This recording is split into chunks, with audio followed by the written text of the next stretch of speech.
Chapter 1. Transmigration into Sun Wukong and the beginning of the journey of cultivation. Within a quaint wooden cabin nestled on Baozi Mountain, Lin Tianhao slowly opened his eyes, shaking his groggy head. He murmured to himself, "I shall never drink again." Surveying the unfamiliar surroundings, he wondered, "Am I still asleep? Is this but a dream?" With a sharp slap, Lin Tianhao struck his own face twice, the sting jolting him into clarity this was no dream. Just then, an elderly man with a white beard entered, and upon seeing Lin Tianhao, he exclaimed joyfully, "Wukong, you have finally awakened. Does your head still ache? It is my fault for not keeping a watchful eye on you, allowing you to fall from the cliff and sustain injuries. Thankfully, you have not perished." "Old man, did you just call me Wukong?" Lin Tianhao inquired. "Oh dear, it seems your head has indeed suffered damage, for you do not even remember your own name," the elder replied, revealing himself as Sun Gohan. Lin Tianhao felt a flicker of recognition towards the old man. Looking around once more, he suddenly realized the peculiar resemblance to the world of Dragon Ball. Glancing at himself, he was astonished to discover that he had transformed into a child. Observing Goku's strange behavior, Gohan presumed his grandson had lost his memory from the fall and said, "I am your grandfather, Son Gohan, you are Sun Wukong. Do you remember now?" Lin Tianhao mused, "Indeed, I have traversed into the world of Dragon Ball and taken on the form of young Goku." He then responded, "Grandfather, I remember now, although my head still aches a bit. Please allow me some quiet." "Very well," Gohan said. "Rest at home. I shall go hunt for some game to prepare a meal for you." "Thank you, grandfather," Goku replied. Gohan nodded and then closed the door as he departed. Lin Tianhao reflected on the events of the previous day. He had attended a wedding, indulging in several drinks, and in a haze, he found himself transported to the world of Dragon Ball. Surely, his friends and family were now feasting at his own celebration. What a wondrous world, brimming with marvels. The methods of transmigration are countless, yet none could be more outrageous than this. Nevertheless, having arrived, he resolved to find peace within this new existence. Lin Tianhao thought, "Little Goku, I shall embark on your extraordinary journey. From this moment forth, I am Sun Wukong." Soon after, Lin Tianhao felt a surge of clarity as a fragment of Goku's lingering essence fused with his own soul. Rising from the bed, Goku stretched his small limbs and began to contemplate the myriad storylines he had encountered in Dragon Ball during his past life. This was a world filled with fervor and inspiration, yet fraught with peril, where the Dragon Balls could grant wishes and adversaries were flesh and blood, while races brimmed with untapped potential. Such thoughts ignited a fire within Goku, compelling him to resolve to begin his training the very next day. Half a day later, Gohan returned from his hunt and began preparing a meal for Goku. After some time, the grandfather and grandson sat down to dine on the following morning. Goku arose early and commenced his training regimen. He began with a 2-kilometer morning run, followed by 200 push-ups each for morning, noon, and night. Son Gohan pondered the fact that his son, Sun Wukong, was merely 3 years old, still too young to engage in strenuous training. Concerned for his well-being, he intended to dissuade Wukong, but was swiftly persuaded by Wukong's charming words. Thus, the journey of Sun Wukong's cultivation commenced. 3 years later, Son Gohan began imparting the nuances of energy perception to Sun Wukong, who mastered it within 3 days, subsequently delving into the application of this energy. Each day thereafter, Wukong devoted himself to hunting in the mountains and grappling with wild beasts, alongside his training. After 6 years, Sun Wukong had become adept enough to spar with Son Gohan, who felt he had little left to teach. He decided to pen a letter, instructing Wukong to seek the Turtle Hermit for further training. It is worth noting that throughout these years, despite transforming into a giant ape, Wukong retained his intellect, thus avoiding the tragic fate of Gohan's demise, as depicted in the original tale. Upon bidding farewell to Gohan, Wukong embarked on his quest to find the Turtle Hermit. Along the way, he encountered Bulma, who was searching for the Dragon Balls. Impressed by Wukong's prowess, she invited him to join her in the quest. Naturally, Wukong accepted, envisioning the possibilities of collaborating with such a wealthy and brilliant scientist, dreaming of turning Vegeta into a Super Saiyan. The obstacles they faced in their journey were trivial in the presence of the now seasoned son Wukong.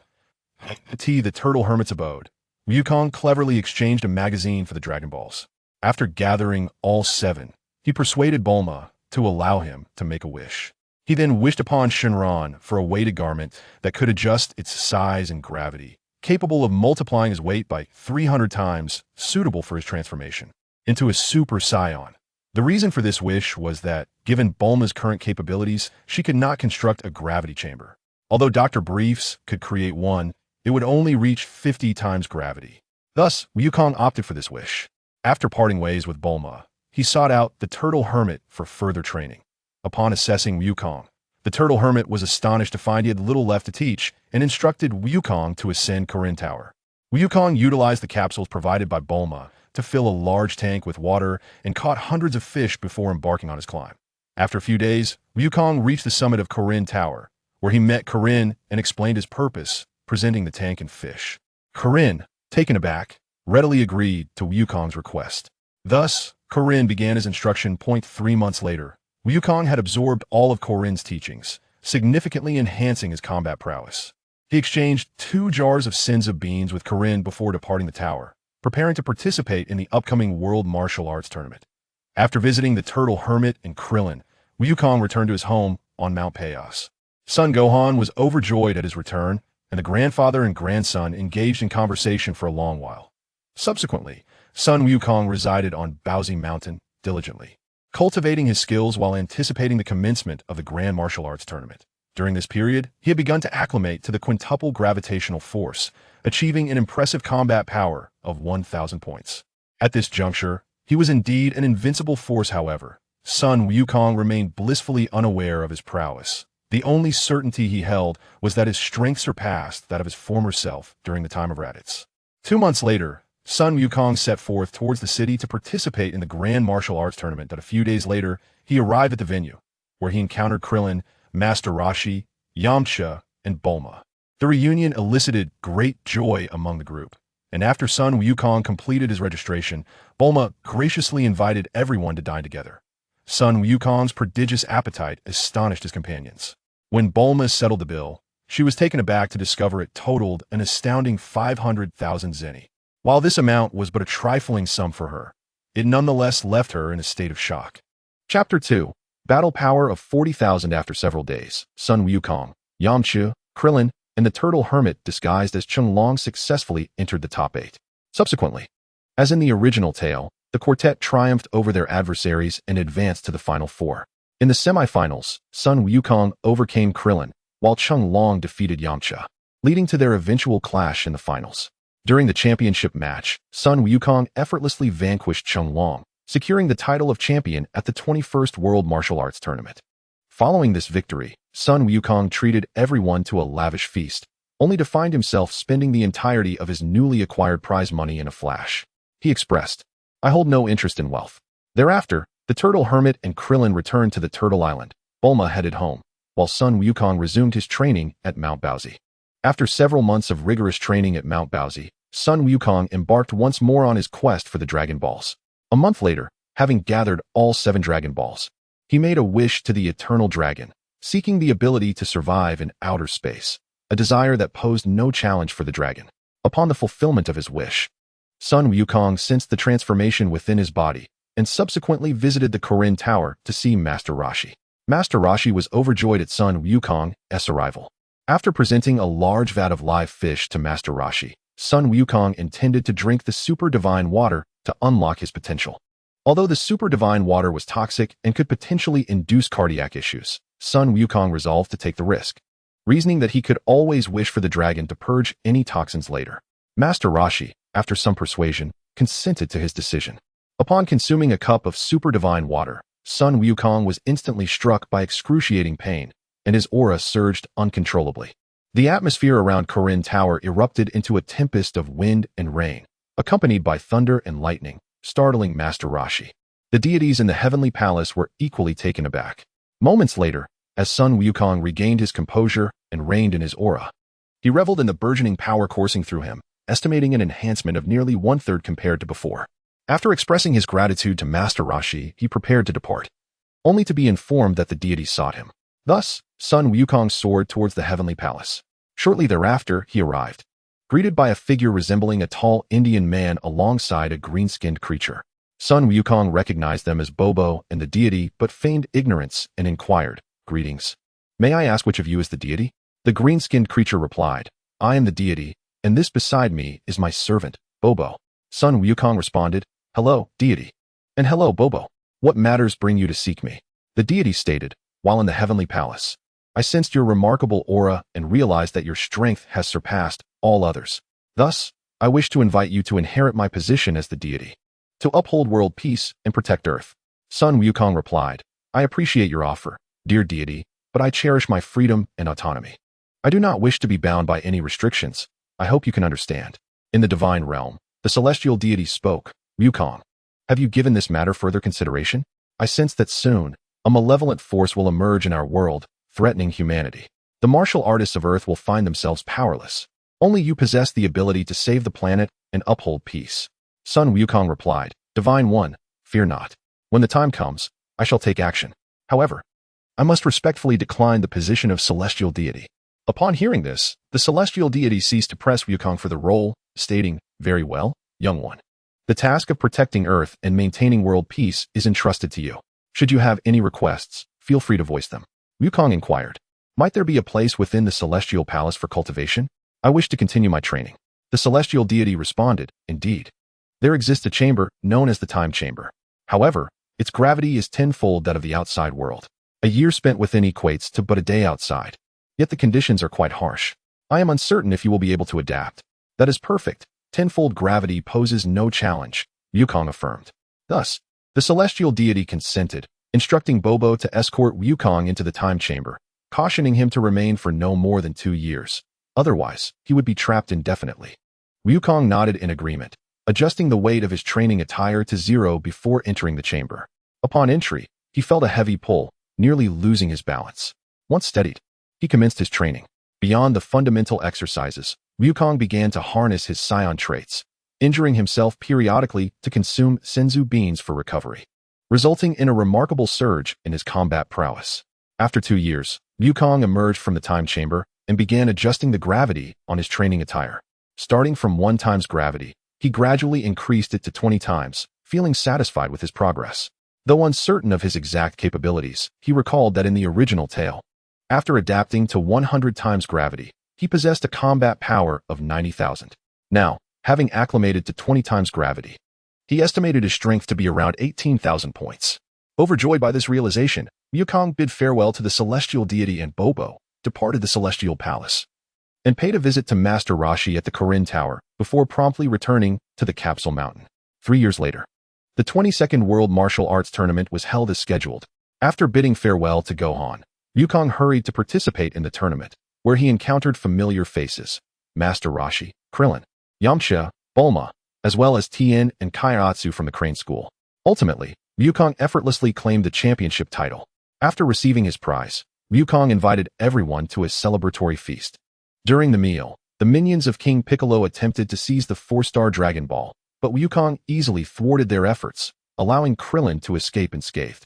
Following the feast, Wukong proactively sought out the original King Piccolo, inflicting grave injuries upon him, which compelled the villain to relinquish a demon egg. Subsequently, Wukong returned to Capsule Mountain.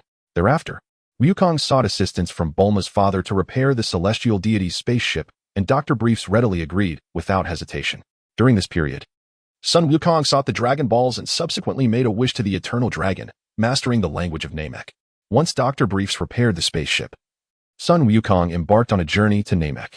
A month later, he arrived at Namek and, after a series of inquiries, located the residence of the Elder. Welcomed by Nail, he was introduced to the Elder, to whom he expressed his purpose. The Elder, upon unlocking Sun Wukong's potential, foresaw the impending fate of Namek and requested Sun Wukong's future assistance for the planet. Without hesitation, Sun Wukong agreed. Subsequently, the Elder summoned the 7 Dragon Balls to assist Sun Wukong in making his wishes.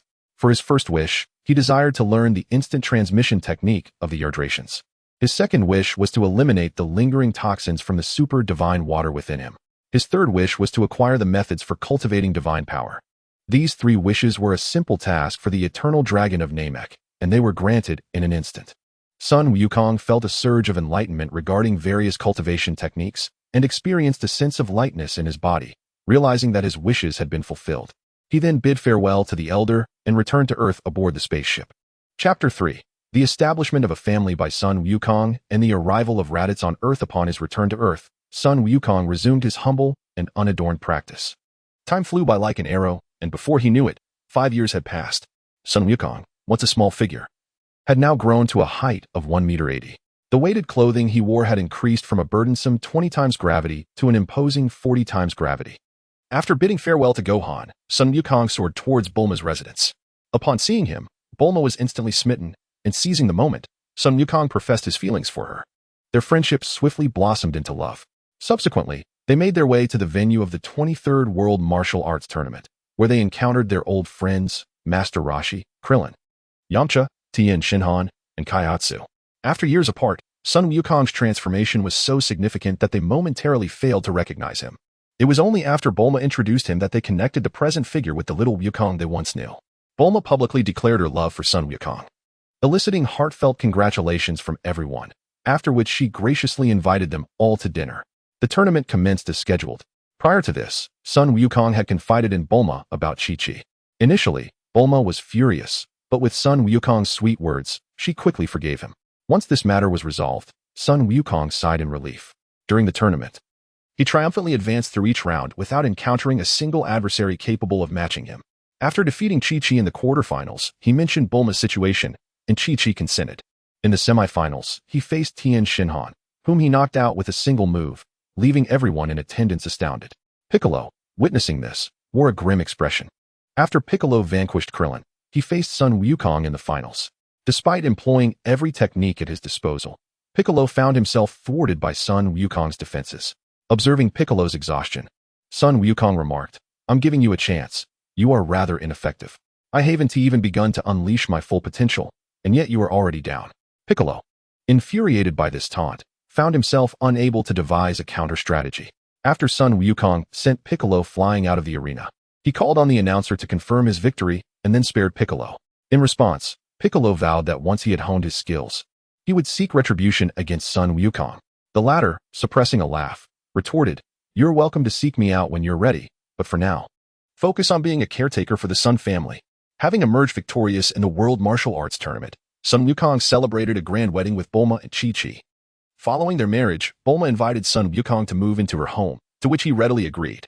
A year later, Chi-Chi and Bulma both gave birth to baby boys nearly simultaneously. As Sun Wukong gazed at Chi-Chi's newborn, he pondered their name.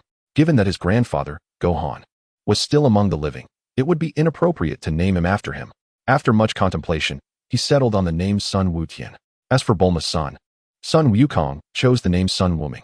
Thereafter, Sun Wukong embraced the role of a devoted father, dedicating his time to playing with the two children amidst his training pursuits. For years later, Sun Wukong took his sons, Sun Wuzhen and Sun Wuming, to visit Master Roshi on Fairy Island. It was then that he sensed a malevolent aura descending upon Earth, realizing that Raditz had arrived. He entrusted Master Roshi and Krillin with the care of the two children and swiftly used instant transmission to reach Raditz's vicinity. Upon arrival, he overheard Raditz contemptuously addressing a farmer wielding a gun, declaring him to be a weakling with a power level of merely 5. As Raditz prepared to strike down the farmer, Sun Wukong called out, "Hey, Raditz, how are you?"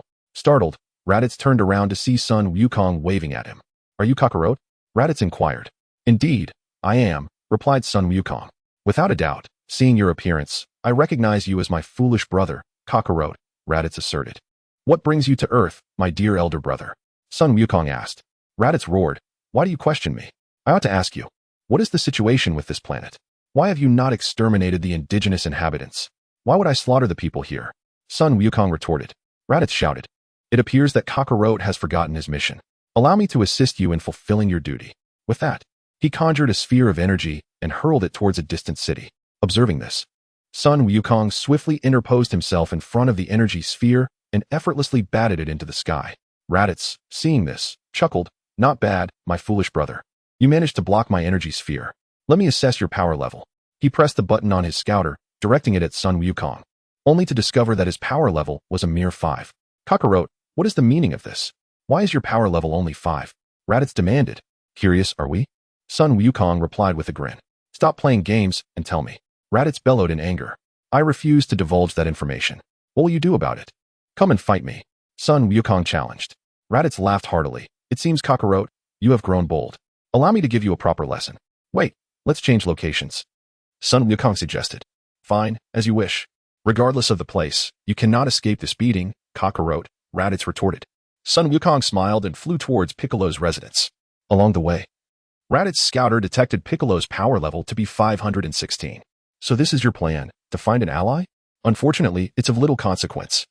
Your ally's power level is only over 500, whereas mine stands at 1,500.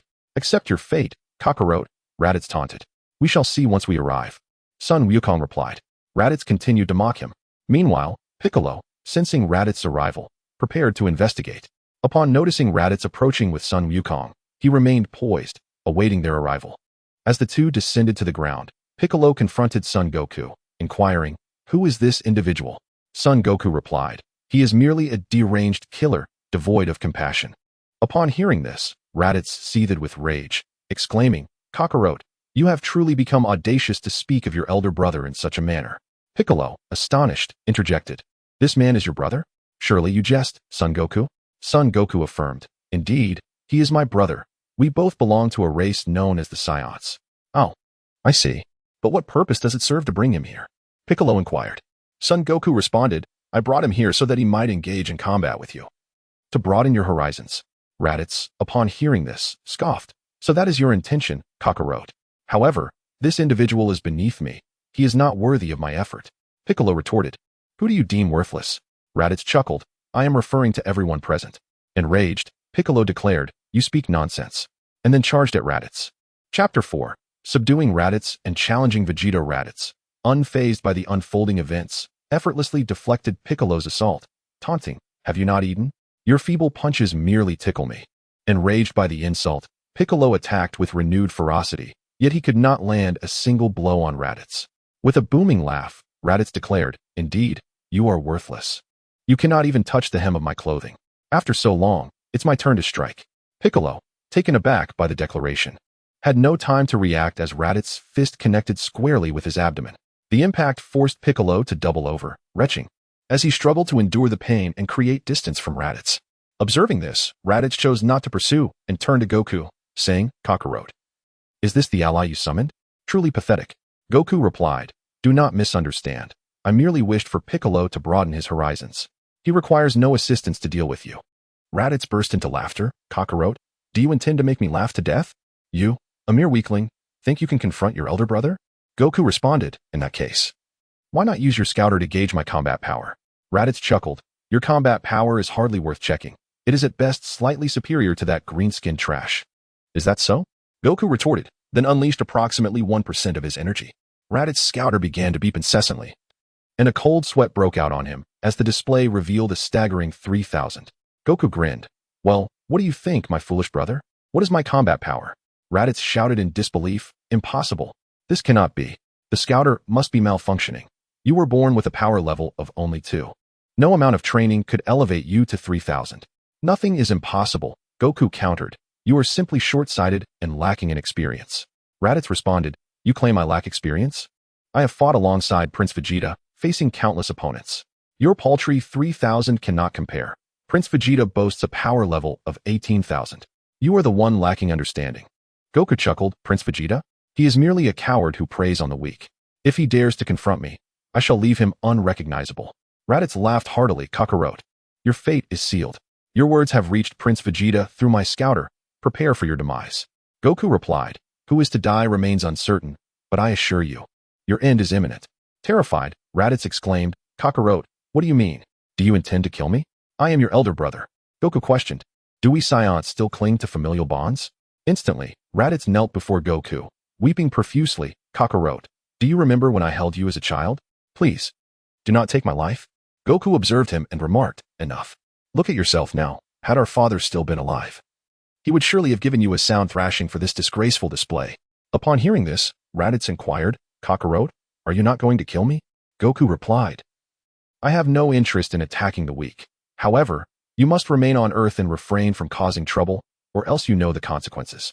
Raditz nodded obsequiously, assuring, "Kakarot, rest assured, I will not cause any disturbances." Goku said, "Hand over your scouter." Raditz questioned, "Kakarot, what do you need the scouter for?" Goku shot him a glare, prompting Raditz to promptly remove the device and hand it over. With the scouter in hand, Goku addressed the other end, "Vegeta, I know you can hear me. I await your arrival on Earth. If you do not come, you are a coward." Deep in the cosmos, on an unknown planet. Vegeta, upon hearing these words, was enraged to the point of his hair turning green, bellowing, "Kakarot, you worthless waste, just wait. I will ensure your demise is complete." Goku responded, "Fine, you have guts. I will await your arrival." With that, he deactivated the scouter. Vegeta, in a fury, concentrated energy into a sphere and obliterated a distant mountain, then turned to Nappa, commanding, "Come with me. We are heading to Earth immediately. I will make sure that insufferable Kakarot and the spineless Raditz suffer a complete and utter demise." Nappa promptly replied, "Yes, Prince Vegeta." Moments later, the two boarded their spherical spaceship and set course for Earth. After subduing Raditz, Goku approached Piccolo, asking, "Do you wish to grow stronger?"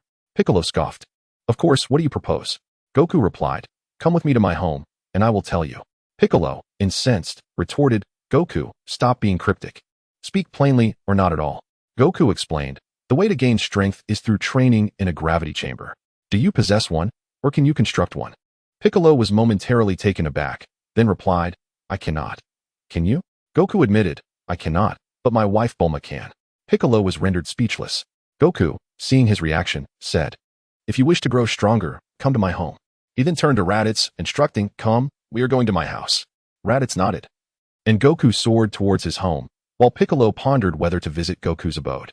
Shortly thereafter, Goku returned home and, upon seeing Bulma, handed her the scouter, requesting that she dismantle the listening system and enhance its capability to measure greater power levels. He then introduced Raditz to Bulma and Chi-Chi under Goku's imposing presence. Raditz greeted both women. Following this, Goku utilized instant transmission to bring Goten and Gohan from the lookout. After arranging accommodations for Raditz, Goku sought out Dr. Briefs to assist in the construction of a gravity chamber, while Bulma set about improving the scouter. The following day, at noon, Bulma completed the modifications to the detector, which could now measure a maximum combat power of 3 million. Upon learning this, Sun Wukong was overjoyed, praising Bulma profusely and resolving to reward her generously that evening. With the detector in hand, he ventured to a desolate location, where he unleashed his full energy to gauge his combat power. As he had surmised, his power indeed reached 300,000. Simultaneously, the inhabitants of Earth sensed Sun Wukong's energy, leaving them astounded. Even the hesitant Piccolo, upon feeling this powerful aura, turned pale with fear, abandoning his indecision and promptly making his way to Sun Wukong's home. Sun Wukong then reined in his energy and instantaneously teleported back to his residence. Chapter 5. The arrival of the Vegeta duo on Earth. Upon returning home, Sun Wukong greeted Piccolo with a smile, saying, "You have arrived." Piccolo inquired, "Was that powerful aura earlier emanating from you?" Sun Wukong affirmed, "Indeed, it was I. Now, do you comprehend the gap between us?" Piccolo retorted, "Do not be too proud. Sun Wukong, I shall surpass you in due time." Sun Wukong chuckled, "Then I shall eagerly await that day." Piccolo asked, "Where is the gravity chamber you mentioned?" Sun Wukong replied, "My father-in-law is currently constructing it. It will take a few more days." "Very well, I will return in a few days," Piccolo stated. Sun Wukong nodded. "You are always welcome." With that, Piccolo rose in silence and departed. A few days later, Dr. Briefs completed the gravity chamber, which could withstand a maximum gravity of 100 times Earth's gravity. After instantaneously informing Piccolo, the two entered the chamber. Sun Wukong adjusted the weight of his weighted clothing to 31 times and instructed Piccolo to prepare, subsequently setting the gravity of the chamber to 10 times. In an instant, Piccolo was overwhelmed and rendered immobile. Observing this, Sun Wukong reluctantly disabled the gravity and allowed Piccolo to train at his own pace within the chamber. Meanwhile, he requested Dr. Briefs to construct another gravity chamber and invited Krillin, Tien Shinhan, Yamcha, and Kaiatsu to his home, where they would train alongside Piccolo and Raditz in the gravity chamber. Initially, everyone was apprehensive of Piccolo and Raditz, but with Sun Wukong's assurances, they ultimately entered the gravity chamber to train together. As for Sun Wukong, he trained alone in a separate chamber. His weighted clothing could bear a maximum of 300 times Earth's gravity, while the chamber's limit was 100 times. The combined effect resulted in a staggering 30,000 times gravity, which Sun Wukong believed would suffice against Cell. Thus, the rigorous training commenced. During moments of respite, Sun Wukong requested Piccolo to assist in caring for Sun Wutian and Sun Wuming. Initially, Piccolo vehemently opposed the idea, yet he could not escape the inevitable charm of the situation. 2 years later, Sun Wukong had fully adapted to 30,000 times gravity, attaining a remarkable combat power of 30 million. Though he was unaware of this, he could surmise it. However, he still could not transform into a Super Saiyan. Nonetheless, he did not mind, as his current power was entirely adequate. At this juncture, Piccolo had adapted to 50 times gravity, achieving a combat power of 20,000. Raditz, somewhat lethargic, managed to adjust to 30 times gravity, reaching a power of 15,000. Krillin adapted to 40 times gravity, resulting in a power of 4,500. Tien Shinhan similarly adjusted to 40 times gravity, attaining 5,000. Sun Wuming and Sun Wutian, being half Saiyans, also adapted to 40 times gravity over the 2 years, achieving a power of 4,000. Yamcha adapted to 30 times gravity, attaining 3,500, while Kaiatsu also adjusted to 30 times gravity, barely reaching 3,000. On this particular day, the group continued their training as usual. However, shortly after, they sensed two malevolent presences descending upon Earth, realizing that Prince Vegeta and Nappa had arrived. They quickly exited the gravity chamber and, alongside Goku, hurried to the location of their descent. Before long, they reached the designated area. Moments later, two spherical spacecraft pierced through the atmosphere and crashed at the predicted site. As the doors of the vessels opened, Vegeta and Nappa emerged, finding themselves scrutinized by the gathered crowd as if they were mere spectacles. Vegeta and Nappa soared out of the crater and approached the onlookers, carefully assessing each individual. Then, Vegeta fixed his gaze on Raditz and remarked, "Raditz, you possess quite the audacity to betray me." In response, Raditz declared, "Prince Vegeta, a wise individual knows when to adapt. My brother Kakarot is invincible. He shall lead our Saiyan race to glory, rather than groveling under Frieza's tyranny." Nappa, infuriated, retorted, "Raditz, you worthless fool. How dare you insult Prince Vegeta? It seems you have a death wish." Upon noticing Vegeta's piercing glare, he hastily added, "Prince Vegeta, it was not I who called you a dog. It was Raditz who said that." Vegeta's fury intensified as he bellowed, "Nappa, you imbecile, be silent." He then turned to Goku, stating, "You must be Kakarot. Speak, how do you wish to meet your end?" Goku chuckled, "If you wish to kill me, first comprehend the situation." He then urged the others, "Everyone, unleash your energy. Let us showcase the fruits of our training over the past 2 years to our esteemed Vegeta." Upon hearing this, the group began to release their energy. Initially, Vegeta and Nappa regarded them with disdain, but their demeanor shifted when they observed Raditz's battle power reach a staggering 15,000.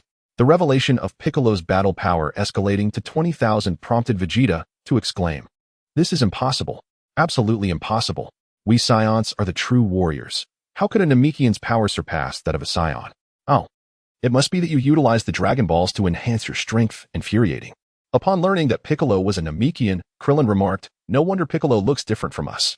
Piccolo's expression turned complex at this revelation. Goku laughed, "Piccolo, once the battle concludes, I shall accompany you to Namek so you can reconnect with your heritage." Piccolo nodded in agreement. In a hushed tone, Nappa addressed Vegeta, "Your Highness, the situation is dire. Raditz's power exceeds mine, and that Namekian's strength surpasses yours. They have numerous allies. We are outmatched. We should retreat." Vegeta replied, "Do not panic. We still have the option to transform into great apes. You can handle that Namekian while I deal with Raditz in his giant form. That should suffice." Nappa acknowledged, "Indeed, Prince Vegeta is wise. How did I not think of that?" Vegeta chided, "If you had only exercised your mind more regularly, you would have considered it." Nappa admitted, "Your wisdom is undeniable." Prince Vegeta, Sun Wukong observed the two engaging in hushed deliberations and chuckled, "Have you devised your strategy?" Vegeta replied, "There is no need for tactics to deal with your pitiful lot." At this, Sun Wukong regarded Vegeta with a look of bemusement, akin to that directed at a fool. Infuriated by the gaze, Vegeta exclaimed, "What kind of look is that?" Sun Wukong responded with a grin, "The look one gives to a fool." Angered by his retort, Vegeta prepared to strike. However, Sun Wukong interjected, "Hold on. If we are to engage, let us do so elsewhere." Vegeta retorted, "It makes no difference where." Sun Wukong insisted, "You and Nappa shall accompany us." Subsequently, Sun Wukong and the others soared towards the desolate wasteland, with Vegeta and Nappa trailing behind. Chapter 6. Raditz defeats Nappa's son. Goku teases Vegeta. Vegeta, accompanied by Nappa, swiftly arrived at the desolate plains alongside Son Goku and the others. Observing the surroundings, Vegeta remarked to Goku, "Kakarot, the ground you chose for our final rest is quite commendable." Goku chuckled, "Who says it will be for anyone's burial just yet?" Infuriated, Vegeta retorted, "Kakarot, cease your pretentiousness and come here to meet your demise." Goku laughed, If you're so eager to be beaten, I shall oblige. Turning to Piccolo, he declared. Prince Vegeta is a formidable opponent. I leave him in your capable hands. Piccolo responded, no problem. I am eager to gauge the true strength of this so-called Prince Vegeta. With that, he charged at Vegeta. Without hesitation, Vegeta met Piccolo's advance. Nappa, feeling increasingly anxious under the scrutiny of the others, heard Raditz say, Kakarot. I will take care of Nappa. Goku nodded in agreement and stepped aside to observe the battle. Raditz grinned at Nappa. Nappa, are you ready to endure a beating? Feigning calmness, Nappa replied, Raditz, you traitor, dare you strike me? Are you not afraid that Prince Vegeta will come to deal with you afterward? Raditz laughed, huh? You still hold out hope for Vegeta to rescue you? Do you really believe he can best that Namekian? Nappa insisted, do not forget, we are a race of warriors. A mere 2,000-point difference in battle power is trivial. I have faith that Prince Vegeta will triumph over that Namekian. Raditz countered, you should focus on yourself. I'll allow you to strike first.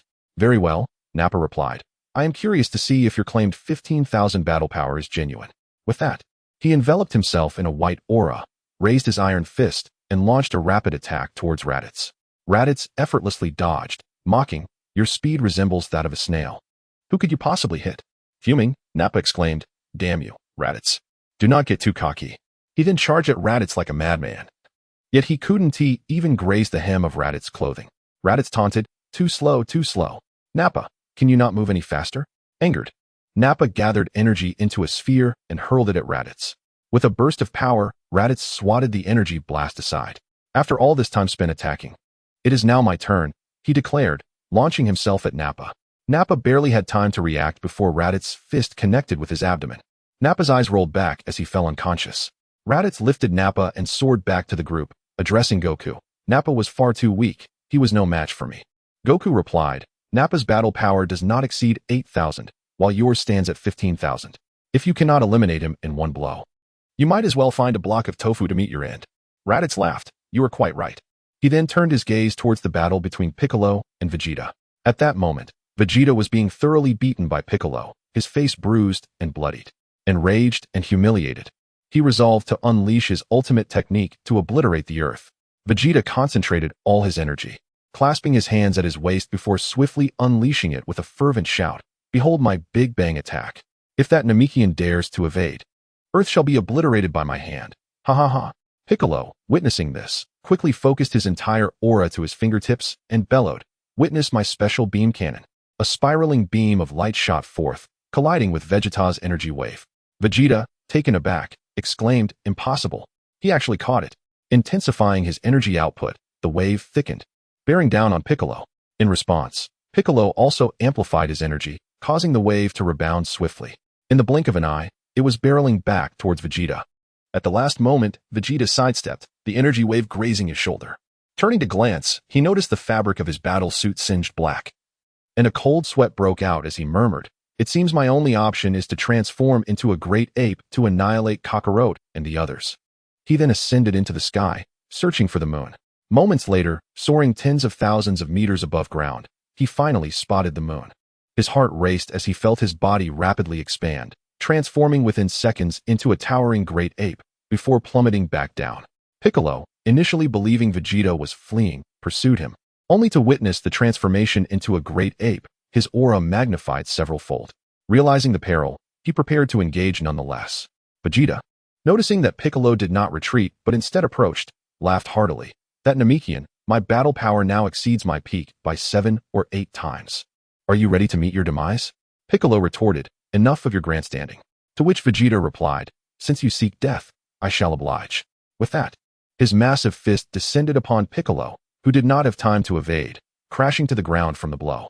Stunned, Piccolo had anticipated that with Vegeta's size and strength increase, his speed would diminish. However, he was astonished to find Vegeta faster than ever.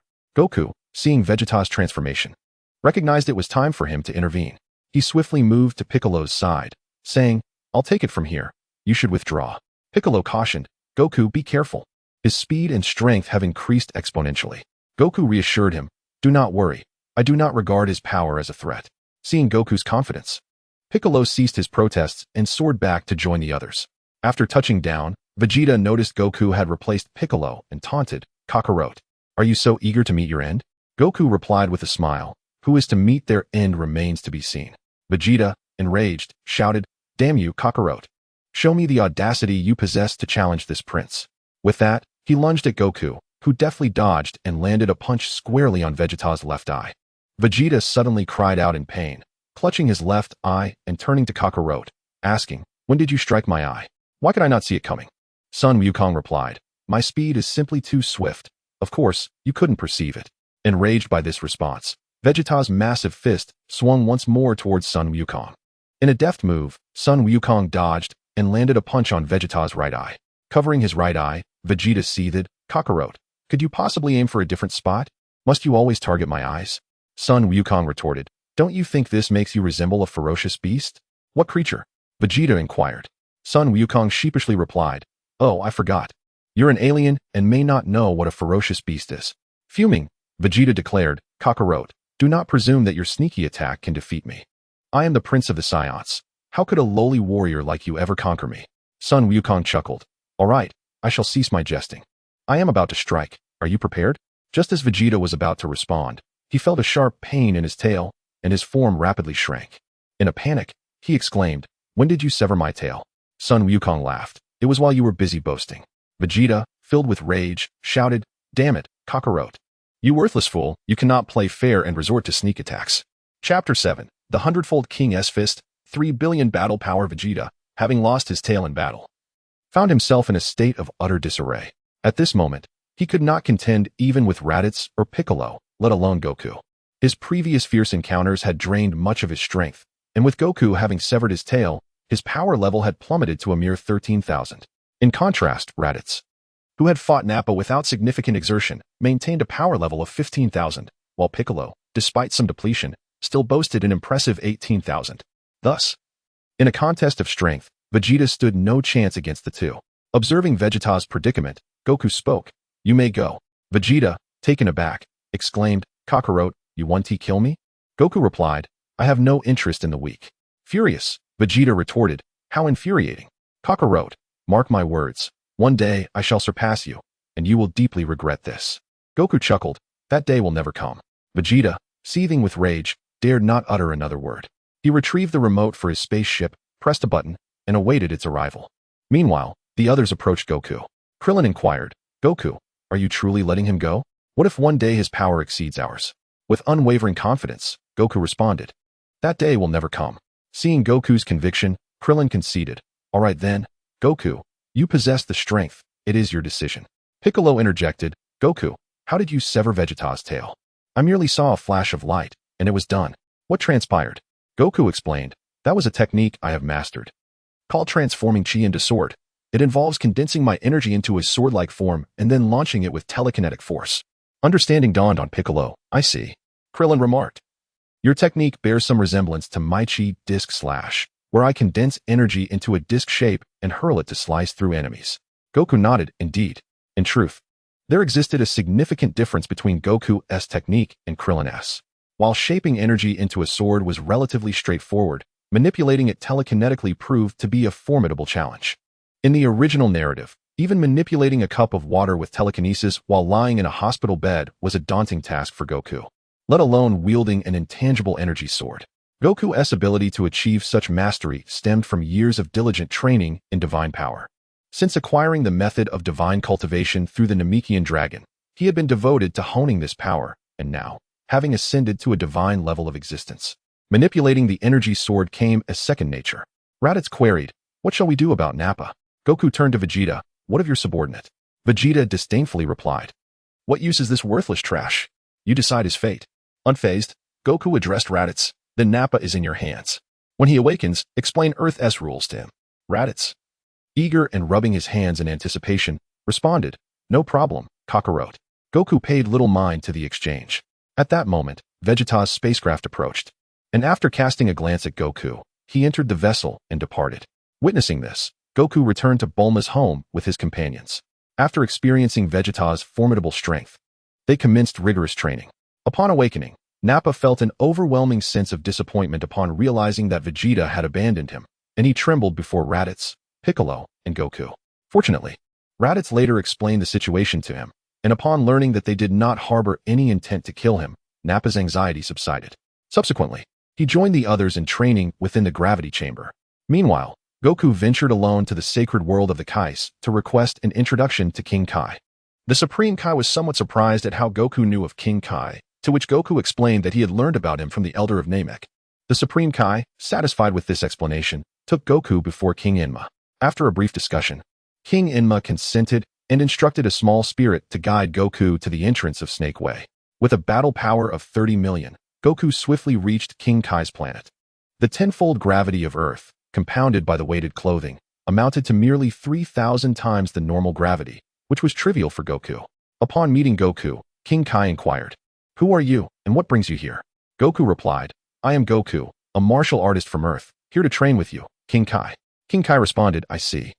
However, you must first pass my test before training with me." Goku assured him, "No problem."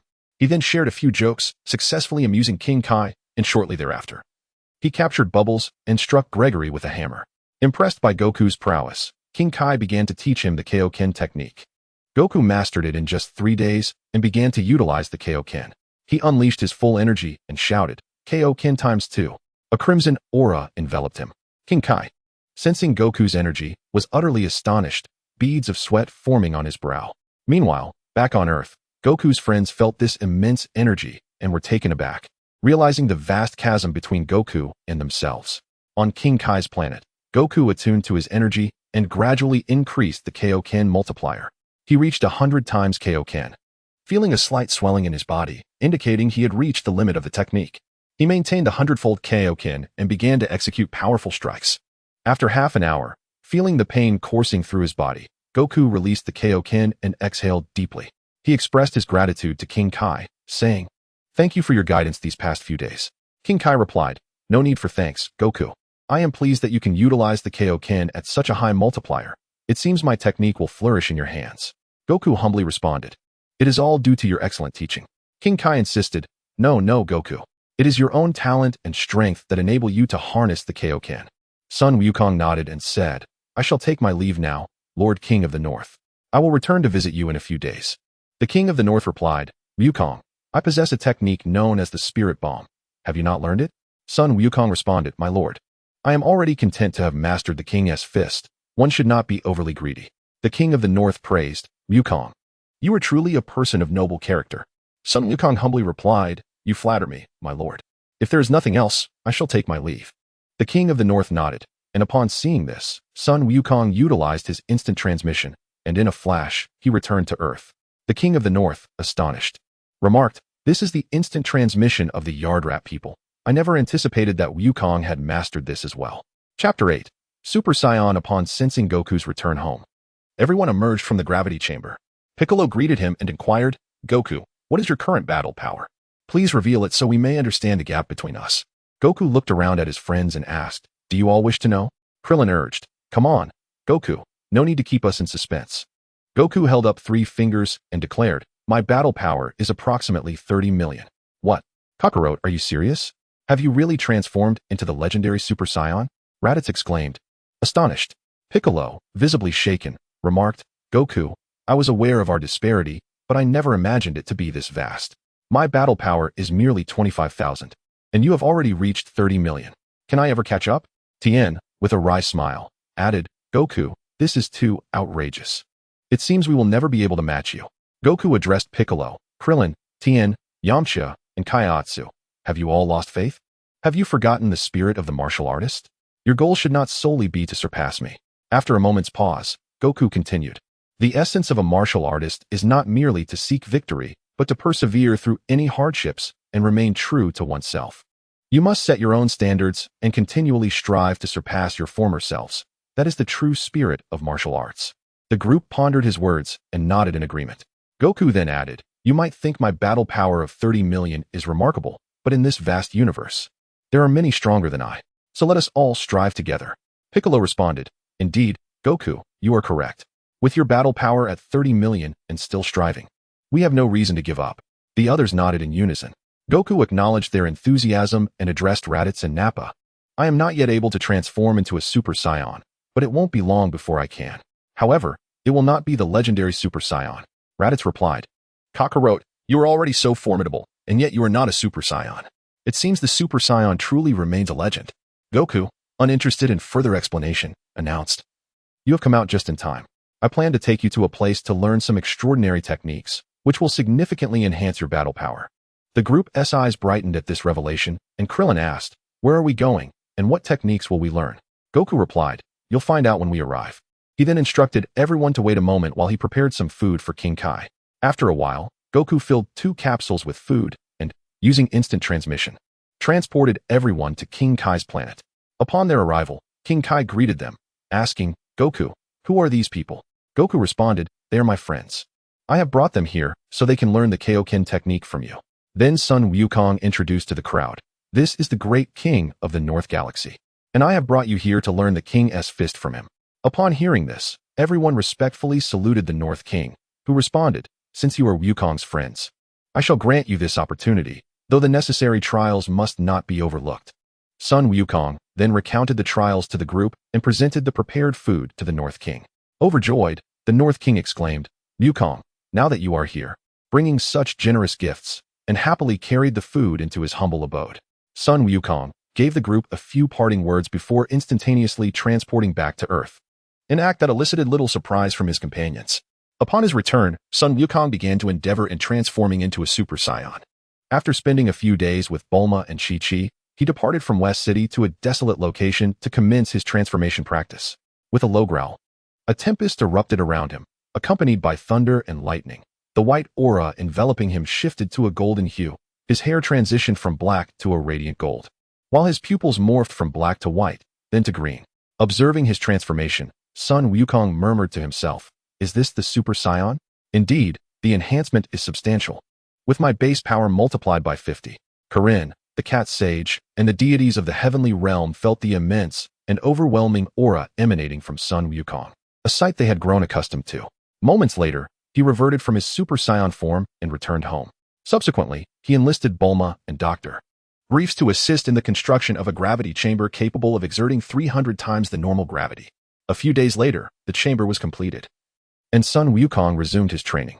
In the depths of the universe, at the Frieza army's base, Vegeta emerged from the healing pod, donned his battle attire, and waved away the medical personnel offering him a scanner, saying, "No need for that, keep it." As he stepped outside, he encountered the loathsome Kaiatsu, who mocked, "Well, if it isn't Prince Vegeta, did your trip to Earth leave you battered and bruised, losing 2 of your lackeys in the process?" Vegeta scoffed, "Get lost." Kaiatsu continued to taunt, "You may not be aware, but thanks to you, Lord Frieza has learned of the Dragon Balls on Namek and has already set off to claim them. Once he makes his wish, you'll be nothing more than his obedient dog." Furious at this revelation, Vegeta retorted, "How dare you?" He immediately turned and rushed back to the medical officer, snatched the scanner, held it to his ear, swiftly exited the building, and boarded a spaceship, setting his course for Namek. Kaiatsu, witnessing this, bellowed, "Vegeta, how dare you act independently and defy the Lord's orders? Do you wish to perish?" Unfortunately, once Vegeta boarded the ship, he could no longer hear Kaiatsu, who, in desperation, hastily boarded his own ship to pursue him. On Earth, Sun Wukong emerged from the gravity chamber, estimating that Frieza had nearly arrived at Namek. With a swift instant transmission, he reached King Kai's planet. He then addressed Piccolo. "Piccolo, your homeland is in dire straits. It is time for us to embark on a mission to rescue it." Upon hearing this, Piccolo, filled with excitement, replied, "Yes, Sun Wukong, let us hasten to Namek." Sun Wukong reassured him, saying, "There is no need for haste. I can utilize instant transmission, and we shall reach Namek in but a moment." Upon hearing this, Piccolo regained his composure. Sun Wukong then turned to the others and declared, "You all should accompany me. The Grand Elder of Namek possesses methods to enhance your combat abilities." The group, upon hearing this, was filled with immense joy. Chapter 9. Unleashing everyone's potential. At this juncture, everyone had mastered the Kaioken technique. Among them, Piccolo could unleash the Kaioken at 5 times his base power level of 60,000. Sun Wukong possessed a base power level of 30,000, while Sun Wuming had a base power level of 28,000. Both could utilize the Kaioken at 3 times their base. Raditz, with a base power level of 30,000, could also manifest the Kaioken at 3 times. Nappa, with a base power level of 15,000, was capable of executing the Kaioken at twice its strength.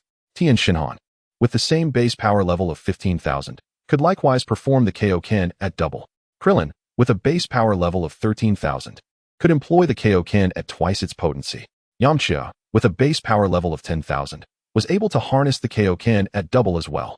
Kaiatsu, with a base power level of 8,000, could utilize the Kaioken at twice its strength. Upon reviewing their progress, Sun Wukong nodded appreciatively. The training in the gravity chamber had significantly enhanced their combat abilities compared to the original narrative.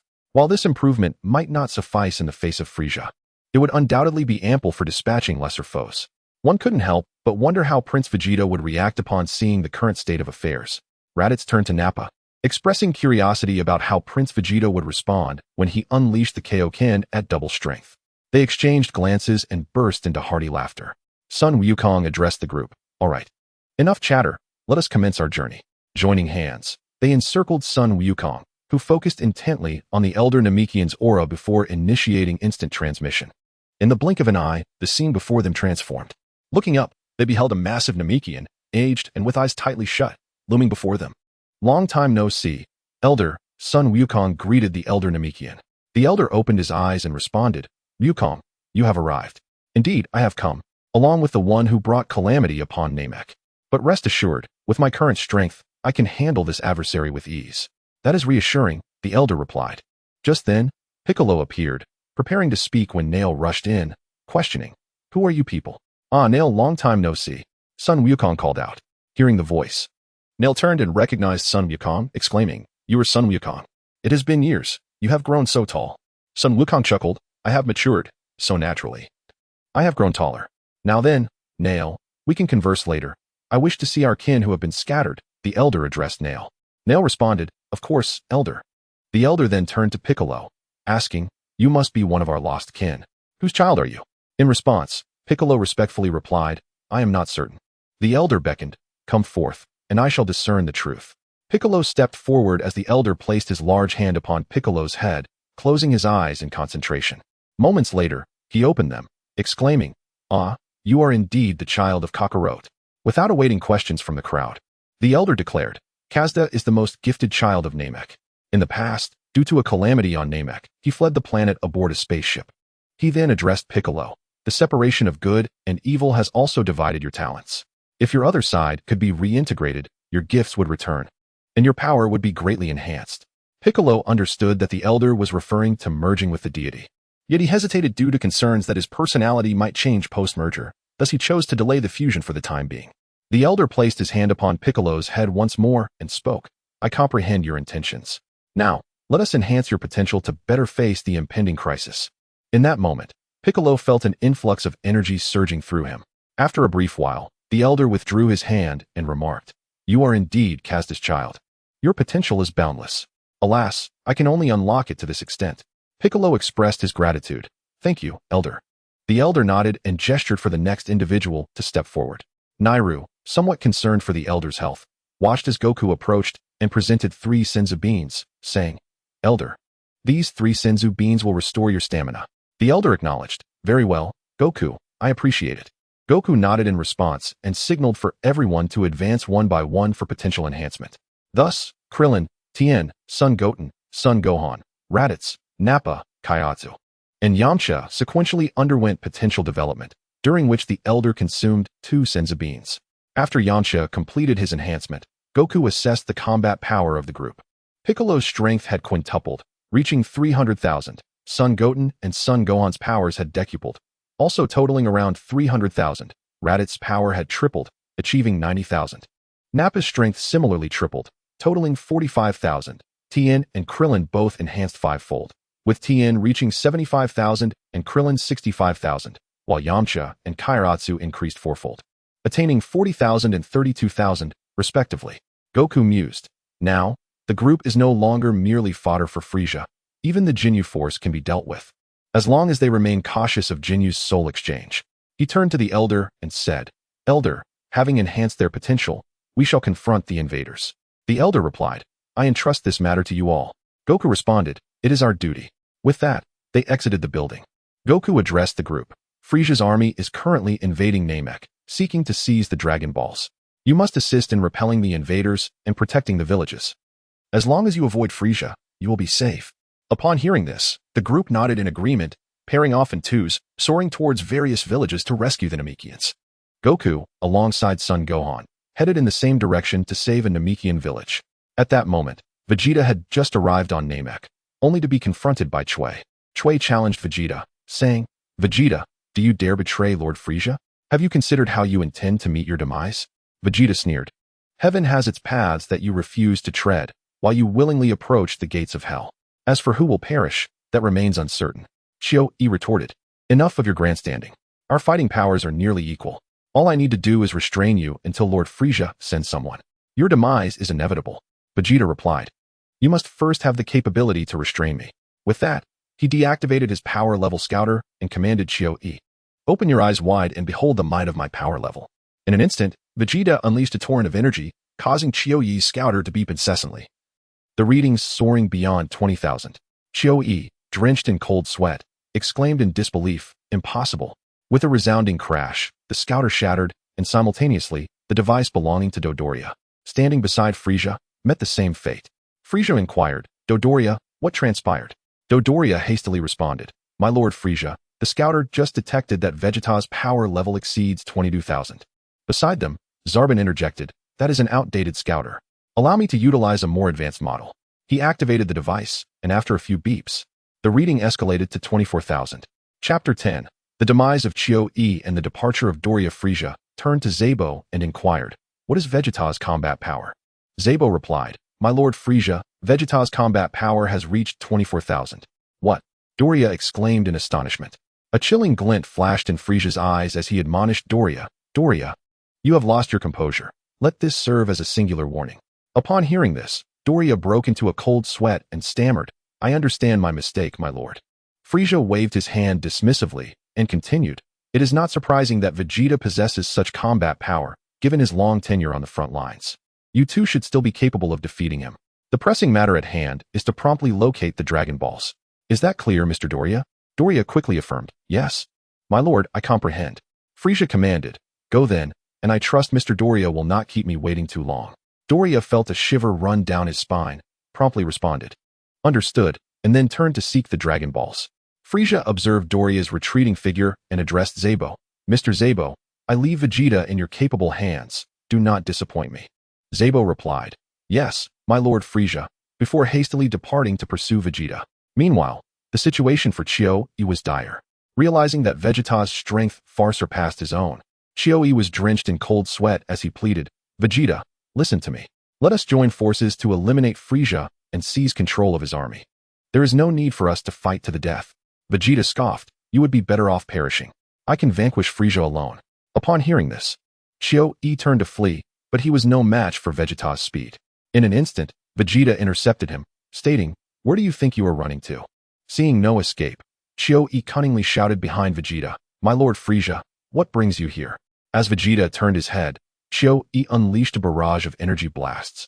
Laughing maniacally after firing off a dozen or so, "Vegeta, what does it matter if your power is greater than mine? You still fell for my trap and will perish at my hands." "Huh. Oh, is that so?" A familiar voice emerged from the smoke. Chou-Yi's face drained of color as he focused, and to his horror, he beheld Vegeta emerging unscathed from the haze. "Impossible. Absolutely impossible. You should have succumbed to my ambush." Chou-Yi shouted in disbelief. Vegeta coldly retorted, "Those trivial tactics are nothing I haven't already mastered. How dare you attempt to play tricks in my presence? I had anticipated your every move."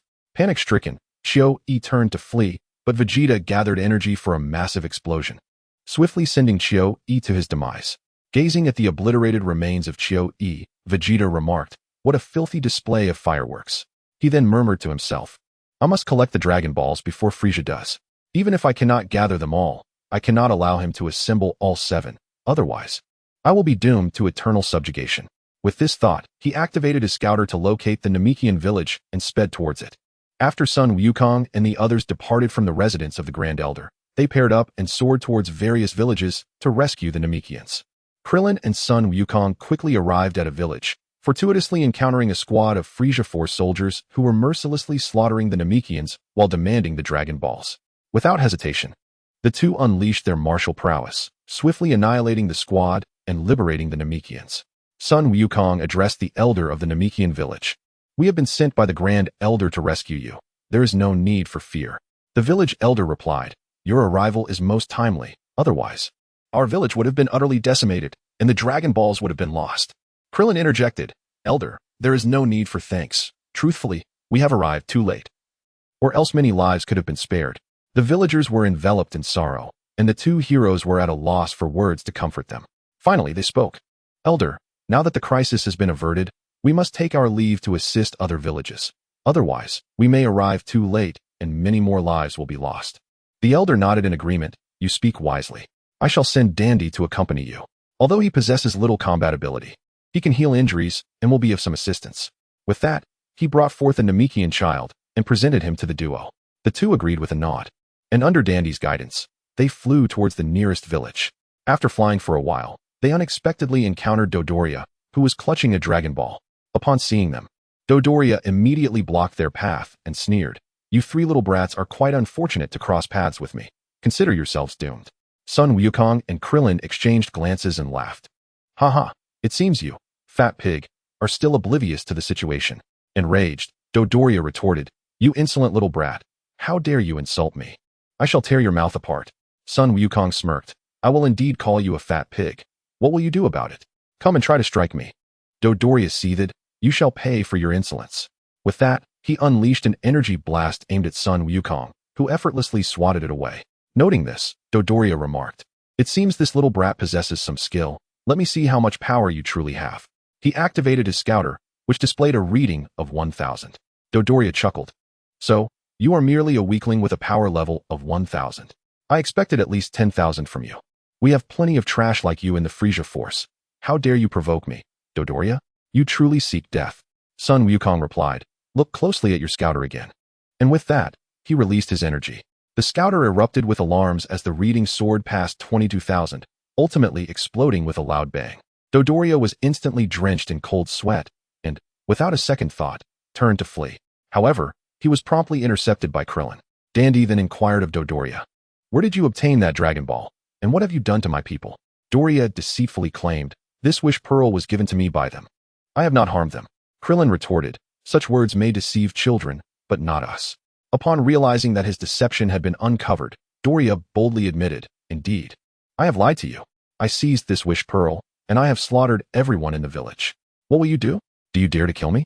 If you do, King Frieza will not spare you.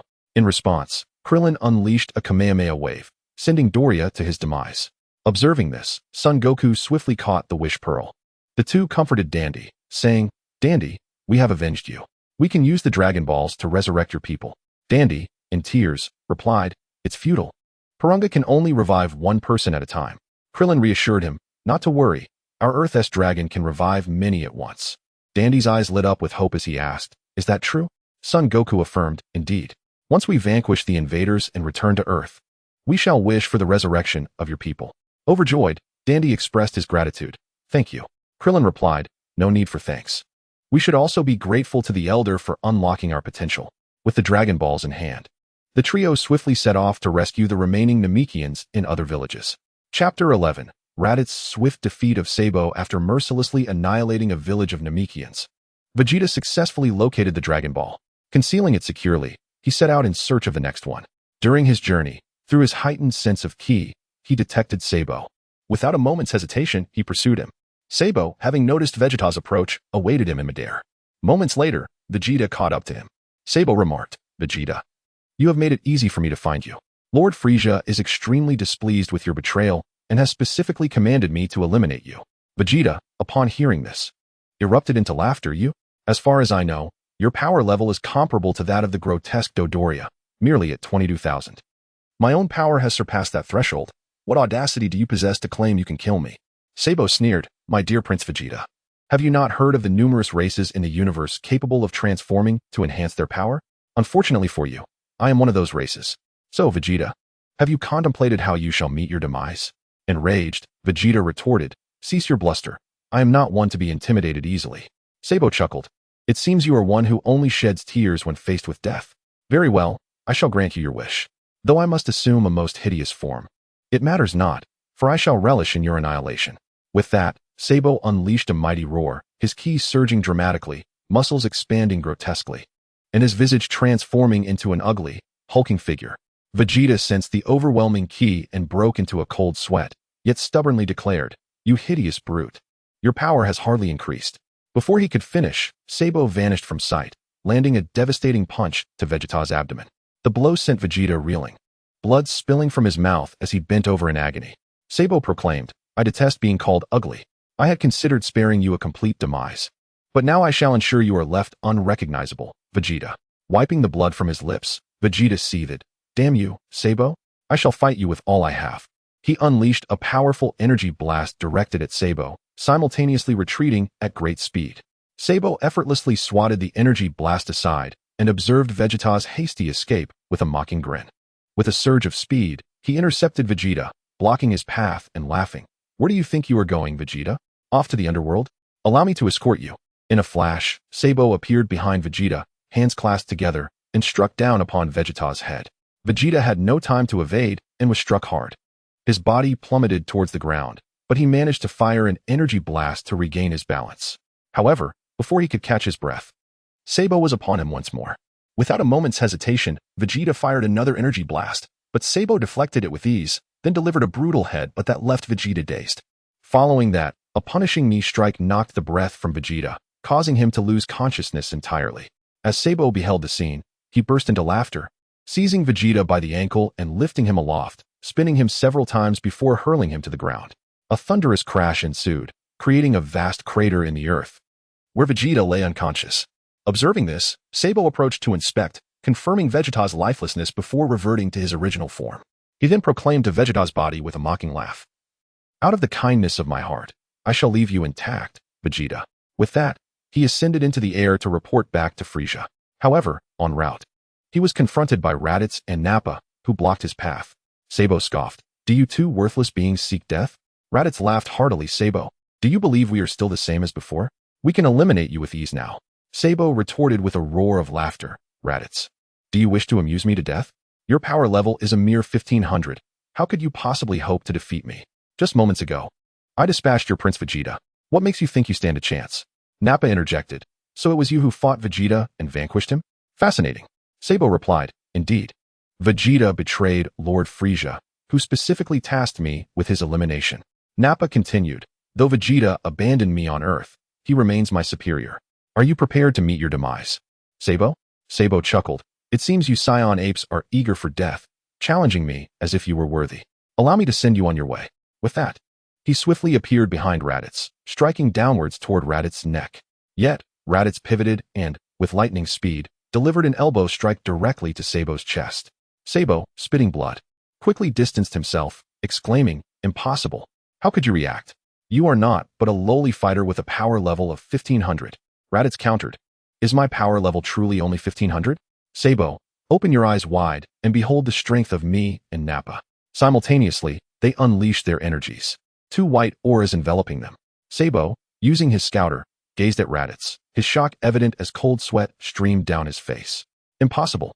Your power level cannot be 90,000. You are merely a pathetic Saiyan." He then turned to Nappa, only to discover Nappa's power level reached 45,000, leaving Sabo utterly flabbergasted. In a frantic turn, he fled into the distance. Raditz, witnessing this, unleashed an energy blast towards Sabo. Before Sabo could react, he was obliterated into nothingness. Nappa remarked, "Raditz, why not toy with him a bit? He has tormented us in the past." Raditz replied, "What is there to play with such filth? We should hasten to rescue the other villages. If Kakarot learns of this, we may find ourselves in dire straits." Nappa, drenched in cold sweat, replied, "You're right.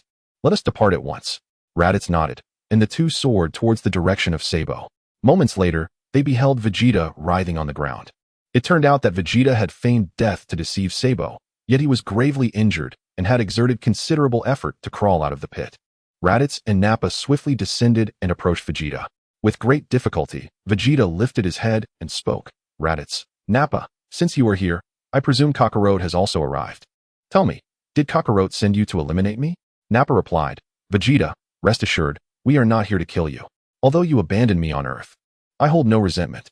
In fact, I owe you my gratitude. Had you not forsaken me, I would not have attained my current strength." Chapter 12. The secret of transforming into a Super Saiyan. After Nappa finished speaking, he offered Vegeta a senzu bean, explaining its remarkable effects. Without hesitation, Vegeta swallowed it. And in an instant, his injuries healed, leaving him astonished. As he felt the overwhelming energy surging within him, Vegeta regained his confidence. Addressing Raditz, Naba declared, "Raditz, I extend to you both an opportunity to return to my service. I shall overlook your betrayal, but otherwise." Raditz chuckled in response, "Prince Vegeta, you truly have a short memory. You've just healed, and you believe you are capable once more?" Naba retorted, "Raditz speaks the truth. Vegeta, you are like a frog at the bottom of a well. Do you think that with your restored strength, you can easily dominate both me and Raditz?" Vegeta laughed, "Naba, it seems you've grown bold during our time apart, daring to speak to me in such a manner."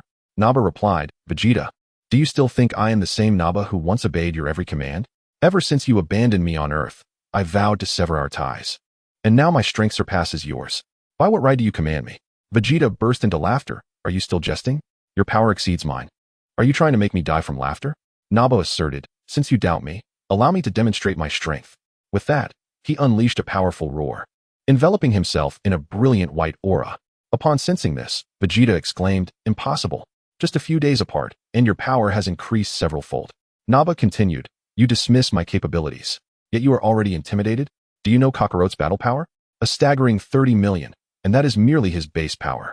Vegeta gasped in disbelief. "What did you say? Kakarot's battle power is 30 million? Do not deceive me." Raditz interjected, "Naba speaks the truth. Moreover, I suspect that Kakarot has likely become a Super Saiyan." Vegeta, struggling to comprehend, asked, "Is that true? How could Kakarot, a low-class warrior born with a battle power of less than 5, achieve such strength?" Raditz replied, "Naba called you a frog in a well, and you still do not believe him. Do you realize that the majority of those you encountered on Earth have already surpassed your current abilities? Do you consider them all worthless? Allow me to inform you that my battle power now exceeds even Naba's, thanks to my training on Earth." Vegeta, overwhelmed by shock, realized that Naba's power was now comparable to his own, and Raditz surpassed Naba. This indicated that Kakarot must possess a unique training method, for it was inconceivable that Raditz and Naba could elevate their powers to such extraordinary levels in just a few months, far exceeding their gains over the previous decade. I must seek out Kakarot to clarify this matter. Resolute in his decision, Vegeta had no intention of seeking the Dragon Balls any longer. He turned to Raditz and inquired, "Where is Kakarot? I must see him." Raditz replied, "Kakarot has gone to annihilate the soldiers of Frieza's army. I am unaware of his exact location, but he will undoubtedly be present when we confront Frieza. If you accompany us, you shall meet Kakarot." Vegeta agreed, "Very well, I shall temporarily follow you." Raditz nodded in affirmation, contemplating the advantage of having an additional ally in their impending confrontation with Frieza. Thus, the three of them ventured towards other villages. Upon learning that their mission was to rescue the Namekians, Vegeta found it somewhat ironic. Just half a day prior, he had slaughtered an entire village of Namekians in pursuit of the Wish Orbs, and now he was to accompany Nappa and Raditz to save them. It was quite laughable. Meanwhile, Frieza, having waited for some time, grew impatient with the absence of Dodoria and Zarbon and commanded his soldiers to contact the Ginyu Force, instructing them to bring their scouters for a report. Goku and his companions effortlessly dealt with the minions of Frieza's army, swiftly eliminating the soldiers in each village. Subsequently, they returned one after another to the residence of the Grand Elder. Upon encountering Vegeta, Goku smiled and said, "Vegeta, what brings you here?" Vegeta, without preamble, stated, "Kakarot. Have you become a Super Saiyan?" Goku responded, "How did you know?"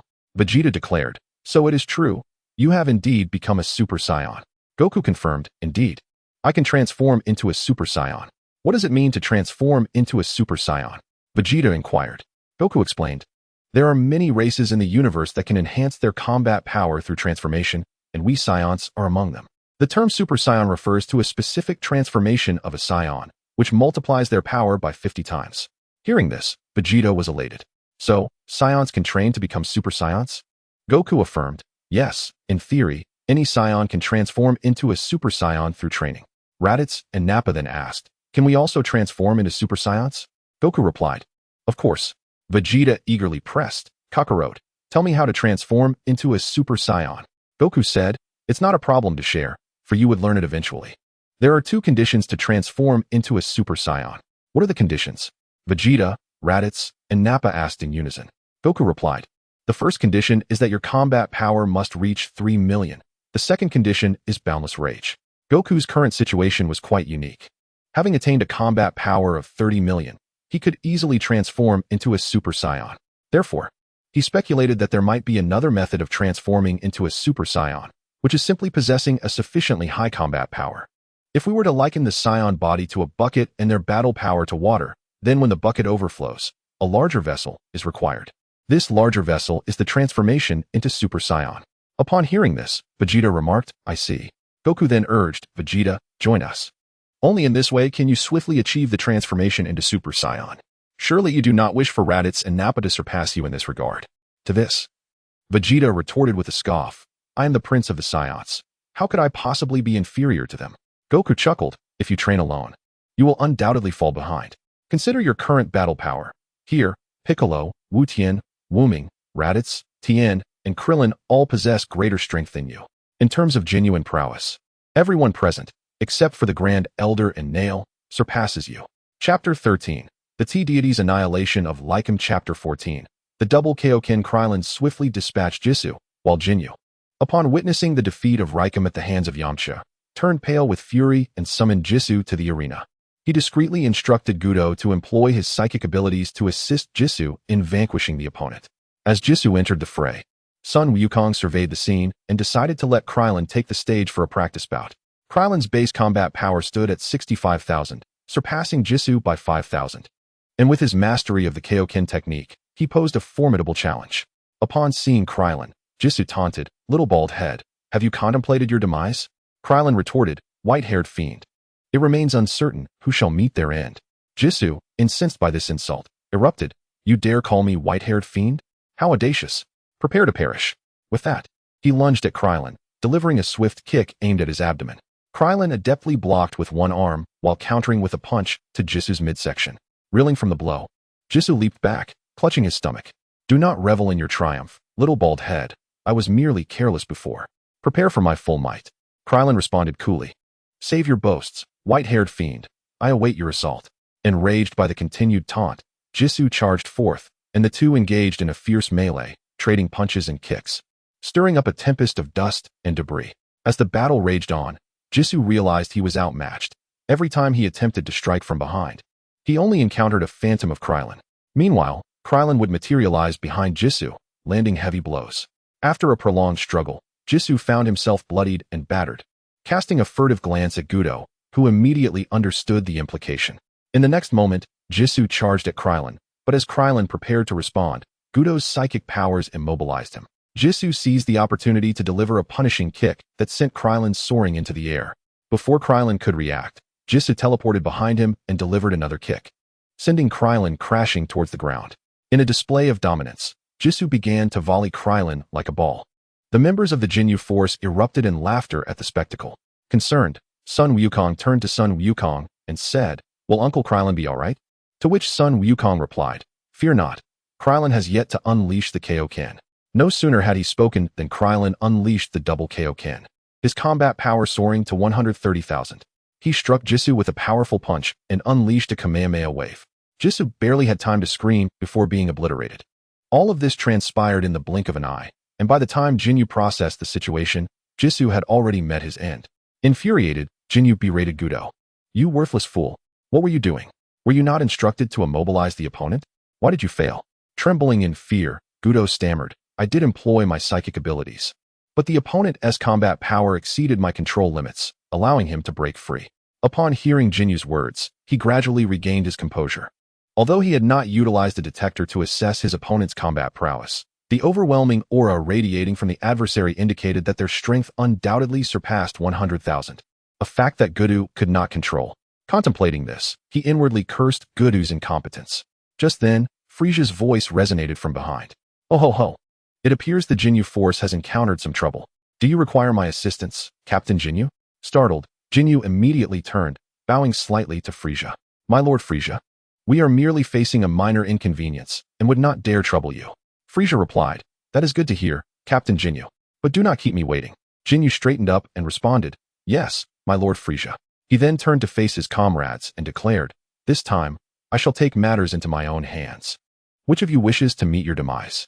Goku glanced at the others before addressing his eldest son, Goten. "Goten, you go up." He then whispered a few words of encouragement to Goten. Initially taken aback, Goten replied, "Father, I understand. Goku nodded, while Piccolo interjected, Goku, is it wise to let Goten fight? Goku assured him, no problem. Goten's fighting capability far exceeds that of Jinyu. You need not worry, Piccolo. Piccolo nodded, confident that with both him and Goku present, Goten would be safe.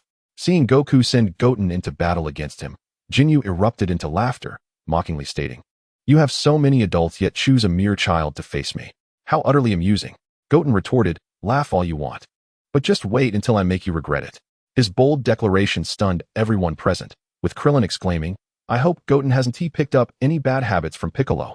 To which Piccolo responded, gazing at Krillin, what's wrong with Goten being himself? Children should embrace their nature. Must they act all serious like us adults? Krillin, taken aback, reflected, you may have a point. Listening to the exchange, Goku contemplated the difference between Goten and the original Gohan, who was raised by Chi-Chi to be a compliant child. Over the years, Goten and Gohan had mostly trained alongside him and the others, free from constraints, allowing their natural tendencies to flourish. This development was not detrimental. In fact, it would facilitate Goten's training. Goku had no desire to raise his sons to be ineffectual. Meanwhile, Jinyu, fuming at Goten's words, retorted, Saiyans are nothing but a bunch of unruly monkeys, lacking any decorum. I was feeling generous enough to spare you a moment longer. Yet you dare insult me. If you wish for death so eagerly, I shall oblige. With that, he swiftly lunged at Goten, delivering a kick aimed at his neck. However, the anticipated scene of Goten's neck snapping did not unfold. Instead, Goten remained unperturbed, tilting his head and regarding Jinyu with a smirk. Is that all you've got? Upon witnessing the scene, Jinyu was filled with disbelief and exclaimed, impossible. Absolutely impossible. How could you, little brat, have caught my attack without flinching and remain unscathed? Sun Wukong retorted with a mocking tone, there is nothing impossible. It merely signifies that you are unaccustomed to the world. Jinyu swiftly leaped backward, creating a distance of several meters, and proclaimed, cease your grandstanding. I, who serve Lord Frieza, have traversed the cosmos, conquering all. What kind of person have I not encountered? My previous strike was merely a test. Sun Wukong inquired, oh, is that so? Then why is there a cold sweat beading upon your brow? Jinyu, taken aback, responded, that is merely due to the oppressive heat. Sun Wukong chuckled, do you truly believe that yourself? Enraged by the taunt, Jinyu retorted, do not underestimate me, little brat. I shall now exert my full strength. Prepare for your demise. Without waiting for Sun Wukong's reply, he launched an attack. Chapter 16. The fierce battle between Piccolo and Frieza. As Piccolo and Frieza ascended into the sky, Frieza addressed Piccolo, exclaiming, ah, that Namekian. I truly admire your courage. You are the first to confront me directly. I offer you a chance. Submit to me and present the Dragon Balls, and I shall spare both you and your kin. In response, Piccolo declared, Frieza, I too present you with an opportunity. Depart from Namek with your tail tucked between your legs, and I will grant you mercy. Otherwise. Frieza's expression darkened immediately at these words. He retorted, since you are so stubborn and unyielding, do not blame me for what is to come. Soon, I shall defeat you and bring your people before you, one by one, to experience despair. Ha ha ha. Piccolo replied fiercely, Frieza, you seek your own demise. With that, he swiftly moved and delivered a punch that sent Frieza reeling. Following this, he unleashed a barrage of slaps across Frieza's face, as if wielding a fan. Caught off guard, Frieza was struck repeatedly before he could react, and only then did he manage to break free from Piccolo's grasp, enraged by the stinging sensation upon his face. Damn that Namekian. I will not let you escape, he bellowed, before lunging at Piccolo with a punch that met only an afterimage. Before Frieza could comprehend the situation, Piccolo retaliated with a blow to his head, sending him crashing to the ground. Piccolo swiftly positioned himself beneath Frieza and executed an uppercut, striking Frieza's chin, then kicked him into the air. In a flash, he appeared behind Frieza and sent him plummeting back down. This relentless assault continued, treating Frieza like a mere ball as he was kicked back and forth. Frieza had no opportunity to counter, and soon found himself battered and bruised. After a while, Piccolo seized Frieza by his horns and forcefully snapped them off, kicking him into the air once more, followed by a devastating blast that struck Frieza. Below, Vegeta watched in astonishment, exclaiming, is this truly the Frieza I once knew? He is utterly pathetic. Goku remarked, this is just the beginning. Frieza has yet to unveil his second transformations, and Piccolo has not revealed his true strength either. Vegeta nodded, aware of Piccolo's battle power exceeding 3 million, while Frieza's first form barely reached 1 million. The comparison was indeed stark. As the smoke cleared, Frieza had reverted to his original form. his horns broken and his tail shortened, his face a deep shade of anger. Piccolo chuckled. Frieza, you truly can take a beating. Perhaps you should consider renaming yourself the Punching Bag King. Frieza, on the verge of exploding with rage, shouted at Piccolo, that Namekian. You have successfully provoked me. I have decided that not only will I annihilate you and your people, but I shall also reduce Namek to mere dust. To which Piccolo replied, enough of your grandstanding. Show me your true power. Frieza declared, very well, Namekian, prepare yourself. I hope you do not regret this later. With that, he began his second transformation. A fierce aura enveloped him as his mouth elongated, his head rapidly stretched, bony spikes protruded from either side, his shoulders broadened, and his muscles bulged. Moments later, an alien form of Frieza stood before Piccolo. Observing this, Piccolo remarked, Frieza, your appearance is truly grotesque. No sooner had he spoken than he was struck by Frieza's fist, causing his head to tilt backward. Yet, Piccolo remained utterly unmoved. He reached out and grasped Frieza's wrist, pushing the fist away from his face, and said with a smirk, is this all your third form can muster? Frieza, taken aback, exclaimed, impossible. In this form, my combat power exceeds 2 million. How could you possibly withstand my blow? Piccolo taunted, could it be that this form of yours is simply too weak, or perhaps I am just too strong? Frieza swiftly distanced himself from Piccolo and stated, it appears that unless I reveal my true capabilities, I shall not be able to subdue you. Allow me to unveil my ultimate form and let you witness its true power. With that, he began his third transformation. The onlookers felt Frieza's energy surge exponentially, winds howled, dust swirled, and thunder rumbled, causing the very ground of Namek to tremble. Frieza's body underwent a transformation, his head shrank rapidly, his stature diminished, and his muscles contracted. In an instant, he had transformed into a figure no taller than 5 feet. His head, forearms, abdomen, and calves bore a blue hue, while the rest of his body shone white. His inverted triangular eyes and crimson pupils radiated a sense of cruelty. Frieza announced, my apologies for the wait, Namekian. It has been a while since I assumed my ultimate form, and I feel a bit out of practice. Now, come forth and let us warm up. He extended a finger, pointing at Piccolo, and before he could respond, unleashed a barrage of death beams that hurtled toward him. Piccolo immediately raised his hands to block, deflecting each death ray as they struck the ground around him, creating numerous deep craters. As the dust settled, Frieza, seeing Piccolo unscathed, remarked, Namekian, impressive. You seem to possess remarkable potential. I shall grant you one final opportunity. Submit to me, and you will stand second only to me in the Frieza force. I can overlook our previous encounters. What do you say? Piccolo replied, Frieza, I must admit your offer is quite tempting, but regrettably, I cannot accept. My upbringing forbids such a compromise. Frieza responded, then there is no room for negotiation. What a pity. Prepare to meet your end. Piccolo countered, if you wish to kill me, you will need to demonstrate your true strength. Frieza raised 3 fingers and declared, with merely 3% of my power, I can eliminate you. Piccolo responded, cease your empty bravado. Frieza chuckled, it seems you have yet to grasp the reality of the situation. Allow me to assist you in achieving clarity. With that, he swiftly appeared before Piccolo, delivering a powerful punch aimed at his abdomen. Piccolo, however, extended his hand and seized Frieza's wrist. Then with a forceful motion, he hurled Frieza into the air. With both hands directed towards Frieza, Piccolo unleashed a barrage of energy blasts, illuminating the sky in a brilliant white explosion. After an extended assault, Piccolo finally ceased his attack, fixating his gaze upon the heavens. As the smoke and dust settled, it became apparent that Frieza emerged unscathed. Piccolo, upon witnessing this, felt no surprise. If Frieza were so easily vanquished, he would not bear the title of the Emperor of the Universe. Chapter 17. The 20-fold King Kai Fist Beyond Limits. Frieza remarked to Piccolo, oh, ho, Namekian. I underestimated your strength. Now, I shall employ 6% of my power. I wonder if you can withstand it. Piccolo retorted with a scoff, bring it on. In an instant, before the sound of his arrival reached, Frieza's fist struck Piccolo's abdomen, causing him to spew blood onto Frieza's face. What a filthy liquid, Frieza chuckled. Piccolo, clutching his stomach, took a moment to recover. Observing this, Frieza quipped, oh, ho, not bad. Namekian, you recovered from my blow rather quickly.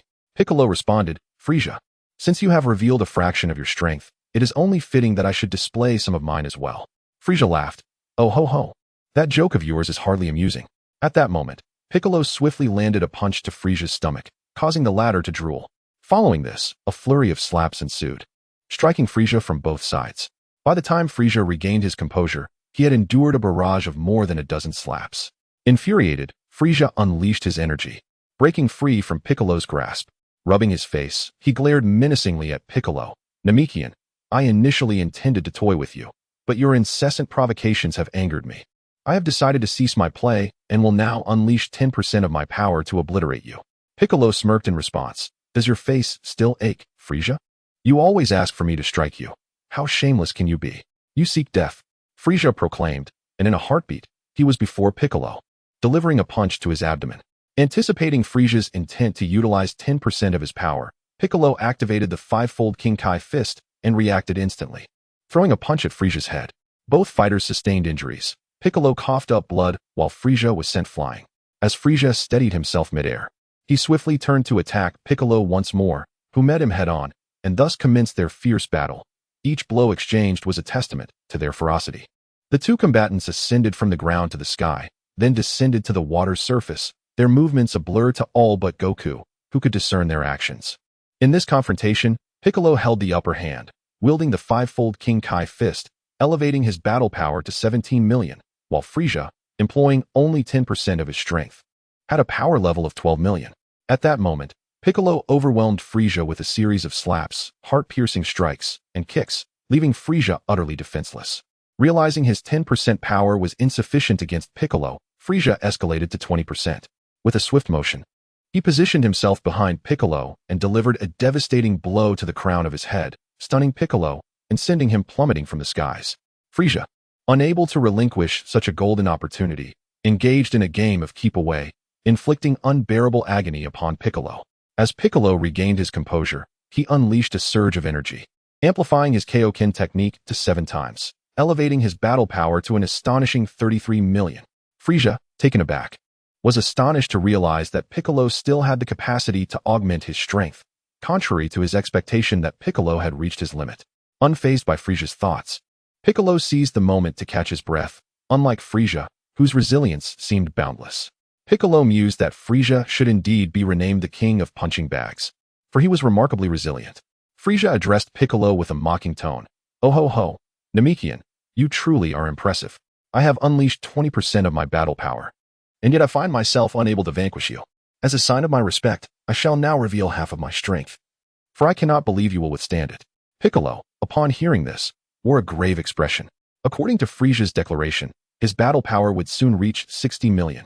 While even at his maximum Kaioken of 10 times, Piccolo could only achieve 34 million, making him vulnerable to a severe beating.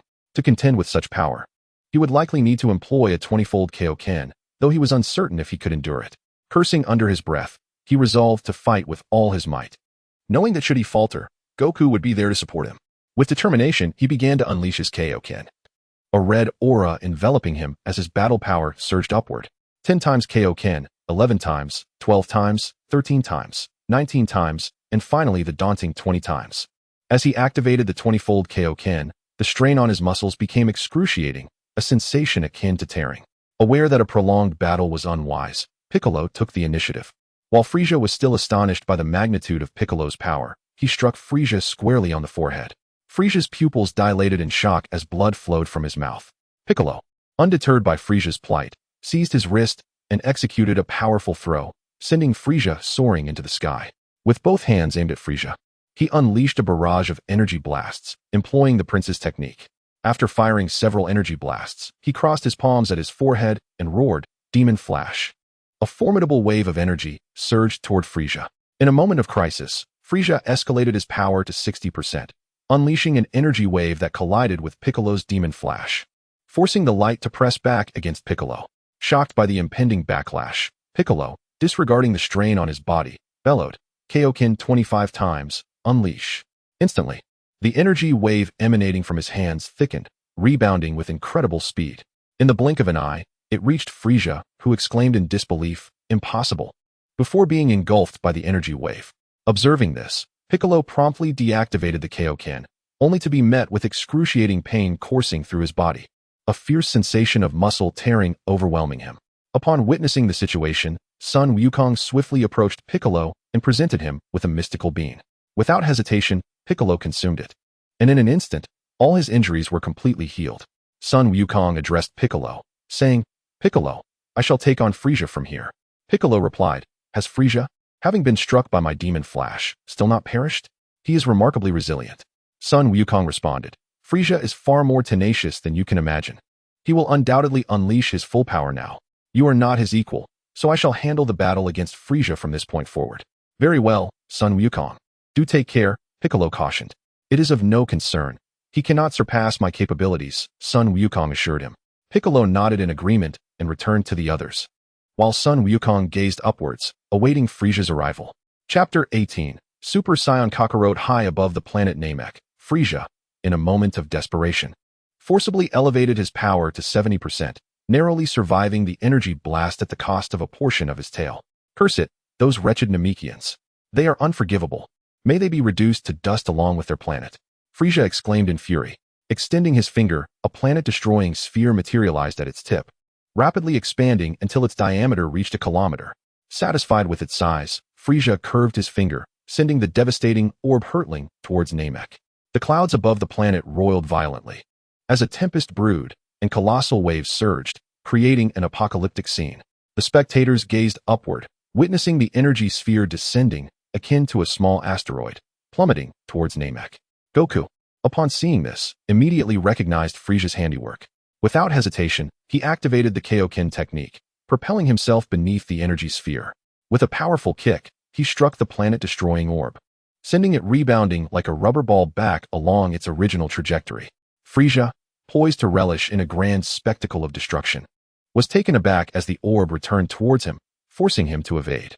The energy ball grazed Frieza before soaring into the outer space surrounding Namek, where it eventually erupted in a brilliant explosion. Realizing someone had redirected his destructive orb, Frieza descended, intent on annihilating everyone below before obliterating Namek itself. In a brief moment, Frieza's gaze fell upon Goku. Ah, was it you who sent my planet-destroying orb flying? He taunted. Indeed, it was I, Goku, came the reply. Frieza smirked. What was your name again? Ah, yes, Kakarot. The so-called Super Saiyan that Vegeta spoke of, correct?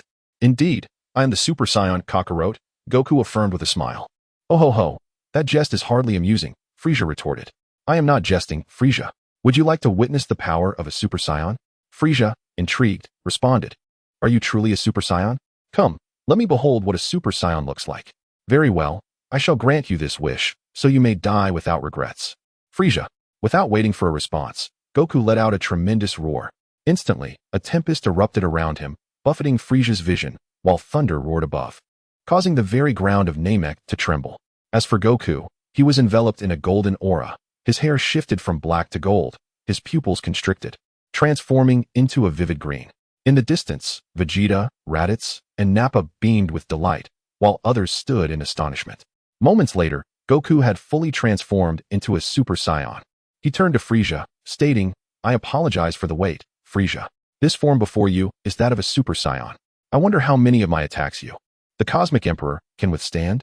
Frieza gazed upon Goku's appearance and murmured, the golden-haired warrior, the Super Saiyan.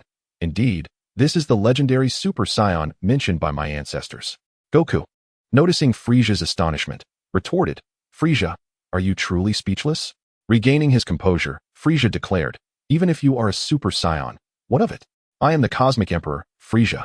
I fear no one. Goku replied, that's good to hear. I was beginning to think you had lost your fighting spirit.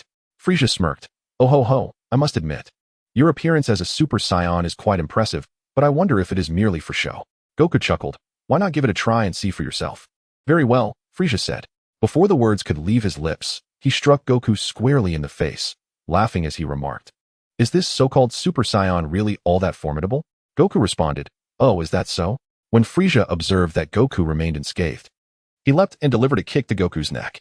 Goku laughed. Your aim is decent, but your strength could use some improvement. You can hit harder. I'm still standing. How dare you underestimate me, the great king? I will take your life. With that, Frieza extended his hands and unleashed a barrage of death beams towards Goku. Instantly, dust and debris filled the air, accompanied by the thunderous sound of explosions. After a prolonged assault, Frieza paused, chuckling. Oh ho ho, a Super Saiyan is nothing special. You shall perish at the hands of me, the Cosmic Emperor, Frieza. Oh, is that so?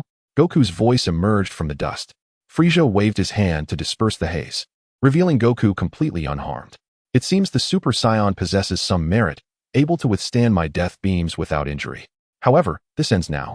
I shall unleash 100% of my power to obliterate you, your friends, and that Namekian, Frieza proclaimed. Goku replied, I await your challenge. Frieza, infuriated by Goku's calm demeanor, exclaimed, Damn you, wild monkey. I hope you can maintain this attitude in a moment. Goku replied, I am always of this attitude. Frieza, seeing no need for further banter, began to release his power, 71%, 72%, 73%, he murmured. As his strength surged, veins bulged from his forehead. Muscles expanded, pupils constricted, and his aura intensified, creating a tempest of wind, thunder, and lightning around him. Sensing Frieza's ferocious energy, Piccolo remarked, Frieza truly lives up to the title of Cosmic Emperor. His power is terrifying. During our earlier battle, he was clearly only using half of his strength. Thankfully, Goku is here, otherwise, we would all face certain doom. Goku's sons, Goten and Gohan, expressed their concern. Uncle Piccolo, do you think my father can defeat Frieza? Piccolo reassured them, rest assured. Did your father not mention before that his base combat power is 30 million? Upon transforming into a Super Saiyan, he can amplify his power 50-fold, which means his current combat power stands at 1.5 billion. In contrast, Frieza's maximum combat power is merely 120 million, rendering him no match for your father. Oh, we seem to have overlooked that, Goku admitted. Krillin interjected. You are worrying unnecessarily. Goku's combat power far surpasses that of Frieza, so there is nothing to be concerned about. Raditz added, the bald-headed one speaks wisely. Even if Kakarot does not transform into a Super Saiyan, he can still defeat Frieza. Let us not forget that Kakarot is also capable of utilizing the Kaioken technique. If Piccolo can execute a 20-fold Kaioken, then Kakarot can undoubtedly perform an even higher multiplier.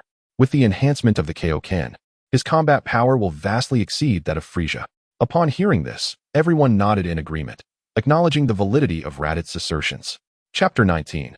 The Annihilation of Frieza. Frieza bellowed, unleashing his full power at last. Ah, Super Saiyan Kakarot, you should feel honored to perish beneath the might of my complete strength. Goku, extending a single finger, retorted, I need merely a fraction of my power, and you shall be reduced to cosmic dust. Frieza, is that so? Frieza scoffed. Let me witness how you intend to turn me into stardust, you wretched Saiyan monkey. Before he could finish, Goku delivered a powerful punch to Frieza's abdomen. The tyrant cried out in agony, spitting blood as he swiftly recoiled, wiping the crimson from his lips. Enraged, he exclaimed, You vile Saiyan monkey, how dare you ambush me? My patience has been utterly exhausted by your pathetic kind. Now, I shall eliminate you in one fell swoop. Frieza, it seems your pride remains unscathed. Allow me to acquaint you with the sensation of being struck, Goku replied, vanishing from sight and reappearing before Frieza. Frieza retaliated with a kick, shouting, You think you can catch me off guard again, Saiyan? Do you take me for a fool? Yet, as his words hung in the air, Frieza realized that Kakarot had vanished, leaving only an afterimage. Just as he prepared to act, Goku struck him from behind with a powerful blow to the back of his head. In a flash, Goku reappeared before Frieza, his hand resembling a giant fan as he unleashed a barrage of slaps across Frieza's face. The tyrant's head swayed like a bell as Goku landed dozens of strikes before retreating. Once Frieza regained his composure, fury surged within him. You accursed Saiyan monkey. I will see you dead. Ah ha ha ha. Frieza roared, launching a multitude of energy blasts at Goku. The air quickly filled with smoke as he unleashed a relentless assault for nearly a minute before finally ceasing fire. Huh, that should surely be the end of you. You contemptible wild monkey. Frieza laughed. I offered you a chance, yet you proved useless. Were you merely tickling me? From within the smoke, Goku's voice emerged. How amusing, Frieza. This is what we call the law of smoke and no harm. Frieza, incredulous, stammered, How can you possibly be unscathed? As the smoke cleared, Goku smiled and said, Frieza, this is what is known as the law of smoke with no injury. Frieza began to feel the pressure mounting, recalling the legends of Super Saiyans within his race. Realizing that this Super Saiyan's power rivaled his own, he grew increasingly uneasy. Noticing Frieza's silence, Goku taunted, What's wrong? The mighty Cosmic Emperor Frieza, feeling fear? Enraged by Goku's words, Frieza retorted, You insolent wild monkey, do not let your arrogance blind you. How could I ever fear a mere band of wild monkeys? You shall meet your demise. With a swift movement, he dashed before Sun Wukong and delivered a powerful punch aimed at him. However, he struck only a mere afterimage. As Frieza immediately retaliated with a spinning kick directed behind him, once again hitting Sun Wukong's illusion.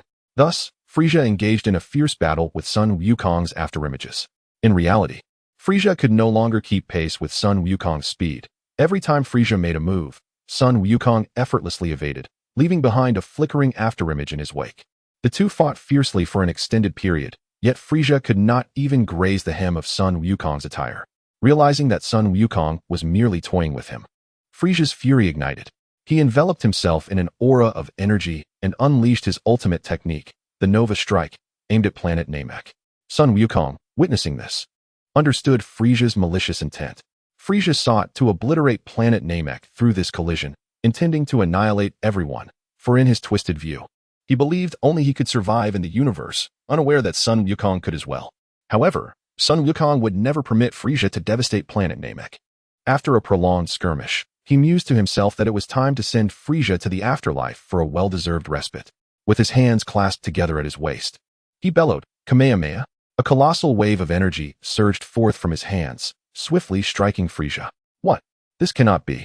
Frieza screamed in disbelief. No, the mighty emperor of the universe, cannot perish at the hands of a mere monkey.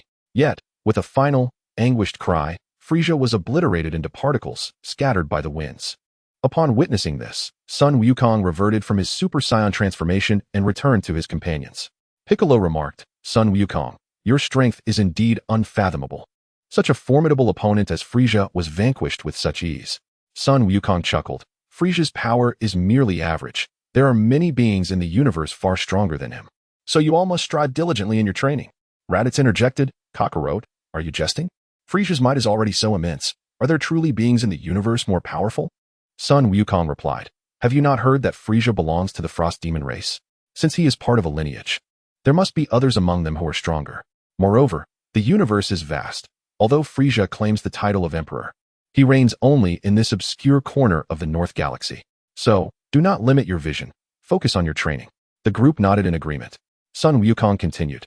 With the Frieza force defeated, let us bid farewell to the Grand Elder and return to Earth. The others nodded in consent, and thus, Sun Wukong employed instant transmission, bringing everyone before the Grand Elder in an instant. The Grand Elder opened his eyes and addressed Sun Wukong. Wukong, have the invaders been vanquished? Indeed, Grand Elder. Sun Wukong replied, though we arrived somewhat late. Many of your kin have fallen to the invaders. The Grand Elder sighed, such is their fate. You need not blame yourself. Sun Wukong reassured the Elder, saying, do not worry, we can gather the Dragon Balls and resurrect them. The Elder replied, however, the Porunga can only revive one individual at a time, and excessive use of the Dragon Balls may lead to irrevocable consequences. Sun Wukong understood that the Elder referred to the evil dragon, yet he remained unfazed, confident that by the time the evil dragon emerged, he would have ascended to either Super Saiyan 5, 6, or even 7. The mere presence of the evil dragon could hardly stir the waters. He then spoke, Elder, our Earth's Shenron is capable of reviving many individuals at once. Once we return to Earth, we shall summon Shenron to resurrect your kin. Upon hearing this, the Elder expressed his gratitude, saying, we thank you immensely. As a token of my appreciation, Wukong, if you have any wishes, you may realize them with the help of Porunga. Sun Wukong pondered for a moment and replied, Elder, at present, I have no desires. The Elder responded, very well then. Whenever you wish to make a request, come to Namek. We will always welcome you. Understood, Elder. We shall take our leave, Sun Wukong declared. The Elder nodded in acknowledgement. And with that, Sun Wukong utilized instant transmission to lead the others back to Earth. Chapter 20. The Supreme Namekian. Piccolo, after Son Goku, led everyone back to Earth. He sought out Bulma for the Dragon Radar and commenced the quest for the Dragon Balls. Remarkably, within half a day, he had gathered all 7 Dragon Balls. Subsequently, he summoned Shenron, who, at Piccolo's behest, granted the wish to resurrect the slain Namekians. A crimson light flashed in Shenron's eyes, and the deceased Namekians were miraculously revived. Appearing bewildered and confused, the Elder, sensing the revival of his kin, peacefully passed away. Upon learning of the Elder's demise, the Namekians were engulfed in profound sorrow. Life on Earth resumed its simple and monotonous training routine. After 6 months, Piccolo had fully acclimated to the 100-fold gravity, achieving a battle power of 5 million. Meanwhile, Goku donned a 300-fold weighted suit, successfully adapting to the intense gravity and enhancing his battle power to an astounding 90 million, enabling him to execute the 300-fold Kaioken technique. During this period, Vegeta made remarkable progress, adapting to the 100-fold gravity in just 6 months, reaching a battle power of 500,000. Raditz and Nappa also fully adapted to the 100-fold gravity, each attaining a battle power of 300,000. The prodigious youths, Sun Goten and Sun Gohan, showcased their exceptional talent, achieving a battle power of 1,500,000 after acclimating to the 100-fold gravity. Krillin adjusted to 80-fold gravity, reaching a battle power of 90,000, while Tien Shinhan also adapted to 80-fold gravity, attaining a battle power of 100,000. Yamcha barely managed to adapt to 50-fold gravity, achieving a battle power of 50,000, and Kaiatsu similarly adapted to 50-fold gravity, reaching a battle power of 40,000. Once Piccolo, Vegeta, Raditz, Nappa, Sun Goten, and Sun Gohan had acclimated to the 100-fold gravity, Goku relinquished the 300-fold gravity chamber to the 6 of them and began his training towards achieving Super Saiyan 2. One day, while Goku was immersed in his training, he received a telepathic message from King Kai of the North. "Goku, are you there?" inquired King Kai. "Yes, Lord Kai, what is it?" responded Goku. "Wonderful. Goku, Namek is currently under siege by an evil Namekian named Slug. You must hurry to Namek and rescue its inhabitants," urged King Kai. "Understood, Lord Kai. I will summon Piccolo and head there immediately," Goku replied. "Very well, Goku," King Kai acknowledged. Goku then entered the gravity chamber and called upon Piccolo. After explaining the situation, Piccolo, invigorated and eager for action, prepared for their journey. With a swift instant transmission, Goku and Piccolo appeared before Slug. Slug, who was interrogating the Namekians about the whereabouts of the Dragon Balls, was startled by the sudden appearance of the two warriors. Piccolo confronted Slug. "So you are Slug?" Slug chuckled. "Ah, another Namekian. Knowing my name, how dare you come here?" Piccolo retorted, "You are also a Namekian. Why do you harm your own kind?" Slug laughed heartily. "I merely seek the Dragon Balls to wish for eternal youth, but these worthless beings refuse to divulge their location, rendering their existence unnecessary. Begone, you malevolent creature. You shall never lay your hands on the wish orbs, you Namekian scoundrel." Slug's expression darkened, his eyes emitting twin beams of laser light, which swiftly reached the Namekian who dared to speak. In a flash, Piccolo intervened, shielding himself from the onslaught. Slug, taken aback, remarked with astonishment, "I never anticipated that there would be another from Namek, aside from myself, who has attained such prowess. You are worthy of death at my hands. What is your name?" "I am Piccolo," he replied defiantly. "With your meager strength, you think you can slay me? Truly, you are unaware of your own limitations."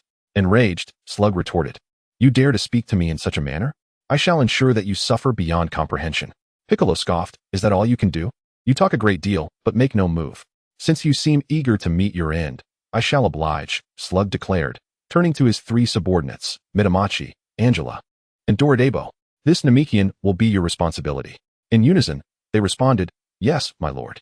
Piccolo stifled a laugh, struggling to contain his amusement. Sun Wukong, too, could not resist a chuckle. "What are you laughing at?" Slug demanded. "I just recalled something amusing," Piccolo responded. Slug then turned his attention to Sun Wukong. "And what is it that has you grinning, you foul monkey?" "My wife is giving birth tomorrow," Sun Wukong replied with a grin. With a cruel laugh, Slug responded, "Then your wife shall soon be a widow. How can you still find joy?" "I do not concern myself with the dead," Sun Wukong replied, unperturbed. Slug laughed derisively. "You think you can intimidate me, Saiyan, with your pitiful abilities?" Ignoring Slug, Sun Wukong addressed Piccolo. "I shall grant you 5 minutes. After that, I will intervene. Fear not, Sun Wukong. In less than 5 minutes, I shall handle him," Piccolo assured. "Just incapacitate him. He holds significant value for you," Sun Wukong instructed. At this, Piccolo's eyes sparkled with excitement. "Sun Wukong, are you suggesting assimilation?" Nodding affirmatively, Sun Wukong watched as Piccolo, invigorated, dashed towards Slug, delivering a powerful rising dragon fist that sent Slug hurtling through the air before he could react. The two commenced their fierce battle. Meanwhile, Slug's 3 subordinates, witnessing the clash, turned their attention towards Sun Wukong. He, however, dismissed them as insignificant, utilizing telekinesis to conjure 3 energy swords that swiftly pierced through the trio, resulting in a catastrophic explosion that obliterated them into mere remnants. Before they even had the chance to engage, they were vanquished by Sun Wukong. Following their demise, he lifted his gaze towards the struggle between Piccolo and Slug, sensing their auras. Slug's combat prowess hovered around 10 million, while Piccolo, employing the triple Kaioken, pressed the attack against Slug. The reason he refrained from obliterating Slug was due to his desire to assimilate him and gain his power. Shirag was battered and bruised, his face swollen with rage. In a fit of anger, he immediately transformed into a so-called Super Namekian, amplifying his combat power tenfold to an astounding 100 million. In a moment of carelessness, Piccolo suffered a broken arm from a powerful kick, prompting him to swiftly distance himself from his opponent. He then employed his regeneration technique, growing a new arm. Seeing this, Shirag let out a maniacal laugh, taunting Piccolo with, "You enjoyed your moment, didn't you? Now it's my turn." With that, he launched another assault on Piccolo. In response, Piccolo unleashed a 30-fold Kaioken, elevating his combat power to 150 million, and with a single strike, he severely wounded Shirag. Moments later, Piccolo, carrying the unconscious and injured Shirag, approached Son Goku to commence the assimilation process. Gradually, Shirag transformed into a radiant light, merging into Piccolo's being, causing Piccolo's energy to surge dramatically. Through his senses, Son Goku realized that Piccolo's base combat power had risen to rival that of the formidable Frieza. In reality, Piccolo's combat prowess had now reached the level of Son Goku's transformation into a Super Saiyan, boasting a staggering 150 million. After assimilating Shirag, Piccolo felt an unparalleled surge of strength. Chapter 21. Transformation into Super Saiyan 2. The inflated Piccolo resolved to challenge Son Goku. With a smile, Piccolo declared, "Son, I am issuing you a challenge." Goku replied, "Piccolo, are you certain?" Observing Goku's calm demeanor, Piccolo felt an uncharacteristic twinge of doubt, yet he steeled himself and asserted, "Absolutely." "Very well, Piccolo, you possess courage. Allow me to showcase my true power," Goku said with a grin. With a mighty shout, he transformed into a Super Saiyan, his battle power soaring to 37 times that of Frieza. Although Piccolo was taken aback, his complexion turning a shade of green, he steadied himself, recalling that with his own 30 times Kaioken technique, he would match Frieza's 30-fold power. He confidently stated, "Son, the Super Saiyan does not intimidate me." Goku nodded in agreement, reflecting that his own transformation yielded a battle power of merely 4.5 billion, a mere 900 million more than Piccolo's. It hardly sufficed to frighten him. Goku then reverted from his Super Saiyan form and activated the Kaioken.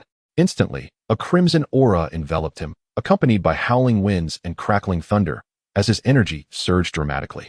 In no time, his power eclipsed that of 30 times Frieza, and upon activating the 200 times Kaioken, Goku ceased his energy augmentation. He turned to Piccolo and asked, "So, Piccolo, do you still wish to spar with me?" Alarmed, Piccolo quickly shook his head, thinking, "He is no fool.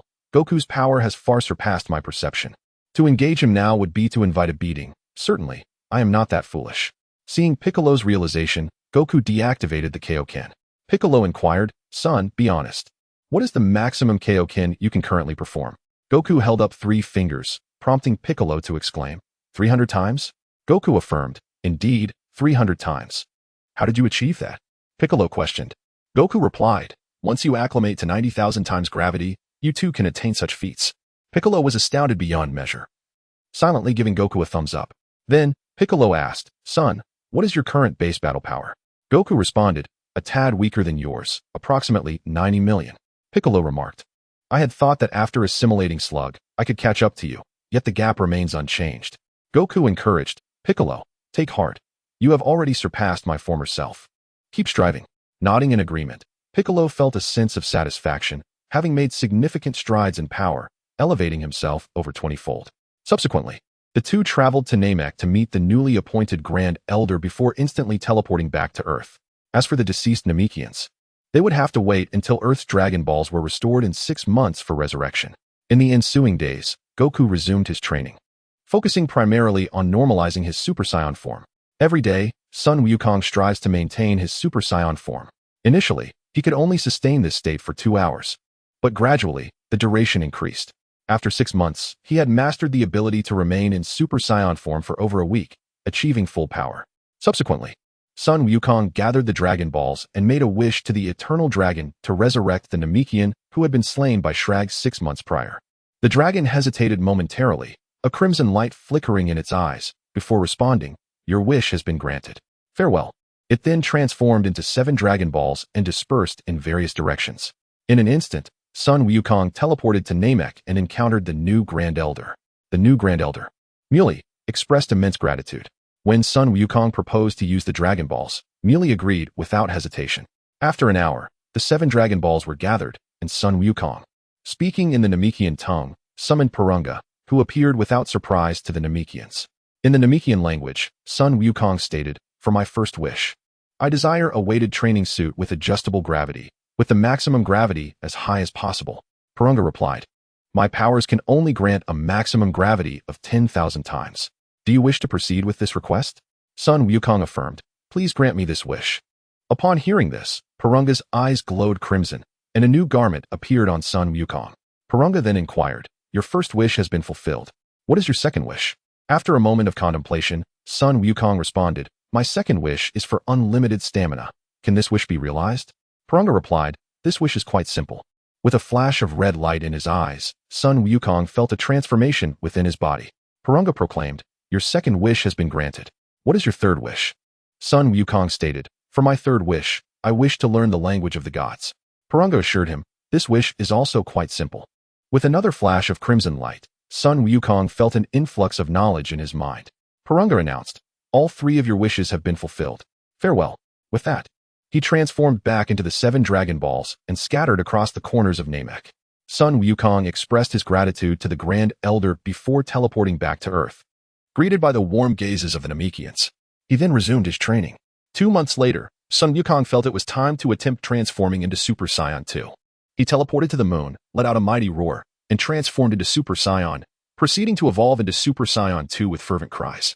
As he unleashed his power, a golden aura erupted around him, accompanied by crackling lightning, his golden hair standing upright with a strand cascading down his forehead. Moments later, he successfully transformed into Super Saiyan 2, overwhelmed with exhilarating strength. After reverting to his normal state, Sun Wukong instantly teleported back to Earth and continued his rigorous training. A month later, Vegeta, Son Goku, and Son Gohan finally acclimatized to the gravity of 300 times that of Earth. Vegeta's combat power reached an impressive 3,100,000, while both Son Goku and Son Gohan stood at an even 3 million. After informing Son Goku of their progress, he encouraged the trio to attempt transforming into Super Saiyans. 3 days later, following 3 attempts, they succeeded in achieving the coveted transformation. On that day, as Son Goku continued his training as usual, King Kai contacted him, reporting that a being named Drellis was traversing the cosmos, planting spirit trees and wreaking havoc across numerous planets. Without hesitation, Son Goku agreed to assist in eliminating this threat. Chapter 22. The Spirit Fruit on the Spiritual Tree. Upon receiving the coordinates of Dales from the North Realm King, Sun Wukong began to sense the surrounding energy. After a quarter of an hour, he finally detected a few faint auras and used instant transmission to appear before a towering tree. Dales and his subordinates were taken aback by Sun Wukong's sudden appearance. Dales inquired, you appear to be a Saiyan as well. What is your name? And how did you arrive here? Sun Wukong, hearing this, turned to face Dales and his followers, responding, I am Kakarot, and you must be Dales. Dales replied, you know my name. Are you here to pledge your allegiance to me? However, I only accept elites. I do not take in the worthless. Sun Wukong chuckled. What gives you the confidence to believe I would seek your allegiance? Dales retorted, you are not here to ally with me? Then what is your purpose? I am here to kill you and seize your spirit fruit tree, Sun Wukong declared. Am I hearing correctly? You claim you are here to kill me and steal my spirit fruit tree? That is indeed a grand jest. Dales laughed heartily. Sun Wukong replied, laugh if you wish. This is your final moment. At this, Dales's expression turned cold, and he spoke. It seems you truly wish to challenge me, Dales. Do you possess the strength to do so? Demandu, go inform him that our Dales Legion is not something that just anyone can provoke. Yes, Lord Dales, Demandu replied. He then used a scouter to assess Sun Wukong's battle power, discovering it to be a mere 5. He said, I know you are concealing your true power, Kakarot. Release your battle power. Do not say I did not give you a chance. Very well, watch closely, Sun Wukong responded. He slightly released his energy, causing Demandu's scouter to emit a rapid series of beeps. Demandu, upon seeing the reading, was startled, as it displayed 530,000. Dales, witnessing this, asked Demandu, what is this kid's battle power? Is this what frightened you? Lord Dales, the scouter indicates this child's battle power has reached 530,000, Demandu reported. Dales, in disbelief, exclaimed, you must be mistaken. I am not. Unless the scouter is malfunctioning, Demandu insisted. Impossible. This Kakarot, like me, is a low-class warrior. How could he possibly reach such a level when I have consumed numerous spirit fruits just to barely surpass 500,000? What right does he have? Dales seethed with anger. Meanwhile, he thought to himself, if I consume a few more spirit fruits, my battle power will surpass Kakarot's, allowing me to defeat and kill him. I must buy some time. Sun Wukong then stated, I began my training at the age of 3, enduring the changing seasons without interruption. And that is how I attained my current strength, unlike you, who relies solely on external means, depending on the fruits of the spirit tree to enhance your power. Strength acquired in such a manner ultimately lacks merit. Dales, upon hearing this, remarked, "What is wrong with relying on external sources?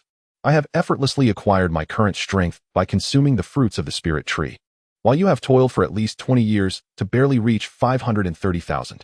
The superiority of my method is evident." Sun Wukong replied, "You believe that the strength I am displaying now is my full capacity? Let me inform you that what you see is scarcely a fraction of my true power, not even 1/25. Impossible. You must be deceiving us. No one can attain such prowess in merely 20 years. Dales exclaimed in astonishment. Sun Wukong continued, "Then allow me a moment of benevolence to demonstrate the Super Saiyan before your demise." With that, he unleashed a mighty roar, his aura surging, winds howling, and the sky crackling with thunder. Sun Wukong's hair began to shimmer with golden light, and his pupils shifted to a vibrant green. Bang, bang, bang. The detectors of Dales and his 3 subordinates shattered in unison, leaving them aghast. Their devices, capable of measuring up to 2 million in battle power, had exploded, indicating that Kakarot's strength surpassed the detector's limits. No wonder the 4 were struck with disbelief. Moments later, Sun Wukong transformed into a Super Saiyan. Dales and all exclaimed, "Is this truly the legendary Super Saiyan?" "Indeed, it is extraordinary," Sun Wukong affirmed. "Indeed, this is the Super Saiyan. It amplifies combat power by 50 times the baseline." Dales nodded calmly, then suddenly charged towards the spirit tree. Sun Wukong, realizing Dales's intentions, understood he sought to consume the spirit fruits to bolster his power for a confrontation. However, he was unaware that the enhancement from the spirit fruits had its limits. Otherwise, the Kaioshin and gods of destruction would not allow the spirit tree to be so easily accessible. Sun Wukong conjured 4 energy swords, presenting one to each of the 4, who were so moved they fell to the ground, lifeless. After dealing with them, Sun Wukong swiftly approached the spirit tree and plucked a fruit, savoring its flavor. Not bad. Quite akin to an apple, he mused. Upon finishing, he assessed his power. Although there was little increase, his divine energy had significantly improved. Consequently, he harvested all 250 spirit fruits. Next, he teleported to Dales's spaceship, bringing it back to Earth. Bulma was enjoying tea in the garden when she spotted Sun Wukong carrying a colossal spaceship in the sky. She shouted, "Wukong, where did you get that spaceship? Put it down." Sun Wukong responded, "Bulma, where should I place the spaceship?" Bulma instructed, "Just set it in front of the laboratory." Obeying, Sun Wukong gently flew the ship toward the laboratory. Moments later, he positioned it before the building. Dr. Briefs, engrossed in experiments, emerged upon seeing the scene and remarked, "Wukong, where did you acquire such a magnificent spaceship? It's truly exquisite." Sun Wukong replied, "I obtained it from a cosmic pirate, and I'm gifting it to you, my father-in-law." Dr. Briefs responded, "That is quite generous of you." Sun Wukong remarked, "We are all family here, no need for formalities." To which Briefs responded, "Then I shall graciously accept." Sun Wukong nodded, then produced 20 spirit fruits, offering them to Briefs, saying, "Father-in-law, these are spirit fruits. Consuming them will prolong life and invigorate the mind. Please share them with mother-in-law." Briefs expressed his gratitude. "Wukong, your thoughtfulness is appreciated. I shall accept them." After trying one, Briefs felt himself rejuvenated, brimming with vitality, and exclaimed to Sun Wukong, "This is truly remarkable. I shall go find your mother-in-law." Sun Wukong nodded, and, in an instant, teleported to Bulma's side, presenting her with 10 spirit fruits. After explaining their effects, Bulma immediately indulged. Upon consuming one, she radiated with vitality, appearing years younger, and her combat power surged from 3 to 30,000. She turned to Sun Wukong and said, "Wukong, you've done splendidly. I shall reward you properly this evening." Sun Wukong replied with a smile, "No need to wait until evening. Once I finish distributing the spirit fruits, we can begin, and we shall invite Chi-Chi as well." Bulma, blushing, retorted, "No, it must be saved for the evening." Sun Wukong chuckled, "Then evening it shall be." Thereafter, Sun Wukong commenced distributing the spirit fruits to acquaintances. Chapter 23. The arrival of the 2 kings. Trunks made his appearance as Goku bestowed upon Chi-Chi, the Ox King, Gohan, Krillin, Tien, Yamcha, Kaiatsu, Master Roshi, the Cat God, the Supreme Kai, Bobo, King Kai, Raditz, Nappa, Vegeta, Son Goten, and Son Goku Jr., each 10 spirit fruits. After consuming the fruits, most of them experienced a remarkable increase in power, raising their battle capabilities by approximately 300,000. For Raditz, Nappa, Vegeta, Goten, Goku Jr., and Piccolo, this increment was merely a trifling enhancement. However, for Chi-Chi, the Ox King, Master Roshi, the Cat God, the Supreme Kai, Bobo, Kaiatsu, Yamchu, Tien, Krillin, and King Kai, the boost was immensely significant. Such a surge in power could allow them to reign supreme even in the most obscure corners of the seventh universe. That night, Goku and Chi-Chi engaged in a spirited contest that lasted until dawn. With Goku's boundless stamina, both soon surrendered, only to awaken languidly the following afternoon. In the days that followed, Goku resumed his rigorous training under heavy weights. Despite having attained the transformation into Super Saiyan 2, he remained vigilant. Understanding that the foes ahead would be increasingly formidable, Goku needed to advance swiftly to orchestrate his fate effectively. Upon enhancing his weighted clothing to a gravity of 10,000 times, he re-entered the 100-fold gravity chamber to continue his training. After 6 months, Goku emerged victorious from the 100-fold gravity chamber, achieving a staggering base battle power of 990 million, an 11-fold increase, capable of wielding a 3,000-fold Kaioken. Although the enhancement from the Super Saiyan transformation paled in comparison to the Kaioken, Goku resolved to train in Super Saiyan 2, aiming to master it fully over the next 6 months before attempting the transformation into Super Saiyan 3. One day, while Goku was training as usual, he sensed 2 exceedingly malevolent auras approaching Earth in a matter of minutes, prompting him to exit the gravity chamber and join his companions. Piccolo addressed Goku, "Goku, you feel it too, don't you?" Goku nodded, acknowledging these 2 auras possess considerable strength, approximately twice that of Frieza. Vegeta, eager for a challenge, remarked, "Let us see for ourselves. I've transformed into a Super Saiyan for quite some time without a proper fight. It's fortuitous that these 2 have come to us."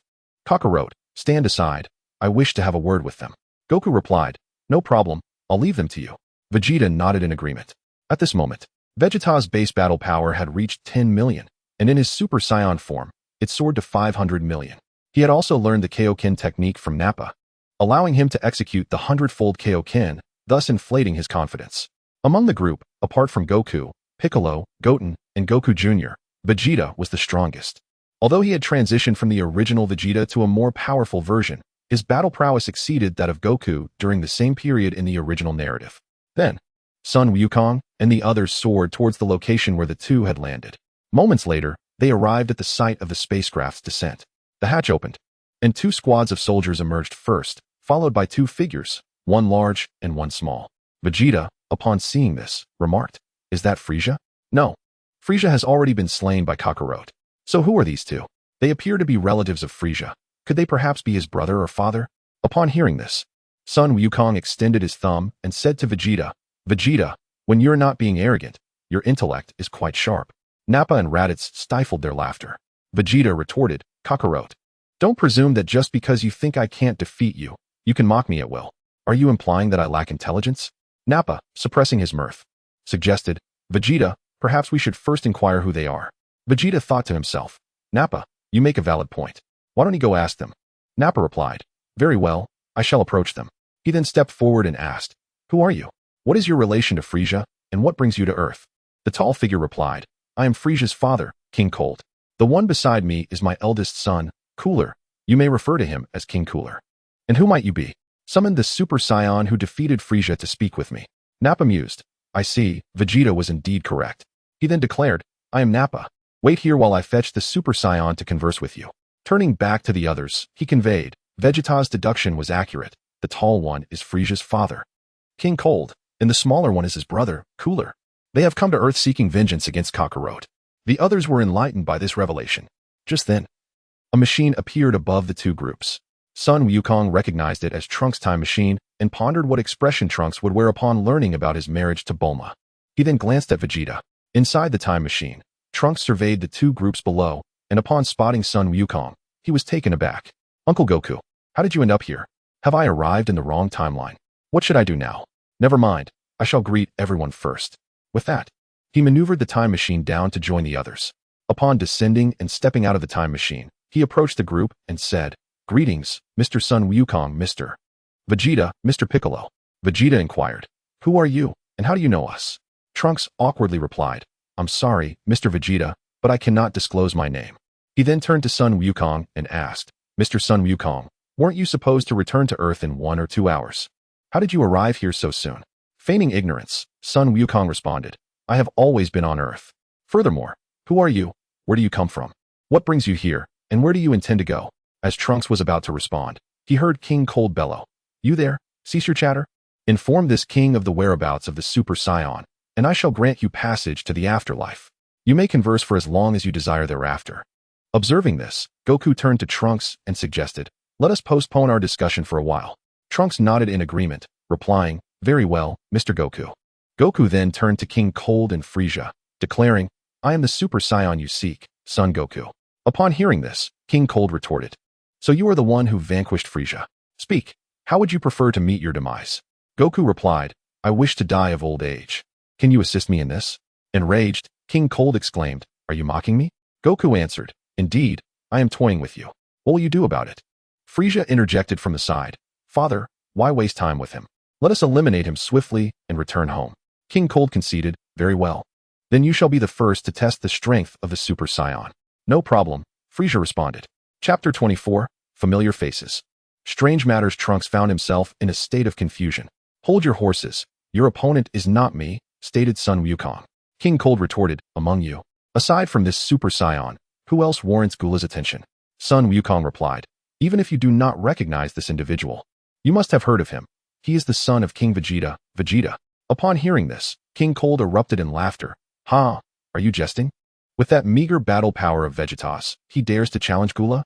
Vegeta, standing behind Sun Wukong, was incensed by this remark.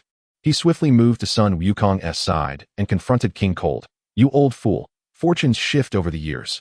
This prince is no longer the trash I once was. Sun Wukong chuckled. Vegeta, you truly are ruthless. You even berate yourself when angered. Vegeta shot back. Kakarot, step aside. I shall handle these two myself. Before Sun Wukong could respond, Gula laughed heartily. It has been years, Vegeta. You have grown bold enough to speak such arrogance. Vegeta, in turn, laughed. Gula. Frieza was dispatched by that fool Kakarot with a mere energy blast. I shall not meet the same fate. I intend to torment you thoroughly in repayment for the years of kindness your brother Frieza has shown me. Sun Wukong remarked, Vegeta.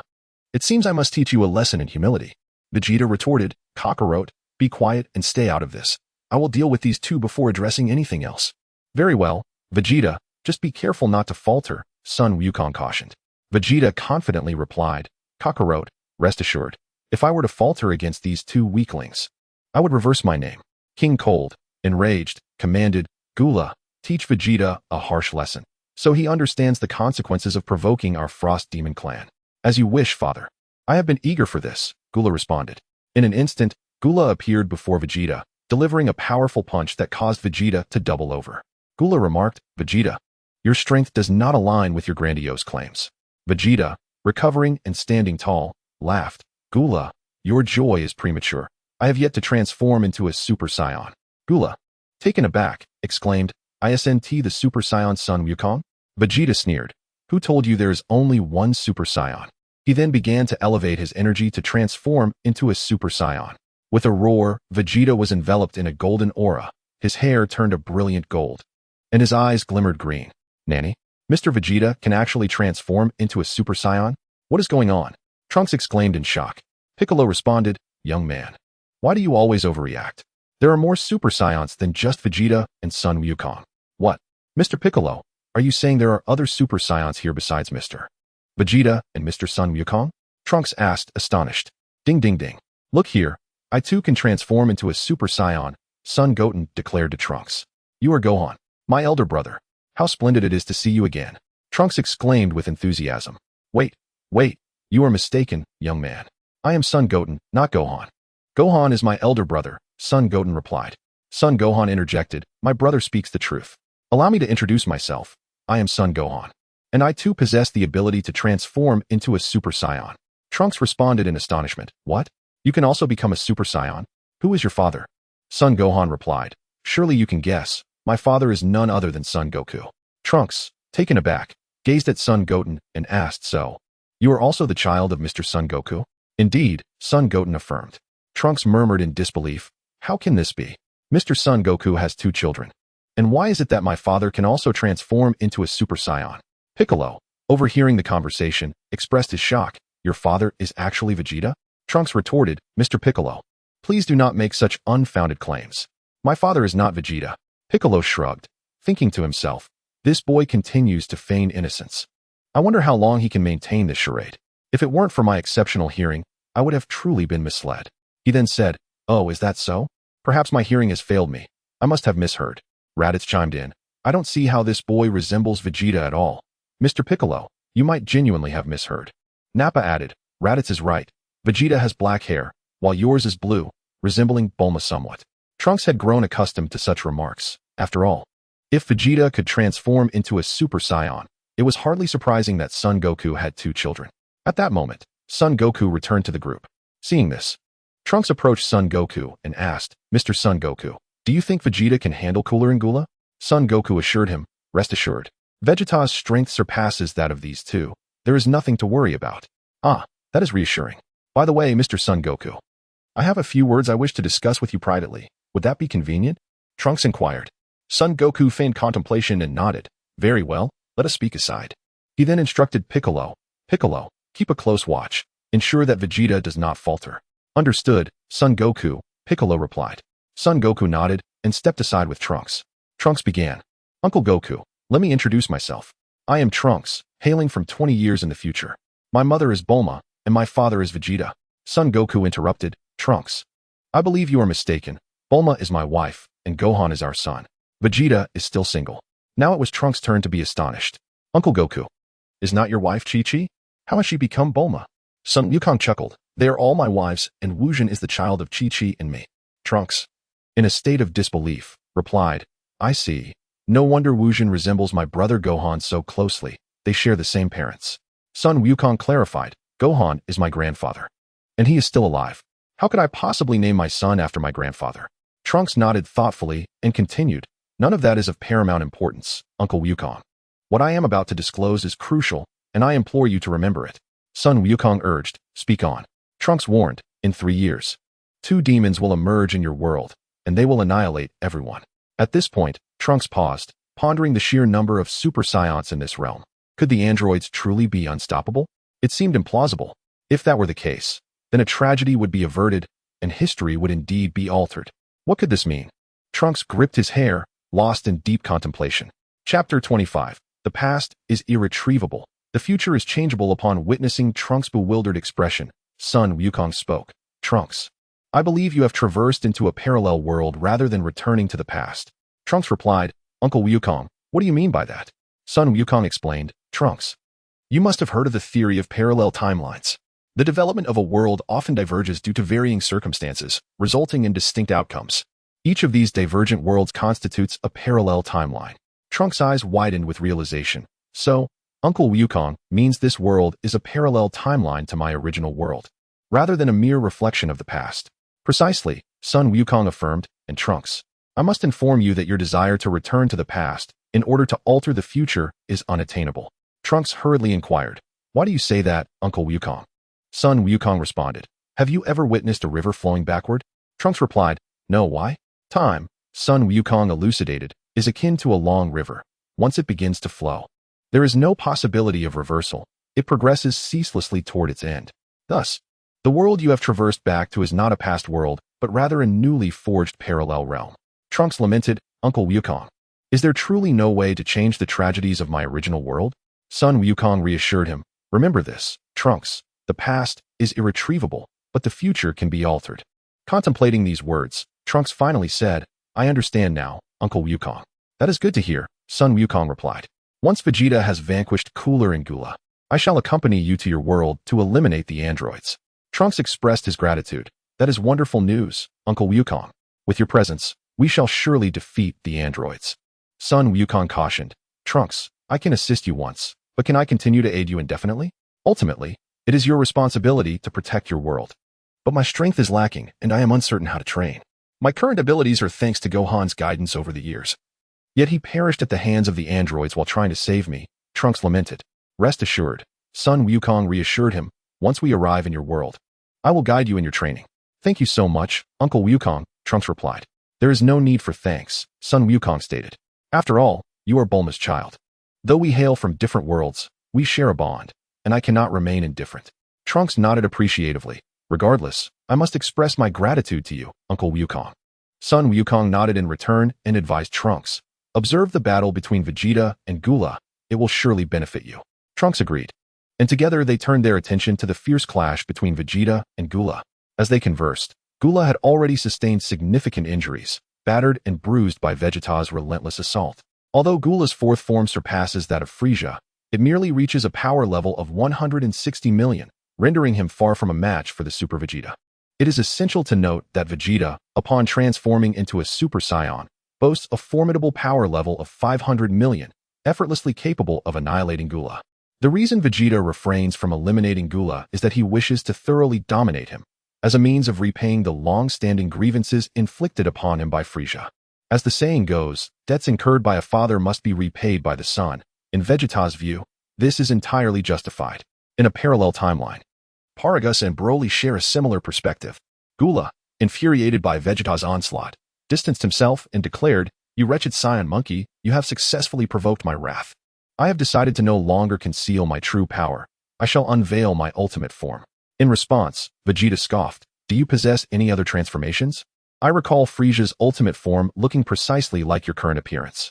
Gula retorted, "Do you think I am like my foolish brother, limited to merely 3 transformations? I am a prodigy of the Frost Demon race, naturally endowed with an additional transformation, surpassing both Frieza and my father, King Cold." "Oh, is that so? Then transform, and allow this prince to witness how formidable your ultimate form truly is," Vegeta challenged. "Very well, Vegeta. Just wait. I hope you do not come to regret this," Gula replied, commencing his ultimate transformation. As Gula's aura surged, his physique expanded, for horns sprouted from his head. His mouth became concealed by a mask, his eyes turned red with pupils vanishing, and sharp bone blades emerged from his elbows and shoulder bones. Upon completing his transformation, Gula's power intensified nearly 3-fold. King Cold, witnessing this transformation, was taken aback, having never encountered such a form of Gula before. He muttered to himself, "It seems I was correct in having Frieza restrain Gula. This lad is stronger than both Frieza and myself. Were it not for Frieza, my empire would likely have been overthrown by him long ago. However, there is no longer a need to suppress Gula. Once we eliminate this group, I shall bequeath the empire to him." Trunks, sensing Gula's newfound power, exclaimed, "Gula's energy has grown significantly. Will Vegeta be alright?" "Do not worry, Trunks.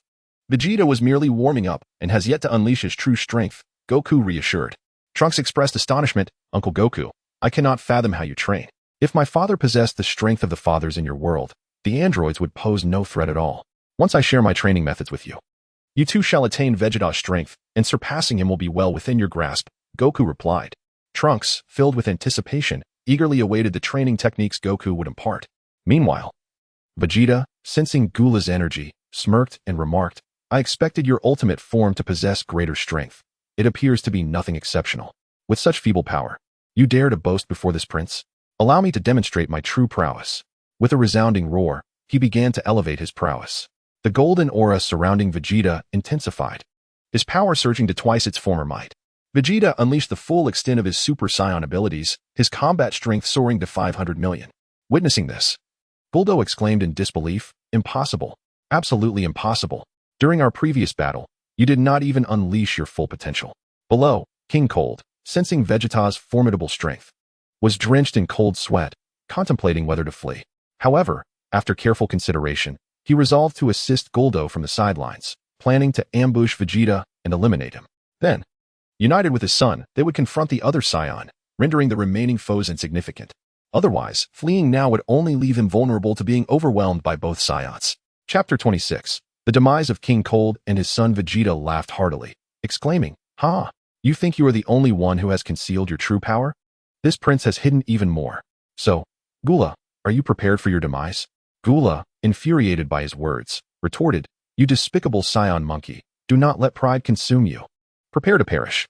With that, he raised both hands above his head, conjuring a massive energy sphere that rapidly expanded, reaching several dozen kilometers in diameter within moments. Gula sneered, "Vegeta, if you dare to evade, this planet will pay the price alongside you." Ha ha.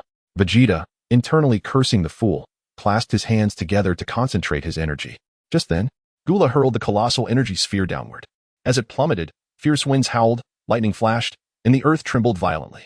Vegeta bellowed, "Behold my Big Bang attack." He unleashed a formidable energy wave from his palms, striking the energy sphere and redirecting it towards Gula. Gula, witnessing this, cursed, "Damn you, Saiyan monkey. You are truly troublesome." He retaliated with an energy wave of his own, clashing with the sphere to counter its descent. King Cold, observing the chaos, felt a surge of excitement and thought, "What an opportunity." He prepared to fire an energy wave to assist Gula in vanquishing Vegeta. However, just as he aimed at Vegeta, a flash of light caught his attention. To his astonishment, a young man with golden hair wielding a massive sword stood before him. As he prepared to speak, a violent tearing sensation coursed through his body. To his shock, he realized he had been cleaved in two. A crimson line appeared from head to toe on King Cold. Unbeknownst to him, Goku had already sensed King Cold's treacherous intent towards Vegeta and had signaled Trunks. With a swift understanding, Trunks transformed into a Super Saiyan, drew his great sword from his back, and in a flash, severed King Cold before he could react. This entire sequence unfolded in the blink of an eye, so swiftly that King Cold did not even perceive the anomaly within his own body initially. In disbelief, he exclaimed, "When did you ambush me?" Trunks replied coolly, "The moment you intended to strike Mr. Vegeta." Furious, King Cold spat, "Curse you." Yet before he could make any further move, Trunks swung his great sword again, leaving several more crimson lines across King Cold's form. Before he could utter a plea for mercy, Trunks cleaved him into pieces. With a single hand, Trunks unleashed an energy wave, obliterating King Cold into mere particles. He then tossed the great sword into the air, turning his head as it flawlessly returned to its sheath behind him. Trunks reverted from his Super Saiyan form and swiftly returned to his companions, unconcerned about the remaining minions, who were already fleeing. Piccolo, witnessing Trunks' swift defeat of King Cold, whose power was no longer inferior to Frieza's, praised, "You handle things with such efficiency, and your strength is truly impressive." Trunks remarked, "Mr. Piccolo, you flatter me."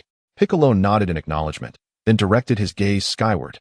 At that moment, a colossal energy sphere had been propelled towards Guldo by Vegeta's energy wave. Guldo gritted his teeth in resistance, but to no avail, helplessly witnessing the energy ball being driven back towards him. With a roar of frustrated defiance, he exclaimed, "Cursed Saiyan monkeys, damned Frieza." Soon after, he was engulfed by the energy sphere, hurled into the void of space, reduced to cosmic dust. Vegeta, upon witnessing this, erupted into laughter, declaring, "Ha ha ha. At long last, this prince has avenged the years of being treated like a dog by Frieza." Turning to search for King Cold, he found no trace of him. He swiftly approached Goku and inquired, "Kakarot, where is King Cold?" Goku pointed towards Trunks, stating, "He was taken down by that young man in an instant." "What?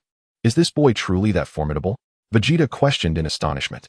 Nearby, Nappa interjected, "Vegeta, this boy can transform into a Super Saiyan. He must be one of our kin." Vegeta, taken aback, retorted, "Impossible. Absolutely impossible. Besides myself, Kakarot, you, Raditz, and Kakarot's two sons, there cannot be any others among the Saiyans." Goku replied, "Are you certain, Vegeta? Have you forgotten about the foe I dispatched previously, Dor?" Hearing this, Vegeta's eyes widened in realization. "Are you suggesting he could be one of our lost brethren?" "That is plausible, for there were indeed survivors when planet Vegeta was destroyed." Goku responded, "If that is your belief, so be it." He then turned to Krillin, Tien, Yamcha, Dend, and Goten, instructing, "Why don't you all take care of the minions that Cold and Guldo brought along? Consider it a practice session." Krillin affirmed, "No problem, Goku." The group then soared towards the opposing minions. Goku relayed Trunks' situation to the others, and Vegeta remarked, "As for those androids, should they dare to appear, this prince shall shatter them into pieces." Goku pondered, Vegeta's words ring true. In 3 years, under my guidance, Vegeta will undoubtedly achieve Super Saiyan 2. When that time comes, not even androids 17 and 18, let alone Cell, will pose a challenge. He voiced, "Vegeta is right. The androids are of little concern." Trunks interjected, "Mr. Goku, Mr. Vegeta, do not underestimate the strength of the androids. I can barely hold my own against one of them. They possess considerable power." Vegeta scoffed, "Your level of strength makes you perceive the androids as formidable, but to us, they are mere refuse." Piccolo added, "Indeed, Vegeta speaks the truth. Since your power is comparable to that of the androids, they are hardly a threat. From my observation of your battle, your strength does not even reach half of Vegeta's true capacity, and among us, Vegeta ranks only 5th. Trunks, upon hearing this, was astonished and exclaimed, "Mr. Vegeta, with such formidable strength, you are only ranked 5th among you?" In response, Vegeta scoffed, declaring, "This prince shall inevitably surpass Kakarot."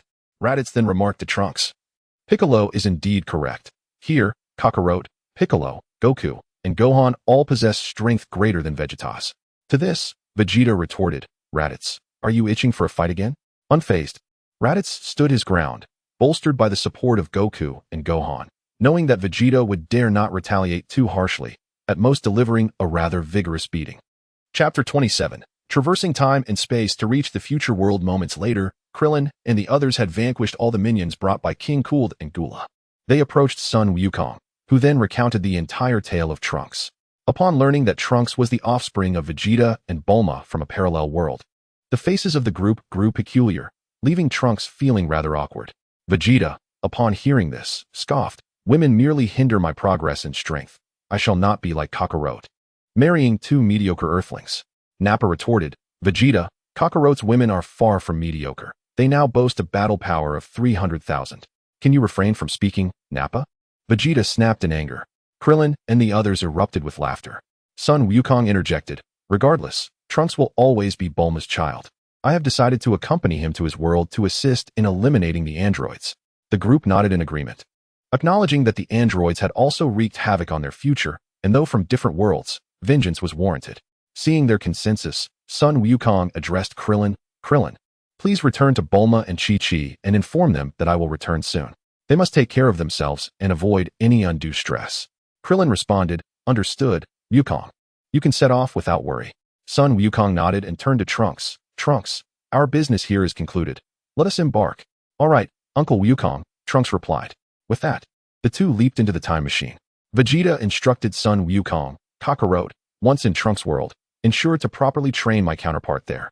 It is disgraceful that he was defeated by those two worthless androids. Understood, Vegeta, Sun Wukong replied. Inside the time machine, Trunks deftly manipulated the controls, and soon the machine soared into the air before vanishing in a flash. Piccolo sensed the energies of the two and remarked to the group, Sun Wukong and that boy have indeed disappeared from this world. It seems they have truly ventured into another parallel realm. Krillin noted, it appears Bulma is indeed a genius for constructing something as remarkable as a time machine. Vegeta concurred, the little bald-headed one speaks wisely. Though Kakarot's woman may be mediocre in battle, her intellect surpasses that of the former Frieza Force's chief scientist. Raditz and Nappa nodded in agreement. Piccolo concluded, well then, let us all return to our training. In 3 years, androids will manifest in our world as well.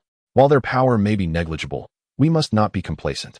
The group acknowledged this and departed the battlefield, returning to West City. As Sun Wukong sat within the time machine, gazing at the vibrant hues of the surrounding light, he mused, this time machine is indeed extraordinary. It truly allows for the traversal of time and space. Uncertain of how long they had traveled, the time machine pierced through a luminous veil and arrived in Trunks' world. As I gazed around, remnants of crumbled walls and devastation lay scattered everywhere. Trunks emerged from the time machine and addressed Goku, saying, Uncle Goku, this is my world. The androids have ravaged it beyond recognition. 90% of humanity has been slain by them, and the few survivors are forced to scurry like rats in hiding. Upon uttering these words, Trunks was filled with rage. Goku leaped out of the time machine and reassured Trunks, there is no need for anger. I have arrived, and with my presence comes hope. I will train you, and you shall confront the androids yourself. Trunks replied, thank you, Uncle Goku.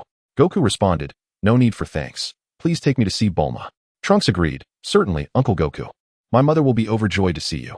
After storing the time machine in a capsule, he led Goku to Bulma's hideout. Moments later, they arrived at a concealed basement. Upon seeing Bulma, Trunks recounted the entire ordeal. Bulma, astonished, looked at Goku and exclaimed, I can hardly believe that the version of me from that world chose to have you alongside Chi-Chi. It truly surprises me. Goku chuckled. Perhaps my sincere affection won Bulma over. To which Bulma responded in disbelief, Sun Wukong, I had no idea you were such a person. The Goku from my world is a mere martial arts enthusiast, a straightforward man, utterly lacking in romantic finesse. I even once doubted that Goten could be born without Chi-Chi taking the initiative. Goku, covering his face, remarked, Bulma, you and the Bulma from my world share a fierce spirit. Bulma laughed, oh really? That is rather peculiar. Our personalities are quite similar. Yet the Goku from my world is so vastly different from you. Goku suggested, perhaps this illustrates the diversity of parallel worlds. Bulma nodded in agreement and then inquired. Trunks mentioned that you are quite confident in dealing with the androids. Is that true, Sun Wukong? Please do not underestimate them. Trunks reassured her, "Mother, do not worry. Though I have never witnessed Uncle Goku in action, I have seen my father from that world fight. His strength pales in comparison to Uncle Goku's. Yet he surpasses the androids significantly. When compared, Uncle Goku handling the androids is as simple as child's play." Bulma replied, "I see. That puts my mind at ease. When will you confront the androids, Sun Wukong?"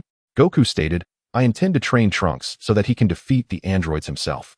Bulma asked, "Do you truly believe you can elevate Trunks' strength to the point where he can vanquish the androids?" Goku assured her, "Rest assured, Trunks possesses immense potential. He simply lacked guidance all these years." Bulma then inquired, "Oh, that's good to hear. When do you plan to commence Trunks' training?" Sun Wukong remarked, "There is no need to rush. Shortly, I shall take Trunks to a splendid training ground. Within 3 days, Trunks' power will significantly increase, rendering him capable of vanquishing the androids effortlessly." "Very well then," Bulma responded. "I will prepare some meals for you and Trunks. Be sure to eat well before you embark." "Absolutely," Sun Wukong replied. Subsequently, Bulma prepared a delightful feast for both Trunks and Sun Wukong, who indulged heartily. As Bulma observed them, thoughts of Vegeta surfaced, prompting her to inquire, "Sun Wukong, do you possess a means to resurrect Vegeta and the others?" After a moment of contemplation, Sun Wukong responded, "Indeed, I do." Bulma and Trunks, filled with joy, exclaimed, "Really? Uncle Wukong, you are not deceiving us, are you?" Sun Wukong assured them, "We can summon the Dragon of Namek to revive Piccolo. Once Piccolo is restored, the Dragon of Earth can grant life to Vegeta and the others." Upon hearing this, Bulma's spirits soared as she exclaimed, "That is wonderful, Sun Wukong. I cannot thank you enough." With a smile, Sun Wukong replied, "There is no need for gratitude. We are all part of the same family." Chapter 28. From Death to Life. The special training of Trunks after their meal. Goku led Trunks directly to the sacred temple. Trunks, puzzled by the sudden journey, did not inquire further, as Goku remained silent. Upon their arrival at the temple, Goku called out several times for Mr. Popo, and soon a figure resembling a gentleman in a three-piece suit emerged from within. Seeing Goku, Popo remarked, "Goku, I thought you had perished from a heart attack." Goku responded, "Mr. Popo, it seems you are indeed alive." Trunks, listening to their exchange, couldn't help but twitch at the corners of his mouth. Goku then explained, "Mr. Popo, I am not the Goku of your world. I have traversed from another timeline." He then gestured to Trunks, saying, "It was Trunks who brought me to this timeline." Trunks quickly greeted Popo upon being introduced. Popo replied, "Ah, I see now. You are Vegeta's son. Thanks to you, we have been spared from the devastation of the androids. Otherwise, humanity on Earth would have been annihilated by those two." Trunks, puzzled, asked, "Mr. Popo, how do you know about me?" Popo explained, "When the Supreme Kai was alive, I witnessed everything that transpired beside him. The Supreme Kai has the ability to see all events in the world." Understanding dawned on Trunks. Goku turned to Popo, stating, "Mr. Popo, I intend to utilize the hyperbolic time chamber to train Trunks, enabling him to confront the androids personally." Popo nodded in agreement. "Of course, Goku." Trunks, still curious, inquired, "What is the hyperbolic time chamber?" Goku elaborated, "It is a training facility within the sacred temple where 1 day outside equates to 1 year inside, and the gravity is 10 times that of Earth. Such a remarkable training ground exists, and I was unaware of it." Trunks exclaimed. Goku continued, "Only this world's Goku has ventured there once. He passed away due to a heart attack before he could disclose its existence." Trunks said, "I see. By the way, Uncle Goku, I have a miraculous medicine at home that treats heart disease. Do not forget to take it later." Goku reassured him, "I have already made a wish to the Dragon of Namek to eliminate the heart virus from my body, so there is no need for concern. You truly possess foresight." "Uncle Goku," Trunks remarked, "that is of no consequence. Let us promptly enter the hyperbolic time chamber," Goku urged. Under Popo's guidance, the two entered the chamber. As Trunks stepped inside, he immediately felt the weight of the gravity. Observing his reaction, Goku said, "Trunks, I will give you half an hour to acclimate to the gravity. After that, we shall commence our training." "Understood, Uncle Goku," Trunks replied. With that, Trunks began to adjust to the tenfold gravity. Meanwhile, Goku retrieved the senzu beans from his pocket, counting them, 50 in total, just the right amount. Half an hour later, Trunks approached Goku and declared, "Uncle Goku, I have adjusted to the tenfold gravity." With a swift movement, Goku executed the Black Tiger heart-pulling technique, leaving Trunks gravely injured and on the brink of death. Trunks, wide-eyed and in disbelief, exclaimed, "Uncle Goku, why did you strike me down?" Goku replied, "It is to enhance your strength." Enraged by his words, Trunks gradually succumbed to unconsciousness. Observing this, Goku hastily produced a senzu bean and fed it to Trunks. In an instant, Trunks was restored to his former state and sprang to his feet, exclaiming, "Uncle Goku, if you intended to kill me, why then did you save me?" Goku chuckled, "I did not seek to end your life. Rather, I aim to elevate your power. Feel your strength, and you shall see." Upon hearing this, Trunks sensed his newfound strength, which had indeed increased significantly. With a mighty roar, he transformed into a Super Saiyan and, after further contemplation, realized that his power had surged by at least 50%. He immediately apologized. "I am sorry, Uncle Goku. I misjudged you." Goku reassured him, "It is of no consequence. Your misunderstanding is entirely forgivable." Trunks inquired, "But what exactly transpired?" Goku explained, "As members of the Saiyan race, we possess the unique ability to enhance our battle power upon recovering from the brink of death. In your case, I pushed you to that state, and then restored you with the Senzu Bean, thereby triggering this Saiyan trait, resulting in your significant increase in strength." Understanding dawned on Trunks. "I see now. So what should I do next?" Goku advised, "Your path to further strength lies in mastering the Super Saiyan transformation and striving to surpass it." Trunks queried, "What does it mean to surpass Super Saiyan?" Goku responded, "It refers to the Super Saiyan 2 form." Trunks, still puzzled, replied, "What does that mean, Uncle Goku? I still do not quite understand." Goku said, "Allow me to demonstrate." With a powerful shout, he transformed into a Super Saiyan. Trunks, sensing Goku's immense energy, was left speechless and astonished. Trembling, he remarked, "Uncle Goku, your Super Saiyan transformation exudes such overwhelming energy. My Super Saiyan form pales in comparison, akin to the difference between a firefly and the full moon." Goku explained, "That is because my base power exceeds your strength in the Super Saiyan form. This is merely the first transformation. Now, watch closely as I proceed to the subsequent transformations." Trunks nodded, his eyes wide in anticipation, fixated on Goku. With a mighty roar, Sun Wukong's muscles swelled dramatically, transforming him in the blink of an eye into a brawny figure. He explained to Trunks that this transformation was known as the second level of Super Saiyan, a state wherein his power surged immensely, albeit at the cost of speed, which diminished even slightly. After demonstrating this form, Sun Wukong reverted to his previous shape, his aura now subdued, emanating a profound sense of composure. He informed Trunks that this form, which he called Super Saiyan Full Power, represented the pinnacle of Super Saiyan 1, where energy was utilized without any waste, all directed towards combat. Then, with another powerful shout, his aura erupted like a torrent, his golden hair standing on end, with a single lock cascading down his forehead. Surrounded by crackling lightning, Trunks stood in awe, utterly astonished. Sun Wukong proclaimed that this transformation transcended the Super Saiyan, which he referred to as Super Saiyan 2. Boasting a combat power twice that of Super Saiyan 1 and 100 times the base combat power. Trunks, initially numb, nodded in affirmation, only to erupt with joy as he exclaimed, "Uncle Wukong, can I also transform into Super Saiyan 2? To which Sun Wukong replied, "Indeed, you can. The training ahead will focus on this very goal." Chapter 29, Super Saiyan Trunks and Super Saiyan Goku in the ensuing days. Goku encouraged Trunks to maintain his Super Saiyan form for as long as possible each day. Initially, Trunks could sustain this transformation for only half a day without engaging in battle. After a fortnight, he managed to hold it for 12 hours. And by the end of a month, he could maintain it for an entire day. Observing his progress, Goku commenced sparring sessions with Trunks. However, after just 2 hours of combat daily, Trunks' duration in Super Saiyan form significantly diminished.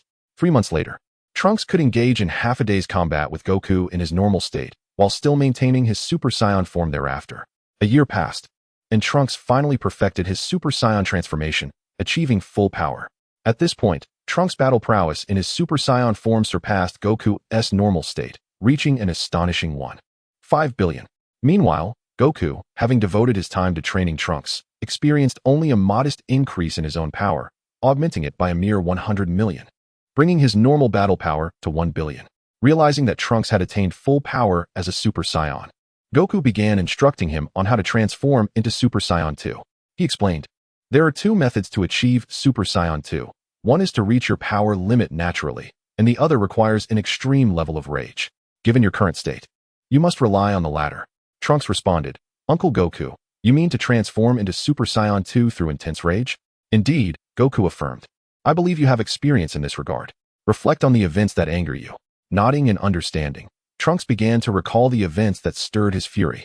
He remembered his mentor and brother, Gohan, who had valiantly fought against the androids to protect him and was brutally slain. leaving Trunks feeling powerless and cowardly as he fled in disgrace. A surge of rage ignited within him, fueled by his hatred for the android's cruelty and his own perceived inadequacy in preventing their atrocities. As his anger reached its zenith, Trunks let out a primal roar. Golden energy erupted from his being, his hair stood on end, a strand cascading down his forehead, and lightning crackled around him. His green eyes, paired with a stern visage, radiated a bloodthirsty, cold, and merciless expression. Goku, witnessing this transformation, chuckled, "Trunks, you have succeeded. You have transformed into Super Saiyan 2. Feeling the surge of his newfound power, Trunks exclaimed, "Is this the strength of Super Saiyan 2?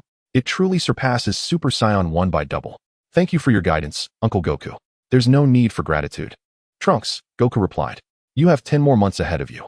Continue training according to the methods you used to perfect Super Saiyan 1, and strive to reach the pinnacle of Super Saiyan 2. Trunks inquired, "Uncle Goku, aren't you going to train with me?"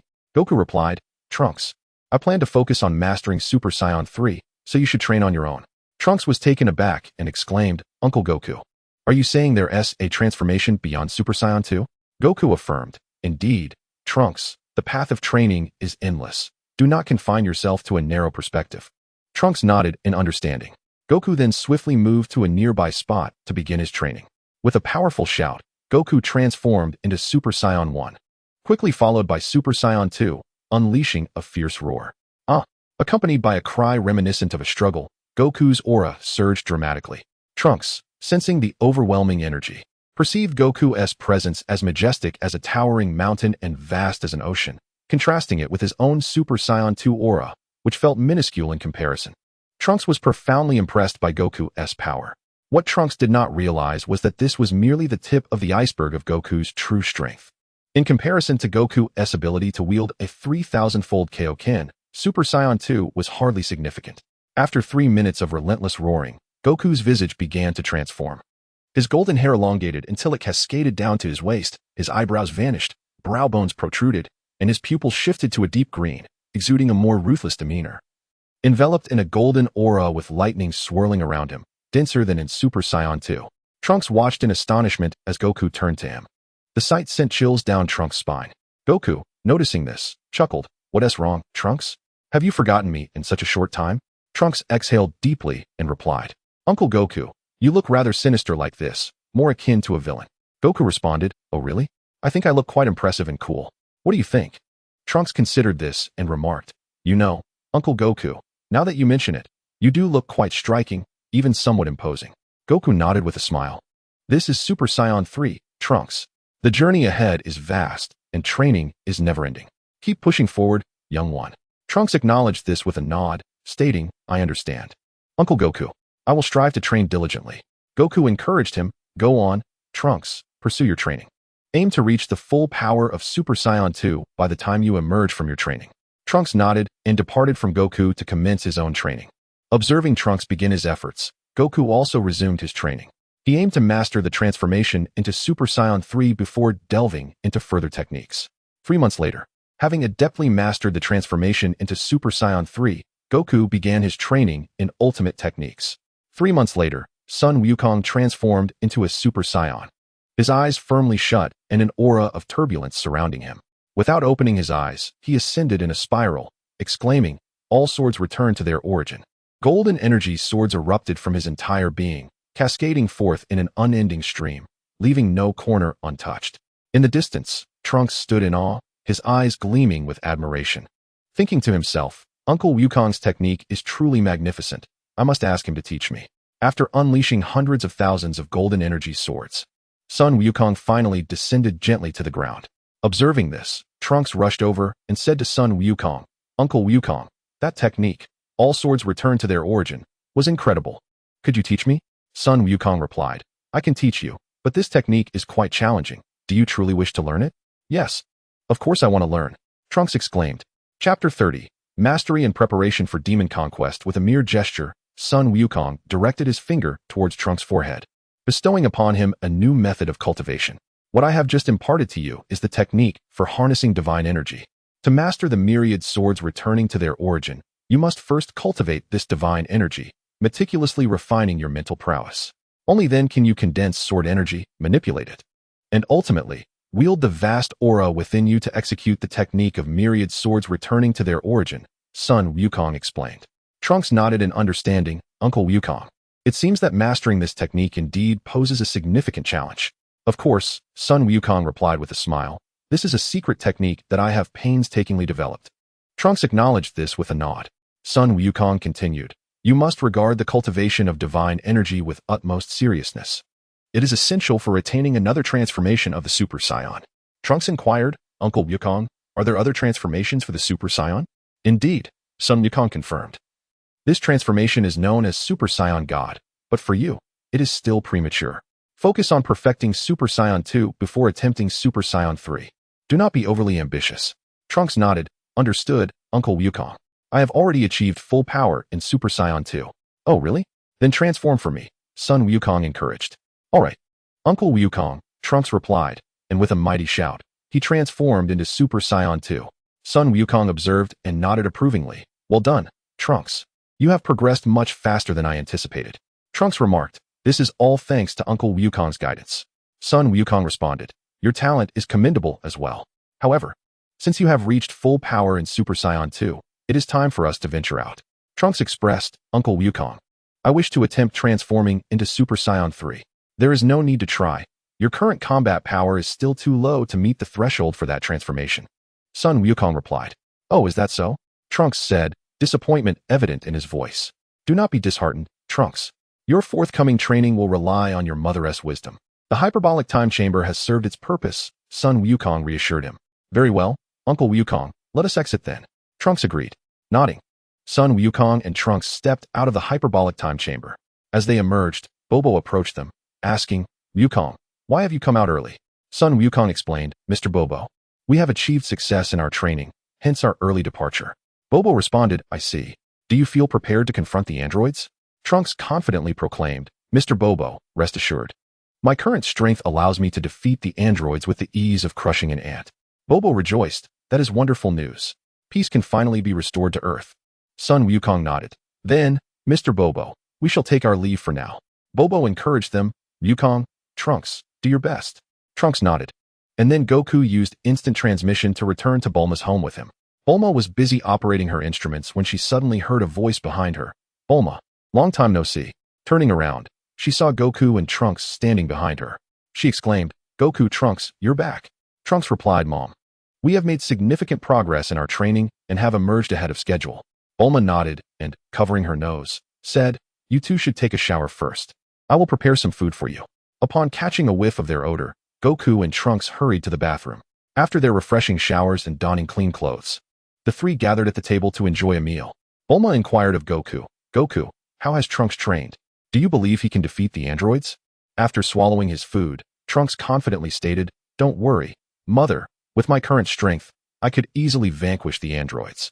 Bulma turned her gaze toward Goku, who affirmed, Trunks is correct. Even if the Vegeta and Goku from this world were to return, they would not stand a chance against Trunks, perhaps for quite some time. That's wonderful news, Trunks. Thank you, Goku, Bulma exclaimed. Goku replied, there's no need for thanks. We share a bond that transcends such formalities.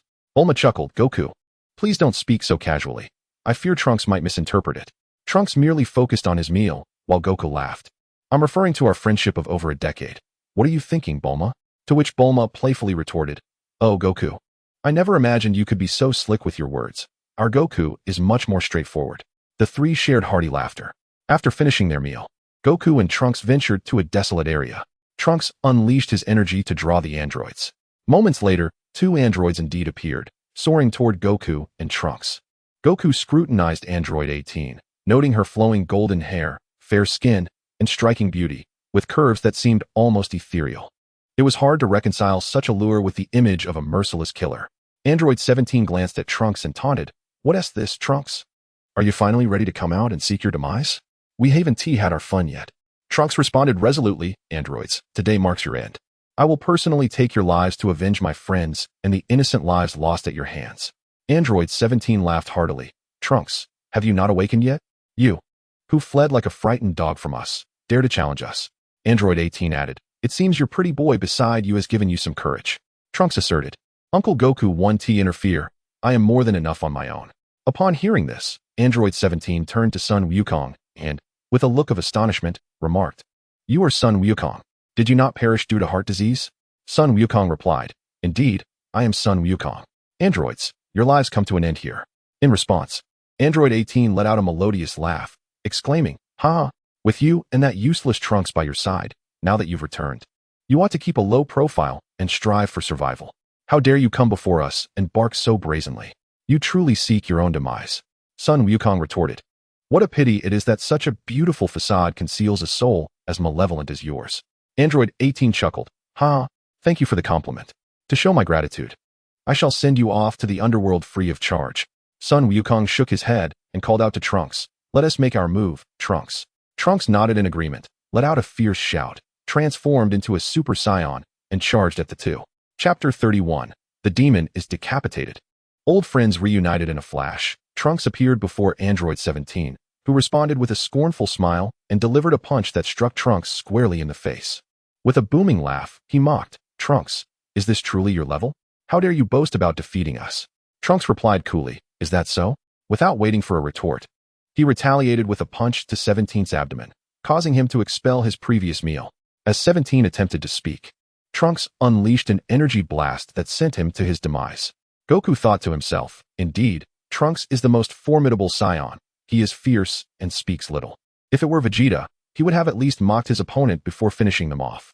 Android 18, witnessing the scene, exclaimed in disbelief, "Impossible.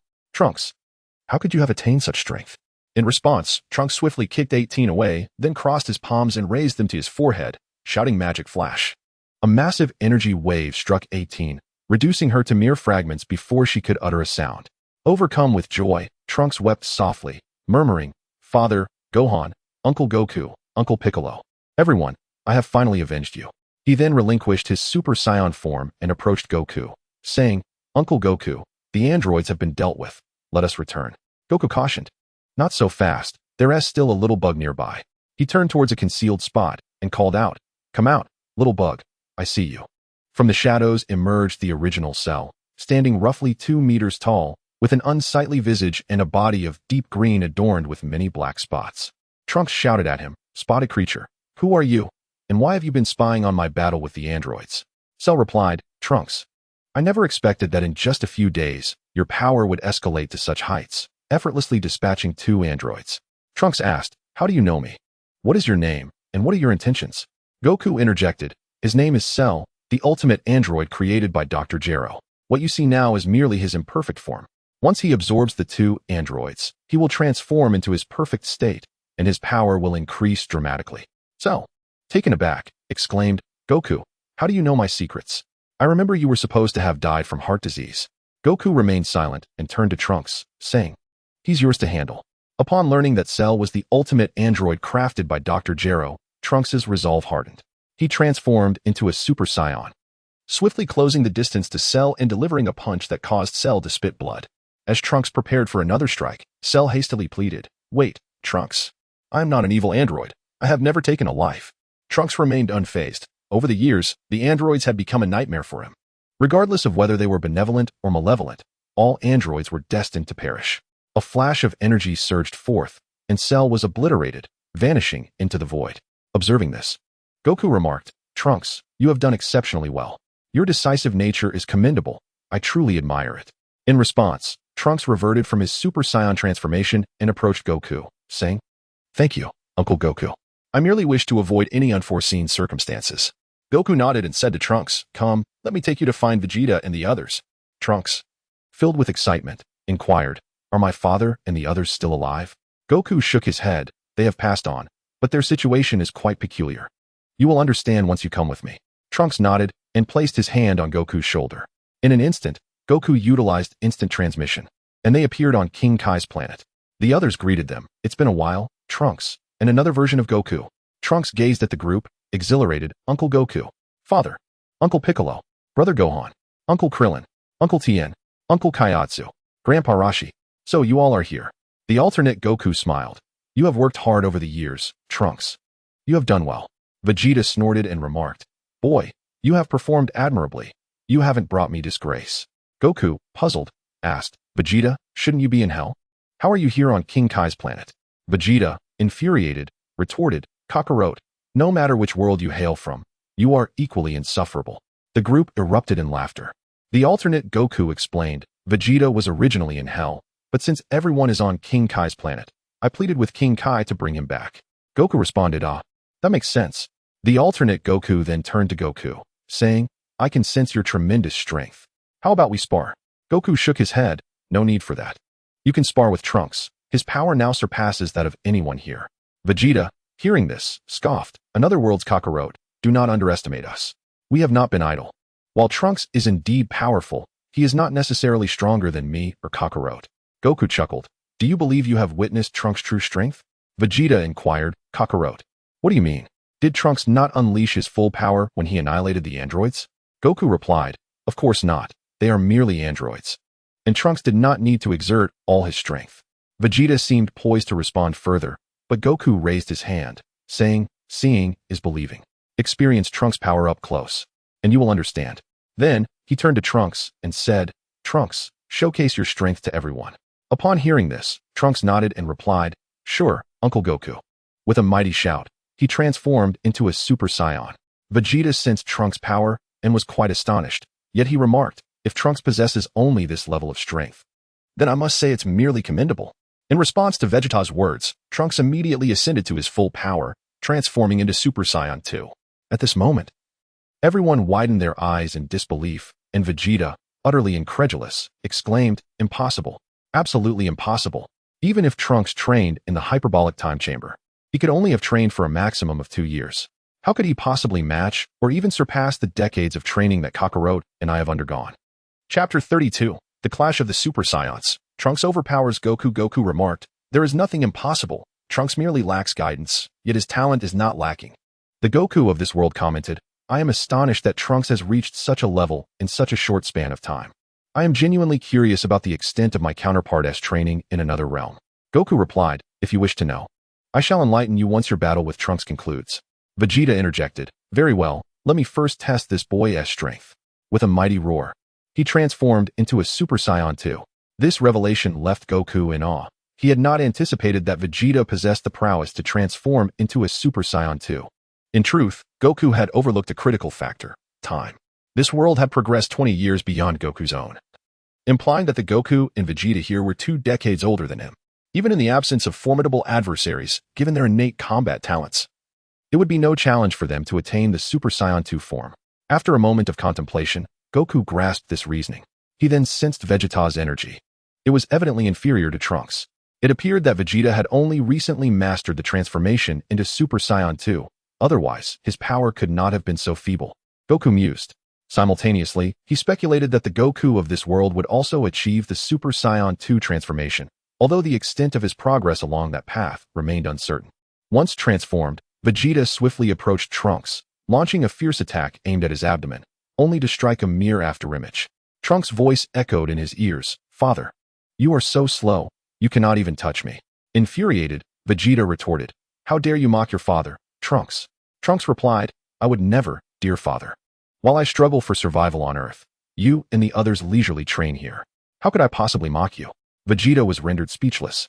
He realized that their group had indeed acted somewhat unjustly. Previously, when they were weaker than the androids, there was little to say, but now that they surpassed them, they had not sought to eliminate the androids, leaving Trunks and Gohan to bear the burden. After Gohan's demise, Trunks was left to shoulder it alone. Initially, Trunks had been so pleased to see everyone that he did not react, but once he realized the situation, how could he not harbor resentment? Seeing Vegeta silent, Trunks understood that his father recognized his misstep, yet he refrained from pursuing the matter further. Vegeta, on the other hand, remained quiet, inwardly reflecting, this boy has grown bold enough to complain. I shall teach him a lesson. He then summoned all his strength to confront Trunks, and the two engaged in a fierce aerial chase. Each of Vegeta's attempts fell short, landing only upon Trunks' afterimages.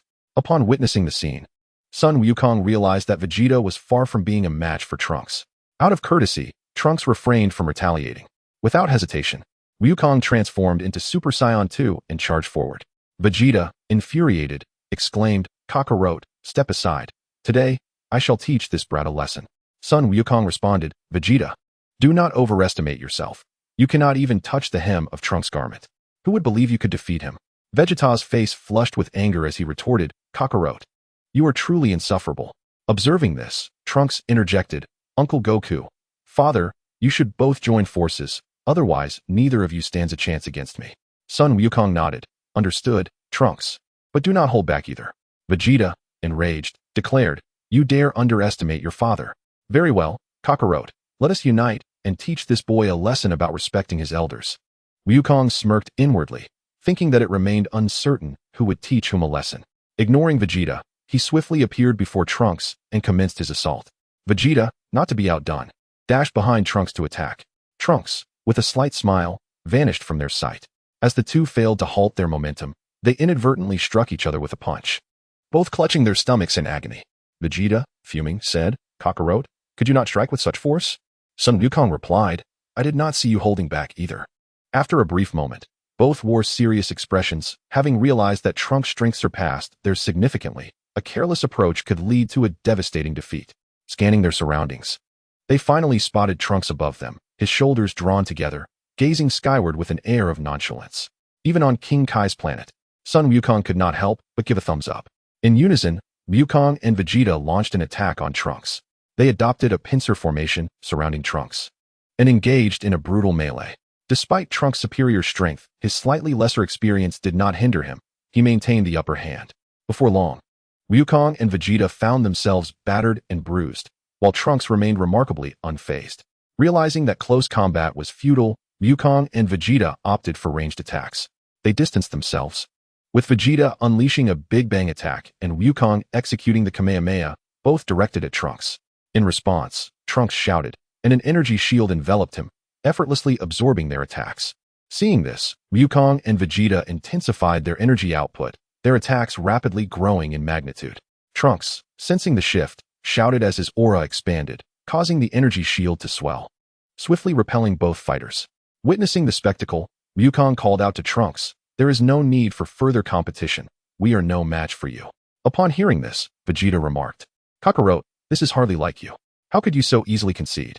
Goku turned to Trunks and said, "At this point, you must not have unleashed your true power yet. Have you?" Trunks nodded and replied, "I have probably only utilized about 70% of my strength." Vegeta was taken aback, exclaiming, "What?" Goku continued, "Indeed, my suspicions were correct." The three of them dispelled their Super Saiyan 2 transformations, returning to their normal states, and made their way back to King Kai's planet, joining the others. The Goku from this world addressed Goku, saying, "Now, it is time for you to demonstrate your true power." Goku, seeing the situation, responded, "Very well. I shall allow you to witness my genuine strength." Chapter 33. The emergence of Super Saiyan 3. With a resounding roar, Sun Wukong summoned forth a tempest. His aura swelling dramatically, his hair transformed into a radiant gold, enveloped in a golden blaze. In mere moments, he had ascended to the form of a Super Saiyan. The Sun Wukong and Vegeta of this realm were struck with awe, for the intensity of Sun Wukong's Super Saiyan transformation eclipsed even their own Super Saiyan 2 forms. Undeterred, Sun Wukong unleashed another mighty shout, initiating his transformation into Super Saiyan 2. Flames of energy erupted around him, his golden locks standing upright, with a single strand cascading down his forehead, while bolts of lightning danced around him. The Sun Wukong, Vegeta, and the others in this realm were left in utter astonishment, overwhelmed by the vast power radiating from him. Sun Wukong addressed the crowd, declaring, "What I am about to unveil is the transformation into Super Saiyan 3. The Sun Wukong and Vegeta of this world gasped in disbelief. "Is there a transformation beyond Super Saiyan 2? "Indeed," Sun Wukong replied. "Surely you did not believe that Super Saiyan 2 was the pinnacle of power? Surely not." Despite their shock, Sun Wukong and Vegeta found a renewed sense of joy. With a clear path for their training, they felt invigorated, armed with purpose and motivation to avoid stagnation in their strength. Vegeta urged, "Please, continue your demonstration. Let us witness the terrifying might of Super Saiyan 3. "Very well," Sun Wukong responded. With a thunderous shout, he began a primal howl. A sensation of overwhelming power surged through the minds of onlookers, leaving them breathless. Accompanied by a 3-minute crescendo of roars, Sun Wukong finally succeeded in his transformation into Super Saiyan 3. Before the crowd stood a magnificent figure, his golden hair cascading down to his waist, pronounced brow, and emerald eyes devoid of warmth, his countenance stern and formidable, enveloped in golden flames, surrounded by a tempest of crackling lightning.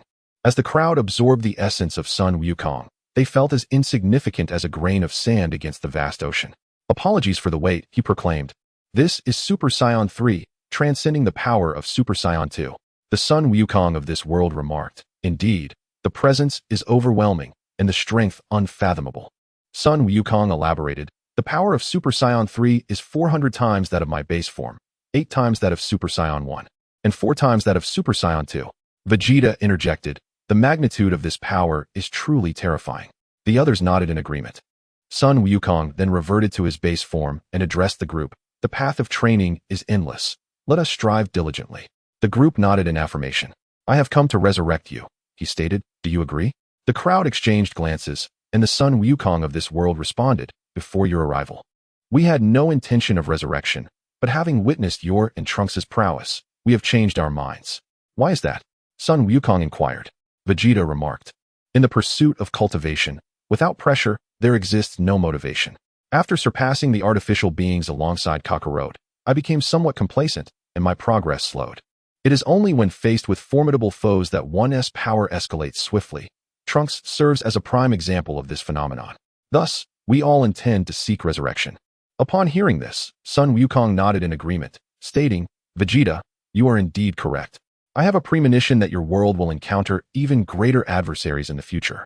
Relying solely on Trunks is insufficient. Therefore, you all must shoulder your responsibilities. The others nodded in unison. Observing this, Sun Wukong addressed them. In that case, please wait here. I shall accompany Trunks to Namek. With a swift application of instant transmission, he and Trunks arrived on Namek in the blink of an eye. Sun Wukong quickly sought out the current elder, Muley. Upon recognizing Sun Wukong, Muley exclaimed joyfully, Mr. Sun Wukong, it has been over a decade. You still exude your former charm. Sun Wukong replied with a smile, Elder, you flatter me. I have come to Namek with a request, and I hope you can assist me. The elder responded, Wukong, there is no need for formality. You are a distinguished guest of our Namek. We shall certainly not decline any assistance we can offer. Nodding, Sun Wukong recounted the circumstances surrounding his visit. After listening intently, the elder expressed deep sympathy and instructed his kin to promptly bring forth the Dragon Balls. Sun Wukong expressed his gratitude once more. An hour later, the elders of the clan delivered the 7 Dragon Balls.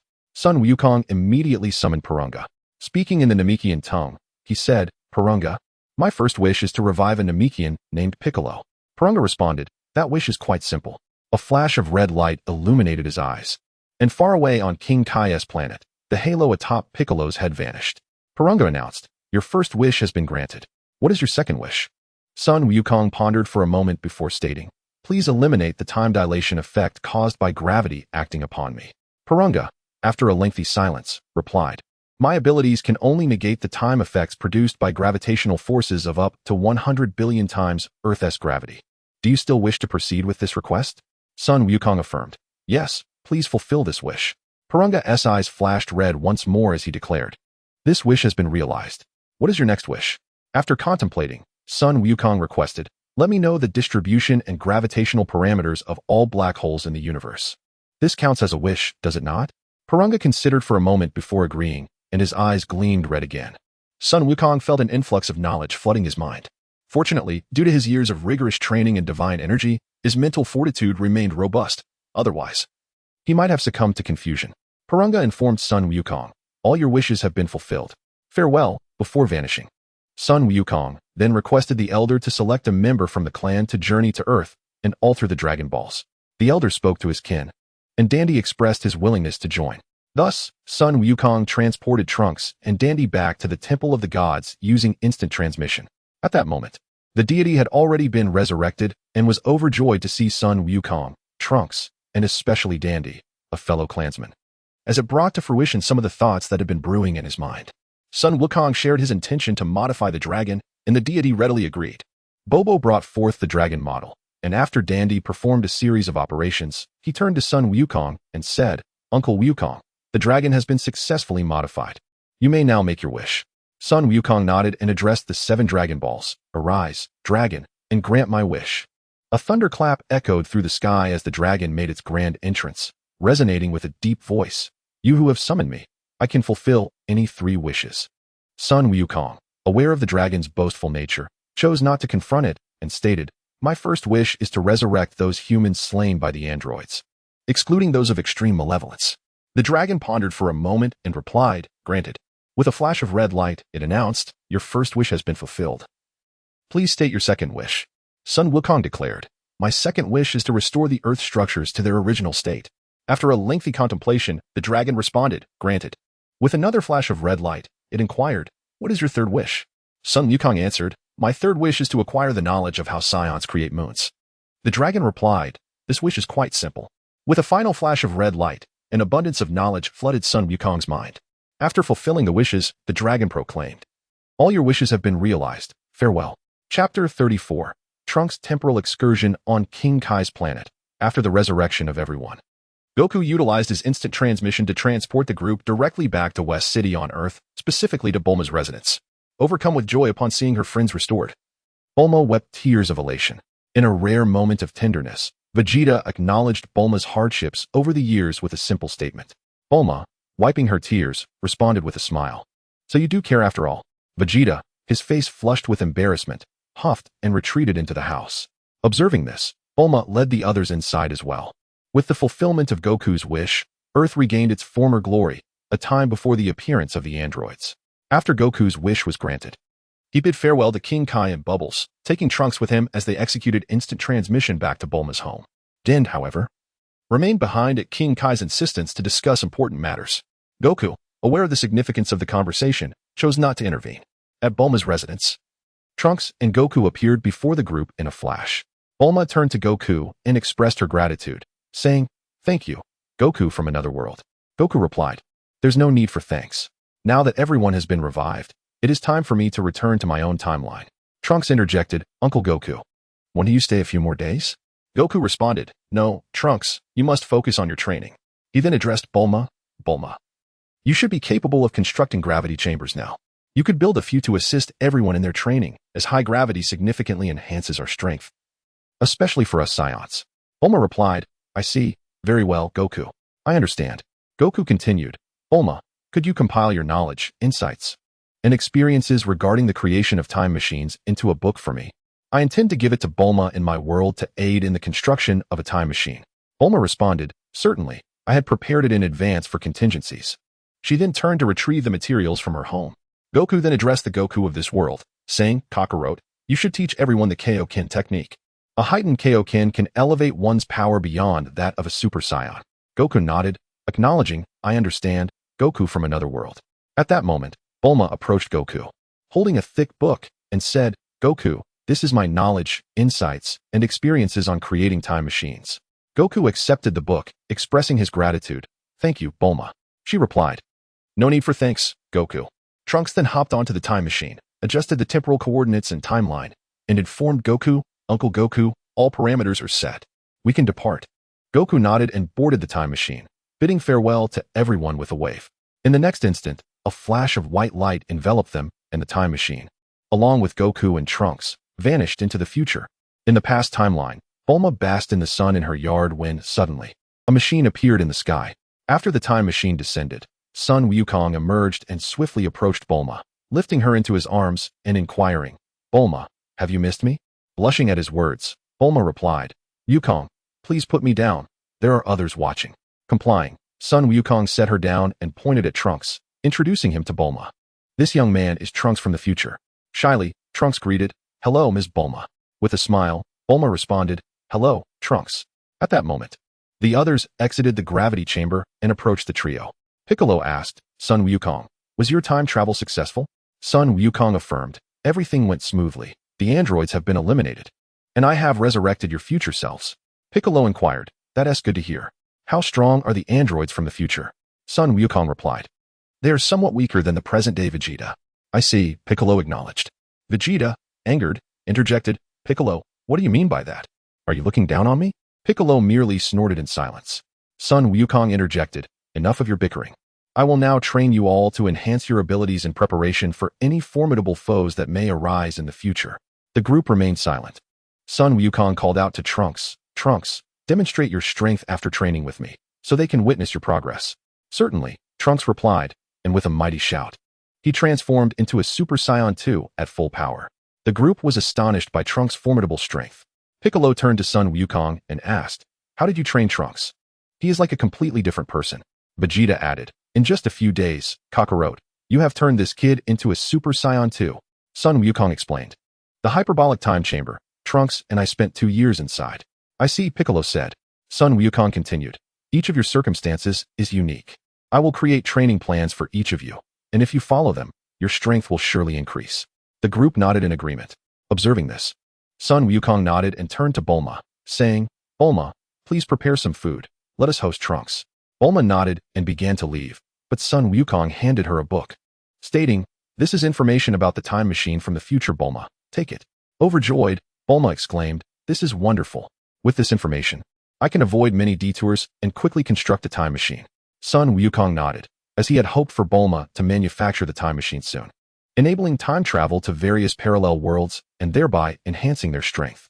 After Bulma departed, Sun Wukong led Trunks on a tour of several gravity chambers. Upon witnessing the gravity chamber, Trunks finally comprehended the reason behind the significantly greater power exhibited by his contemporaries from a different world. Subsequently, Goku placed a finger on Trunks' forehead and imparted the training method for the Kaioken technique. He advised Trunks that the combination of the Kaioken and the gravity chamber would greatly enhance his strength, urging him to take it seriously. Trunks replied, I understand, Uncle Goku. Afterward, Bulma prepared a feast, and Goku along with the others began to devour the food voraciously. The Saiyans consumed their meal with the ferocity of starving beasts, prompting Goku to reflect that perhaps only Chi-Chi and Bulma could afford to feed such a multitude of Saiyans. Once everyone had satiated their hunger, Trunks climbed aboard the time machine. Amidst the farewell waves from the group, he activated the machine and returned to his future world. Chapter 35. The Rise of All. After Trunks' departure, Goku gathered everyone to inquire about their training progress. He turned to Piccolo and asked, Piccolo, have you adapted to the 300 times gravity chamber? Piccolo replied, Goku, I have fully acclimated to the 300 times gravity. I am now capable of executing the 100 times Kaioken technique, and the gravity chamber has contributed minimally to my improvement. Nodding in acknowledgement, Goku proceeded to ask about the other statuses. The outcomes were as follows. Vegeta, Goten, and Gohan had all successfully mastered the 300 times gravity chamber, each able to utilize the 100 times Kaioken technique and transform into Super Saiyans. Raditz and Nappa had also conquered the 300 times gravity chamber, having recently learned to transform into Super Saiyans and could perform the 100 times Kaioken. Krillin, Tien, and Yamcha had just begun to adapt to the 100 times gravity and needed more time in the chamber to enhance their training. Each of them could execute the 20 times Kaioken technique, achieving combat power in the millions. Meanwhile, Kaiatsu had only recently acclimated to the 80 times gravity, managing to perform the 15 times Kaioken technique with a combat power of 600,000. Goku was aware that the strength enhancement of Krillin, Tien, Yamcha, and Kaiatsu was considerably slower compared to the Saiyans and Piccolo. However, as they were all friends, he felt compelled to assist them. Thus, he addressed the four, saying, Your upcoming training plan will still involve practicing in the gravity chamber, adapting to even greater levels of gravity. Krillin responded, Understood, Goku. Nodding, Goku then turned to Vegeta, Goten, Gohan, Raditz, and Nappa, stating, Your next training objective is to master the full power of Super Saiyan and then attempt to transform into Super Saiyan 2. Vegeta nodded, saying, Kakarot, I understand. I will strive to achieve full power in Super Saiyan and then transform into Super Saiyan 2 as quickly as possible. Goku nodded again and addressed Piccolo. Piccolo, your training should continue to focus on adapting to higher gravity levels. Piccolo replied, Goku, I have already adapted to 300 times gravity, and there are no higher gravity chambers available here. Goku smiled. Piccolo, did you not previously train with weighted clothing? After a moment of contemplation, Piccolo's eyes brightened as he exclaimed, Goku, you mean to wear weighted clothing while continuing to train in the gravity chamber? Goku silently commended Piccolo for his keen intellect. He had merely suggested the weighted clothing, and Piccolo had grasped the essence of it. Thus, he responded, Exactly, Piccolo. We shall seek the dragon to wish for several sets of controllable weighted clothing, allowing you to continue your training in the gravity chamber. Piccolo nodded in agreement. Goku addressed the group. All right, since the plan is set, let us all train diligently. In 3 years, when the androids arrive, we shall present them with a grand surprise. Upon hearing this, everyone displayed expressions akin to that of cunning anticipation.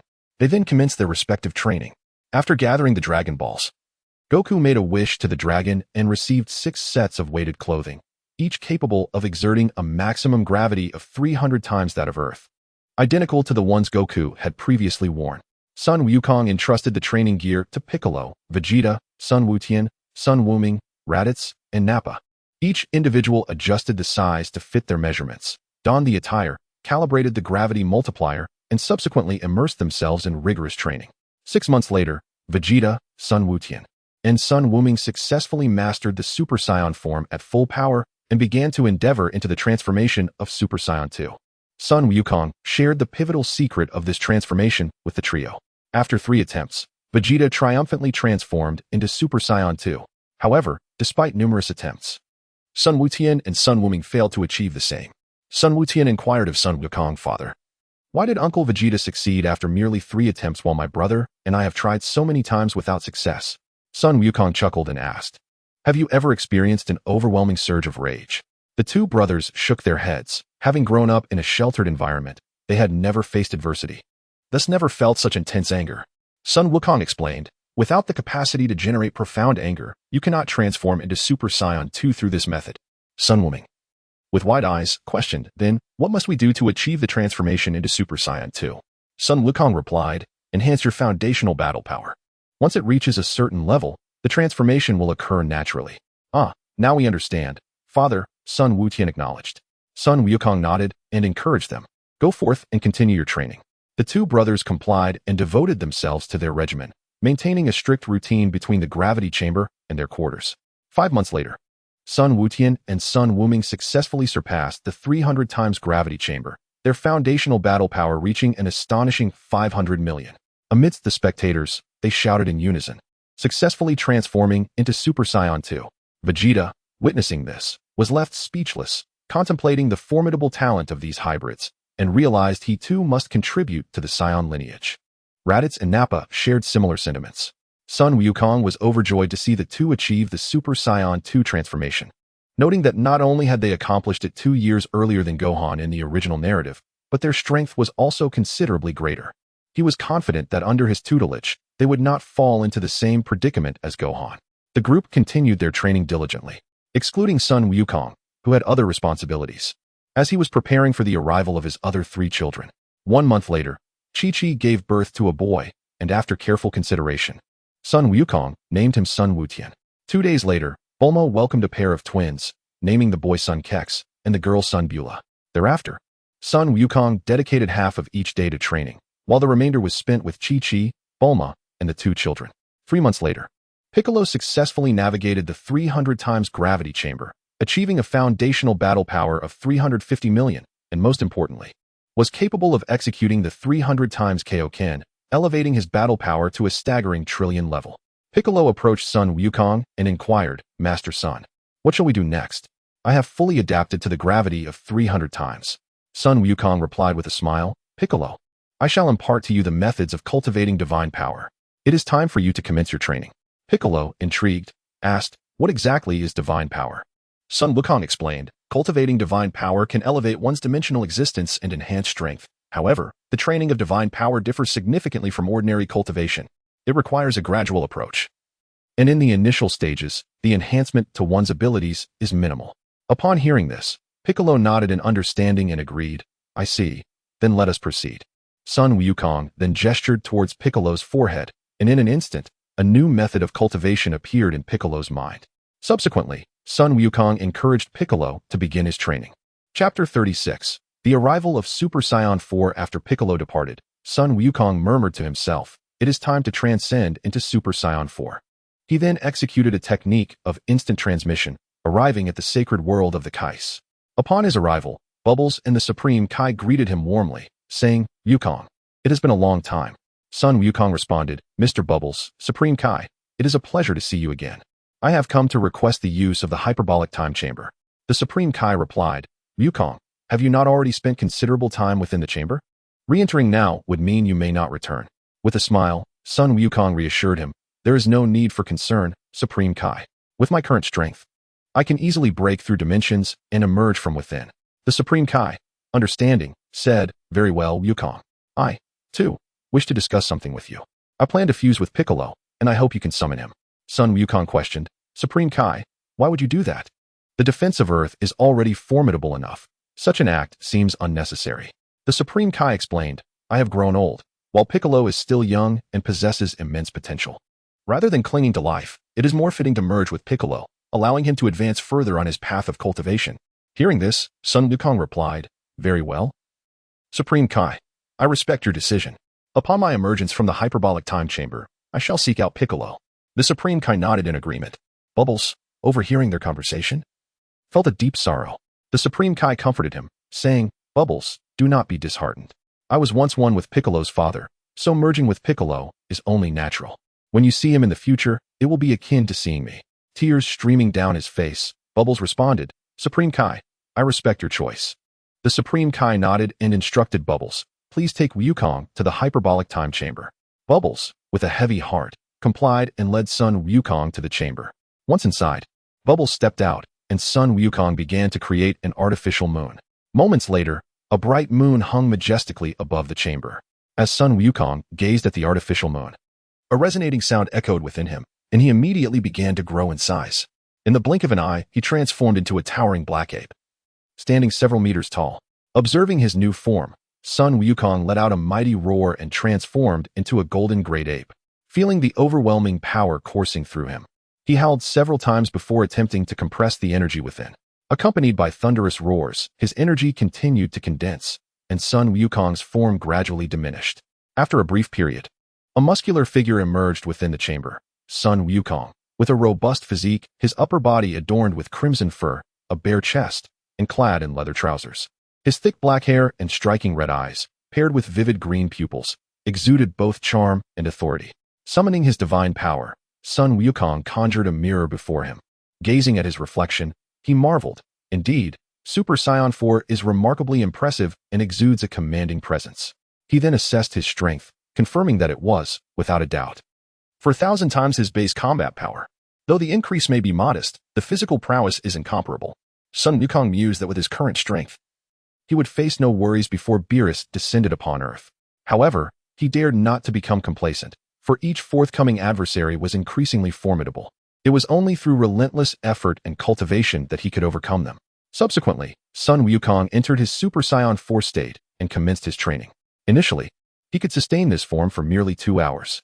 After 3 months, he managed to maintain it for a day.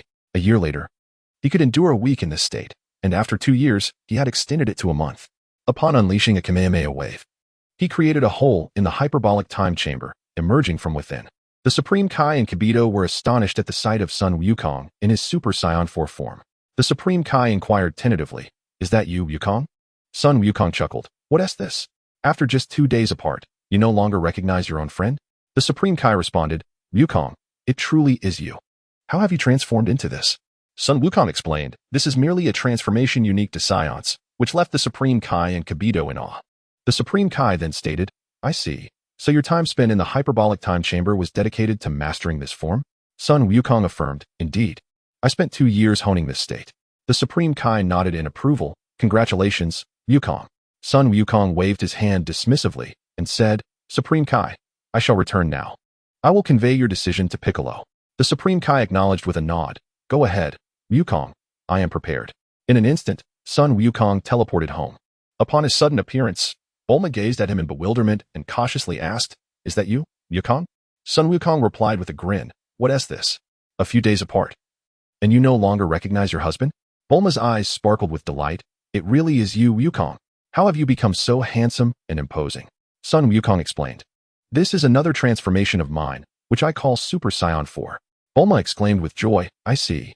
Tonight, I shall test the combat prowess of this form." Sun Wukong laughed, "No problem. Let us invite Chi-Chi and have a battle until dawn." Bulma, her excitement palpable, declared, "It's a promise, Wukong." Sun Wukong nodded with a smile and then inquired, "Where are the others?" Bulma responded, "They are all in the gravity chamber, though Piccolo is not there. He has been searching for you these past couple of days." "Oh, just in time. I need to see him about something." "Where is he now?" Sun Wukong asked. Bulma replied with a chuckle, "He is taking care of Goten, Trunks, and Bra." Sun Wukong laughed, "You truly treat Piccolo as a babysitter." Bulma grinned, "Why not utilize such a capable babysitter?" Upon hearing this, Sun Wukong chuckled, "You make a valid point. I shall seek out Piccolo." Bulma nodded in agreement, "Go ahead." In an instant, Sun Wukong teleported to Piccolo's side. At that moment, Piccolo was soothing Sun Bra, and upon seeing Sun Wukong, he awkwardly remarked, Sun Wukong. You have finally returned. I was just looking for you. Sun Wukong replied. I was searching for you as well. By the way, how did you recognize me? My current form is quite different from before. Piccolo responded. We have been old friends for years. How could I not recognize you? Besides, who else among us possesses such instantaneous movement? Sun Wukong laughed. I might deceive others, but I cannot deceive you, Piccolo. Piccolo inquired. Is this your new transformation? It looks rather impressive. Sun Wukong declared. It is more than impressive. I call this transformation Super Saiyan 4, and it possesses 4,000 times my base combat power. Upon hearing this, Piccolo's eyes widened in astonishment as he exclaimed, You Saiyans are truly an extraordinary race. How did Frieza manage to dominate your kind before? Sun Wukong countered. Your Namekians are not lacking either, capable of creating Dragon Balls that grant wishes. Piccolo nodded in agreement. Sun Wukong continued. I have returned from the Heavenly Temple. The Supreme Kai seeks you for a fusion. Piccolo responded. Has the old fellow finally come to his senses? Sun Wukong nodded, and Piccolo, seeing this, said, All right, I understand. I shall make my way to the Heavenly Temple at once. Hopefully, I shall experience some enhancement. Chapter 37. The 3-year period has concluded. The creation of artificial beings. After bidding farewell to Sun Wukong, Piccolo immediately soared towards the Heavenly Temple. Moments later, he arrived at the temple, where the deity addressed him. You have come. Yes, I am here. Are you prepared? Piccolo inquired. From the moment I made this decision, I have been ready, the deity replied. Nodding, Piccolo said. Then let us commence. Very well, the deity affirmed. Behind them, Bobo wept. Lord deity, do not be sorrowful, Bobo.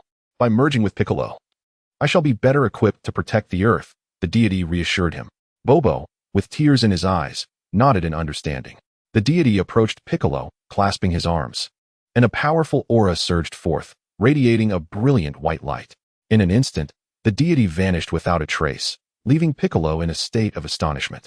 Feeling the surge of newfound power, Piccolo erupted into laughter. Ah ha ha. I never anticipated that merging with the old fellow would amplify my strength to such a degree. Ha ha ha. After an extended bout of laughter, Piccolo turned to Bobo, saying, Bobo. Shortly, I will summon Goku from Namek to bring Dandy here to assume the role of the new deity. Please guide him well. Understood, Lord Deity, Bobo replied. Acknowledging Bobo's response with a nod, Piccolo then took flight, departing the Heavenly Temple. A short while later, he returned to Bulma's residence, where everyone was gathered around the Super Saiyan 4, Sun Wukong. Upon seeing Piccolo, Sun Wukong remarked, Piccolo, it seems your power has significantly increased. Your base combat strength is now quite comparable to mine. Indeed, you cannot hide anything from you, Goku. Merging with the deity has nearly multiplied my base combat power tenfold. Piccolo admitted. The crowd gasped in astonishment. They had thought the Saiyans were extraordinary, but it turned out that the Namekians were equally formidable, merely through one fusion. Piccolo had augmented his combat strength tenfold. Was there any justice in this world? Even Prince Vegeta felt a tinge of frustration. First, Sun Wukong transformed into Super Saiyan 4. And now Piccolo, having fused with the deity, had enhanced his power tenfold. He had hoped that by reaching Super Saiyan 2, he would close the gap between himself and the two of them. But who could have anticipated such an outcome? Instead of narrowing the distance, it had only widened. Piccolo continued, Since I have merged with the deity, the Dragon Balls have disappeared. Therefore, Goku, I must trouble you to make a trip to Namek and bring Dandy back to assume the deity's position. I have already spoken to Bobo. Not a problem. I will go at once, Sun Wukong replied, and with that, he utilized instant transmission to arrive before the Grand Elder on Namek. The Grand Elder was startled by Sun Wukong's sudden appearance. Before he could inquire, Sun Wukong explained, Grand Elder, there is no need for surprise. I am Sun Wukong. In my new form, I have come to request Dandy to come to Earth to take on the role of deity, as the Earth's deity has merged with Piccolo. Ah, I see. Very well, I shall summon Dandy at once, the Grand Elder, Muley, responded. Sun Wukong nodded in agreement. After a brief moment, Dandy arrived before the two. The Elder recounted the matters at hand, and Dandy readily agreed. The two then bid farewell to the Elder. Sun Wukong employed his instantaneous movement and, in the blink of an eye, returned to Earth, appearing before everyone. Sun Wujin, Sun Wuming, and Krillin were overjoyed by Dandy's arrival, greeting him warmly. Dandy, long time no see. Welcome to Earth. Dandy reciprocated their enthusiasm. Wujin, Wuming, Krillin, it's wonderful to see you again. With everyone gathered, Sun Wukong decided to host a feast. In the courtyard, they sat together, as a dining robot continuously served dishes in a steady stream. The Saiyans voraciously devoured their meal. And although the others had witnessed their eating habits before, each gathering still filled them with trepidation. The banquet continued until evening, and only after everyone was fully satisfied did they disperse. Sun Wukong then embraced Bulma and Chi-Chi, leading them into the bedroom. The three engaged in a passionate encounter, with Sun Wukong bravely facing off against the two, as they entwined in a series of intimate exchanges until dawn, when his companions could no longer keep up, prompting him to finally relent. The following noon, Sun Wukong escorted Dandy to the Supreme Kai's palace, where he handed him over to Bobo. Bobo warmly welcomed Dandy's arrival and made arrangements for him, after which Sun Wukong returned home. Glancing at Chi-Chi and Bulma still lost in slumber, he turned and entered the gravity chamber to resume his training. A year later, Raditz and Nappa had finally ascended to Super Saiyan 2, and Sun Wukong congratulated them. At this time, Vegeta, Sun Wujin, and Sun Wuming had mastered Super Saiyan 2 at full power, gathering strength in preparation for the transformation to Super Saiyan 3. Over the year, Piccolo's power had not greatly increased, but he had successfully refined his divine abilities, elevating his life level to that of the North Kai. As for the others, their strength had improved, yet it paled in comparison to the Saiyans and Piccolo. In the ensuing months, Sun Wukong began training on a massive planet in the cosmos, utilizing the planet's immense gravity for his workouts. At this point, he was training on a red giant star located 1,600 light-years from Earth. The surface temperature of this star reached 4,000 degrees, which was insignificant compared to the formidable constitution of a Super Saiyan 4. The gravity of this red giant was a staggering 10 million times that of Earth, and it took Sun Wukong 5 months to acclimate before daring to train there. 3 months later, the time for the emergence of the androids arrived. Sun Wukong and the others gathered at the designated location. At this moment, Vegeta, Sun Wujin, and Sun Wuming had recently learned to transform into Super Saiyan 3, while Piccolo, donning Sun Wukong's weighted clothing, had just passed through the 500x gravity chamber. As for the others, they had also completed the 300x gravity chamber, gaining significant advancements in strength. The group spread out, searching for traces of the androids, mirroring the original storyline. Dr. Gero, as in the original tale, ambushed Yamcha, however. Unlike the original, the god of Tea did not succumb without resistance. In the fleeting moment of the ambush, the god of Tea unleashed the Kaioken technique at a staggering 100-fold, boasting a combat power of 200 million, which promptly forced Dr. Gero into retreat. Gasping for breath, the god of Tea remarked, "Fortunately, I have not been idle these past few years. Otherwise, you might have truly succeeded in ending my life." Dr. Gero's eyes widened in disbelief as he exclaimed, "Impossible. Absolutely impossible. When did this worthless being acquire such formidable strength? Am I still dreaming?" The god of Tea chuckled. "Ha! Did you not anticipate this, android? This is the surprise we have prepared for you over the past 3 years. What do you think? Are you taken aback?" Upon hearing this, Dr. Gero was indeed astonished, yet he retained his composure, stating, "Indeed, your power has truly shocked me, but this is where it ends. You shall not escape my grasp. Is that so?" Came the voice of Sun Wukong, who had appeared behind Dr. Gero. Turning around, Dr. Gero beheld Sun Wukong, Piccolo, Vegeta, Sun Goten, Sun Gohan, Nappa, Raditz, Krillin, Tien Shinhan, and Yajirobe, all wearing eerie smiles as they fixed their gaze upon him. Chapter 38. Raditz's overwhelming defeat of Android 19. Upon witnessing the unfolding events, Dr. Gero fixed his gaze upon Son Goku with a smirk, remarking, "Is this the surprise that Yamcha spoke of? It appears rather underwhelming."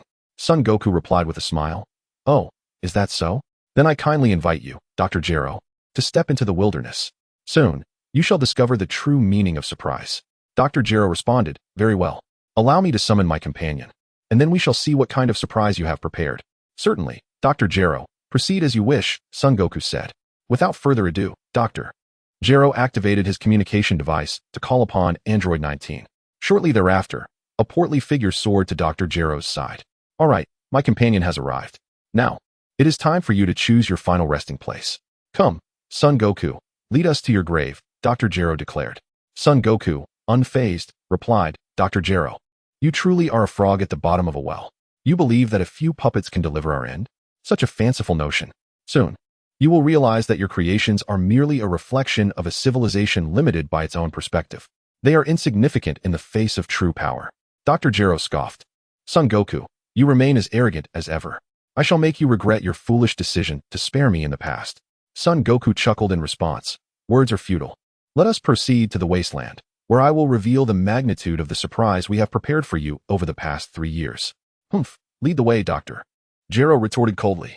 Observing this, Son Goku refrained from further banter and flew towards the desolate island, with the others following closely behind, while Dr. Jiro and Android 19 trailed at the rear. Before long, they arrived at an isolated island. Dr. Jiro surveyed the surroundings and remarked, "Not bad, Son Goku. You have chosen a fine resting place. It possesses excellent feng shui." Son Goku remained silent and turned to the group, asking, "Who among you wishes to step up and showcase our surprise for Dr. Jiro?" The group exchanged glances, and Vegeta declared, "You all go ahead. I have no interest in such worthless puppets." The others looked towards Piccolo, who replied, "Don't look at me. If even Vegeta finds them unworthy of his time, why should I bother?" The group found his reasoning sound, until Raditz stepped forward, announcing, "Since no one else is interested, I shall take on the challenge. I used to accompany Vegeta in dealing with trash like this, and I have a knack for bullying weaklings."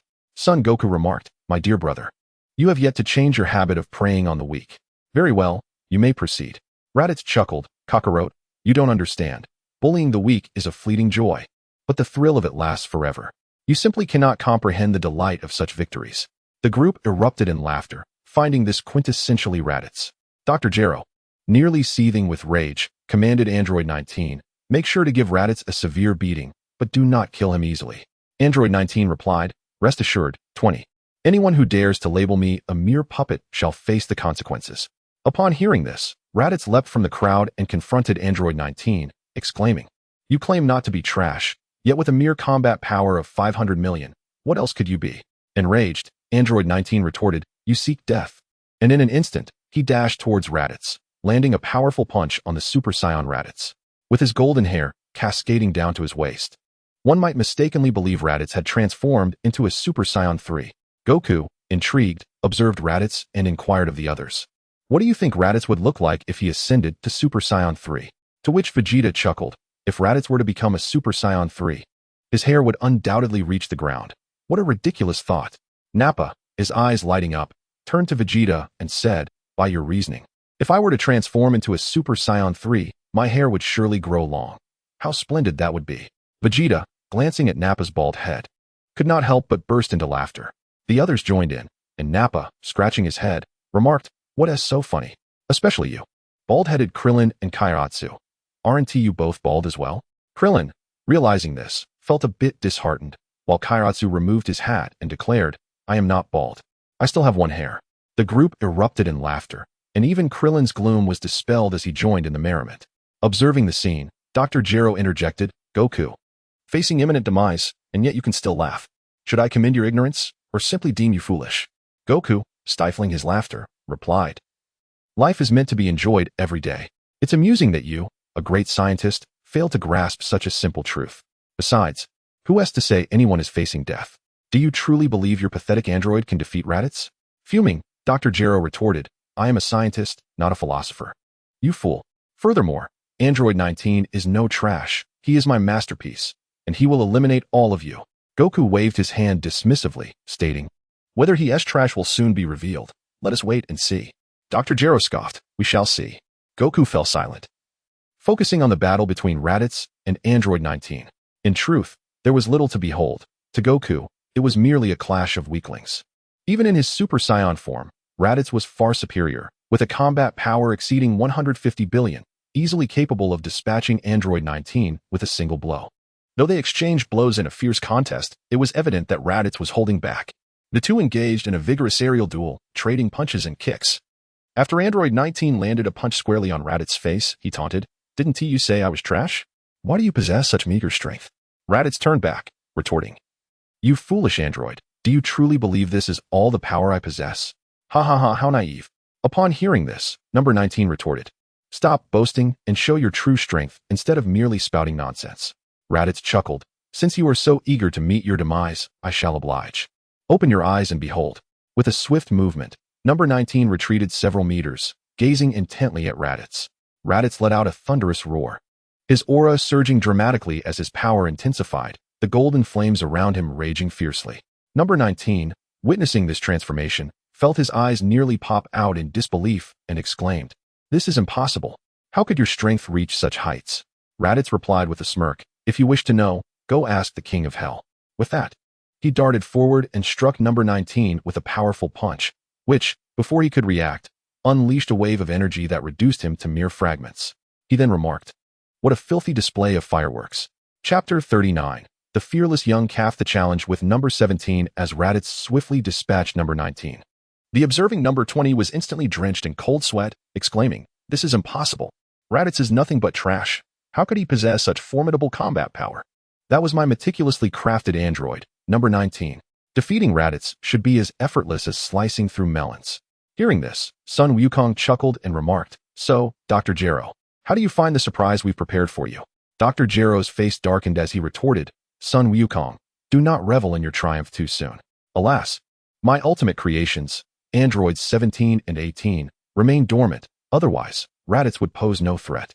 Upon hearing this, Vegeta interjected, "Oh, it seems these two androids ought to be superior to that pitiful puppet.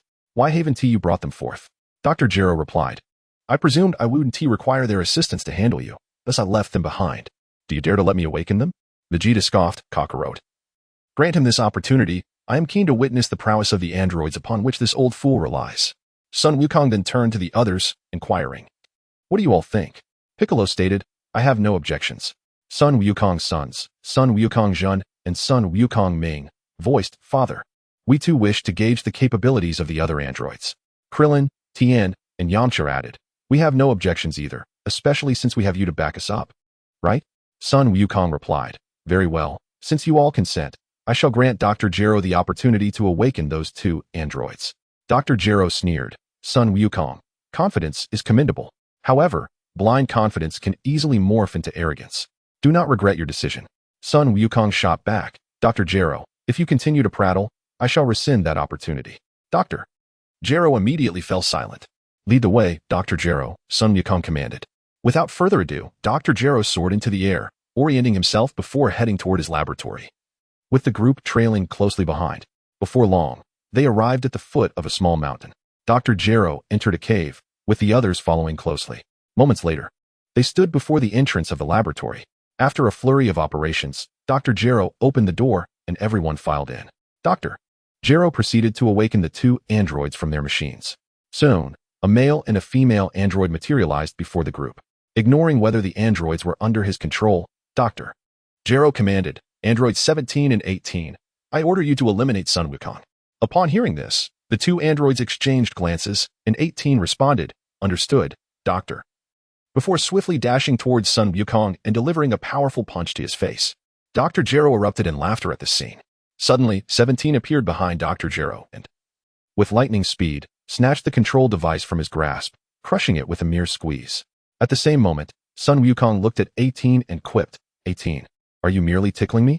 Upon hearing this, number 18 retracted her fist and spoke, "Son Goku, you truly are extraordinary." Son Goku responded with a smile, "Thank you for the compliment." As they conversed, Dr. Gero shouted at number 17, "Number 17, what do you intend to do?" "Our objective now is to eliminate Son Goku, not to engage in internal strife." Number 17 replied, "Understood, Dr. Gero, but I dislike being controlled by others. Therefore, Dr. Gero, you shall meet your demise." Before he finished speaking, he vanished and appeared behind Dr. Gero, delivering a swift chop that severed the latter's head from his body. Dr. Gero, filled with rage, declared, "My ultimate android will avenge me. You traitors, number 17 and number 18, shall perish." In response, number 17 crushed Drive Gero's head beneath his foot. Krillin, Tien, Yamcha, and Din were all taken aback by number 17's brutality. After dispatching Dr. Gero, number 17 approached the machine containing number 16, opened it, and freed him. Once released, number 16 surveyed the group, his cold visage growing even more severe. He addressed Son Goku, "You are Son Goku. Did Dr. Gero fail to understand the situation, allowing us three to confront you? Is this not akin to delivering a feast to you?" Son Goku replied, "It seems you can perceive a portion of my strength." Number 16 stated, "I cannot fully gauge your abilities. The power you conceal is beyond my comprehension." Son Goku nodded. "Dr. Gero has been slain by this traitorous number 17. Do you still intend to follow his orders and attempt to eliminate me?" Number 16 responded, "No. I wish to venture out and enjoy the beauty of nature and the birds. I wonder if you would consider sparing us." Number 17 interjected, "Number 16, do you overestimate Son Goku and the others? We may not be able to defeat them." Number 16 countered, "Do not speak of Son Goku. You cannot even contend with Raditz. We are like meat on a chopping board, ready to be slaughtered." Enraged, number 17 retorted, I do not believe it. Turning to Son Goku, he challenged, Son Goku, dare you to compete with me? Son Goku chuckled, what level of power do you possess to think you can challenge me? First, defeat Vegeta, and then we shall see. He then addressed Vegeta, Vegeta, I leave this brat to you. Vegeta smirked, no problem, Kakarot. I too wish to see what this kid is made of. Number 17, seething with anger, declared, Son Goku, how dare you look down upon me? Once I deal with Vegeta, I shall teach you a lesson. Vegeta, incensed, retorted, you truly are ignorant of your own limitations, spouting such nonsense. I shall ensure you regret your words. Number 17, in a fit of rage, laughed mockingly. Very well, Vegeta, just wait. I will tear that mouth of yours apart. Number 16 observed the exchange and thought, advice falls on deaf ears. I can only let number 17 proceed. Son Goku turned to everyone, since you all wish to fight. Let us step outside, there is not enough space here. The group nodded in agreement. One by one, they exited the premises. Sun Wukong was the last to leave. After everyone had departed, he discovered the embryo of Sheru and obliterated it before finally exiting the research facility. Noticing that Sun Wukong had taken quite a while to emerge, Piccolo inquired, Son, what kept you for so long? Sun Wukong replied, I was occupied in the restroom. The others erupted into laughter upon hearing this. Number 17 shouted at Vegeta, have you finished laughing, Vegeta? Hurry up and come to face your demise. Vegeta retorted, it seems you truly seek your end. Very well. I shall grant you that. With that, he swiftly appeared before number 17, and the two engaged in a fierce battle. Chapter 40. Lazuli, are you serious? Vegeta swiftly appeared before Android 17, delivering a powerful punch aimed at his abdomen. Android 17 effortlessly caught Vegeta's fist and remarked, is this all the strength you possess, Vegeta? How audacious of you to think you could teach me a lesson. It truly amuses me. In response, Vegeta retorted, you, a mere puppet, are not even worth my full strength. Enraged by Vegeta's words, Android 17 tightened his grip, intent on crushing Vegeta's fist. Noticing this, Vegeta formed his other hand into a fist and struck at Android 17 as well. Android 17 countered by seizing that fist too, resulting in a fierce struggle in midair. Vegeta began to increase his energy, and Android 17 mirrored his actions. A tempest arose around them, scattering the clouds above. Moments later, after unleashing his entire base combat power, Vegeta found himself evenly matched with Android 17, unable to break free from his grasp. Thus, he unleashed the Kaioken technique at double strength, instantly freeing himself and retreating several meters. Android 17, observing this, chuckled, impressive, Vegeta, you actually match my strength. To this, Vegeta replied with a smirk. I retract my earlier statement. You are not merely a garbage puppet. You possess more strength than that. If I do not exert myself, I may indeed struggle against you. Android 17, intrigued, said, I never expected the proud prince of the Saiyans to indulge in boasting. I am eager to witness your true power. Vegeta responded, very well. I shall reveal it to you. With that, he activated the Kaioken technique again, his body enveloped in a fiery red aura. Android 17, sensing Vegeta's energy, gasped in disbelief. Impossible. How did your power suddenly double? Vegeta laughed. I was merely toying with you earlier. Do not take it to heart. To be frank, this is still not my true strength. Android 17, now struggling to believe, began to understand Vegeta's words and recalled what Android 16 had said. If Vegeta was this formidable, how powerful was Goku? It was evident that Goku's strength surpassed that of Vegeta, justifying Android 16's claim that Goku's power was unfathomable, easily obliterating them. Noticing Android 17's silence, Vegeta taunted, what is the matter? Are you intimidated by my strength? Do not worry, I will ensure your departure is painless. In anger, Android 17 shot back, damn it. Vegeta, even if you are stronger than me, do not think you can kill me so easily. Vegeta chuckled, I quite enjoy your defiance. Let us play a bit longer. With that, he charged at Android 17. Below, Goku turned to Piccolo and said, Piccolo, keep an eye on things. Do not let Vegeta kill 17. I wish to spar with 18 for a while. Piccolo, puzzled, replied, Goku, what are you up to? With your strength, do you really need to spar with 18? And why must we prevent Vegeta from killing 17? Trunks once remarked that androids are akin to demons, did he not? Goku responded, I have encountered those two androids in the future. The androids of our world differ from those in Trunks' timeline. They are not malevolent beings. As for sparring with Android 18, would you believe me if I said I was merely itching for a fight? Piccolo interjected, I don't buy it, you rascal. Are you perhaps infatuated with Android 18? Upon hearing this, Goku hurriedly replied, Piccolo, keep your voice down. He glanced around to ensure no one else was eavesdropping, and then he exhaled in relief. You are astute. Piccolo, I shall not hide it from you. I am indeed interested in Android 18. Therefore, I intend to use our sparring as an opportunity to cultivate a bond with her. Piccolo responded, I truly cannot fathom the ways of you Saiyans and Earthlings. Goku chuckled. Piccolo, you do not comprehend love. Even if I explained it to you, you would not grasp it. Piccolo waved his hand dismissively, saying, enough of this, Goku. Even if you tell me, I have no desire to understand. I simply wish to grow stronger. Goku replied, very well. Piccolo, I shall take my leave now. Keep an eye on Vegeta. Piccolo nodded, understood. In an instant, Goku appeared before Android 18 and spoke. Android 18, do you dare to spar with me? To which she replied, very well. I am eager to see if your prowess is indeed as profound as Android 16 claims, capable of dispatching us with ease. Goku said, all right, follow me. This location is unsuitable for our duel. Lead the way, Android 18 responded. Android 16, observing the exchange, refrained from intervening. After all, with Goku's strength, he could easily overpower them without breaking a sweat. Since Goku had not made any aggressive moves thus far, it was clear he had no intention of harming them, so he permitted the two to depart. Thus, Goku and Android 18 took to the skies, leaving the onlookers behind. The others turned to Piccolo, who stated, Goku is merely seeking a sparring match with Android 18. He requires no concern. They nodded in agreement and redirected their attention to the fierce battle unfolding between Vegeta and Android 17. After flying a considerable distance, Goku halted, ensuring they were far from prying eyes, and Android 18 followed suit. She called out, Goku, shall we begin? Goku replied, not yet. Allow me to transform first. Confused, she asked, transform into what? What trickery are you up to, Goku? He smiled, just watch. With a mighty shout, Goku transformed into Super Saiyan 4. His striking red fur and azure eyes radiating a formidable presence that captivated Android 18. Goku inquired, so, what do you think, Android 18? Do I look impressive? She concealed her admiration and coolly responded, you are indeed striking, but I wonder how formidable you truly are. I hope you are not merely a pretty face, lacking substance. Goku countered, is that so? Before he could finish his sentence, he had already materialized behind Android 18, leaning in close to her. Upon hearing a voice behind her, 18 was taken aback. As she turned around, she unexpectedly found herself face to face with Sun Wukong. With a chuckle, Sun Wukong remarked, 18, are you serious? I know I exude an aura of dominance, but you seem rather hasty. Initially blushing with embarrassment, 18 quickly became furious and retorted, Sun Wukong, you scoundrel. How dare you tease me? I shall take your life.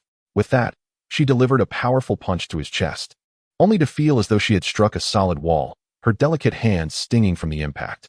Sun Wukong laughed and said, so, 18, what do you think? My strength is quite commendable, wouldn't you agree? Upon hearing this, 18 swiftly retreated, taking a moment to carefully assess Sun Wukong's true power.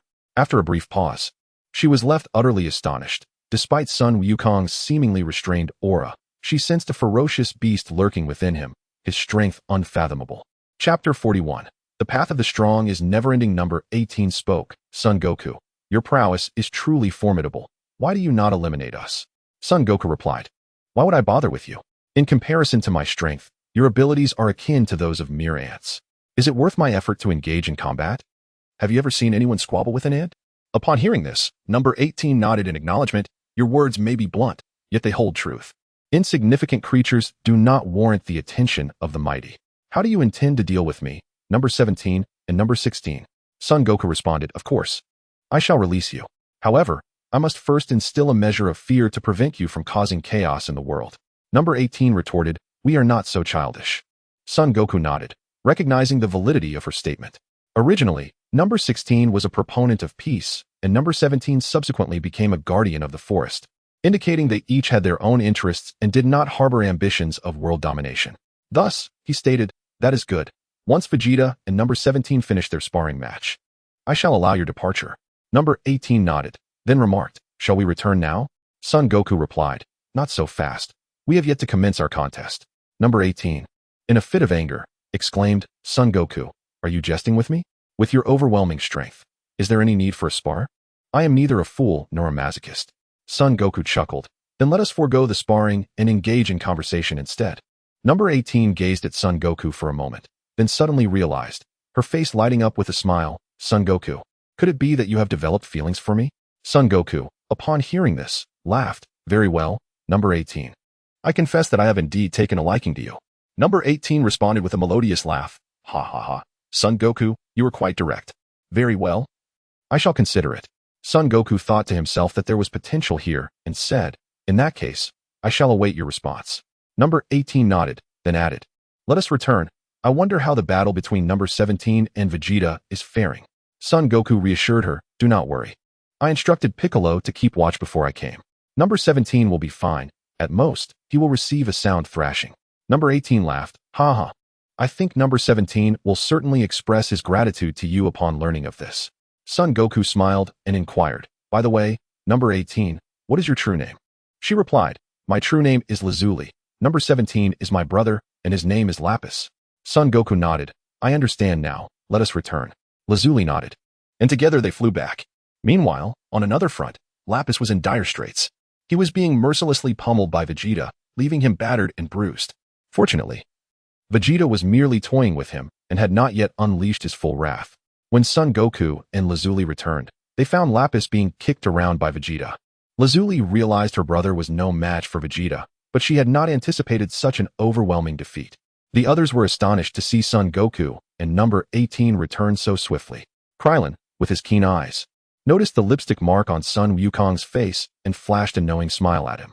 Sun Wuzhen remarked to Sun Wukong, Father, after preparing for the task, why have you transformed into a Super Saiyan for? Isn't that akin to using a cannon to swat a fly? Moreover, what is that mark on your face? In response, Sun Wukong explained, Lazuli wanted to witness my true strength, so I transformed into Super Saiyan 4 to demonstrate the gap between us. The mark on my face was merely an accident during our sparring. Sun Wuzhen nodded in understanding. Krillin and Yamcha exchanged a sly grin upon hearing this. At that moment, a powerful aura surged toward them, arriving in the blink of an eye. Upon closer inspection, they realized it was Trunks. Sun Wukong greeted him. Welcome, Trunks. It's been quite a while. Your strength has notably increased. It seems you haven't been idle these past few years. Trunks replied, looking at Sun Wukong, Uncle Wukong. Have you developed a new form? Sun Wukong confirmed. Indeed, this form is called Super Saiyan 4, a transformation following Super Saiyan 3. Trunks exclaimed, that is fantastic, Uncle Wukong. It appears I arrived just in time. Curious, Sun Wukong asked, what do you mean by that? Trunks elaborated, a year ago, I mastered Super Saiyan 3 at full power. Over the past year, I had no clear direction for my next training phase. Now, seeing your Super Saiyan 4, I finally understand the path I should take. Sun Wukong, taken aback, remarked, Trunks, your talent is truly remarkable. To reach full power in Super Saiyan 3 within just 2 years is astonishing. Moreover, I sensed your energy previously and discovered your base combat power is not weak at all. Please, share how you trained over these 3 years. Trunks smiled and replied, all credit goes to Uncle Wukong for guiding me in the right direction. Shortly after you left, I mastered Super Saiyan 3, then utilized the training methods of Super Saiyan 2 at full power to enhance Super Saiyan 3. My mother even helped me construct a gravity chamber with 1,000 times the Earth's gravity. Additionally, I made a wish to the Namekian dragon and received a weighted clothing that can adjust gravity up to 10,000 times that of Earth. It is the combination of these factors that has led to my current strength. Sun Wukong nodded, understanding now why Trunks' foundational strength was so formidable, surpassing even Raditz, Super Saiyan 2. The others were taken aback, with Raditz exclaiming, Kakarot, you must be joking. My Super Saiyan 2 has a combat power of at least 30 billion. The prince's base power exceeds that? Sun Wukong affirmed, I am not jesting. Trunks indeed possesses such strength. The group was left speechless, and Sun Wuzhen calculated, if that is the case, then Trunks' Super Saiyan 3 strength must be at least 12 trillion, or 1.2 quadrillion. Sun Wukong nodded in agreement, then shook his head, stating, Trunks' strength goes far beyond that. I have also imparted the Kaioken technique to him. Then Goku turned to Trunks and asked, Trunks, to what extent can you now wield the Kaioken? Trunks replied, I can now unleash a Kaioken of 3,000 times. Goku nodded and addressed the others. Now you understand Trunks' true power. With a battle strength under the 3,000 times Kaioken, it is approximately 10 trillion. At this revelation, the crowd gasped in astonishment. Goku continued, so, let us all strive harder. Even with such formidable strength, Trunks continues to train diligently. What excuse do you have for complacency? Do not be like Vegeta, who, with a modicum of strength, becomes overly self-satisfied. Upon hearing this, everyone nodded in agreement. If someone as powerful as Trunks is still putting in the effort, what justification do they have for slacking off? Chapter 43, Wukong meets the two maidens. The three heroes battle cell after finalizing his agreement with Lazili. Sun Wukong returned to the western capital with his companions. Upon arriving home, he promptly sought out Chi-Chi and Bulma to confess about his relationship with Lazili. The two women, upon hearing this revelation, were filled with indignation. Observing their reaction, Sun Wukong employed his divine powers, conjuring a washboard from thin air, and humbly knelt before them. With sincerity, he proclaimed, "I have fallen deeply in love with Lazili. I wish for your blessing." Chi-Chi, in a fit of rage, retorted, "Is that love? What you feel is merely lust. How despicable of you." Bulma chimed in, "Are we not enough for you? Must you seek affection elsewhere?" Sun Wukong chuckled, "Neither of you can match me. You always surrender first." Infuriated, the two women declared, "Very well, Wukong, prepare yourself. Tonight, we shall engage in a battle of 300 rounds to see who submits first." Sun Wukong replied, "If I win tonight, will you consent to my relationship with Lazili?" Bulma responded, "We shall discuss it once you have defeated us." Delighted by her words, Sun Wukong exclaimed, "Then let us see who prevails this evening." With a haughty snort, Chi-Chi and Bulma turned and departed. Once they were gone, Sun Wukong rose, stowed away the washboard, and stepped outside, only to find Sun Wuzhen and Sun Wuming watching him intently. Approaching the two boys, he inquired, "What are you two rascals staring at?" Sun Wuzhen asked, "Father, has Mother approved of your relationship with Aunt Lazili?" To this, Sun Wukong replied, "Such matters are for adults. Children should mind their own business and tend to your younger siblings." Acknowledging his words, Sun Wuzhen turned to call for Sun Wuming, and together they went to check on their brother, Sun Kaisai, and sister, Sun Bula. Once the boys had left, Sun Wukong summoned Trunks, and together they made their way to the sacred temple. After greeting Bobo and Dandy, they entered the hyperbolic time chamber. Sun Wukong began to instruct Trunks on the transformation into Super Saiyan 4. He effortlessly crafted an artificial moon and instructed Trunks to gaze upon it. In no time, Trunks transformed into a towering ape, reaching several meters in height. Sun Wukong, noticing that Trunks had retained his consciousness, marveled at the royal bloodline strength. He then encouraged Trunks to transform into a golden great ape, which Trunks accomplished with ease. Following this, Sun Wukong guided Trunks to compress his energy and initiate the transformation into Super Saiyan 4. As Trunks, in his golden great ape form, roared mightily, his physique gradually diminished. Moments later, a robust figure emerged before Sun Wukong, adorned with crimson fur on his upper body, clad in leather pants, with a shock of black hair, red-ringed eyes, and emerald-green pupils. Sun Wukong summoned a mirror and held it before Trunks, who glanced at his reflection only to have the mirror shatter. Sun Wukong laughed, "Trunks, you have shattered the mirror with your handsomeness." Trunks beamed with joy, exclaiming, "Uncle Wukong, I have succeeded." Sun Wukong nodded and said, "Trunks, your ability to succeed in one attempt is a testament to the strength of your body and your combat prowess." Trunks replied, "Uncle Wukong, do you mean to say that in order to transform into Super Saiyan 4, both bodily strength and combat power must meet a certain standard?" Sun Wukong affirmed, "Indeed. Without sufficient combat power, there won't be enough energy to transform into the golden great ape. Likewise, if your bodily strength is inadequate, you cannot compress the energy within to shrink your form and become Super Saiyan 4. Both conditions are essential." Trunks understood and replied, "I see now." Sun Wukong nodded, "Trunks, continue to acclimatize to Super Saiyan 4 here. I will step outside for a moment."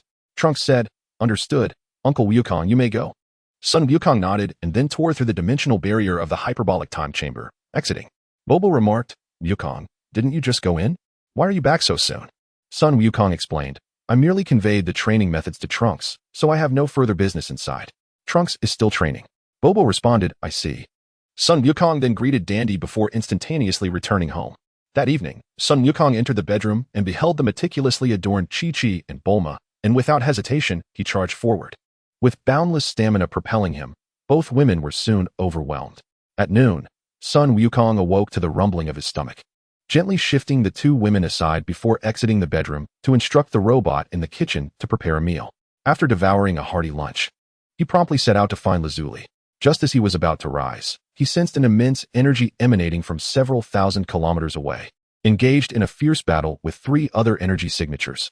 The others training in the gravity room also felt it and rushed outside. Upon seeing Sun Wukong, Piccolo inquired, "Wukong, who is fighting?" Sun Wukong replied, "It seems Lazuli and her companions are clashing with an unfamiliar foe. Let us go take a look." Piccolo responded, "All right, Wukong." The group gathered in a circle, with Sun Wukong standing at the center, and he utilized instant transmission to swiftly arrive at the battlefield. There, they witnessed Android 16, Lapis, and Lazuli being relentlessly pushed back by a green-spotted monster. Observing this, Sun Wukong called out to the creature, "Cell, how surprising to see you. Please cease your assault." Upon hearing this, Cell indeed halted. The trio of Android 16 stepped back to join Sun Wukong's side. Cell questioned Sun Wukong, "How do you know me?" Sun Wukong responded, "I encountered you in Trunks' timeline, hence I am aware of your existence." Cell, puzzled, replied, "But I've never seen you before." Sun Wukong clarified, "Of course, you haven't seen me. For you are not the Cell of Trunks' world. That version of Cell was vanquished by Trunks long ago." Cell retorted, "Wukong, what are you rambling about? This is nonsense." Sun Wukong said, "Let me clarify. I consider my world as the primary realm, while the future world I have visited is designated as the first parallel universe. Consequently, the world you hail from can be regarded as the second parallel universe. I trust this elucidation aids your understanding?" Upon hearing this, Cell nodded and remarked, "So, according to your explanation, I have traversed to the wrong timeline?" Sun Wukong affirmed, "Indeed, Cell. This world is not the past timeline of your realm, but rather the past of the first parallel universe." Upon this revelation, Cell understood, "I see now.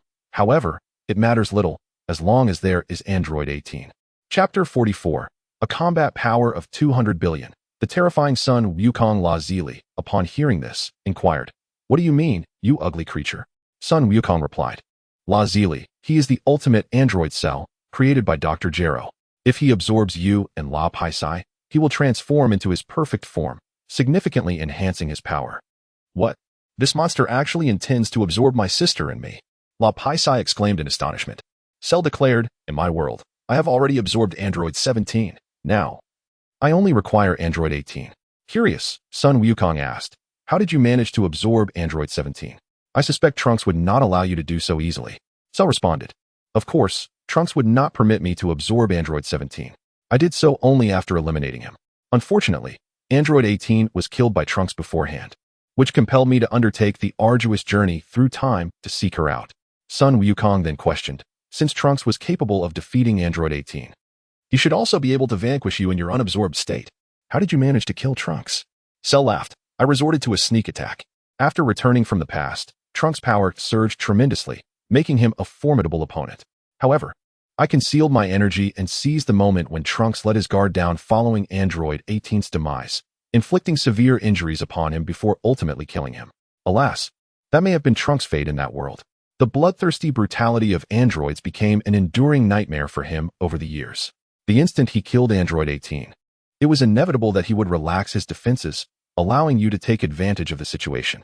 However, Cell, you choose to walk the path of hell when a way to paradise lies before you.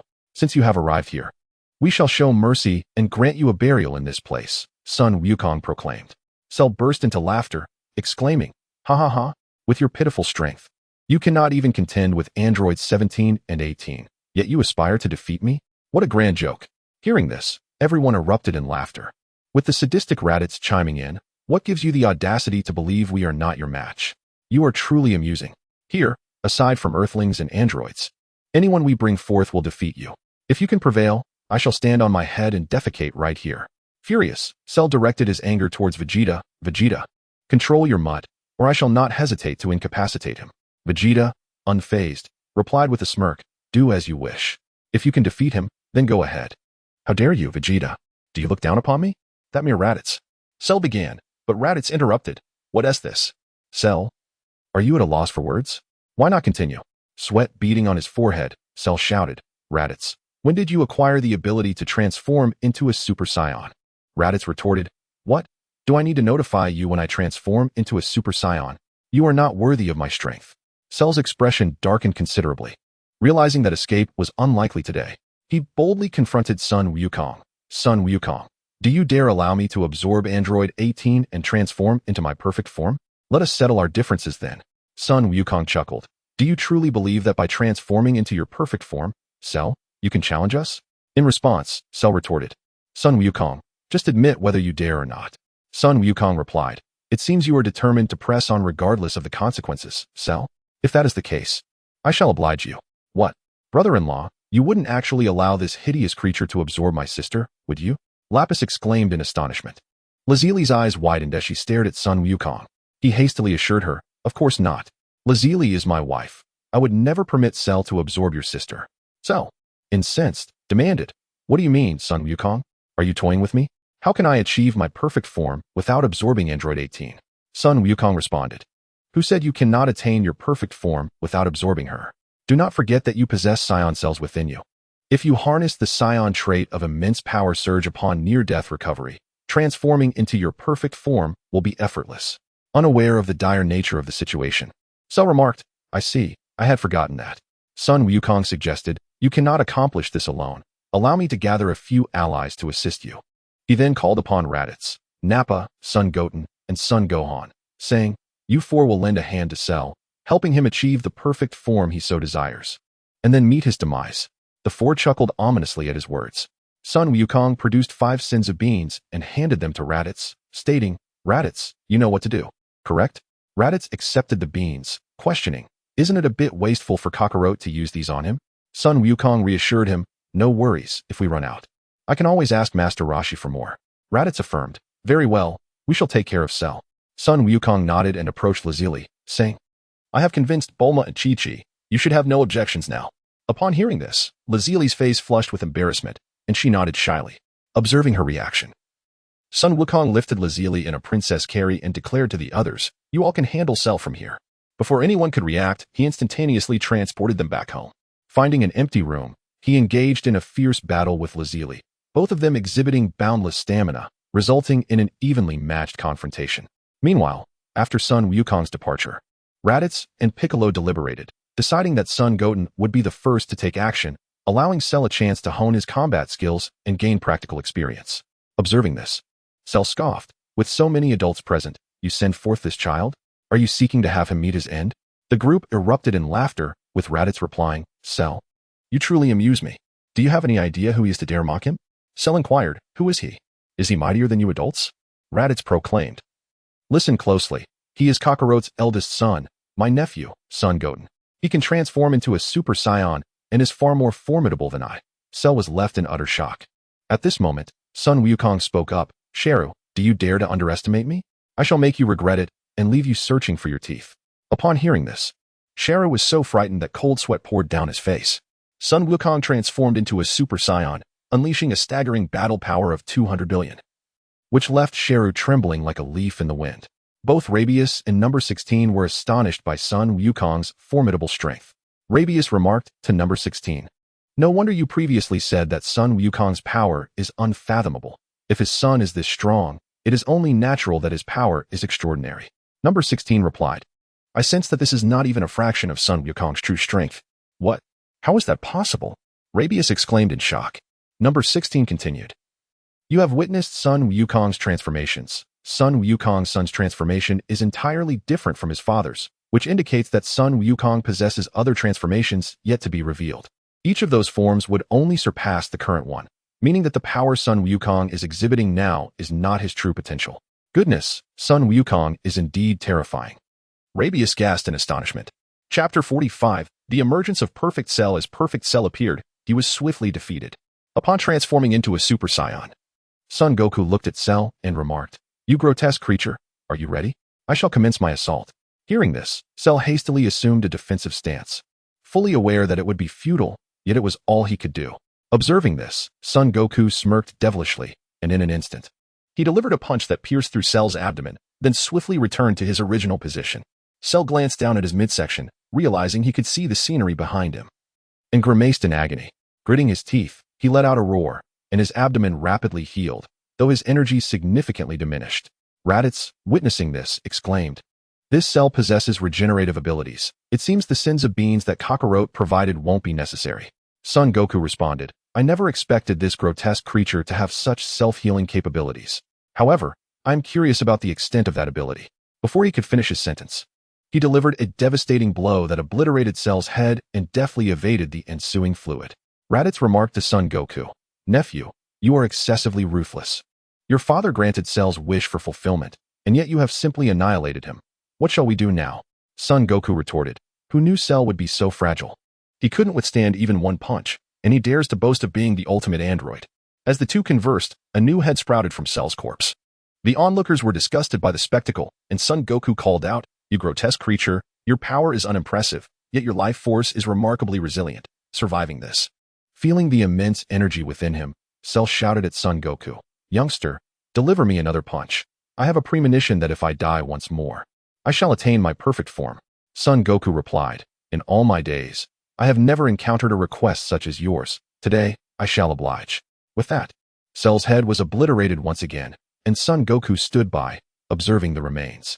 Moments later, Cell rose once more, bellowing as his energy surged dramatically. A fiery aura enveloping him, and his body began to transform. His grotesque mouth vanished, replaced by a visage resembling that of a normal person.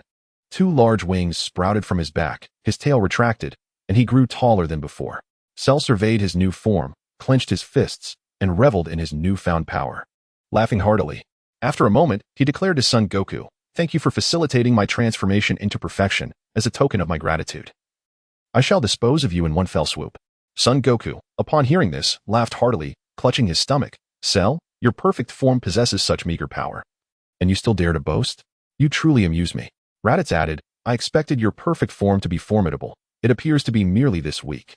While I may not be your equal, with such paltry strength, do you truly believe you can turn the tide? You must be dreaming." Furious, Cell retorted, "How dare you underestimate the power of my perfect form? I shall ensure you regret your insolence." As soon as the words left his mouth, Cell swiftly struck Son Goku's cheek, then laughed heartily. "So, Son Goku, have you felt the might of my iron fist? My speed is so swift that you couldn't possibly evade it." Son Goku turned his head back and replied, "Cell, is this the extent of your perfect form? Are you merely tickling me?" Upon hearing this, Cell exclaimed in disbelief, "Impossible. I clearly hit you. How could you be unscathed?" Son Goku retorted, "I have already stated that your power is insignificant before me, yet you refuse to believe it." Infuriated, Cell shouted, "Damn it! What is happening? I have achieved the perfect form as stated by Dr. Gero, yet why is my strength so limited? I cannot even defeat the son of Goku." Son Goku chuckled. Could it be that Dr. Gero's perspective is limited, merely that of a frog at the bottom of a well? Cell pondered this and realized it might indeed be true. Otherwise, how could there be such a vast disparity between the collected data and the powers of Goku and others? Observing Cell's silence, Son Goku declared, "Enough, Cell. Allow me to send you to meet Dr. Gero with my true strength." With that, he let out a mighty roar and transformed into Super Saiyan 2, his overwhelming energy pressing down on Cell, who found it difficult to breathe. As Cell felt the immense aura of Son Goku, his eyes glazed over, murmuring, "This is impossible. This cannot be happening." Son Goku clasped his hands together, channeling the Kamehameha wave, which he unleashed upon Cell, reducing him to nothingness, leaving no trace behind. After defeating Cell, Son Goku reverted from his Super Saiyan 2 transformation. Piccolo observed and remarked, "Well done, Goku. Your actions were swift and decisive, reminiscent of my own prowess in the past." Son Goku replied, "It is all thanks to Uncle Piccolo's excellent teaching." Piccolo nodded and addressed the group. "Now that Goku has dealt with Cell, let us return." The others nodded in agreement and flew towards Bulma's home, with Lapis following suit. Android 16 shook his head helplessly and joined them. Before long, they had returned to Bulma's residence. After finishing a round of sparring, Goku sensed the presence of his companions and said to Lazuli, "Lazuli, they have returned. Let us resume our battle in the evening." Lazuli nodded. Although she possessed infinite stamina, the prolonged fight with Goku had exhausted her, and she needed to recuperate. After donning their clothing, they exited the room and soon stood before the group. Goku eagerly asked, "Have you dealt with Cell?" Piccolo responded, "Yes, Goku." Cell was obliterated by Goku. Goku nodded approvingly. "That is good. Now, you may proceed with your own affairs." The group acknowledged his words, and Lapis inquired, "Brother-in-law, what shall we do?" Goku suggested, "You may accompany them to the gravity chamber for training." Then, addressing Android 16, he continued, "Android 16, you can go to the garden. There are plenty of small animals there, which I believe you would enjoy." Upon hearing this, the 16th individual remarked, "Very well, Sun Wukong. I possess an affection for small creatures and the wonders of nature." Lapis inquired, "I understand, brother-in-law, but what of my sister?" Sun Wukong replied, "There are matters pending between your sister and me." The seasoned elder of the flower thicket, Yamucha, chuckled and said, "Lapis, Wukong intends to engage with your sister to potentially create a little nephew or niece." Even Lapis, who was not the most astute, grasped the implication and responded with a smile, "Then brother-in-law and sister, do your best. I eagerly await the opportunity to hold my nephew or niece." Upon hearing this, Latsili retorted with a mix of embarrassment and indignation, Lapis, have you become too cheeky? Lapis chuckled softly, remaining silent, and then quickly followed the others as they departed. Once the group had left, Sun Wukong turned to Lotzi Li and said, "Let us go and dine. After our meal, we shall resume our battle."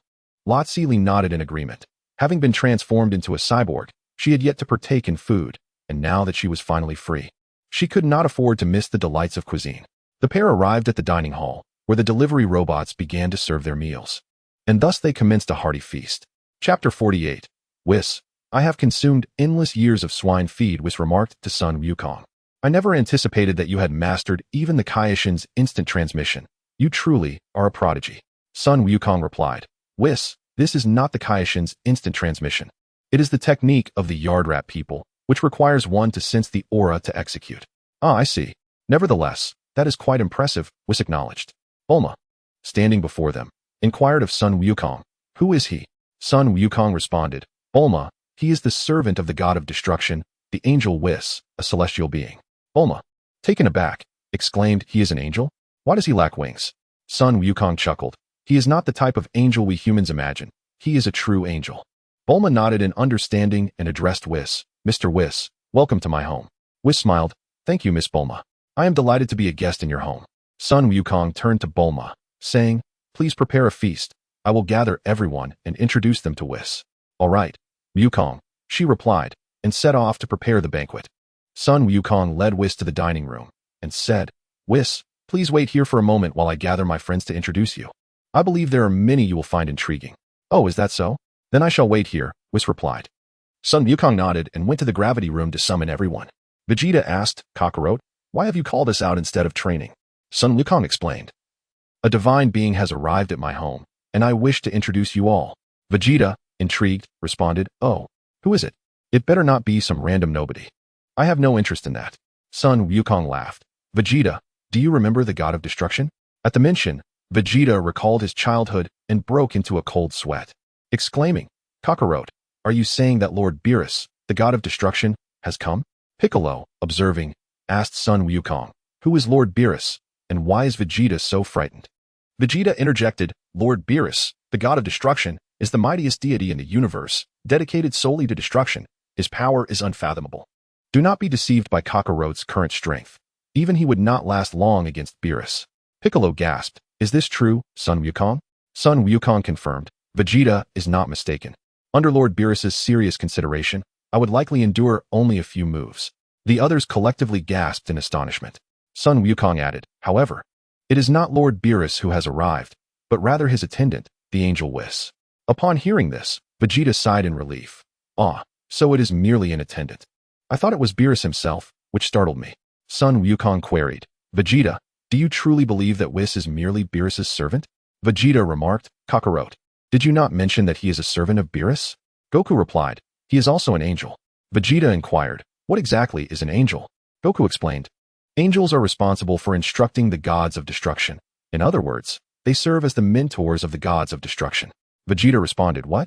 Kakarot, do you mean to say that the angels possess power that surpasses that of the gods of destruction? Goku affirmed, indeed. A god of destruction would be effortlessly defeated by an angel. Vegeta, taken aback, found it hard to believe, exclaiming, angels are that formidable? Goku continued, now do you comprehend the significance of what I have been saying? The others nodded in agreement. Goku then said, let us proceed to meet Whis. The group nodded and followed Goku. Moments later, they arrived at the dining hall. Goku introduced everyone to Whis, who nodded in acknowledgement and turned to Goku, saying, Piccolo, Vegeta. And your two sons, are they the ones you mentioned? Goku replied, indeed. Whis, do they meet your standards? Whis responded, quite so. They have already distinguished themselves among mortals, and their potential is promising. With training, they could reach a level comparable to that of an ordinary god of destruction. Goku nodded, and the others were filled with joy, for it was a testament to their boundless potential, suggesting they could indeed attain the level of a god of destruction. Goku invited everyone to take a seat, and then brought out Lazuli, Chi-Chi, and the other 5 children. Whis regarded Goku's 8 offspring with a curious expression and remarked with a smile, Goku, you are quite prolific, and your children possess commendable talent. Goku chuckled, Whis. As you know, there are so few of us Saiyans. If we do not have more children, our race may face extinction. Vegeta, hearing this, couldn't help but smirk inwardly, thinking Kakarot spoke as if he were the prince of the Saiyans. Whis, aware of the dark truth behind the extinction of the Saiyans, knowing it was orchestrated by Beerus, with Frieza merely serving as the scapegoat, found the situation somewhat amusing. At that moment, Bulma entered the dining hall, followed by a long line of serving robots. Whis' eyes sparkled as he beheld the food brought by the robots. The robots approached the table and set down the dishes one by one. Bulma announced, "Everyone, dig in." The group eagerly began to feast, and as Whis lifted a dessert to his lips, he was overcome with emotion, tears streaming down his face. The others looked on in bewilderment. Whis apologized, stating, "Forgive me, I lost my composure. This is simply too delicious. I have never tasted anything so exquisite." The group exchanged strange glances, thinking, how can it be that you, an esteemed angel and mentor to the gods of destruction, have never experienced dessert? Who would believe that? Goku, understanding the underlying reason, refrained from explaining further and instead offered Whis a plate of braised pork, saying, "Whis, do try this as well." Whis imitated the others, picking up the chopsticks to take a bite. Instantly, his eyes widened in astonishment. He felt as though his very soul had soared into the heavens. The flavor was nothing short of explosive, leading him to ponder what manner of swill he had consumed previously. Nothing could compare to the culinary delights before him. Subsequently, Sun Wukong presented Whis with an array of other dishes, and with each morsel, Whis found himself transported beyond the confines of the earthly realm. Merely sampling the food left him utterly satiated. Sun Wukong, observing Whis, chuckled, "Whis, do you not intend to try the multitude of dishes that remain?" To which Whis replied, "Thank you for your generous hospitality, Wukong, but I truly cannot eat another bite. I shall indulge again another day."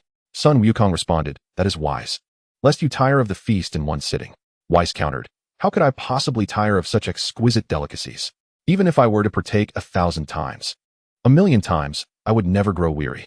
Sun Wukong nodded, feeling a twinge of sympathy for Whis, recalling the endless years he had spent consuming mere pig slop. Chapter 50. The emergence of Ultra 5, the cosmic frying pan. With a single statement from Piccolo, not only did Vegeta's fighting spirit ignite, but both Goten and Gohan were also filled with exuberance. The four of them were now capable of training to the level of a god of destruction, a fact personally certified by the angel Whis. Observing the expressions of the three, Goku realized that Piccolo's mention of the god of destruction had stirred their excitement. He continued to inspire them, saying, "Piccolo is absolutely right. Each of you can reach the level of a god of destruction. Do you know who that is? They are the supreme deities of the universe, second only to Whis himself. So put in the effort." Goten and Gohan nodded enthusiastically, replying, "We understand, Father. We will work hard." Goku affectionately ruffled their hair in encouragement. Subsequently, everyone dispersed, returning to their daily training routines. Goku continued his practice on the Red Giant Star, striving to break through to the Super Saiyan 4 limits, a process that required consolidation. 1 year later, on the Red Giant Star, Super Saiyan 4 Goku unleashed a mighty roar, his aura surging dramatically, expanding to the far reaches of the universe. Accompanied by a deafening, primal scream, Goku underwent a rapid transformation. His crimson fur gradually morphed into white, his hair elongated and turned snowy white, while his eyebrows followed suit. The red rings around his eyes vanished, replaced by a deep black, and his pupils shifted from green to a shimmering silver. Moments later, a transformed Goku, with the long hair of Super Saiyan 3 and the physique of Super Saiyan 4, emerged on the Red Giant Star, enveloped in a thick, white aura that radiated an astonishing and searing presence. Goku conjured a mirror using his divine energy to behold his reflection, exuding an overwhelming, formidable aura. He appeared as a paragon of strength. After a brief moment, even the mirror seemed to be dazzled by his appearance. Goku mused to himself, "Super Saiyan 5 is indeed extraordinary. I wonder how my current strength measures against Beerus." Meanwhile, on Earth, a commotion erupted as everyone sensed Goku's immense energy. Piccolo, feeling Goku's aura, broke into a cold sweat. It felt vast as the cosmos, unfathomable in depth. Even in his current deep green form, he feared that he would be easily defeated by Goku in a single blow. Over the past 2 years, Piccolo had trained under extreme gravity while honing his divine abilities, and he had recently unveiled a new form that significantly enhanced his power, now rivaling that of the former Super Saiyan 3 Trunks. In his new form, Piccolo appeared even greener, his aura shimmering with a verdant hue, which he named the deep green form. Vegeta, sensing Goku's energy, was filled with fury, thinking, "That accursed Kakarot must have developed another transformation. Just as I have barely attained Super Saiyan 4, he manages to unveil yet another form. This infuriates me to no end." Goten and Gohan, feeling their father's energy, were overjoyed. Goten remarked to Gohan, "Father must have unlocked a new transformation. Could it be Super Saiyan 5? Sun Wukong remarked, "It must be Super Saiyan 5, a transformation even stronger than Super Saiyan 4. Is that not what Super Saiyan 5 signifies?" Sun Wutian nodded in agreement, saying, "While it follows that 4 leads to 5, whether it is indeed Super Saiyan 5 can only be ascertained after encountering Father." The others chimed in, marveling at Sun Wukong's formidable strength. In the realm of the gods of destruction, Whis sensed Sun Wukong's energy and mused, "Wukong is truly a prodigy. It has only been a year since our last meeting, and his power has surged significantly. At present, his strength is approximately on par with Lord Beerus, perhaps even reaching 80% of his might. Once Lord Beerus awakens, could it be possible for Wukong to surpass him?" Whis pondered this notion, imagining the expression on Beerus's face upon witnessing Sun Wukong's prowess at that time. In the Kaioshin realm, the Supreme Kai, feeling this overwhelming energy, was left in a state of shock. Jebet, standing nearby, inquired, "Supreme Kai, is it truly possible for a human to cultivate to such an extraordinary level? This is utterly astonishing." The Supreme Kai replied, "The truth is, everything is possible. Therefore, Jebet, do you still dare to underestimate humanity?" Jebet quickly shook his head. "I no longer dare. I no longer dare." Seeing this, the Supreme Kai nodded. Jebet, despite his previous disdain for humans, was otherwise commendable, respectful, and loyal. It was indeed a positive development that he was beginning to shed his contempt for humanity. Jebet continued, "Supreme Kai, having observed this individual for quite some time, should we not make contact? Otherwise, approaching him directly with a request to vanquish Majin Buu might seem rather abrupt." The Supreme Kai acknowledged, "You are right, Jebet. We should indeed establish a connection first. After all, we are not closely acquainted. It would be presumptuous to simply seek his assistance in defeating Majin Buu." Jebet concurred. "As you say, Supreme Kai, let us set forth immediately. Since we cannot reach the Red Giant Star, we shall go directly to his residence and await his arrival." The Supreme Kai nodded in agreement. "Very well, let us proceed. I recall that his home is situated on a planet called Earth, located in the far reaches of the Milky Way, quite remote." Jebet added, "Indeed, Supreme Kai, it is quite a distance from here, approximately 900 billion light-years." The Supreme Kai chuckled, "Does distance hold any significance for us?" Jebet replied with a smile, "You are correct, Supreme Kai. Distance bears no consequence for us. Where the heart desires, we shall arrive in an instant." The Supreme Kai nodded, and in an instant, the two arrived at Bulma's residence, materializing before the gathered crowd. Everyone turned their attention towards them. Just as Jebet was about to speak, the Supreme Kai restrained him, with a look of confusion. Jebet observed the Supreme Kai's serious expression and was cautioned, "Jebet, do not act recklessly. First, gauge their strength." Upon hearing this, Jebet began to assess the power of those present. Then a cold sweat began to bead upon his brow. The 4 foremost figures radiated an aura as formidable as towering mountains and as boundless as the vast ocean, unfathomable in depth. The remaining individuals also possessed considerable strength, particularly the long-haired oddity and the bald giant, whose powers astonishingly surpassed his comprehension. Observing Jebet's audacious scrutiny of himself and his companions, Vegeta coldly interjected, "Who are you? How dare you appear before us and gaze upon us so brazenly? Do you not regard this prince with any respect?" The Kaioshin hastily responded, "I beg your pardon. We intrude uninvited and sincerely apologize for our impudence. Allow me to introduce myself. I am Kaioshin Shin, and this is my servant Jebet. We have come merely to make the acquaintance of your friend who trains upon the Red Giant Star, with no ulterior motives." Piccolo remarked, "I see. So, by your account, you are indeed a deity." The Kaioshin affirmed, "Indeed, I am the deity who oversees the creation of the universe."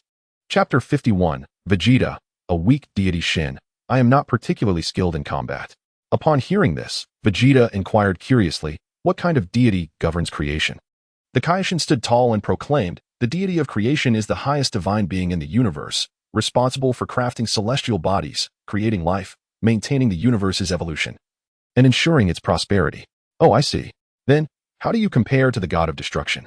Vegeta asked. Kaioshin Shin, perplexed, responded, "Is there truly such a deity in existence? I have never heard of it." Piccolo interjected, "Isn't the god of destruction also a supreme deity of the universe? He governs destruction, obliterating unsuitable planets. You are both supreme deities. How can you not know each other?" Kaioshin Shin replied, "Who have you heard this from? I have been the Kaioshin for countless millennia and have never heard of a god of destruction." Vegeta, astonished, looked at Kaioshin Shin and remarked, "You've never heard of the god of destruction? Are you sure you are not an imposter?" I encountered Beerus, the god of destruction, when I was just 5 years old. As a supreme deity, how can you claim to have never met him? Do you think we are fools? Beads of cold sweat appeared on Kaioshin Shin's forehead as he insisted to the others. I truly am the Kaioshin and have indeed never encountered the god of destruction. The group regarded Kaioshin Shin with skeptical gazes. Seeing their expressions, Kaioshin grew anxious and asserted, "If you do not believe me, I can take you to the Kaioshin realm, which is my dwelling place." Vegeta responded, "Very well, lead us there. If the Kaioshin realm truly exists, we shall accept your words as truth." Just as Jebet was about to speak, he was promptly silenced by Kaioshin. Understanding Jebet's intent, Kaioshin was aware of the notion that the Kaioshin realm is a sacred place, not meant for mortals. However, could he express such sentiments to this formidable group? Each member possessed extraordinary strength, particularly the green-skinned creature, the two children, and the diminutive speaker. Wouldn't he uttering such words invite trouble? Kaioshin addressed the group. "Please form a circle. I will take you to the Kaioshin realm." Piccolo noted. "It seems you can also teleport." Kaioshin affirmed, "Indeed. Are there others among you who can teleport?" Piccolo replied, "The one you seek, Son Goku, is capable of it." Kaioshin responded, "Ah, so the powerful one is named Son Goku." Vegeta added, "He also goes by his Saiyan name, Kakarot." "I see. As far as I know, the Saiyans were annihilated by Frieza," Kaioshin remarked. "Indeed, the Saiyans were destroyed by Frieza, but we also vanquished him, along with his brother and father," Vegeta stated. Kaioshin Shin nodded, "I'm aware. This Frieza is known as the Emperor of the Universe, yet he only operates within the Milky Way. As for his strength, I could extinguish him with a mere finger." "Oh, so you possess formidable power?" Vegeta scrutinized Kaioshin Shin with a sidelong glance. Ahem, Kaioshin stammered. "I suppose my strength is rather average."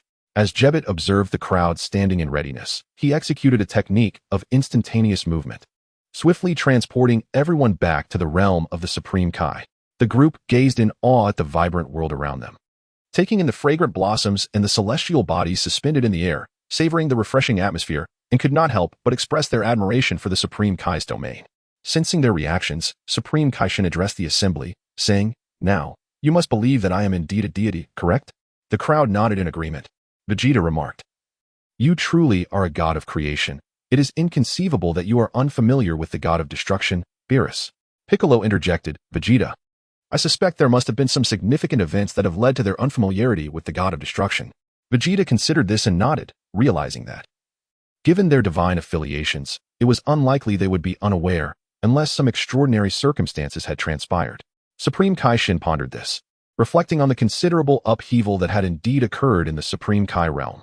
Years ago, the malevolent Majin Buu wreaked havoc, slaying the 4 Supreme Kais of the North, South, East, and West, and only by the protection of the Grand Supreme Kai was he able to escape, albeit at the cost of losing many traditions of the Supreme Kai. This, he surmised, could account for their ignorance of the god of destruction. Shin inquired, "What is the strength of Beerus, the god of destruction? Is he formidable?" Vegeta replied, "By merely considering his divine title and the responsibilities he holds, one can ascertain his might." Piccolo added, "The power of the god of destruction is unrivaled in the universe, save for his master and attendant, Whis." "What? The god of destruction is that powerful?" Supreme Kaioshin exclaimed in astonishment. Vegeta, noting his reaction, said, "Considering you are also a supreme deity of the universe, your strength must be quite substantial. Why not demonstrate your true capabilities to us?" Shin, feeling somewhat embarrassed, coughed, and said, "Ahem. What you have sensed is indeed my true strength. I have not concealed any power." Vegeta responded, "Surely not. You are the supreme deity of creation. How can your strength be so limited?" Shin, feeling awkward, admitted, "I am not skilled in combat. My talents lie in creation." "How weak," Vegeta scoffed. Supreme Kaioshin chuckled helplessly and remarked, "Since you have accepted that I am a genuine deity, let us return to Earth, for I wish to meet Son Goku." The group nodded in agreement, and Jebet employed instantaneous movement once more, transporting everyone back to Bulma's residence on Earth. After a short while, Super Saiyan 5 Goku returned from the red giant star, materializing before them. Vegeta, witnessing Goku's new transformation, exclaimed, "Kakarot, is this the form of Super Saiyan 5? Goku affirmed, "Indeed, this is Super Saiyan 5. I have just successfully transformed." Vegeta then inquired, "How does this transformation compare to Super Saiyan 4? And what is the extent of the power increase?" Goku smiled, "I cannot specify the exact enhancement, but effortlessly defeating Super Saiyan 4 is well within my capabilities." Vegeta then asked, "What is the process to evolve from Super Saiyan 4 to Super Saiyan 5? With a smile, Sun Wukong remarked, Vegeta, you have yet to master Super Saiyan 4 at full power, and already you're dreaming of Super Saiyan 5. One should not aim too high and overlook the steps required. One must savor each bite of food gradually. That being said, you and Wuzhen, Wuming, will inevitably reach this stage, so I shall share this knowledge with you in advance. Upon hearing this, the three looked at Sun Wukong, urging him to continue. Sun Wukong explained, there are two methods to transform into Super Saiyan 5.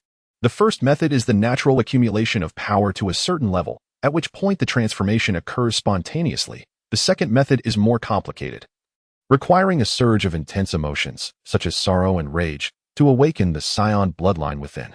Vegeta eagerly inquired, Kakarot, which method did you employ? Sun Wukong replied, naturally, I used the first method. There is nothing in my life that could evoke such profound sorrow and rage. Vegeta responded, I understand now, Kakarot. I will surely catch up to you. Sun Wukong remained silent, turning his gaze towards the Kaioshin Shin and Jebit. Chapter 52, Vegeta. Majin Buu is actually a minor character. The Supreme Kai Shin, upon noticing Son Goku's gaze, promptly introduced himself. Greetings, Son Goku. I am Shin, the deity overseeing creation, and this is my attendant, Kibito. Son Goku replied, Hello, Supreme Kai. Welcome to my home. Supreme Kai Shin continued, Thank you, Son Goku. It is a pleasure to meet a warrior of your caliber. In fact, I have come to seek your assistance. Understanding that the Supreme Kai was referring to Majin Buu, Son Goku feigned ignorance, asking, Supreme Kai, you can simply call me Goku. What kind of help do you require? Supreme Kai Shin began, it is a long story, one that traces back to an upheaval in the ancient era of the Supreme Kai realm. Vegeta interrupted, then please, make it brief. Taking a moment to gather his thoughts, Supreme Kai Shin acquiesced, very well. In ancient times, the malevolent sorcerer Bibidi sought to dominate the universe and created Majin Buu. This creature was exceedingly wicked, responsible for the demise of the Grand Supreme Kai, along with the South, West, and North Supreme Kais. As the East Supreme Kai, I was the weakest, and it was only through the sacrifice of the Grand Supreme Kai that I managed to escape. Vegeta inquired, and what happened next? Supreme Kai Shin continued, eventually, Majin Buu was sealed away by Bibidi. I took the opportunity to eliminate him, but in recent years, Bibidi's son, Babidi, has begun searching for Majin Buu, aiming to resurrect him. In my quest to find a righteous warrior capable of vanquishing Majin Buu, I sensed your energy, Goku, and knew you were the one I sought. Hence my visit. Upon hearing this, everyone understood the situation. Vegeta remarked, I see. It makes sense now. You don't come to the palace without cause. But is Majin Buu truly as formidable as you claim? Supreme Kai Shin affirmed, Majin Buu is indeed powerful, not only because of his strength, but also due to his resilience against death. Curious, Vegeta asked, pray tell, just how difficult is he to kill? Supreme Kai Shin elaborated. Majin Buu possesses an immortal body. Even if reduced to mere fragments, he can resurrect.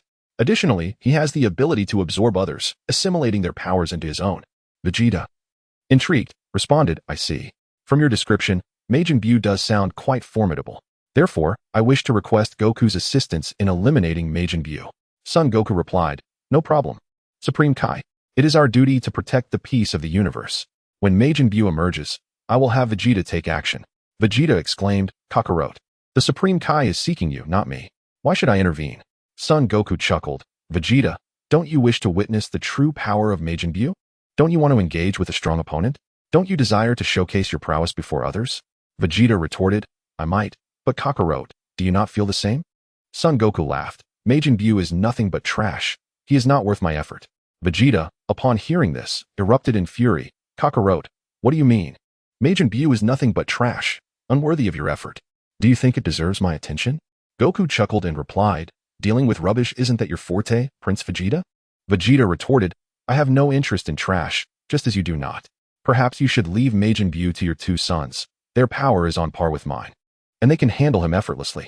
The Supreme Kai, overhearing their exchange, timidly interjected, Majin Buu is quite formidable. Do not underestimate him.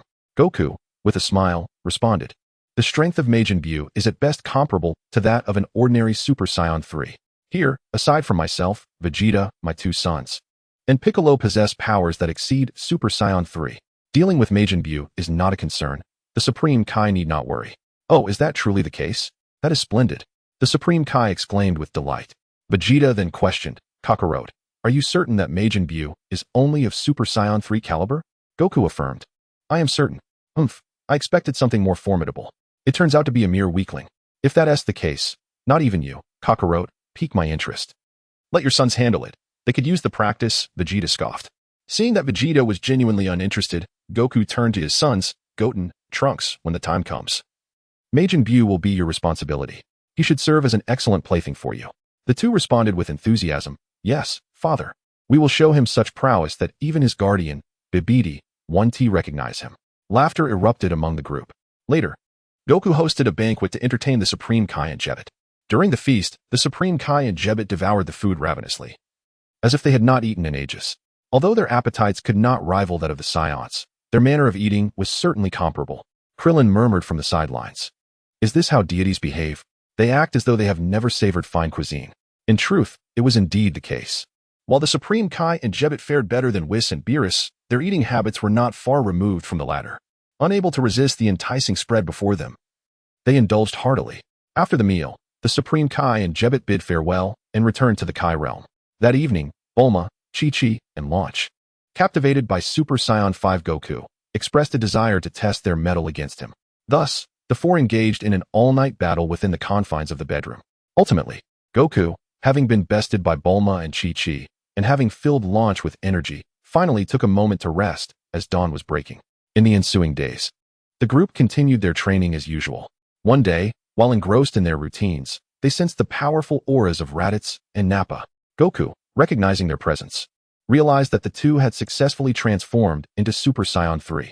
He then used instant transmission to lead everyone to the wasteland where the two awaited. Before them stood Raditz, enveloped in a resplendent golden aura, his long golden hair cascading down to his waist, with a single strand delicately falling over his forehead. His pronounced brow and absent eyebrows framed his vivid emerald pupils, creating an unmistakable visage of a Super Saiyan 3. Then, there was Nappa, similarly shrouded in a golden glow, surrounded by crackling lightning. His brow was equally prominent, eyebrows vanished, and his striking green eyes mirrored Raditz.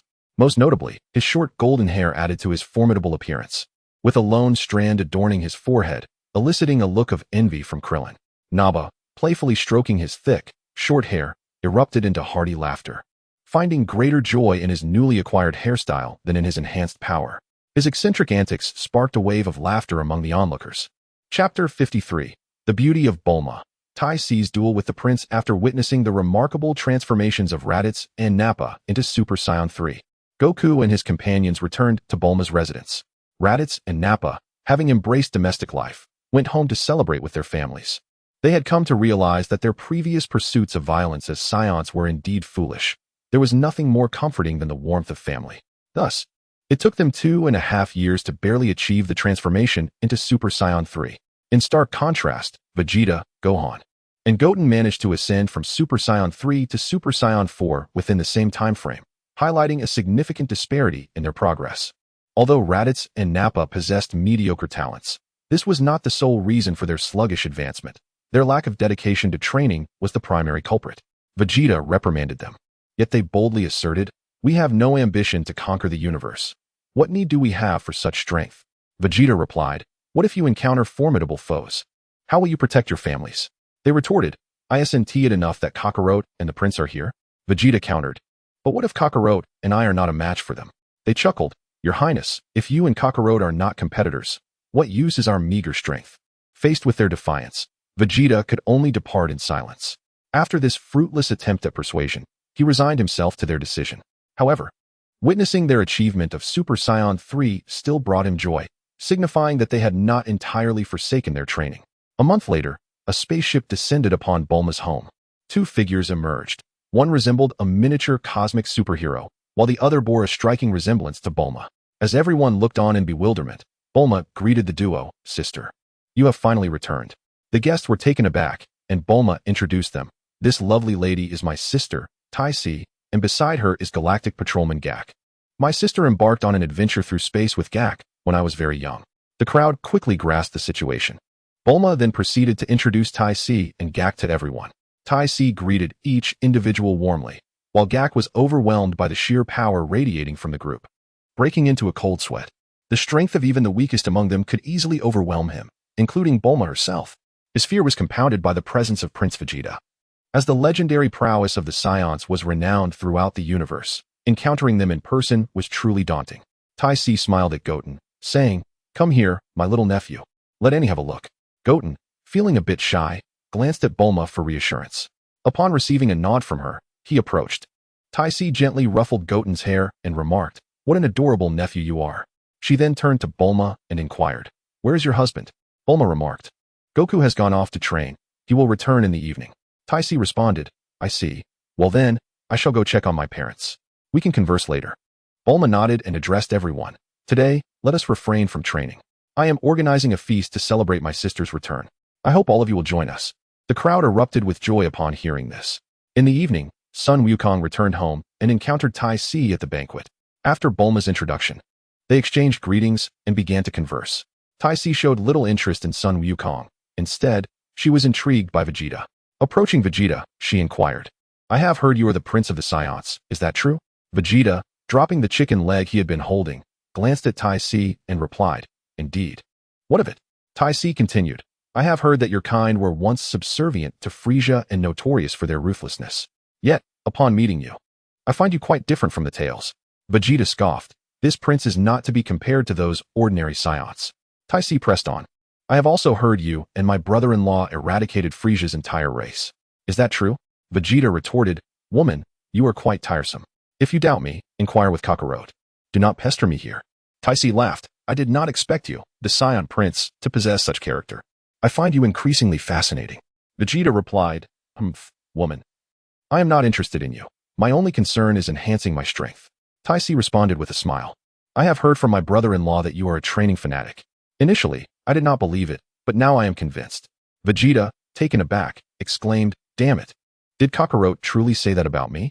Tai Si nodded. "Indeed, Kakarot described you as someone who is oblivious to the world outside, immersed in the gravity chamber day after day, and still remains single."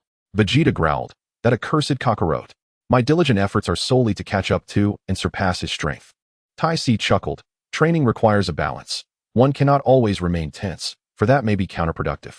Vegeta retorted, "You, a weakling in battle, what do you understand?" Tai Si playfully replied, "Very well, I am indeed a weakling, lacking in understanding." She then shifted the conversation. "However, I wish to write a novel with you as the protagonist. I have even thought of a title, The Revenge of the Saiyan Prince. Would you be interested in sharing your story with me?" Vegeta scoffed, "Woman, you are quite childish. Such a title is laughable." Tai Si smiled, "If you refuse, I may write whatever I please, and I cannot guarantee how I will portray you." Vegeta coldly warned, "You had better not write nonsense." Tai Si insisted, "Then tell me your story." Vegeta remained noncommittal. Seeing his hesitance, Tai Si raised her glass towards Vegeta. "Then it is settled." Vegeta replied, "This prince does not consume alcohol." Tai chuckled, "Surely, the prince of the Saiyans cannot be incapable of indulging in wine. Does he not fear the laughter of others?" Upon hearing this, Vegeta's face flushed crimson, and he retorted, "What is merely wine? This prince shall drink before your very eyes."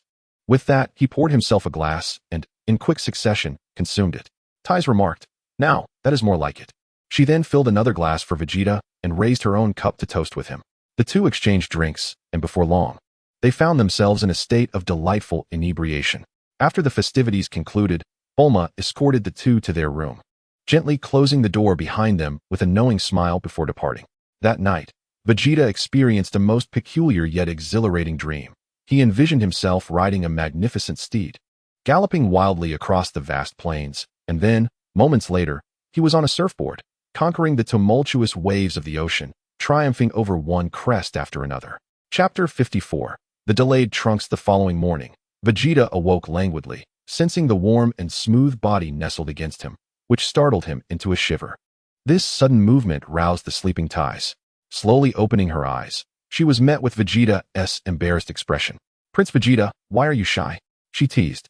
Vegeta, maintaining his composure, retorted, "Humph, this prince is not shy at all." "Oh really? Given that this has occurred, how does the prince intend to address the situation?"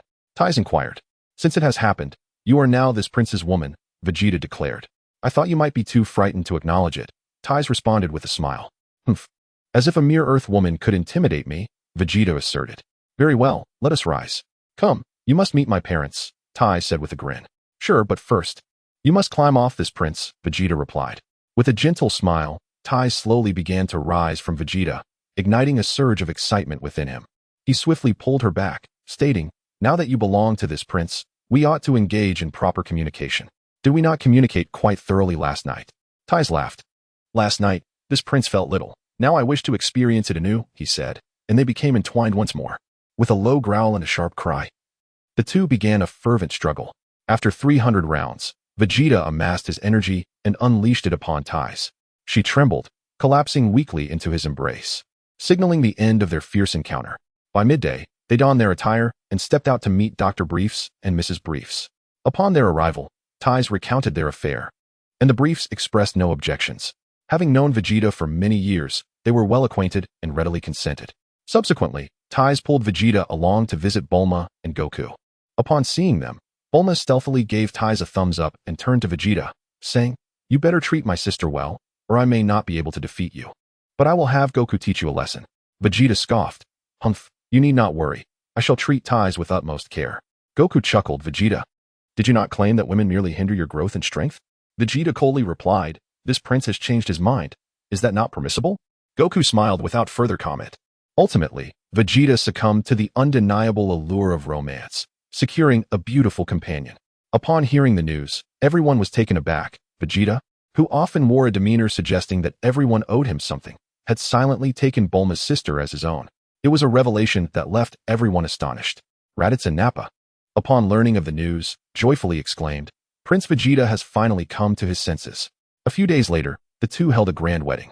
Sun Wukong invited all his acquaintances, including Master Roshi, Meow Sage, Dandy, Bobo, North Kai, Supreme Kai Shin, Jebbit, and Whis. At the banquet, upon seeing Whis, North Kai immediately approached him and greeted, "Whis, it's been a long time. Has Lord Beerus awakened?" Whis replied with a smile, "Indeed, it has been a while, North Kai. Lord Beerus is still in slumber." Hearing this, North Kai wiped the cold sweat from his brow and remarked, "That's good, that's good." Whis, noticing his reaction, chuckled and turned to Supreme Kai Shin, saying, "You must be the new Supreme Kai." Supreme Kai Shin affirmed, "Indeed, I am the Supreme Kai. You are the angel Whis that Goku spoke of, correct?" Whis confirmed, "That is correct, I am Whis." Upon hearing this, Supreme Kai Shin eagerly inquired, "How much do you know about the strength of Lord Beerus?" Whis responded with a smile, "As the Supreme Kai, it is surprising you are unaware of Lord Beerus's strength. Did not the previous Supreme Kai inform you?" Supreme Kai Shin explained, "In ancient times, a significant upheaval occurred in the realm of the Supreme Kais, with several of them being slain by Majin Buu, leading to a severance of the lineage." Whis, taken aback, asked, "When did this transpire?" "I was unaware." Supreme Kai Shin replied, "It happened approximately 5 million years ago." Whis remarked, "I see. During that time Lord Beerus was in slumber, otherwise, he would have intervened. With his power, Majin Buu would have posed no challenge."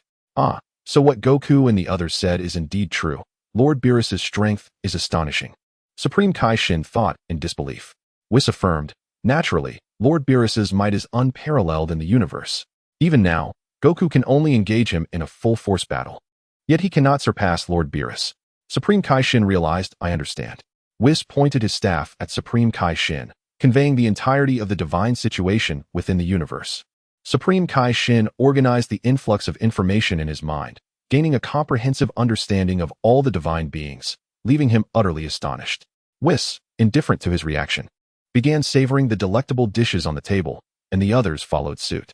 When Ties appeared, arm in arm with Vegeta, everyone offered their heartfelt blessings. After the wedding proceedings concluded, the guests raised their glasses in celebration, indulging in a feast that lasted from noon until nightfall, when they finally dispersed. Later that evening, Vegeta and Ties engaged in a passionate bout. For several consecutive days, Vegeta neglected his training to accompany Ties. Meanwhile, Sun Wukong continued his training on the Red Giant Star, striving to stabilize Super Saiyan 5 and advance towards its full potential. A year later, Ties gave birth to a boy, and after careful consideration, Vegeta named him Trunks. The others, upon learning this, exchanged peculiar glances but refrained from voicing any commentary. Upon realizing the truth, Sun Wukong contemplated silently. He had previously believed that his son, Sun Keisai, was the Trunks of this world, only to discover that this was not the case. He pondered how the future Trunks would feel upon learning this revelation. After the initial surprise, Sun Wukong dismissed such thoughts and continued with his daily training. During this year, the transformation into Super Saiyan had become quite commonplace. 6-year-old Sun Goten, Sun Kai and Sun Bra all successfully achieved the Super Saiyan transformation. Upon learning this, Vegeta was astonished, exclaiming, "When did becoming a Super Saiyan become so ubiquitous? These kids are barely over 6 years old, yet they are capable of transforming." Sun Wukong replied, "What is there to be so astonished about? They have inherited my extraordinary talent, so it is only natural for them to be able to transform into Super Saiyans." Vegeta, upon reflection, agreed. It seemed that hybrid offspring possessed remarkable potential. The talents of cockroach children were evident, and this thought led him to further anticipate the abilities of his own son, Trunks. In the future, Chapter 55, the plan to eliminate Bojack on this day. Sun Wukong was diligently training as usual when he unexpectedly received a call from King Kai of the North, who informed him that the Grand Kai had requested Sun Wukong to eradicate a group of cosmic marauders known as Bojack, sealed at the far reaches of the galaxy on a distant planet. The story begins with King Kai of the North attending the martial arts tournament hosted by the Grand Kai. During this event, his rival, King Kai of the West, noticed that King Kai of the North had come alone, without any of his underlings. He mockingly exclaimed, "I never imagined your talents have dwindled to such an extent that you could not even find a single formidable warrior in the entire North Galaxy. How utterly laughable." King Kai of the North, infuriated, retorted, "My North Galaxy boasts many powerful warriors. Are you unaware that Frieza and his kin were vanquished by our might?" King Kai of the West scoffed, "Those are merely the frozen demons. If it weren't for my top warrior, Ribs, being unable to intervene, they would not have dared to act with such impunity in the universe." In response, King Kai of the North derided, "I find your Ribs lacking in merit. How did he meet his end, if not by the hands of a foe?"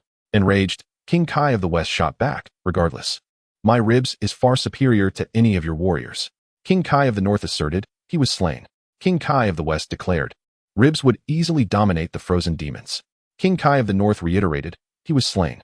King Kai of the West, fuming, demanded, "Do you have no further retort?" "North Kai?" King Kai of the North simply repeated, he was slain. In a fit of rage, King Kai of the West challenged, "If you possess any courage, let him face Ribs in a contest." With a sneer, King Kai of the North replied, "My warriors are truly formidable. The one capable of defeating him has yet to appear. Furthermore, he has no interest in such a trivial contest of lesser beings." Hearing this, the other Kais turned their gazes toward King Kai of the North. Standing tall, he laughed heartily. "Huh? What are you all staring at? I speak the truth. Surely, you felt the presence that recently shook the universe?" King Kai of the South inquired.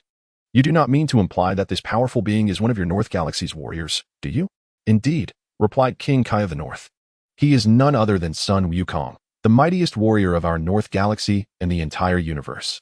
Additionally, I must inform you that he is a candidate for the God of Destruction, destined to inherit Lord Beerus' position." The other Kais were taken aback, while King Kai of the West found himself speechless.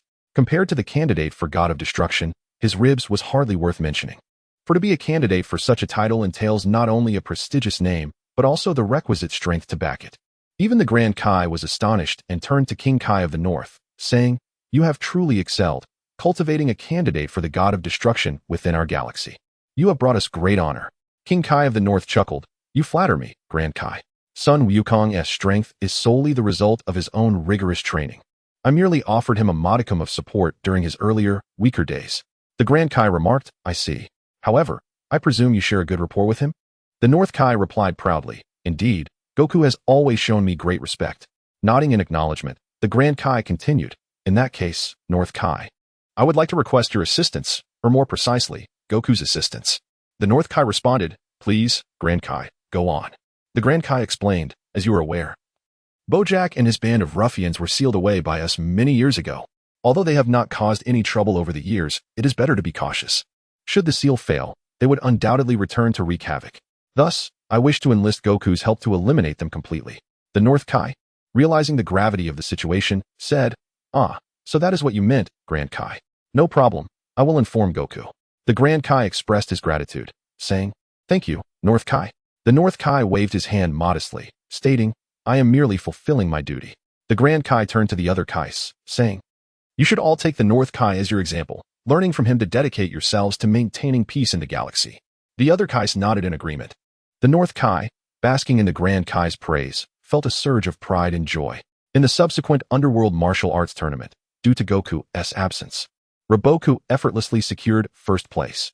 Although the West Kai was pleased, his happiness was somewhat diminished by the fact that the North Kai had Goku on his side. After the tournament concluded, the North Kai returned to the Kai planet and relayed the matter to Goku. Upon hearing the news, Goku, from a distance of 1,600 light-years, remarked, "Why use a sledgehammer to crack a nut? These ruffians hardly warrant my attention. However, since you have mentioned it, to put your mind at ease, I will have Wu Zhen handle it." The North Kai replied, "That works for me. I trust Wu Zhen to take care of it." Goku said, "Very well, Grand Kai. Please wait while I send Wu Zhen over." "All right, Goku," the North Kai responded. Goku executed instant transmission, swiftly arriving home. He entered the gravity chamber and summoned Sun Wukong. After explaining the situation, Wu Zhen confidently said, "Do not worry, father, I will handle this matter." Goku nodded and, with Wu Zhen in tow, instantly transported to the North Kai's presence. The North Kai smiled and remarked, "Goku, you are truly efficient in your endeavors." He then addressed Wu Zhen, saying, "Wu Zhen, I entrust this task to you." Wu Zhen assured him, "You can rest easy, Grand Kai. These mere cosmic ruffians are no match for me." The North Kai chuckled, "Hearing your confidence puts me at ease. Let us proceed." Wu Zhen nodded in agreement. Goku turned to the North Kai and said, "Grand Kai, I shall take my leave now. Please inform me promptly of any developments." The North Kai nodded. "Goku, you may go with peace of mind. Should any urgent matters arise, I will notify you immediately." Goku acknowledged him with a nod and executed instant transmission, returning to the Red Giant Star to resume his training. Meanwhile, the North Kai and Wu Zhen promptly set off towards the Grand Kai's residence. Upon their arrival at the Grand Kai's planet, several Kais and the Grand Kai were present. Upon seeing the newcomers, North Kai introduced, "This is the God of Destruction candidate, the universe's mightiest warrior, Son Goku's son, Sun Wukong." West Kai interjected, "North Kai, are you jesting with the Grand Kai? Was it not agreed that Son Goku would come? Why have you brought his son instead? Is it that he did not grant you the courtesy?" North Kai scoffed, "West Kai, your vision is rather limited. Do you truly believe that every insignificant creature warrants Goku's intervention? To him, Bojack and his ilk are merely trash. Goku, wishing to put my mind at ease and show me respect, send his eldest son in his stead. Should you underestimate Wukong, you would be gravely mistaken." Hearing this, the Grand Kai remarked, "A tiger father has no dog son. Since Son Goku dares to send his son, it signifies that his son's prowess is formidable." South Kai then turned to Sun Wukong, saying, "So, you are Sun Wukong, are you? It is not that I doubt your abilities, but I would like to request a demonstration to broaden our horizons." Sun Wukong replied with a smile, "It is not that I look down upon you, esteemed Kais. Even if I were to stand still here, you would not be able to harm me." Chapter 56, Sun Wukong, lacking strength to fight, how dare you underestimate us? Roared the West Realm King, furious.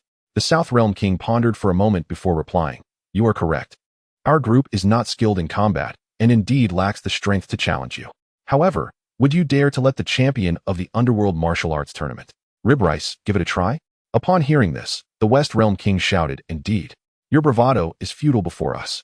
If you truly have the courage to let Ribrice test his mettle against you, we shall believe in your power." Sun Wukong replied, "No problem. Bring that so-called champion here, and I shall show him what it means to be surpassed by others." The West Realm King declared, "Very well, wait here. I will fetch Ribrice immediately."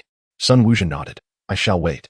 The East Realm King cautioned, "Young man, do not be overly zealous or self-assured.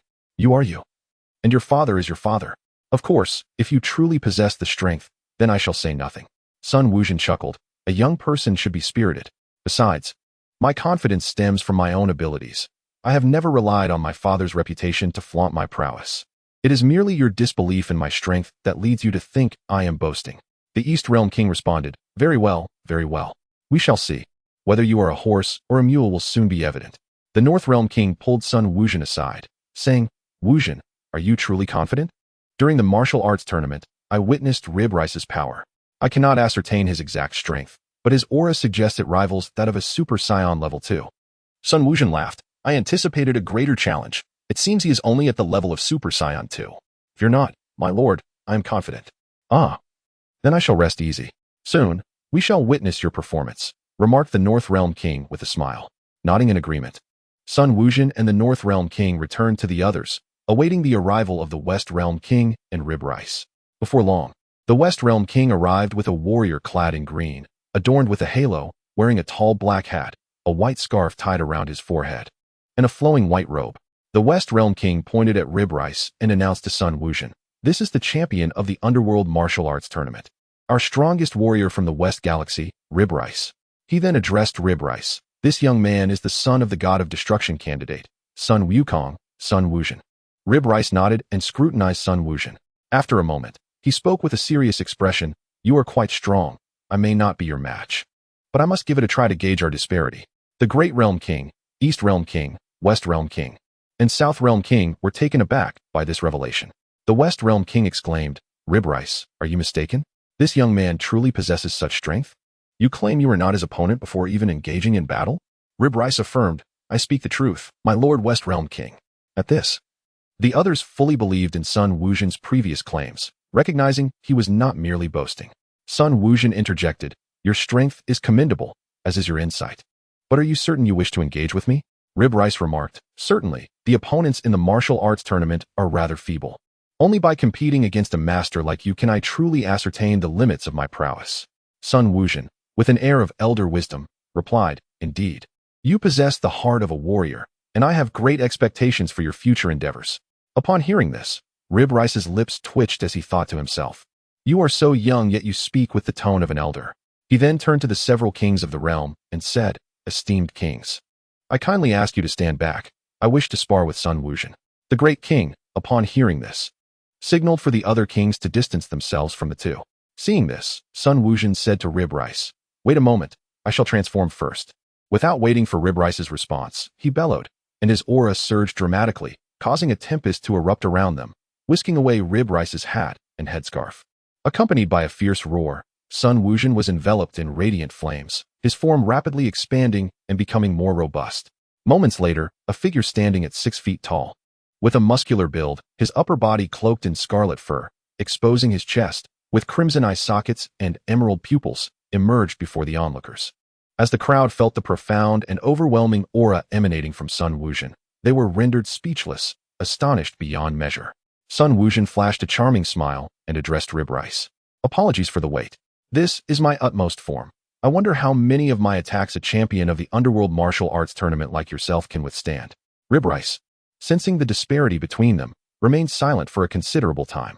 Noticing his silence, Sun Wuzhen placed his hands behind his back and said to Rib Rice, should I make a move, you would likely find yourself defeated in an instant. Thus, I shall remain stationary and allow you to attack. If you can breach my defenses, you shall be deemed the victor. Even a clay figure has its limits, and as one regarded as a strong warrior. Rib Rice felt his pride pricked by Sun Wuzhen's audacious words. He retorted, Sun Wuzhen, do you not think you are being overly arrogant? Sun Wuzhen, upon hearing this, gazed skyward at a 45-degree angle and replied, arrogant? I do not perceive it as such. Once you truly comprehend my strength, you will realize that I merely state the facts. Rib Rice, choosing not to engage further, unleashed a mighty roar, summoning his full power. With energy swirling around him and lightning crackling in the air, Sun Wuzhen observed this and remarked, indeed, you are truly on par with my previous Super Saiyan 2 form. Rib Rice called out, Sun Wuzhen, are you prepared? I am about to strike. Bring it on. Sun Wuzhen laughed. Before the echoes of his words faded, Rib Rice launched a powerful punch that struck Sun Wuzhen squarely in the face. Sun Wuzhen chuckled, not bad. Put a bit more strength into it. I can handle it. Rib Rice, taken aback, swiftly executed a flying kick aimed at Sun Wuzhen's neck. Remarkably, Sun Wuzhen remained unfazed, tilting his head and saying to Rib Rice, the force is commendable. It makes for a decent massage. Rib Rice, undeterred, dashed before Sun Wuzhen, delivering punch after punch to his chest. Sun Wuzhen stood there, unyielding, absorbing the blows. After some time, Rib Rice leapt back, distancing himself from Sun Wuzhen, and stared in disbelief at his swollen fists. Upon witnessing the scene, Sun Wuzhen chuckled, remarking, you lack the strength to strike, yet claim to be a formidable warrior. In response, Rib Rice refrained from further words, adopting a half-squat position with both hands raised at chest level, and bellowed, behold my thunderbolt cannon. In an instant, a fiery shockwave surged forth, racing towards Sun Wuzhen with astonishing speed. To his surprise, Sun Wuzhen did not evade. He braced himself to absorb the blow. As the smoke and dust settled, he emerged unscathed.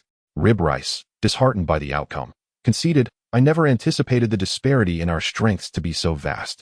Despite my utmost efforts, I could not even rattle you. Sun Wuzhen responded with a smile. In truth, your abilities are commendable. You have merely chosen an ill-suited opponent for this contest.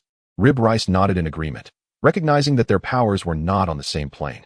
Engaging in such a contest was entirely devoid of meaning. Competing against such a formidable adversary was merely an exercise in self-inflicted hardship. Meanwhile, several kings in the distance had become desensitized to the unfolding events. As the champion of the underworld martial arts tournament, Rib Rice's prowess could not be dismissed. Rather, it was Sun Wukong's strength that eclipsed all. Rib Rice's full exertion was akin to merely providing Sun Wukong with a light massage, barely even qualifying as such. Chapter 57. The Grand Kai, Bojack. Laugh if you will. After the conclusion of their duel, Sun Wukong reverted from his Super Saiyan 4 transformation, and the 5 Kais gathered once more around the two combatants. The Grand Kai exclaimed, "Indeed, like father, like son, a dragon begets a dragon, a phoenix begets a phoenix. The offspring of a mouse digs holes." As the candidate for the god of destruction, how could Sun Wukong's son be anything but formidable? Wouldn't you agree, West Kai? Feeling somewhat embarrassed, the West Kai chuckled awkwardly. "You speak true, Grand Kai. It seems I have failed to recognize the true prowess of Wutian. I hope you do not take offense." North Kai interjected with a smile. Wutian would never be concerned with the jibes of mere ants. Have you ever encountered a powerful warrior who frets over such trivial insults? The West Kai's expression darkened at this remark, prompting the Grand Kai to intervene. "That is enough, North Kai. Perhaps you should temper your words." "Understood, my Lord Grand Kai," North Kai replied with a sheepish grin. South Kai remarked, "Given Sun Wutian's impressive capabilities, we are now even more assured of our ability to vanquish Bojack and his band of marauders." The other Kais nodded in agreement. The Grand Kai declared, "Then let us embark without delay." With unanimous accord, they set forth under the Grand Kai's guidance. Sun Wutian, Reboku Fan, and the 4 Kais journeyed towards the edge of the galaxy, where Bojack and his ruffians were sealed away. A few days later, they arrived at a planet situated at the outermost reaches of the galaxy. The Grand Kai turned to Sun Wutian and said, "This is the planet that confines Bojack. Together, we 5 sealed him within this planet's alternate dimension." Sun Wutian nodded and addressed the Grand Kai. "You may release them now, Great Kai." Acknowledging his request, the Grand Kai signaled to the other 4 Kais to commence the unsealing. The 4 Kais positioned themselves at cardinal points while the Grand Kai took his place at the center. They unleashed a wave of energy towards the Grand Kai, who sensed its silent, stable, and non-heated nature. Upon receiving the 4 energy waves, the Grand Kai projected an even more brilliant beam of light into the sky, which tore open a rift that continually expanded. Dark clouds swiftly gathered above the planet, fierce winds howled, and thunder roared as the entire world began to tremble violently. Sun Wutian suddenly felt an ominous presence emanating from the fissure, one comparable to the pinnacle of Super Saiyan power. Then, a boisterous voice echoed, 5,000 years. For 5,000 years, you Kais have sealed me away. At last, I am free to see the light of day again. Haha." Hearing this, Sun Wukong turned to Reboku Fan and remarked, "I expected a formidable opponent, yet it appears to be merely a minor chimera." The voice precedes the appearance. "This is not a master, but at best, a pack of buffoons." Reboku Fan nodded in agreement. "Indeed. The level of this aura is beneath even my own. The grand entrance is quite a farce, resembling that of a jester." Sun Wutian concurred. "I suspect that had it not been for your deceased status, you would have been summoned to intervene by the Grand Kai." Reboku Fan responded, "Wutian, I am aware of my deceased condition, but there is no need to emphasize it." Sun Wukong chuckled and inquired, "Could you enlighten me on the manner of your demise? A master such as yourself would hardly fall easily to anyone, I presume?" Pork Rib Rice responded, "I met my end at the hands of a malevolent being. Initially, this fiend was no match for me, yet within mere breaths, he matched my prowess. After a dozen breaths, I was slain, and to this day, I remain unaware of the name of my assailant." "Ah, I see. I did not anticipate the existence of such formidable foes in this world. I must meet him when the opportunity arises," Sun Wukong declared. Pork Rib Rice remarked, "I have a foreboding sense that you shall encounter him soon." "Why is that?" Sun Wukong questioned, puzzled. "Because I was slain at the edge of the southern galaxy. Should he be journeying toward the center of the galaxy, he would have nearly reached it within these 10 years. If his vessel were to hasten, he may have already arrived within the jurisdiction of the Northern King." Pork Rib Rice explained. "I understand now. I shall await his arrival," Sun Wukong affirmed. "Exercise caution, though. Despite your unfathomable strength, I cannot shake the feeling that this individual possesses an unsettling aura," Pork Rib Rice cautioned. Sun Wukong waved his hand dismissively, unconcerned. At that moment, a band of thugs led by Bojack emerged from a fissure. Enemies encountering one another ignited a fierce animosity. Bojack confronted several kings, exclaiming, "I cannot believe it is you fools who have released us. Who granted you the audacity?" The great king responded, "Bojack, we released you because we have discovered a method to utterly obliterate you." Bojack burst into laughter. Am I still dreaming, or has the old fool lost his wits? Pray tell, how do you intend to annihilate us? The great king replied, Bojack, after 5 millennia, you remain as arrogant and contemptuous as ever. To speak plainly, we have enlisted a powerful ally who could dispatch you in an instant. Oh, so the younger generations of the universe have grown so bold in my absence, Bojack retorted. The great king pointed to the distant Sun Wukong, declaring, do you see that diminutive figure? He is the formidable warrior we have summoned. His strength far surpasses yours. And with a mere flick of his hand, he could extinguish your life. Await your demise. Bojack scrutinized Sun Wukong from afar and then laughed heartily, clutching his belly. Old king, you have truly lost your senses. That whelp, still fresh from the womb, dares to think he can slay me? This is truly hilarious. Feel free to laugh, for it will be your last fit of mirth, the great king retorted. Old fool, it appears you are seeking death. Very well, I shall first eliminate that insufferable brat, then allow you to perish in despair, Bojack declared menacingly. The great king responded with a grin. Proceed, Bojack, and commence your performance of self-destruction. Bojack let out a cold snort and commanded his subordinates, Bujin and Peter, you two, go test that brat's capabilities. Understood, boss, the duo replied, swiftly making their way towards Sun Wukong. In a brief moment, the pair arrived before Sun Wukong. As Sun Wukong gazed upon his adversary, he remarked, so, you are the aide summoned by the king of the universe? Sun Wukong replied, indeed. What brings you here? Has Bojack sent you to meet your demise? His leadership appears to be rather lacking. Upon hearing this, Bujin retorted with ire, a mere wretch like you is hardly worthy of my master's intervention. We can easily handle you ourselves. Sun Wukong, with a cold smile, responded, so, you possess considerable courage, do you? Bujin affirmed, absolutely, I have always been brave. However, before he could finish, Sun Wukong unleashed a swift energy wave, instantly vanquishing Bujin, leaving Peter momentarily stunned. When he finally regained his senses and looked to where Bujin had stood, he found nothing but emptiness. Furious at this turn of events, Peter exclaimed, you scoundrel.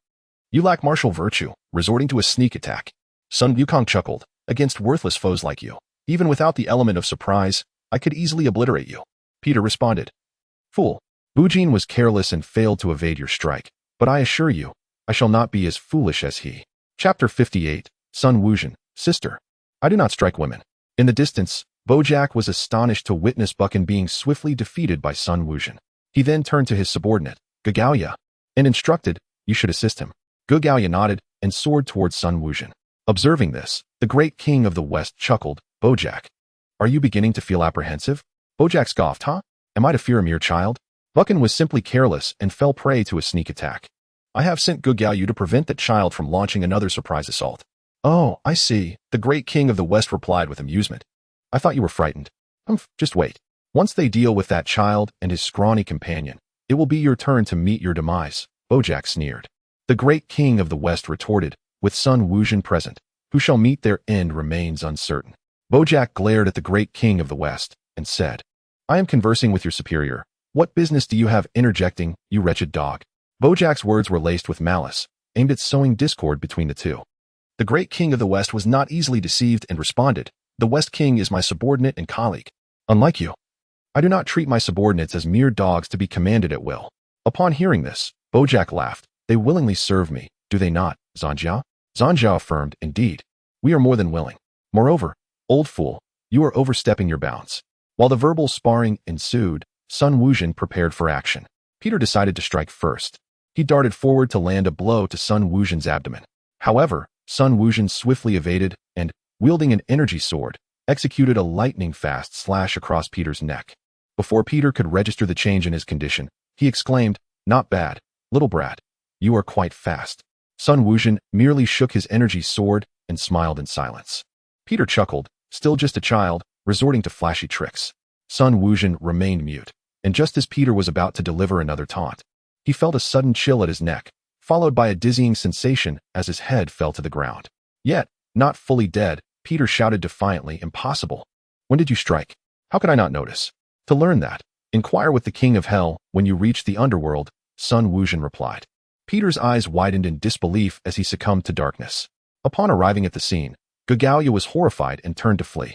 Sun Wukong, however, swiftly positioned himself before Gugaoya and said, little brother, since you have come this far, why not join your companion in eternal rest? How dare you, child? I will fight you, Gugaoya yelled. Taking advantage of Sun Wuzhen's moment of inattention, Gugaoya unleashed his royal combat technique, launching hundreds of energy spheres towards Sun Wuzhen, laughing maniacally. Did you think you were the only one capable of a sneak attack? Ha ha ha. Oh, is that so? Sun Wuzhen replied, immediately turning to defend himself. After a swift series of 3 sword strikes, Gugaoya sensed an unsettling change within his own body and confronted Sun Wuzhen. What kind of technique is this? Desiring to learn, one might as well venture to the underworld to study under Sun Wukong. At this proclamation, Brother Gaoya was rendered speechless. His body was cleaved into 6 pieces, collapsing lifelessly to the ground. Sun Wukong unleashed 2 energy blasts, reducing the 2 assailants to mere fragments. Observing from the side, Rib Rice was astounded by Sun Wukong's swift and decisive actions. Throughout the encounter, Sun Wukong did not engage in excessive theatrics or display his full power. He merely summoned energy blades, and with 4 precise strikes, he dispatched both opponents with a clean and unembellished efficiency. Not only was Rib Rice taken aback, but even the distant kings of the realm were equally astonished. Bojack sensed the shift in circumstances. Although his 3 subordinates paled in comparison to his own strength, it was inconceivable for him to dispatch them so effortlessly. Ignoring the shock of those around him, Sun Wukong swiftly approached the gathered crowd, prompting Rib Rice to follow suit. Sun Wukong addressed Bojack and Zanjia, asking, "Are you 2 prepared?" To which Bojack retorted, "Prepared for what?" Sun Wukong replied, "Prepared to report to the underworld. Or do you intend to return home for a meal?" Enraged, Bojack exclaimed, "You insolent wretch, Zanjia, eliminate this brat." Zanjia, taken aback, suggested, "Boss, perhaps we should strike together." "Fool, you never heed my commands." Bojack roared. Despite his fear of Bojack, Zanjia reluctantly prepared to attack. Observing this, Sun Wukong interjected, "Hold on, I do not fight women. Let Bojack handle this." Bojack, infuriated, responded, "You wish to meet your demise at my hands, so be it." He unleashed his full power, a tempest of energy swirling around him, and in an instant, he was before Sun Wukong, delivering a heart-piercing strike aimed at his abdomen. Sun Wukong effortlessly caught Bojack's fist and remarked, "Is this all the strength you possess?" Bojack, in retaliation, unleashed a wave of energy that struck Sun Wukong in the blink of an eye. Laughing heartily, he taunted, "Did you not see this coming?" From amidst the smoke, Sun Wukong's voice emerged, "I did not foresee your audacity. Impossible. Absolutely impossible. You have been struck by my close-range technique. How can you remain unharmed?" Bojack exclaimed in panic. Sun Wukong calmly replied, "There is nothing impossible, Bojack. Times have changed. Your reign of terror is over. Prepare to join your brethren in the underworld." "Wait, Sun Wukong. Spare me, and I will serve as your subordinate. Together, we can dominate the universe," Bojack pleaded in terror. "That is not an option," Sun Wukong declared. And with a swift surge of energy, he obliterated Bojack into nothingness. Turning his gaze towards Zanjia, who, witnessing this, hastily begged for mercy. Sun Wukong reassured her, "Fear not. I do not harm women." To which Zanjia rejoiced, "Thank you." Sun Wukong waved dismissively. The Grand King of the realm cautioned, "Wukong, do not be deceived by her seemingly pitiful demeanor. She is a ruthless demon, having committed countless atrocities alongside Bojack." Sun Wuzhen smiled faintly, unleashing a swift sword of energy that pierced through the air in an instant, striking Zanjia in the back before erupting violently, reducing her to mere ashes. The Grand King of the North observed this and remarked, "Wuzhen, is it truly necessary to deceive an old man like me? I was under the impression you might actually spare Zanjia." Sun Wuzhen replied, "Though Zanjia possesses an exquisite form, it cannot conceal the malevolent aura that emanates from her. How could I be deceived by mere appearance?"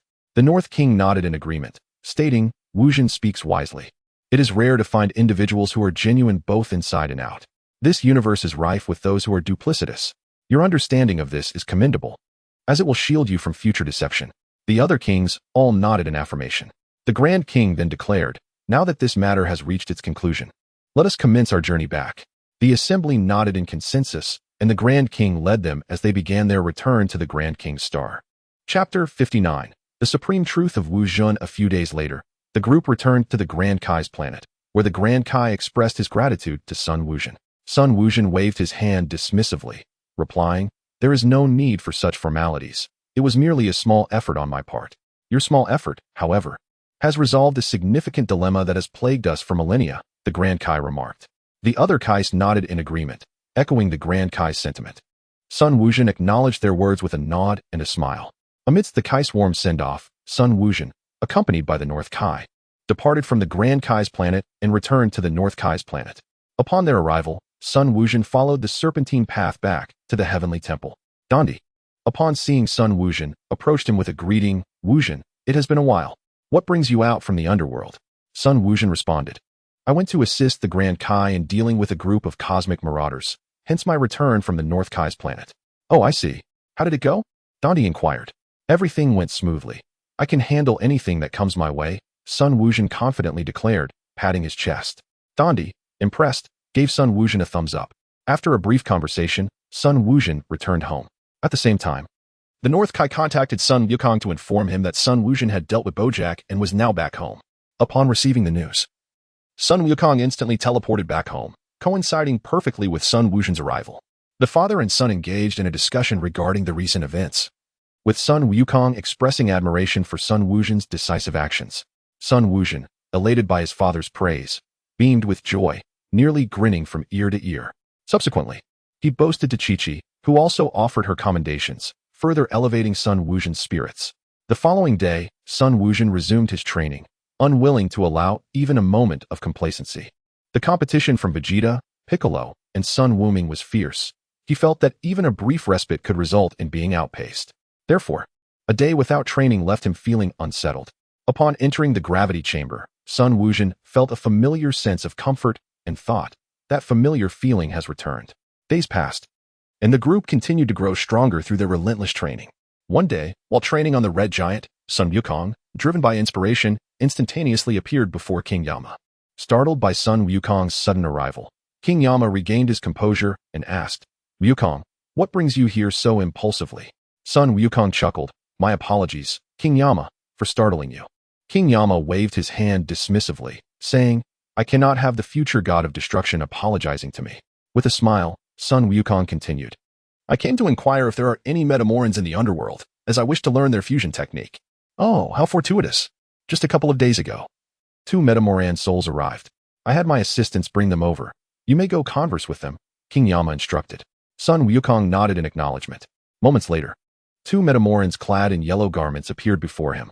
Sun Wukong directly employed telepathy to communicate with them. Upon learning that Sun Wukong sought their assistance in mastering the fusion technique, they readily acquiesced. To the inhabitants of Metamor, the fusion technique was rather commonplace, not warranting any concealment.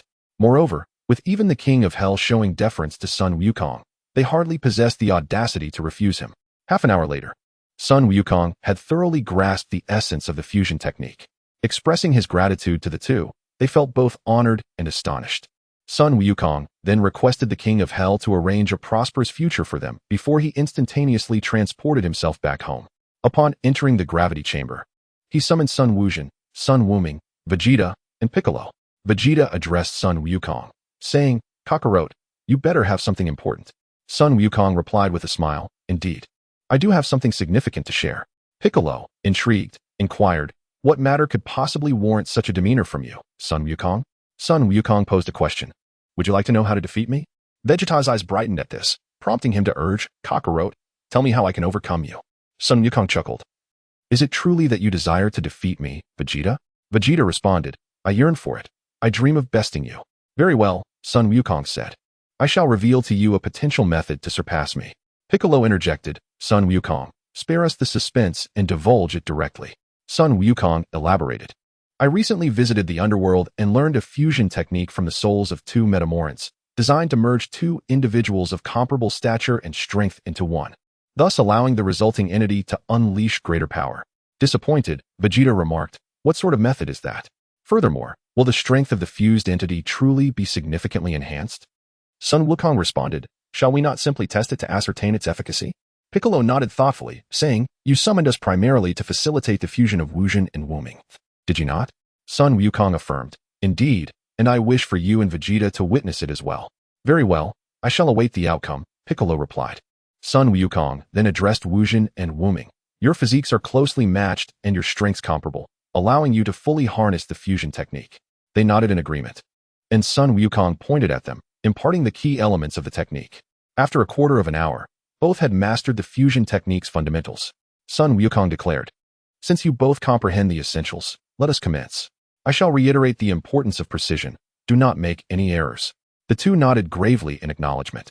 Sun Wukong and the others cleared a space for them, and the duo began their fusion. They executed their movements in perfect synchrony.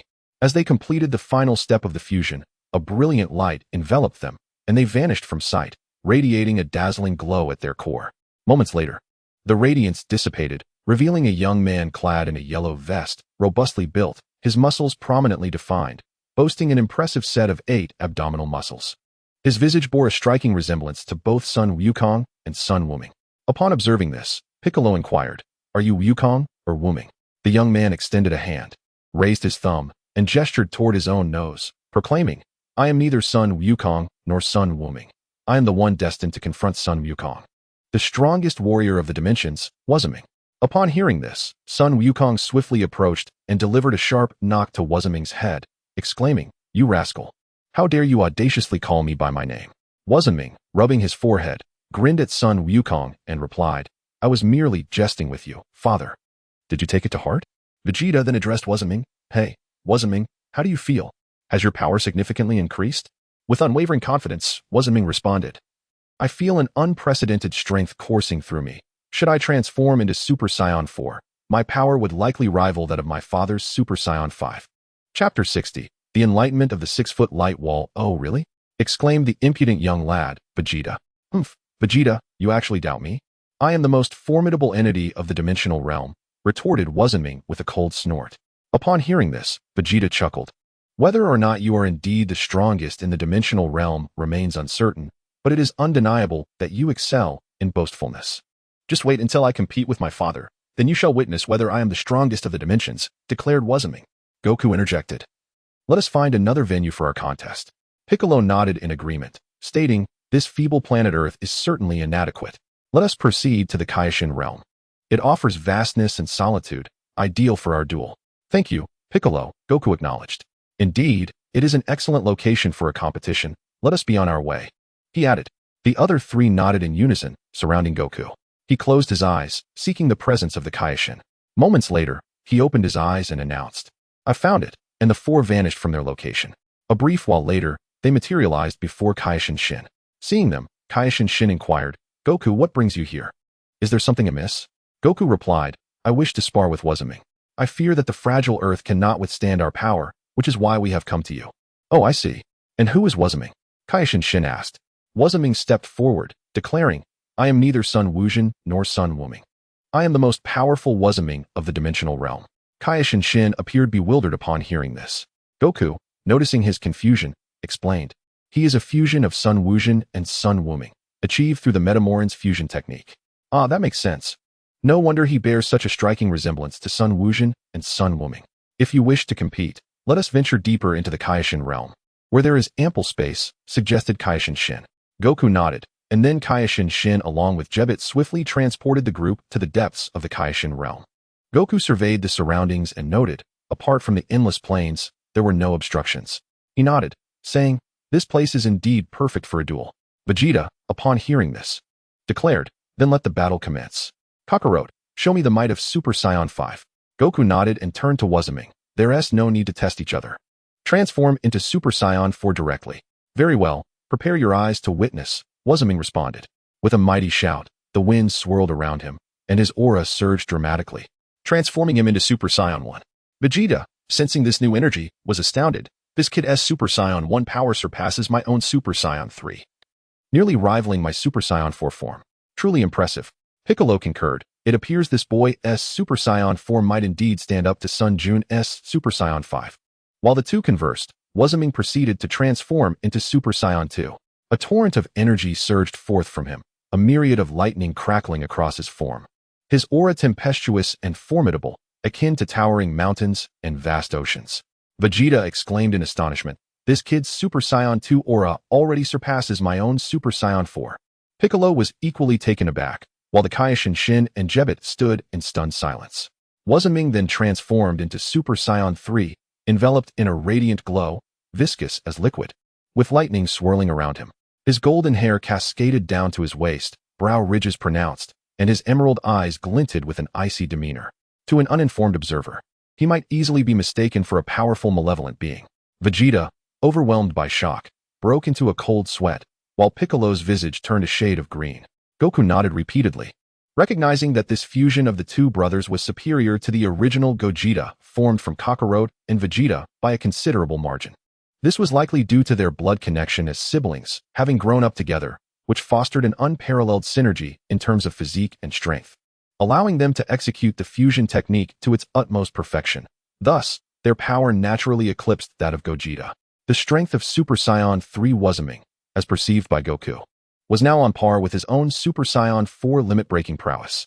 Goku felt confident that his own limit-breaking power was significantly greater than that depicted in the original narrative. This clearly indicated that Wuzming's strength indeed surpassed that of Gogeta. As the astonishment lingered among the onlookers, Wuzming let out a primal scream that echoed with desperation.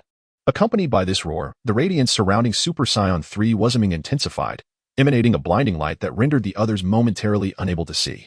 His aura surged like a wild stallion, uncontrollable and soaring like a great rock, ascending toward the heavens.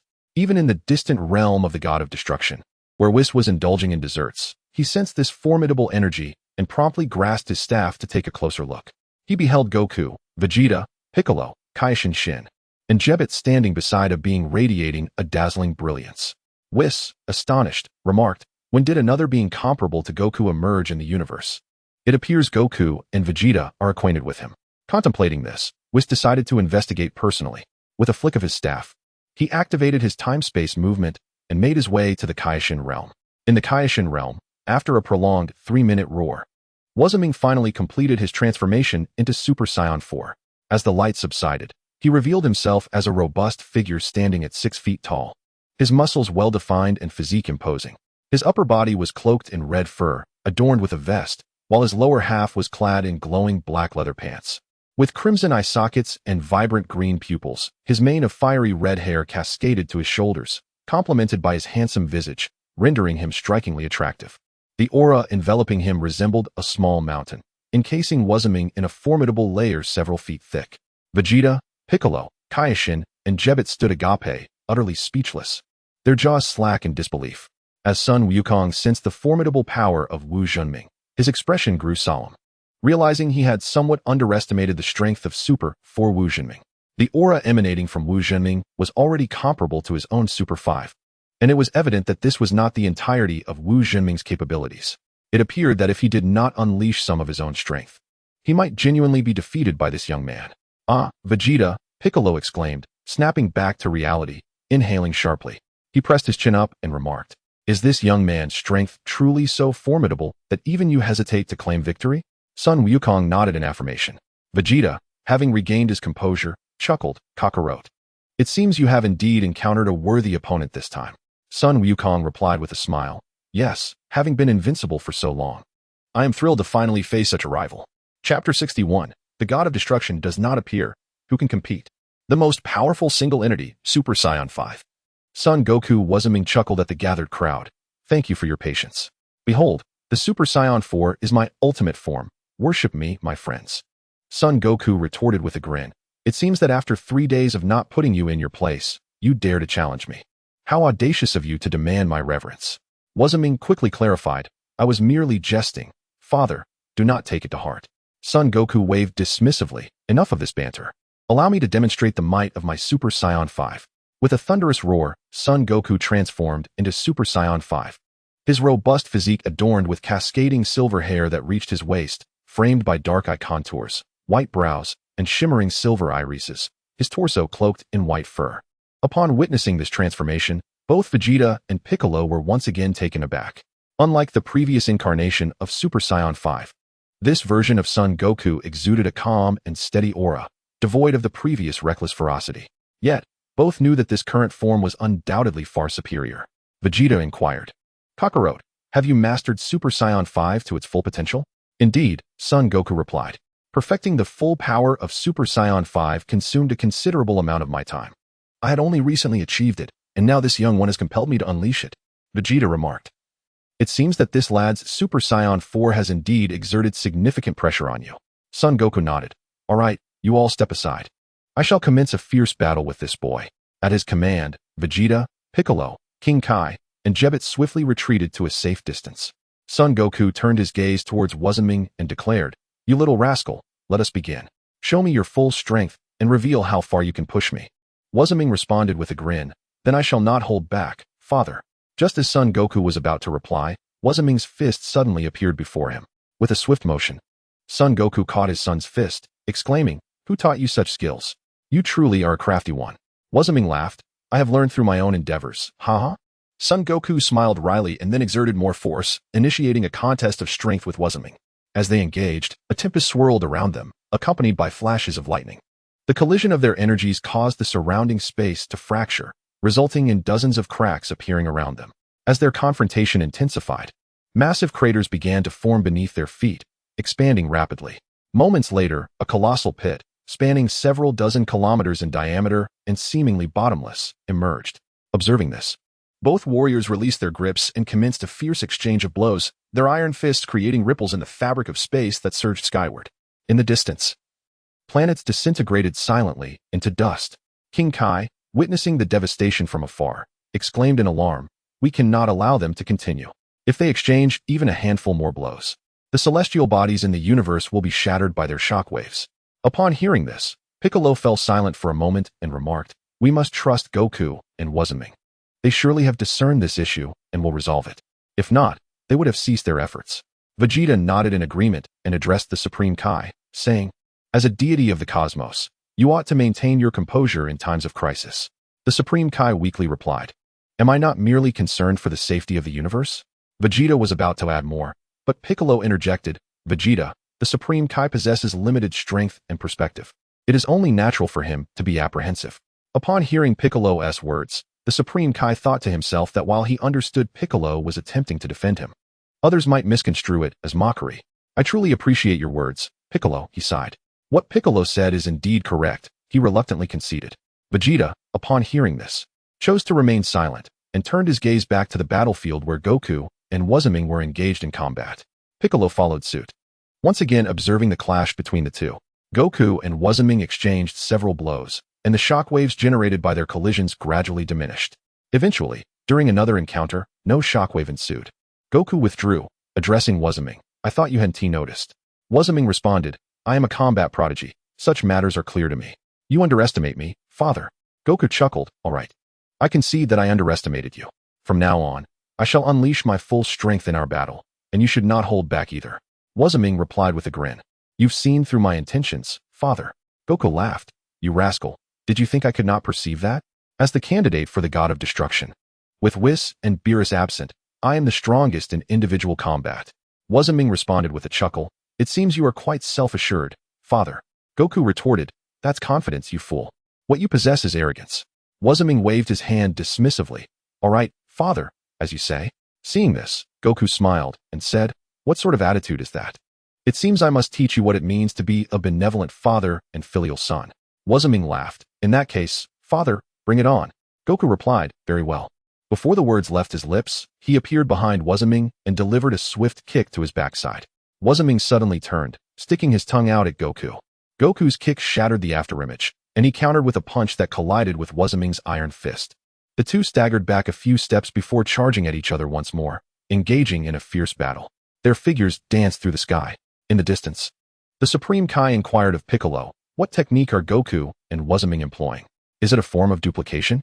There seem to be so many Gokus and Wuzmings." Piccolo explained, "This is not a technique of duplication. It is merely the afterimages created by their rapid combat, as their speed is so great that the afterimages have yet to dissipate." Vegeta added, "Indeed, they have entered into superluminal combat. Their movements are beyond the grasp of the naked eye, and we can only sense their presence through their energy. Indeed, it appears that the prowess of the two individuals has far surpassed my comprehension. In comparison to them, I find myself utterly intimidated. After all, what is the 500,000 years of Majin Buu in the grand scheme of things?" The Supreme Kai, upon hearing this, chuckled, "You are quite amusing, Supreme Kai, to have been frightened by a Majin Buu for a staggering 500,000 years." The Supreme Kai, slightly embarrassed, offered a sheepish grin. While the three were engaged in discussion, Son Goku and Wuzming had already plunged into an intense battle. Both had taken numerous blows from each other. Son Goku sported blackened eyes reminiscent of a panda, while Wuzming had suffered injuries to his rear. Neither had gained the upper hand nor faced defeat. After exchanging blows for a while longer, they decided to create some distance between them. Son Goku rubbed his eyes and declared, "The first round has concluded. Our strikes are evenly matched. Let us commence the second round of our contest." Wuzhenming, massaging his posterior, remarked, "I did not anticipate that your Super Saiyan 5 would be so formidable, able to match me blow for blow. Now, let us test our mastery of energy utilization." Son Goku nodded in agreement, preparing himself for the next phase, as the two were poised to begin the second round of their combat. Chapter 62. The convergence of 10,000 swords against the 6-foot light wall. Sun Wukong unleashed his entire aura, raising both hands above his head. Suddenly, an energy sphere appeared in the air, rapidly expanding until it reached several dozen kilometers in size within mere moments.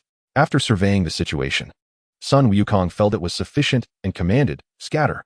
Instantly, the massive energy sphere transformed into countless basketball-sized orbs, densely filling half the sky. Observing this, Sun Wukong shouted, "Concentrate." The countless energy orbs morphed into numerous 3-foot-long energy swords. He turned to Wu Zhenming and asked, "Are you ready, you little rascal?" Wu Zhenming, witnessing the spectacle, exclaimed, "Father, this move of yours is quite magnificent. You must teach me after the match." "Certainly, but first, you must withstand this attack. Do not underestimate it," Sun Wukong advised. "I understand, Father," Wu Zhenming replied. With a mighty shout, flames erupted from his body, soaring over 3 zhang in height and a zhang in width, solidifying into a tangible form. He then declared, "Father, I am ready." Sun Wukong, seeing this, spread his arms wide, causing the energy swords above his head to align into a serpentine formation. With his left hand forming a sword gesture and his right hand clenched into a fist, he swept his arms forward, placing the sword gesture atop his fist, and bellowed, 10,000 swords returned to the origin. Countless energy swords surged forth from above, darting towards Wu Zhenming with lightning speed. In response, Wu Zhenming shouted, "Father, today, witness as I shatter your 10,000 swords return to the origin with my 6-foot light wall." Pressing his fist against his chest, the 6-foot light wall around him solidified further. Just then, the energy swords struck the light wall with a deafening roar. Countless swords tore through the fabric of space, relentlessly assaulting Wu Zhenming's barrier. The thunderous sound echoed like a storm, yet the light wall remained steadfast, unyielding as a mountain. In the distance, Vegeta, Piccolo, King Kai, and Jebbit watched the duel, unable to contain their admiration. Vegeta remarked, "Kakarot's 10,000 swords return to the origin is incredibly splendid and exquisitely executed. If it were me, I could likely manage to deflect only 1 or 2 swords. I never anticipated such a vast disparity between Super Saiyan 4 and Super Saiyan 5. Piccolo responded, "You are partially correct, Vegeta." Vegeta, puzzled, inquired, "What do you mean by that?" Piccolo elaborated, "The difference between Super Saiyan 4 and Super Saiyan 5 is indeed significant, which you are right about. However, the gap between old Sun's Super Saiyan 5 and your Super Saiyan 4 is likely even greater than you imagine." Vegeta shot a sideways glance at Piccolo, demanding, "Are you suggesting that you look down upon my Super Saiyan 4? Piccolo clarified, "It's not that I underestimate your Super Saiyan 4. Rather, it is that old Sun's foundational combat power is extraordinarily potent, making his Super Saiyan 5 even stronger. Even if you were to attain Super Saiyan 5 in the future, you might still fall short of old Sun's prowess." Vegeta, after a moment of silence, remarked, "You speak the truth. Kakarot's base power is formidable, nearly on par with my Super Saiyan 2 form, perhaps even exceeding it slightly." Piccolo responded, "It appears that Master Roshi's training under extreme gravity has significantly augmented his strength." Vegeta nodded. "It seems the increase from Super Saiyan forms is secondary. The foundational battle power is of utmost importance."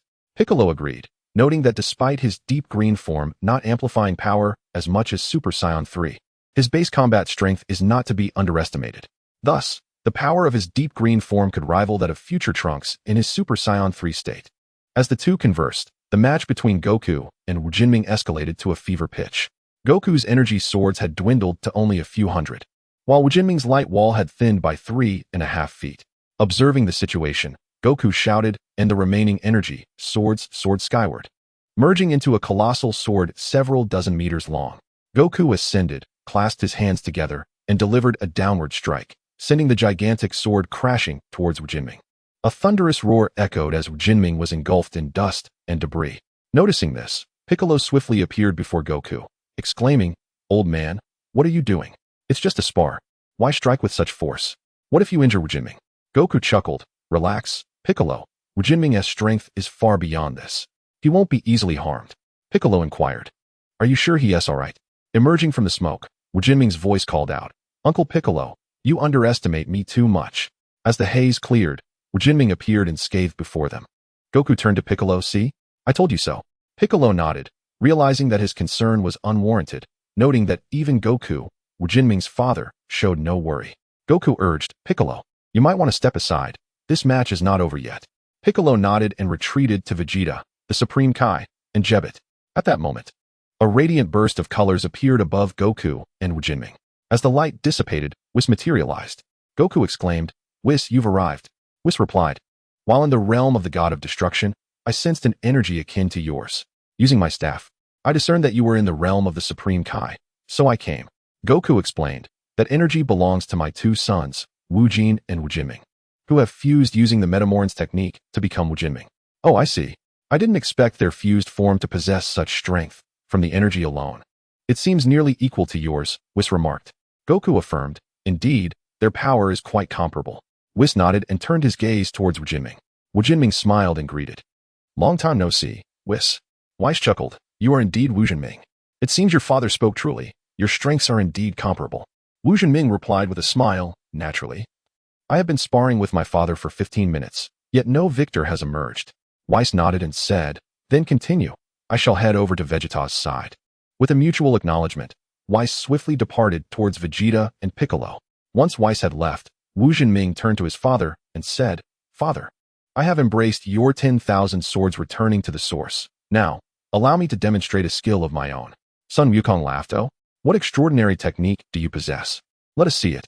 Wu Jinming, grinning, replied, Father, prepare yourself. My skill will surely astonish you. Sun Wukong spread his arms and chuckled. Please, commence your performance. Chapter 63. The unified assault of Sun Wukong. In a moment of concentrated energy, Wu Jinming unleashed a radiant wall of light, towering 6 feet high. With a commanding voice, he proclaimed, Arise, my legion. From behind him emerged a perfect doppelganger, who greeted him with a respectful, Good day, Captain. Wu Jinming nodded and encouraged. Go greet your father. Turning towards Sun Wukong with a smile, the first doppelganger introduced himself, Wu Jinming No. 1, at your service, father. Sun Wukong, taken aback, widened his eyes but quickly responded with a smile, Hello? Amused by Wukong's reaction, Wu Jinming No. 1 stepped aside. Shortly thereafter, another identical figure emerged, greeted Wu Jinming, and then addressed Sun Wukong. Wu Jinming No. 2, pleased to meet you, father. Sun Wukong returned the greeting with warmth. Wu Jinming No. 2 joined Wu Jinming No. 1, and the two engaged in lively conversation. Observing them, Sun Wukong reminisced about the formidable super phantom Godwind fist of Wu Tiankasi. Yet he noted that Wu Jinming's technique appeared far superior. As Sun Wukong pondered, Wu Jinming No. 3 approached to offer his greeting, to which Wukong responded with a resigned acknowledgement. A minute later, Wu Jinming No. 100 greeted Sun Wukong before taking his place beside No. 99. Finally, the original Wu Jinming turned to Sun Wukong with a grin. Father, what do you think? In the blink of an eye, you have gained 100 sons. Sun Wukong chuckled. You always manage to surprise me with something new. Wu Jinming replied, Do not underestimate them, father. Each of them possesses my abilities and their strength rivals that of Super Saiyan for Vegeta. In the distance, Vegeta, observing the spectacle, unexpectedly sneezed and remarked to Piccolo, What is the point of Wu Jinming creating so many clones if they are inherently weaker than the original? Whis shook his head. Vegeta, you are mistaken. While these clones may be slightly inferior to the original, my senses indicate that they surpass your Super Saiyan 4. What? That is impossible. Vegeta exclaimed in disbelief, while Piccolo, stunned, turned pale at the revelation. As the trio debated, Wu Jinming gestured grandly, and soon, 100 clones organized themselves into 5 teams of 20. Encircling Sun Wukong from the east, south, west, north, and above. In unison, they called out, Father, are you ready? We shall commence our assault. Sun Wukong nodded affirmatively. I am ready. The 100 Wu Jinmings acknowledged his readiness and simultaneously launched their attack. From the east, 2 fingers converged on their foreheads, gathering energy as they shouted. Demon-penetrating light cannon. 20 beams shot towards Sun Wukong. Meanwhile, from the west, 2 palms crossed and were raised to their foreheads, echoing, Demon Flash. 20 waves of energy surged towards Sun Wukong. The figures to the south clasped their hands at their waists and shouted in unison, Turtle School, Energy Wave. They then thrust their hands forward in parallel, unleashing 20 Turtle School energy blasts aimed directly at Sun Wukong. Meanwhile, to the north, another group joined their hands behind their waists, declaring in unison, Big Bang Attack. They then forcefully propelled 20 energy waves towards Sun Wukong. Above, 20 Wu Jinming figures, divided into the 4 cardinal directions, formed triangular hand gestures directed at Sun Wukong, simultaneously bellowing, Energy Cannon. 20 energy cannons thundered towards him. This all-encompassing assault left Vegeta, Piccolo, King Kai, and Jebbit in a state of shock and trepidation, sending shivers down their spines. Even the thought of it was terrifying. Over 100 Super Saiyan 4s simultaneously unleashed 5 different energy attacks. Regardless of the outcome, the sheer momentum was enough to rattle the heart. Even Whis nodded in approval of the Wu Jinming. In the eye of the storm, Sun Wukong was momentarily taken aback, hastily erecting an energy shield. The 5 unique skills, with hundreds of energy assaults converging almost simultaneously, struck Sun Wukong. He merely sank slightly before appearing unscathed. The energy shield, bolstered by Sun Wukong's own power, quivered momentarily before becoming impervious. The two sides engaged in a protracted battle, with hundreds of energy attacks relentlessly bombarding Sun Wukong's energy shield. Just as Sun Wukong intended to exhaust the hundreds of clones, a sharp beam of sword light sliced through space and transcended time, piercing the energy shield and coming within half a foot of Sun Wukong's chest. A momentary lapse in his focus caused cracks to appear in the shield. Seeing this, Sun Wukong bellowed, and an overwhelming force of energy radiated from his body, instantly enveloping the surrounding Wu Jinmings. In that fleeting instant, a sword of energy pierced through him, transforming into a Wu Jinming behind Sun Wukong. He turned and addressed the Wu Jinming. "Not bad, you little rascal."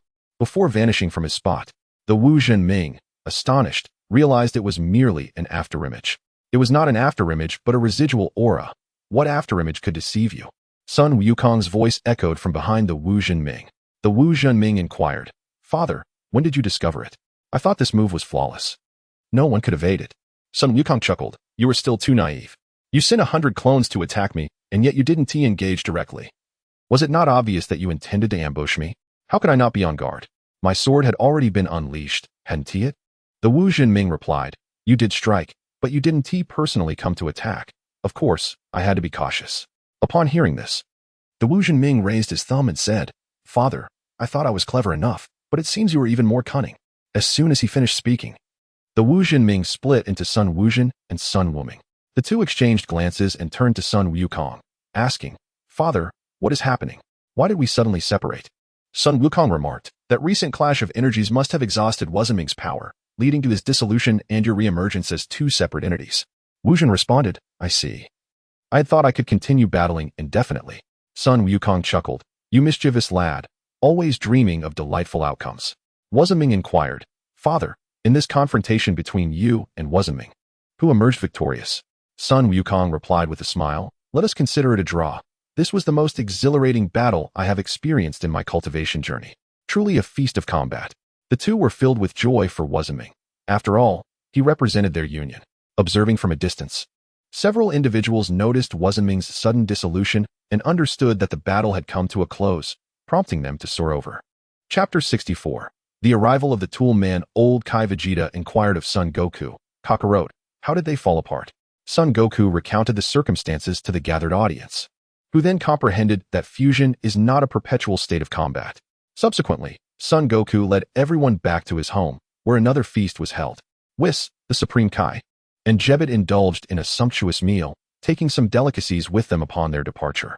In the days that followed, Son Goku dedicated himself once more to his training. After 6 months, he had pushed Super Saiyan 5 to its utmost limit, rendering the gravitational pull of the red giant star ineffective against his training. With a single energy blast, he liberated the red giant completely.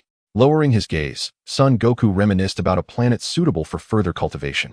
He envisioned a black hole located 16,000 light-years from Earth, possessing a mass 14 times that of the Sun and a gravitational force 1,000,000,000,000 times that of Earth.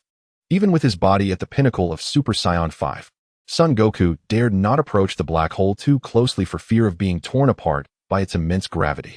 He decided to gradually acclimate himself, training at a safe distance from the black hole. Yet, even at this distance, the gravitational force was nearly 20 million times that of Earth's. The overwhelming pull severely strained Son Goku's Super Saiyan 5 form. Masked in pain, he began his training at this distance, experiencing a slow yet steady enhancement of his power, finding both agony and joy in the process. Half a year later, Son Goku finally adapted to the 20 million times gravity and was able to move freely within that proximity.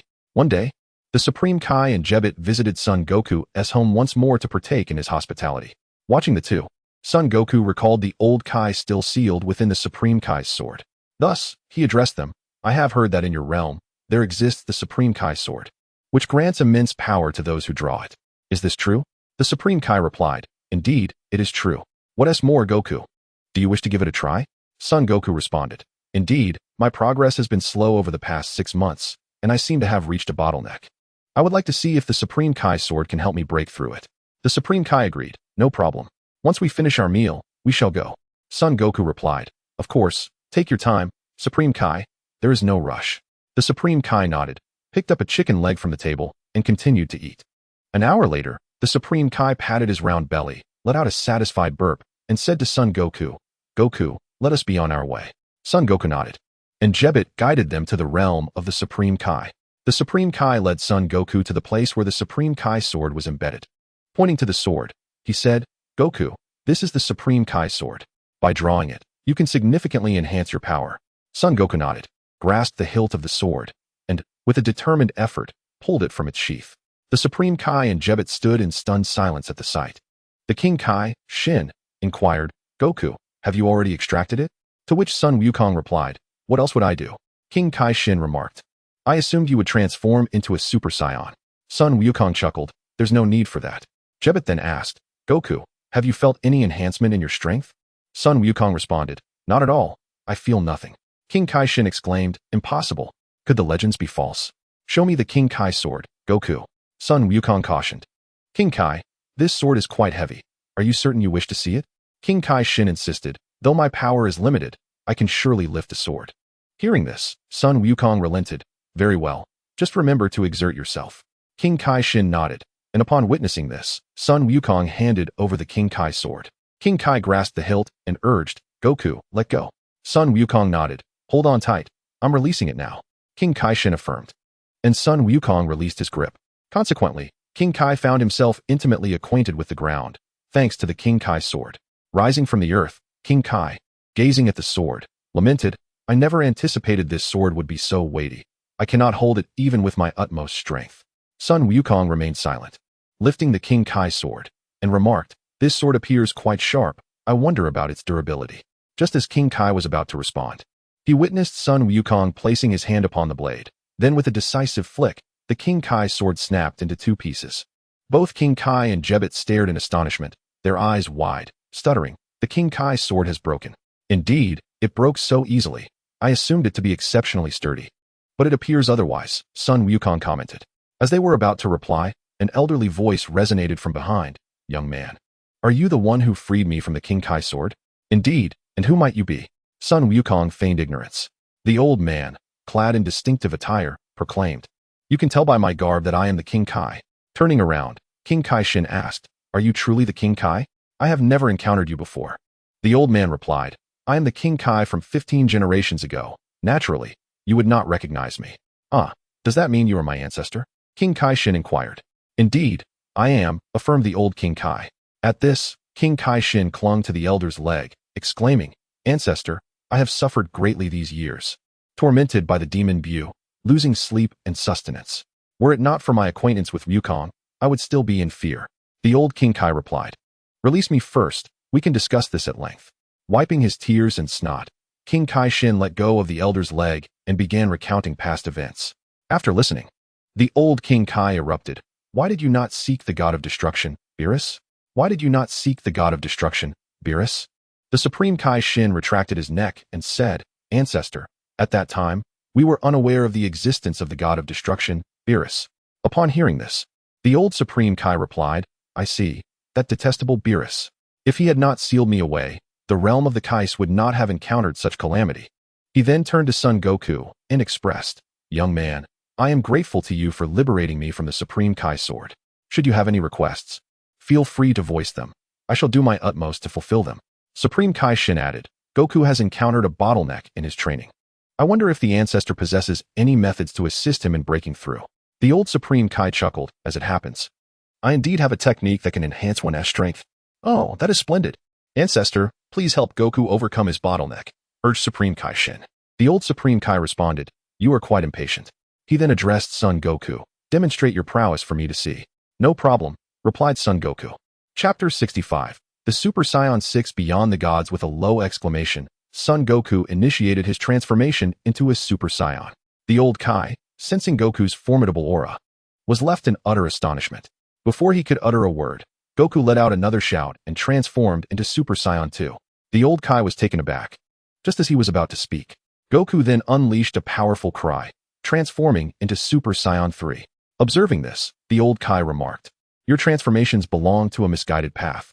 Goku chuckled and replied, then, old Kai, behold my next transformation. With that, he shouted once more, transitioning into Super Saiyan 4. The old Kai fell silent. Super Saiyan 4, unlike its predecessors, awakened the Saiyans' bloodline and elevated their life essence. While Super Saiyan 1, 2, and 3 might indeed be considered misguided as the old Kai suggested, Super Saiyan 4 was undeniably not. Seeing the old Kai's silence, Goku, unconcerned, transformed into Super Saiyan 5. The old Kai gasped in disbelief. Is this truly your full power? It is astonishing. I have only witnessed such strength in Beerus. Goku smiled indeed. This is my true strength now. The old Kai, momentarily stunned, then exclaimed with joy, Goku, I shall assist you in unlocking your potential and enhancing your power. Will you help me in return? Goku responded, old Kai, please go ahead. I shall do my utmost. The old Kai chuckled. It's not a difficult task. I merely wish for you to teach Beerus a lesson, provided your strength is sufficient. However, I believe that after I assist you in unlocking your potential, you will undoubtedly surpass Beerus. Goku grinned. Old Kai, you seek vengeance for Beerus sealing you away, do you not? No problem. It shall be a simple task. Kaizenshин interjected. Goku, is this wise? You do remember that you are still a candidate for the God of Destruction. Goku replied with a smile, it's all right. I trust that Lord Beerus, upon witnessing my strength, will surely wish to spar with me, making it all the more convenient. The old Kai concurred. Goku is correct. In a sparring match, if you accidentally land a blow on Beerus, he will have no grounds for complaint if he is bested. Goku nodded, acknowledging that even a formidable opponent like Beerus would regard him with newfound respect if he were to land a hit. The old Kai, seeing Goku's agreement, declared, there is no time to waste. Goku, let us begin. The sooner you elevate your strength, the greater your chances of defeating Beerus will be. Goku, hearing this, offered a resigned smile. The old Kai instructed Goku to sit still and detailed the precautions necessary during the process of unlocking potential. After Goku memorized the instructions, the old Kai commenced his eccentric ritual of potential development. Kaizenshин and Jebet observed the old Kai's peculiar dance, feeling a sense of unreliability in his methods. The old Kaizenshин circled around Sun Wukong for 5 continuous hours, before finally addressing him. In 20 hours, we shall witness a miraculous moment. Sun Wukong nodded and settled down to wait. As time slipped by, after 20 hours had elapsed, upon rising, an image of a colossal golden ape, towering dozens of meters high, suddenly flashed through his mind, roaring mightily for a full minute before vanishing. Kaizenshин, observing the motionless Sun Wukong, attempted to rouse him, only to be met with a staggering blow from the old Kaizenshин. Feeling aggrieved, Kaizenshин looked at the old Kaizenshин and asked, why did you hit me? The old Kaizenshин replied, if I hadn't you would have interrupted Wukong's awakening of potential. Do you think he is merely daydreaming? Realizing the gravity of his oversight, Kaizenshин was taken aback. At that moment, Sun Wukong regained his focus and said to the 3, old Kaizenshин, Jebet, step back. I am about to unleash my potential. Nodding in understanding, Jebet swiftly transported the other 2 several kilometers away. Observing this, Sun Wukong let out a thunderous roar, unleashing the aura of Super Saiyan 5. He then began to scream, ah! Accompanying his roar, a brilliant flame erupted around him, soaring to heights of several dozen meters. Thick as liquid and solidified like a small mountain. The roar persisted, while his white fur began to transform into a radiant gold, and his silver hair transformed into shimmering gold. His eyebrows turned golden, and his black eye sockets shifted to golden, with silver pupils oscillating between silver and gold. As Sun Wukong's roar intensified, the entire Kaizenshин realm began to tremble. Distant planets plummeted into the depths of the universe, and the stars above the Kaizenshin realm erupted in blinding brilliance. Meanwhile, in the Destroyer realm, Whis, sipping on tea, felt the surge of energy and exclaimed in astonishment. Wukong has broken through again. This time, he might truly surpass Lord Beerus. I eagerly anticipate the day they clash. Back in the Kaioshin realm, the roar continued. The flames surrounding Sun Wukong began to contract, gradually diminishing from dozens of meters to several. After nearly 10 minutes, the roaring finally ceased. Sun Wukong, now in his Super Saiyan 4 form, was adorned with golden fur on his upper body, his long golden hair cascading to his waist. His golden eyes burned with intensity, rendering the space around him into nothingness. Conjuring a mirror, he scrutinized his appearance and quipped, from a white-haired monkey to a golden-furred monkey, with a focused gaze. The mirror dissipated into void. At that moment, the old Kaioshin and the others arrived. The old Kaioshin regarded Sun Wukong and inquired, Wukong, how does it feel? Has your strength significantly increased? Are you confident in landing a blow on Beerus? After a moment of contemplation, Sun Wukong remarked, I possess a certain degree of confidence. Once I fully master this state, defeating Beerus should pose no difficulty. Splendid. When the time comes to confront Beerus, you must certainly invite me. The old Kai exclaimed with excitement. No problem, Master Old Kai, Sun Wukong replied with a smile. The Kaioshin of Universe 7 commented, Wukong, this form should be referred to as Super Saiyan 6, correct? Sun Wukong affirmed. Indeed, this transformation follows Super Saiyan 5, hence it is aptly named Super Saiyan 6. The Kaioshin nodded in agreement. Sun Wukong then addressed the three, to celebrate the old Kai's return and my breakthrough into the Super Saiyan 6 form. I invite you all to my home for a feast. The Kaioshin of Universe 7 and Jebbet responded in unison, certainly, Wukong. The old Kai added. Having been sealed for 75 million years, I have forgotten the taste of food. Then what are we waiting for? Let us depart, ancestor, the Kaioshin of Universe 7 urged. The old Kai nodded, and Jebbet utilized instant transmission, swiftly transporting them to Sun Wukong's abode.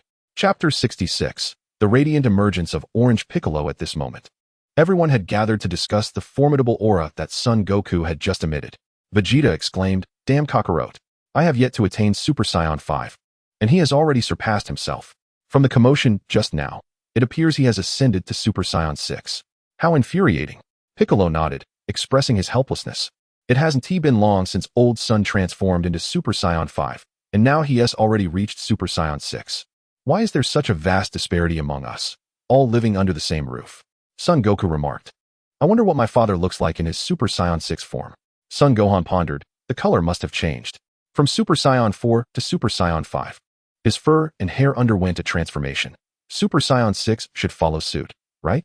Lapis, overhearing their conversation, covered his face, thinking how peculiar it was that while others deliberated on the strength of Super Saiyan 6, these two were preoccupied with its color.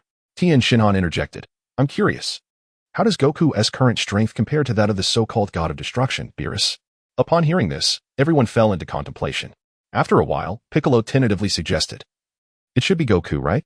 Vegeta affirmed. Didn't T-Wiz say that Kakarot's Super Saiyan 5 strength is comparable to that of the weakest god of destruction? Now that he has become Super Saiyan 6, he should be at least on par with Beerus. The group nodded in agreement, acknowledging Vegeta's insight. At that moment, Son Goku, the old Kaioshin, King Kai-Shin, and Jabber appeared before them. Vegeta gazed at Goku, whose golden fur glistened, and asked, Kakarot, is this what Super Saiyan 6 looks like? Goku replied with a smile, Indeed, this is Super Saiyan 6. Piccolo remarked, Old son, your ascension has been remarkably swift. Goku chuckled, I owe this breakthrough to the old Kaioshin. He then gestured towards the old Kaioshin and proclaimed, Allow me to formally introduce you all to the old Kaioshin. He is the ancestral figure of King Kai-Shin, a Kaioshin from 15 generations ago, who was previously sealed within the Sword of the Kaioshin by Lord Beerus, and has only recently been liberated. Upon hearing this, everyone turned their attention to the old Kaioshin, who smiled in response. Greetings to you all. The group greeted him in return. Vegeta inquired, Kakarot, are you implying that your ascent to Super Saiyan 6 was aided by the old Kaioshin? How did that come to pass? Goku explained, the old Kaioshin has the ability to help others unlock their potential. In gratitude for my assistance in freeing him, he helped me develop my potential, which enabled me to ascend to Super Saiyan 6. The crowd gazed at the old Kaioshin with fervent admiration, akin to beholding an unparalleled beauty. The old Kaioshin felt somewhat uneasy under their intense scrutiny and cleared his throat, asking, Would you all like me to assist you in unlocking your potential as well? The crowd nodded eagerly. The old Kaioshin continued, That is certainly possible. But you will need to exchange books for my assistance. The group looked at each other in confusion, uncertain of what this entailed. Upon witnessing the scene, Sun Wukong remarked, Old Kai, I shall assist you in finding the book you desire. In return, you can help them unlock their potential. The old Kai responded, Wukong, do you truly know what kind of book I seek? With a grin, Sun Wukong replied, of course I do, rest assured. The old Kai then said, very well. In light of your assurance, I shall lend them my aid. Nodding in agreement, Sun Wukong led the group to the dining hall, asking them to wait momentarily while he went to find Bulma. At that moment, Bulma was engrossed in her research on the time machine in her laboratory. Upon seeing Sun Wukong, she exclaimed, Wukong, you've made another breakthrough. Your golden fur resembles that of a golden snub-nosed monkey. Ha ha ha. Sun Wukong chuckled and replied, Bulma, how dare you mock me? Just wait until tonight to see how I deal with you. Come on, I'm not afraid. But tonight, you must maintain your current form. I want to see how it differs from Super Saiyan 5, Bulma boldly challenged. All right, no problem. Let us head out. I wish to introduce you to a new deity, Sun Wukong said. After tidying up the laboratory, the two made their way to the dining hall. Following Bulma's arrangements, a grand feast commenced within the hall. As the old Kai savored the delectable dishes, he was moved to tears. The others observed with silent amusement, realizing yet another deity had never experienced such culinary delights. Once everyone had their fill, Sun Wukong presented several thick fashion magazines to the old Kai, after which Jebet led the group back to the Kai realm, where the old Kai would assist them in unlocking their potential. Meanwhile, Sun Wukong remained at home, preparing for the evening with Bulma, Chi-Chi, and Lazuli. In the Kai realm, the old Kai began by unlocking Piccolo's potential. The others watched as the old Kai circled around Piccolo, each wearing a peculiar expression, sensing that the old Kai might be somewhat unreliable. After 5 hours, the old Kai concluded the potential unlocking ceremony, addressing the group, in 20 hours, the effects will manifest. You may wait here while I take a rest. The group expressed no objections. 20 hours later, Piccolo rose from his position and called out, stand back. I wish to assess how much my power has increased. The others nodded in agreement and stepped aside. With a mighty roar, Piccolo transformed into his deep green form and began to unleash a primal scream. Accompanied by this outcry, Piccolo's aura surged dramatically, shifting from green flames to a vibrant orange-yellow.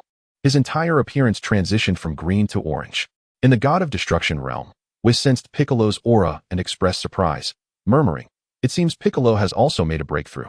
This power is not inferior to that of Super Saiyan 4 Wukong. It appears the enhancement is significant. On Earth, Sun Wukong felt Piccolo's energy and mused. It seems Piccolo has successfully unlocked his potential. The intensity of this aura is comparable to my Super Saiyan 4. In the Kai realm, after the fierce roar, Piccolo transformed entirely into an orange hue, even the flames surrounding him glowing in a brilliant orange-yellow. Piccolo sensed the remarkable surge in his own power, a significant enhancement from before, and felt an overwhelming sense of joy. Observing this transformation, the others swiftly gathered around him. Vegeta, attuned to Piccolo's energy, remarked, Piccolo, your strength has increased considerably, surpassing even my Super Saiyan 4. Nodding in agreement, Piccolo responded, indeed.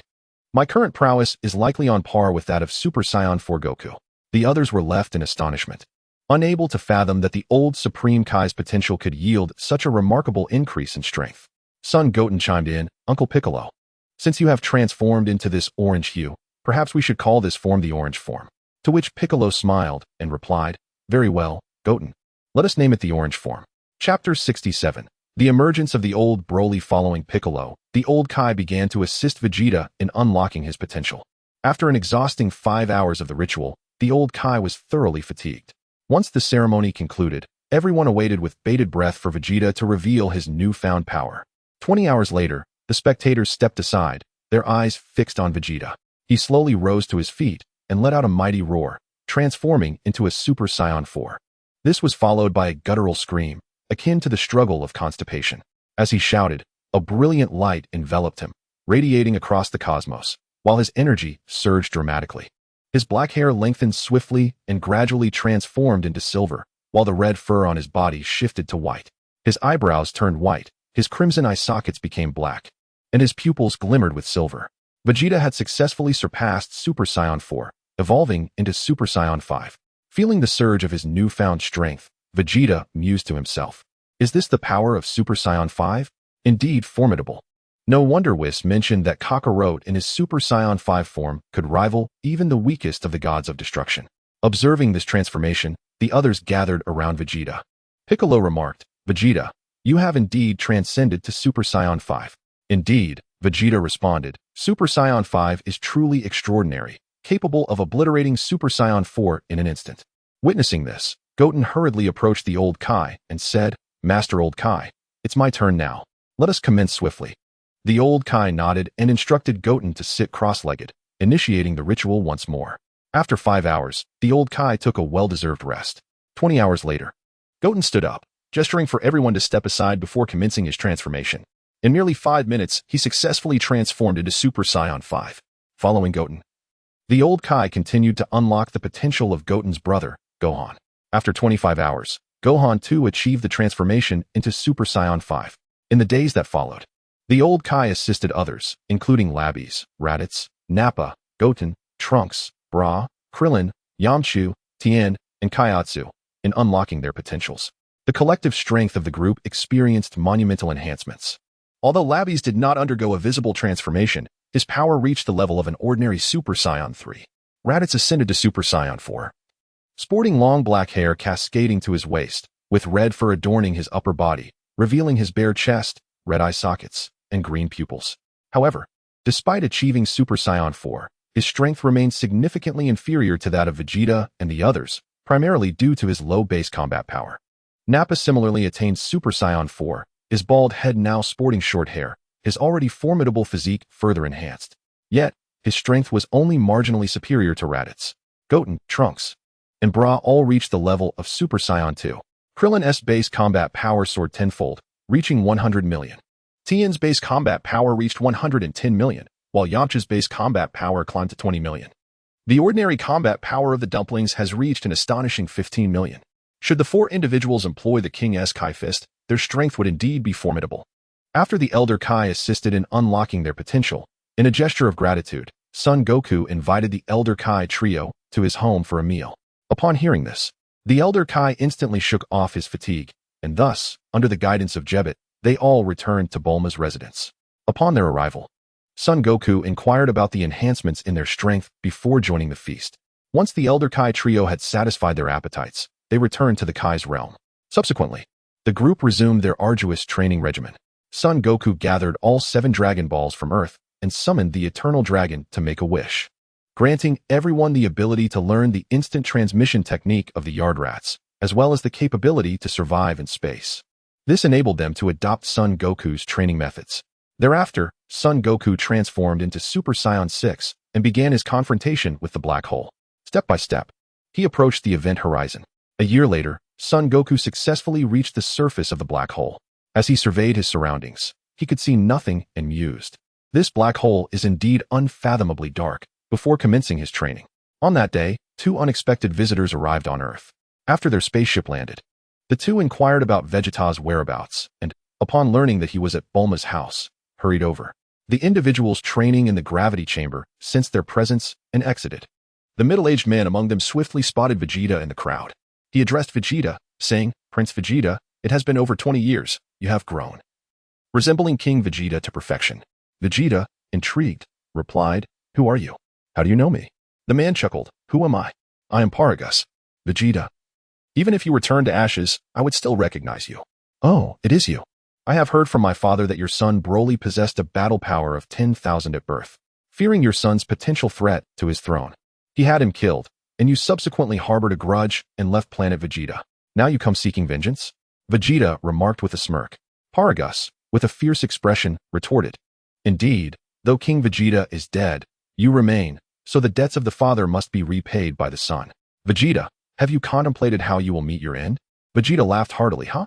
You think you can kill me, a prince, with your pathetic abilities? That is truly laughable." Paragus replied, "I may not be capable, but my son can. He is the legendary, once-in-a-millennium Super Saiyan.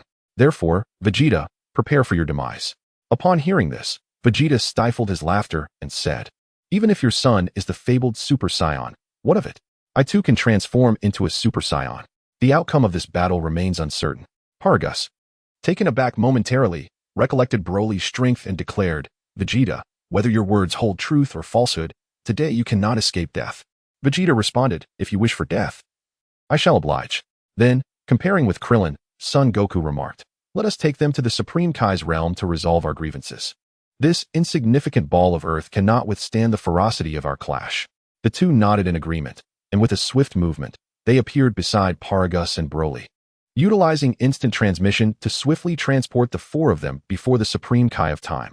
Vegeta closely followed, employing instant transmission to arrive before the Supreme Kai. At this moment, Broly gazed intently at Son Goku and exclaimed, "Kakarot, Kakarot." His energy surged dramatically, and in an instant, his slender figure transformed into a towering, muscular form. Chapter 68. Sun Wukong faces Broly alone. Upon witnessing the unfolding scenario, Sun Wukong exclaimed, "I am not Kakarot. I am Sun Wukong. Kakarot is our father." In response, Broly, consumed by rage, bellowed, "Kakarot, Kakarot." With each roar, Broly's aura surged, his hair gradually standing erect and transforming into a vibrant green hue, as a fierce green energy enveloped his robust physique. Paragus, alarmed by this transformation, shouted, "Broly, cease immediately." Simultaneously, he extracted a button from his pocket to avert disaster. As Broly's headband emitted an intense electrical current, it caused his hair to stand on end. In response to Paragus, Broly's furious and piercing screams echoed, "Kakarot, Kakarot." Soon after, the headband shattered, erasing the blackness from Broly's pupils. Paragus, in a state of panic, lamented, "This is terrible. We have unleashed this monster once again." Broly proclaimed, "Haha, I am a monster. No, I am a demon." He then pointed a finger at Sun Wukong, declaring, "Kakarot, your blood will be the first sacrifice. Ha!" Sun Wukong retorted, "I have already stated that I am Sun Wukong, and Kakarot is our father. Why can you not comprehend this?" Broly's response was a deafening roar of Kakarot, Kakarot, accompanied by a massive green energy blast. With a swift motion, Sun Wukong deflected the energy blast with a single slap. Vegeta, witnessing this, advised the Elder Kai and his companions, "You should step aside, otherwise you may get caught in the crossfire." Without hesitation, the trio teleported to Earth. Vegeta chuckled derisively, "You certainly run fast." On Broly's side, enraged by Sun Wukong's effortless deflection of his energy sphere, he shouted, "Kakarot, you possess some skill, but alas, trash remains trash. No matter how hard you strive, you will never surpass me." Subsequently, a green energy sphere manifested from his chest, hurtling towards Sun Wukong once more. Sun Wukong again swatted the energy blast away, laughing, "Is this the legendary Super Saiyan? Not only is your intellect lacking, but your strength is also unimpressive." Broly's response was an even more furious roar of Kakarot, Kakarot, followed by a colossal fist. Sun Wukong evaded with a swift sidestep, leaving behind a massive crater of several hundred feet in diameter. Frustrated by his failure, Broly pivoted and charged at Sun Wukong, swinging his arms to unleash a barrage of green energy blasts. In turn, Sun Wukong dashed toward Broly, deftly swatting each energy blast aside. In a moment of collision, Sun Wukong's small fist clashed with Broly's enormous fist, creating a whirlwind that shattered the surrounding boulders. Broly transformed his fist into an open hand, reaching for Sun Wukong's wrist. However, Sun Wukong swiftly dodged and delivered a powerful kick to Broly's chest. Broly let out a hearty laugh, seizing the moment when Sun Wukong was momentarily distracted. He swiftly grasped Sun Wukong by the ankle, spinning him around with great force. After several rotations, he hurled Sun Wukong into the air and casually fired 2 energy blasts, striking him with precision. Broly erupted into laughter. Paragus, witnessing the spectacle, turned to Vegeta and exclaimed, "Vegeta, now you see the true might of Broly." Alas, in this state, Broly is utterly uncontrollable. If only he would heed my command, the conquest of the universe would be imminent. Vegeta, upon hearing this, burst into laughter and retorted, "Paragus, your naivety astounds me. Do you truly believe that Sun Wukong possesses such limited strength? Ha! You are utterly amusing." Furious, Paragus shot back, "It seems you will not grasp the gravity of the situation until you face Broly. Then you shall understand what despair truly means." Vegeta pointed towards the sky and said, "Paragus, open your eyes wide and behold who that is." Impossible. Absolutely impossible. That little rascal endured 2 of Broly's energy blasts and remains unscathed. Paragus shouted in disbelief. In the air, Sun Wukong called out to Broly, "Big oaf, not bad. You've got some skill. Kakarot, Kakarot." Broly bellowed, then swiftly appeared before Sun Wukong, delivering a powerful punch. Sun Wukong skillfully dodged and landed a punch squarely on Broly's face. Broly, unfazed, absorbed the blow with his head, then reached out and seized Sun Wukong by the throat, pushing him downwards until they crashed to the ground. Seizing the advantage, Broly pressed down on Sun Wukong's neck and began to sprint, dragging him across the earth and carving a trench beneath him. Broly then unleashed another energy blast at Sun Wukong. Leaping into the air, he looked down at the dust cloud and laughed heartily. As the dust settled, Sun Wukong rose from the ground and addressed Broly coldly. Not bad. That was a decent warm-up. Now it's my turn. No sooner had he spoken than Sun Wukong delivered a punch to Broly's abdomen, bending him backward before kicking him down to the ground. Following this, he grabbed Broly by the neck and, mimicking Broly's earlier tactic, began to grind him against the earth like a bulldozer. Moments later, another trench emerged on the ground. Sun Wukong then darted back into the air, hands on his hips, surveying his handiwork. Slowly, Broly rose from the trench, glaring at Sun Wukong, his rage surging, his aura reigniting with fervor. He roared, "Kakarot! Kakarot!" Suddenly, the air around him crackled with green lightning. Sensing Broly's escalating energy, Sun Wukong shouted and transformed into a Super Saiyan, beckoning Broly with a wave. "Come on, big guy, let us commence the second round." "Kakarot! Kakarot!" Broly echoed once more. Accompanied by two fierce roars, Broly swiftly appeared before Son Goku, extending his massive fist to strike. Son Goku, with a graceful motion, brought his hands together and tilted his body to evade the blow. Observing this, Broly unleashed a flurry of punches, yet Son Goku deftly maneuvered in midair, swaying left and right to dodge each of Broly's assaults without retaliating. Enraged, Broly raised his arms, conjuring a vibrant green energy sphere from his chest, which he hurled towards Son Goku. In a swift motion, Son Goku evaded, causing a nearby planet to erupt into a brilliant display of fireworks. As Broly noticed Son Goku had seemingly vanished before him and turned to look back, he felt a sudden, forceful blow to the back of his neck. His vision blurred, and he quickly succumbed to unconsciousness. Chapter 69. The Old Kaishin. Goku is my friend impossible, absolutely impossible. Broly is the legendary Super Saiyan. How could he possibly be defeated by that little brat? Paragus exclaimed. Beside him, Vegeta scoffed. What of the legendary Super Saiyan? Do you not realize that the father of that little brat is none other than Bardock's son, Kakarot? A mere wretch born with a power level of less than 5. But do you comprehend the extent of Kakarot's strength now? What level has Kakarot attained? Paragus inquired.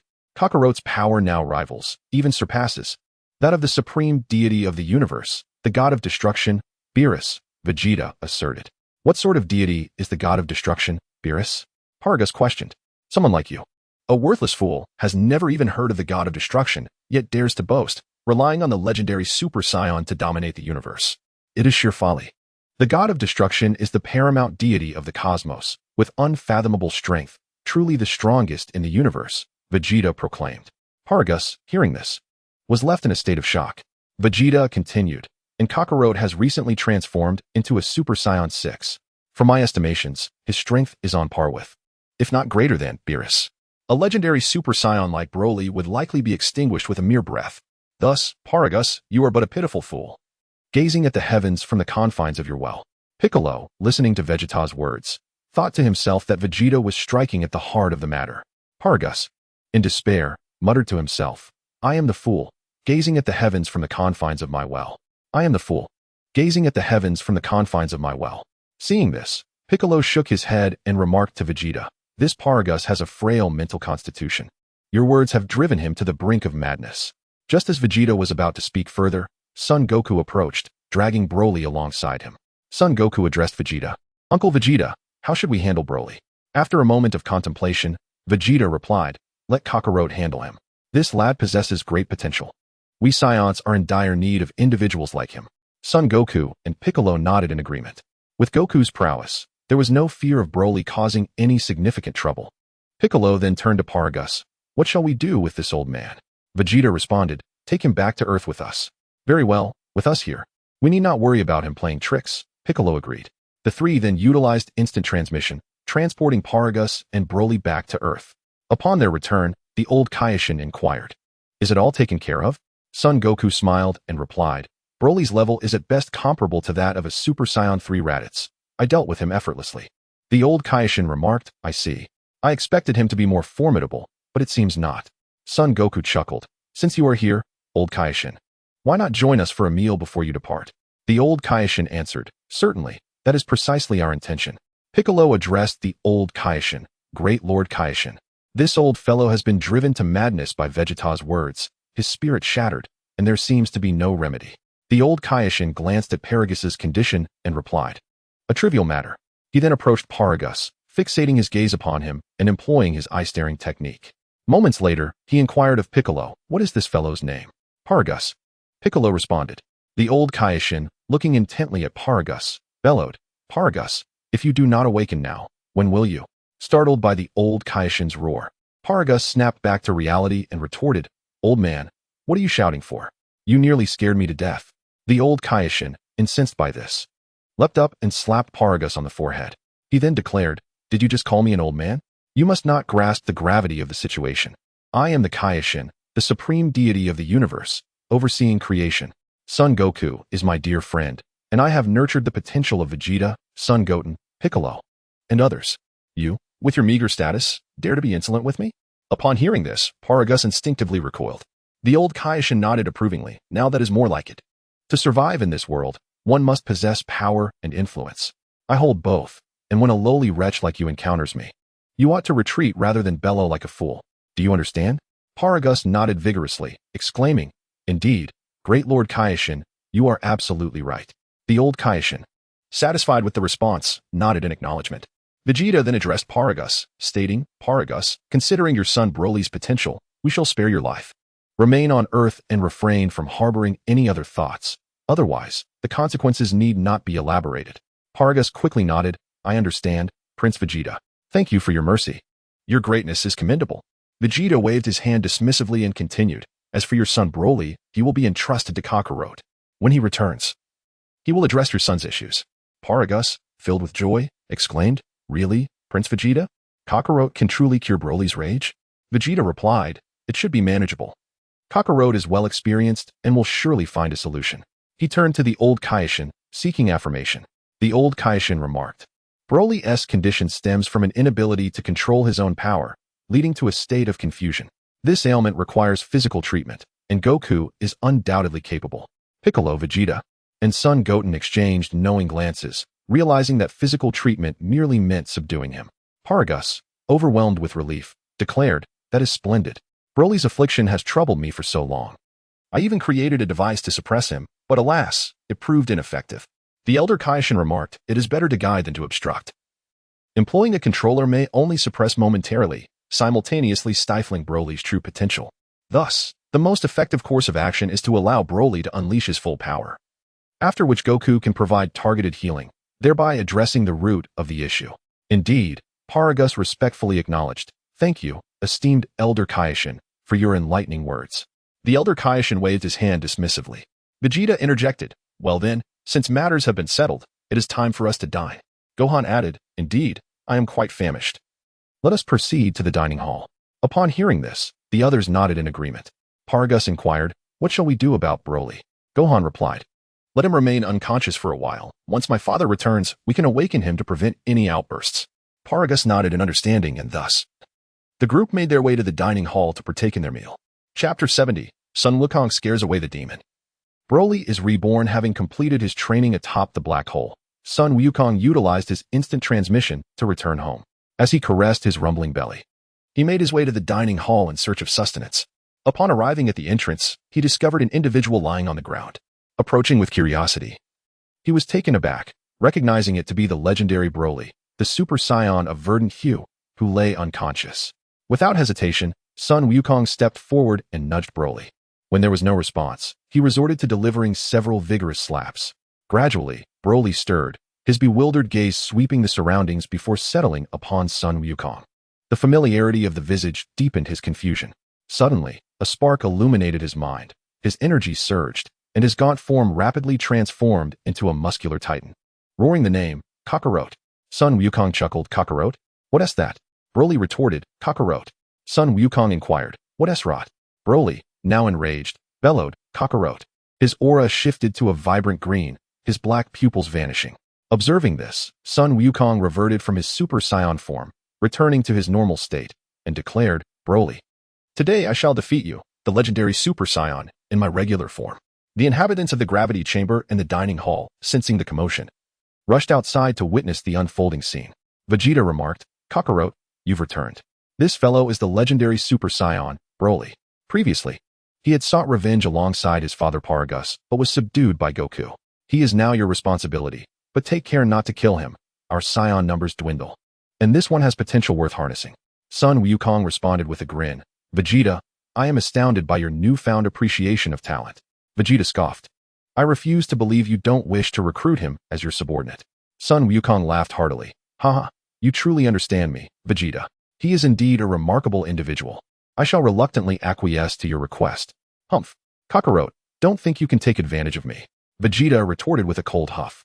Sun Wukong smiled and, in a flash, vanished, reappearing beside Broly. With a swift motion, he grasped Broly and executed instant transmission, transporting them both to the Kaioshin realm. Upon witnessing this, the old Kaioshin turned to Vegeta, asking, surely Goku hasn't he brought Broly to the Kaioshin realm? Vegeta sensed Sun Wukong's energy and replied, indeed. Kakarot has taken Broly to the Kaioshin realm. The Kaioshin expressed confusion, but ISN, T instant transmission unique to the Yardrats? How can he access the Kaioshin realm? Piccolo interjected.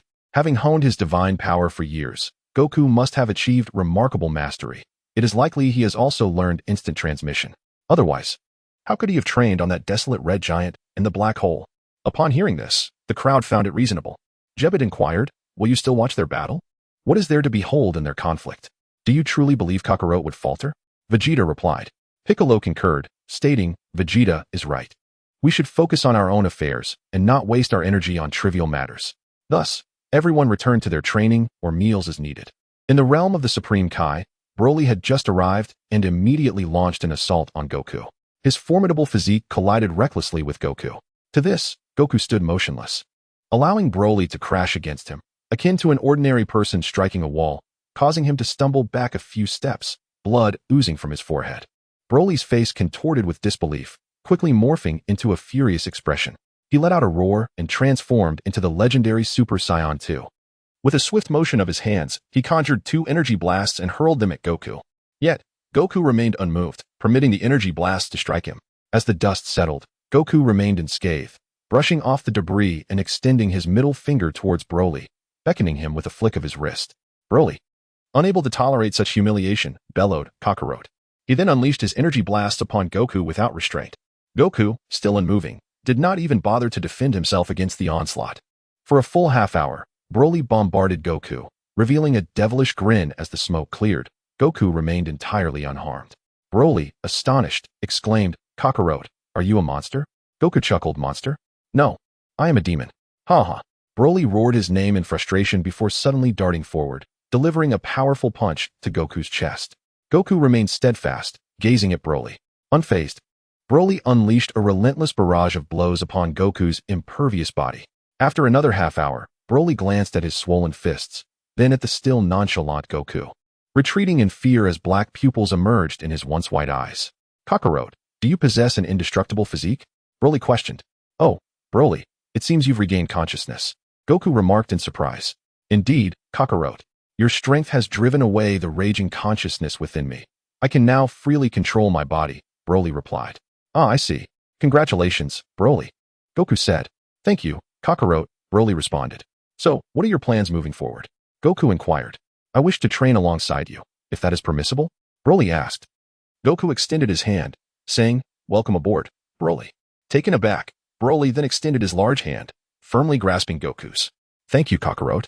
Sun Wukong said, no need for formality. From this moment forth, we are friends. Broly murmured, indeed, friends. That's right, Sun Wukong replied with a smile. Hearing this, Broly nodded excitedly and affirmed, yes, we are friends. Sun Wukong then said, so, my friend, let us go to my home. I shall treat you to a meal. All right, Kakarot, Broly responded. Sun Wukong nodded.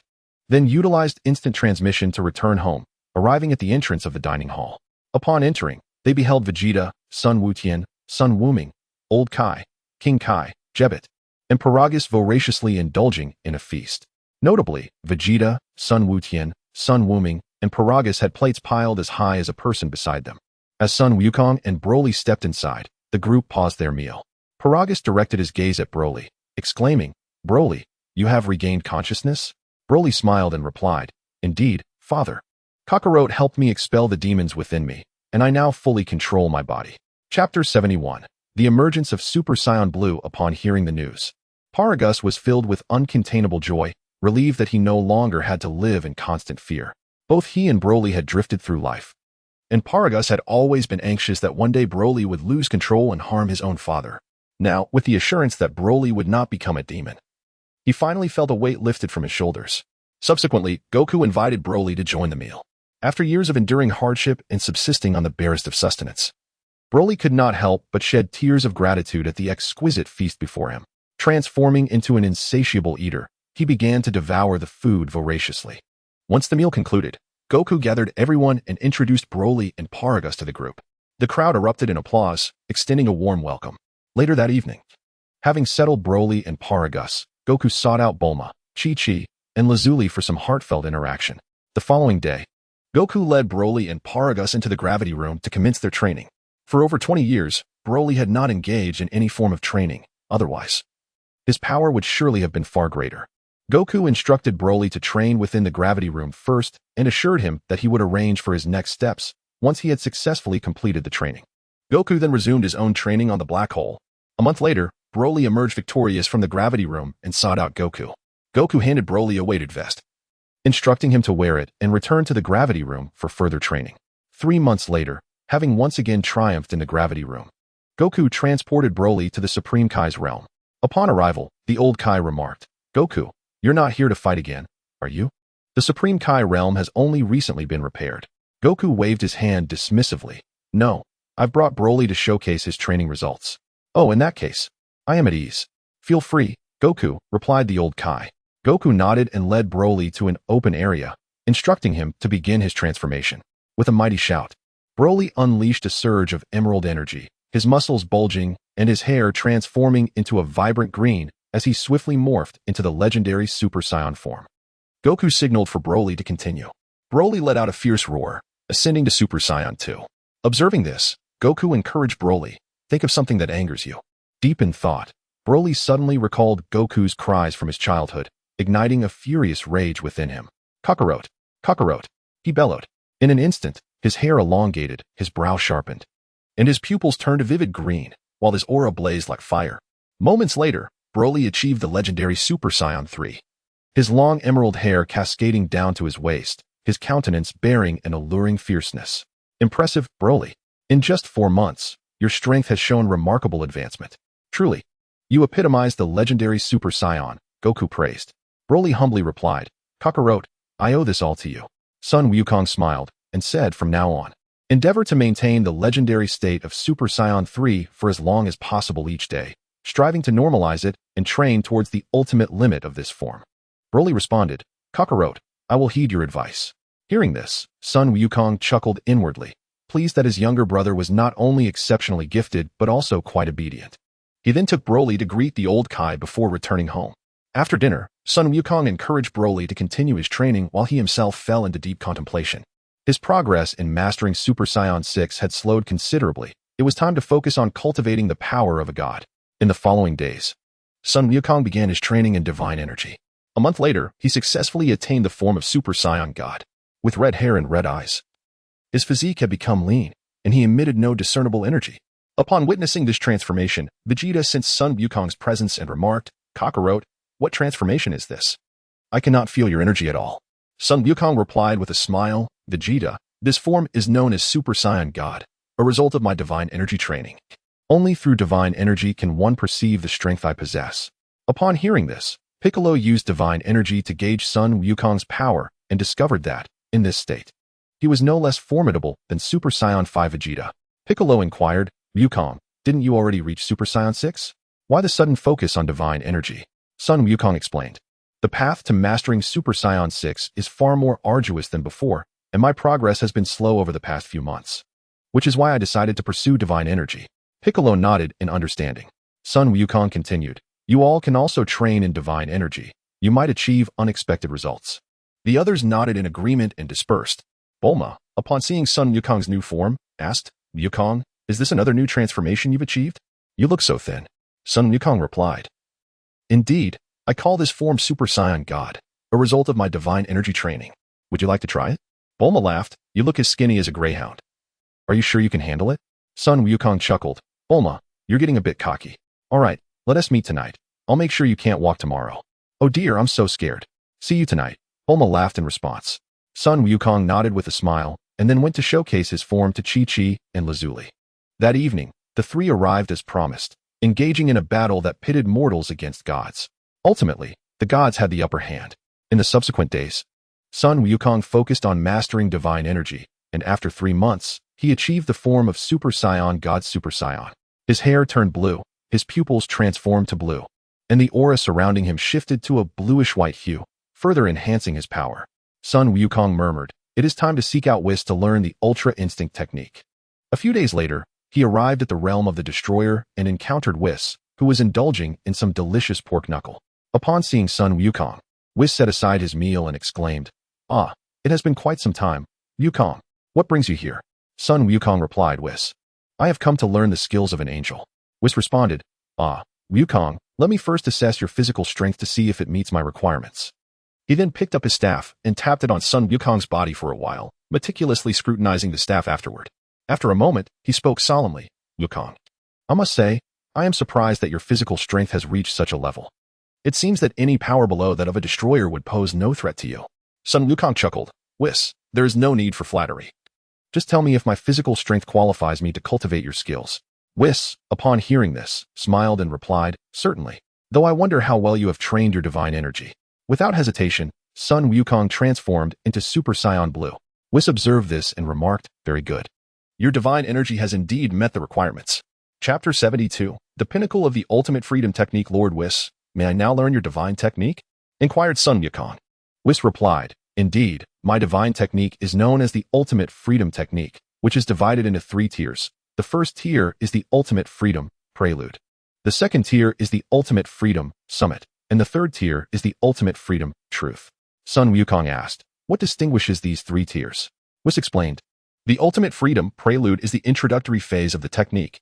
The Ultimate Freedom Summit signifies a successful mastery of the technique, while the Ultimate Freedom Truth represents the culmination of the technique, achieving a state of returning to one's true essence." "I see. Whis, to what tier have you ascended?" Sun Wukong queried. Whis smiled, "I have attained the 3rd tier." Sun Wukong then asked, "How far has Lord Beerus progressed in his training?" Whis chuckled, "Wukong, let us focus on our training now. You may inquire about Lord Beerus' progress once he awakens." "Very well," Sun Wukong replied with a grin. Whis continued, "The essence of the Ultimate Freedom Technique lies in allowing the body to instinctively attack and defend, rather than relying on the mind to react before engaging in combat." Sun Wukong remarked, "So it is about emptying the mind, allowing each part of the body to autonomously counter the enemy." "Precisely, Wukong," Whis affirmed. "What must I do?" Sun Wukong inquired. Whis outlined, "The process consists of 3 steps. First, clear your mind of distractions. Second, enhance your muscle memory to cultivate a sense of combat awareness. And third, integrate both aspects. Only then can you be considered to have initiated the Ultimate Freedom Technique." Upon hearing this, Sun Wukong declared, "Whis, let us begin." Whis nodded. "Wukong, we shall start with the first step. You must now focus on emptying your mind and eliminating distractions during combat." Sun Wukong nodded, saying, "I will cast my thoughts far away, achieving a state of complete focus during battle." Whis smiled. "Excellent. Wukong, your understanding is commendable. Now proceed with the first step. I trust you know what to do." Sun Wukong nodded and swiftly moved to the side, closing his eyes and immersing himself in deep meditation. Observing this, Whis began to create various disturbances, attempting to disrupt Sun Wukong's state.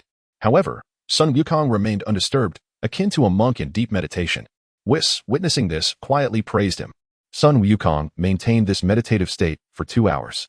Were it not for the loud protests of his stomach, he could have continued even longer. As Sun Wukong opened his eyes and returned to consciousness, he cheerfully said to Whis, "Let us have a meal." Whis nodded in agreement. "Very well, let us go." Sun Wukong swiftly appeared beside Whis, utilizing instant transmission to return home, where he hosted Whis for a meal. After dining, Sun Wukong escorted Whis back to the God of Destruction realm before returning home himself. The following day, he resumed his training in the God of Destruction realm. This routine continued for 3 months until Whis initiated Sun Wukong into the second step of his training. The essence of this training step revolves around engaging in combat with Whis to enhance muscle memory and cultivate a sense of combat awareness within the body. Whis instructed Sun Wukong to battle him in his normal state, and with a mere wave of his staff, he adorned Sun Wukong with armor that restricted his movements. Thus, the duel commenced. The outcome was predictable. Sun Wukong emerged battered and bruised, unable to grasp even a corner of Whis's attire, yet he remained undeterred. Day after day, Whis continued Sun Wukong's training. After 6 months, with another wave of his staff, Whis removed the armor from Sun Wukong, ushering in the second phase of training. Another 6 months passed, during which Sun Wukong's muscle memory and combat awareness had been thoroughly developed. He then embarked on the third phase of training, striving to integrate the first 2 phases and attempting to unlock the Ultra Instinct's initial form.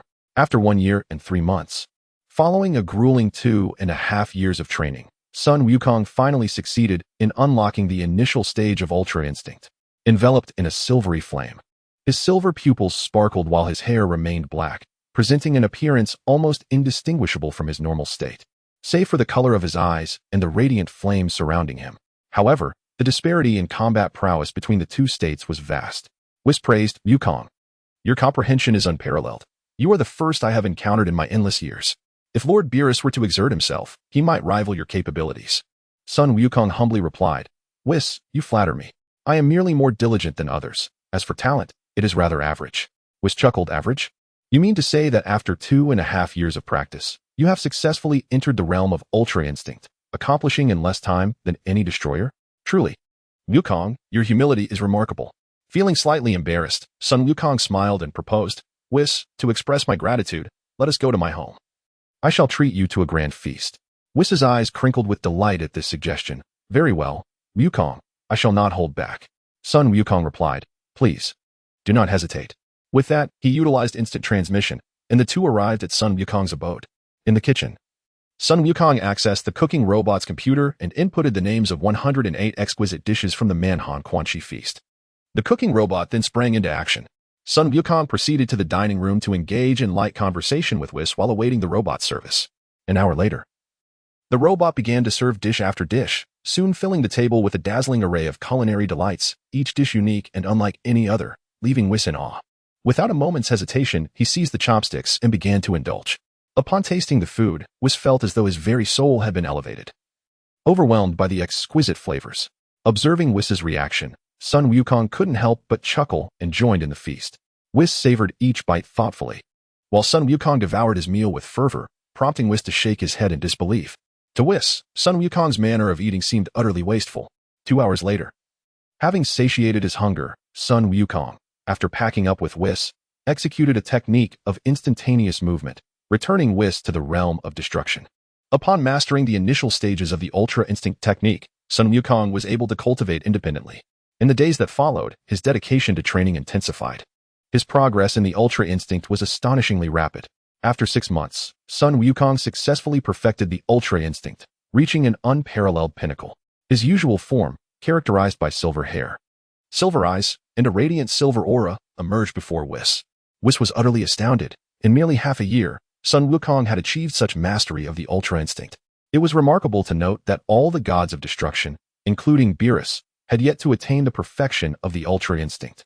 In just 3 years of training, Sun Wukong surpassed all gods of destruction, a talent that was truly unprecedented throughout history. Whis chuckled, "Now, your power has undoubtedly surpassed that of Lord Beerus, placing you just beneath us angels." Chapter 73. Kaishin, do you have any idea how I spent these 5 million years? Upon hearing this, Sun Wukong nodded and extended an invitation to Whis to dine at his home. Whis, upon hearing the prospect of a meal, became quite eager. Thus, Sun Wukong took Whis back to his abode. Coincidentally, the elder Kaishin trio was also present. Upon seeing Sun Wukong, Kaishin Shin hastily exclaimed, "Wukong, Babidi has appeared." Sun Wukong responded, "I see. That explains why you all have gathered." The elder Kaishin shouted at Kaishin Shin, "What are you afraid of? We have so many powerful fighters here. Any one of them could effortlessly defeat Majin Buu." Hearing this, Kaishin Shin replied, "Ancestor, I understand. But as long as Majin Buu remains unvanquished, I cannot find peace, even in sleep, for my dreams are haunted by him." The elder Kaishin, upon hearing this, covered his face, feeling quite helpless. Sun Wukong chuckled, "Kaishin, once Majin Buu shows up, feel free to select any of these strong fighters to help you deal with him." Kaishin Shin nodded and looked towards Vegeta and the others. Vegeta, noticing this, remarked, "Don't look at me. I have no interest in cleaning up trash." Kaishin Shin then turned to Piccolo. Piccolo replied, "I'm not interested either." Kaishin Shin then glanced at Son Goku. Son Goku, seeing this, said, "All right then.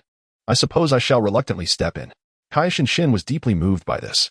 Whis greeted the elder Kaishin. "It has been a while, Lord Kaishin." The elder Kaishin responded, "Indeed, it has been quite some time, Whis. Observing this, Kaioshin Shin turned to the elder Kaioshin. Ancestor, you know Whis? The elder Kaioshin replied with annoyance. Of course, I know Beerus. How could I not know Whis? Oh, right, Kaioshin Shin said, slapping his forehead. Sun Wukong laughed. All right then. Since everyone is here, let us host a banquet to celebrate. Everyone raised their hands in agreement. Thus, a grand feast commenced in the dining hall. Shortly, a line of food delivery robots formed, bringing forth exquisite dishes to the table, and everyone began to indulge in the feast. While eating, Sun Wukong turned to Broly and asked, Broly, how is your training for the legendary Super Saiyan 4 progressing? Broly replied, Kakarot. I'm close to achieving full power with my Super Saiyan 4. Sun Wukong nodded and continued to eat and drink. The elder Kaioshin looked at Whis and inquired, Whis, how much longer until Beerus awakens? Whis responded, approximately 10 more years. Oh, another 10 years, the elder Kaioshin said meaningfully. Whis, puzzled, didn't he think much of it? After everyone had their fill, they dispersed. The elder Kaioshin trio returned to the Kaioshin realm, while Sun Wukong used instant transmission to escort Whis back to the God of Destruction realm. A few days later, Bulma received an invitation from the organizers of the first martial arts tournament, extending an invitation to Sun Wukong to participate in the event. The decision to invite Sun Wukong stemmed from the dismal viewership of the previous martial arts tournament. The organizers sought to enhance the ratings by having Sun Wukong participate in this event. Upon returning home that evening, Sun Wukong initially expressed reluctance. But Bulma's words made him reconsider. He found the monotony of constant training rather dull, and a bit of relaxation seemed quite appealing. Thus, he resolved to take part. The following day, Sun Wukong announced to his companions that, with the exception of Vegeta, everyone else intended to join. Vegeta, upon witnessing this, felt compelled to participate as well, realizing that staying home alone would be rather tedious. Consequently, Sun Wukong, Vegeta, Broly, Piccolo, Son Goten, Son Goku, Raditz, Nappa, Lapis, Krillin, Tien Shinhan, Yamcha, and Kaiatsu registered for the adult division of the competition. Meanwhile, Son Goten, Son Trunks, and Son Bra signed up for the junior division. A few days later, the participants gathered at the venue, queuing to strike the testing device. While others demonstrated restraint, the irritable Vegeta shattered the device with a single punch, prompting the others to cover their faces, signaling their unfamiliarity with him. Two malevolent beings controlled by Babidi also registered for the tournament, their intent mirroring that of the original storyline, to gather energy to resurrect Majin Buu. Sun Wukong, naturally, was aware of these developments but remained unfazed. As the tournament progressed to the round of 32, the two malevolent beings made their move, targeting Son Goku, which was akin to seeking death in a dimly lit restroom.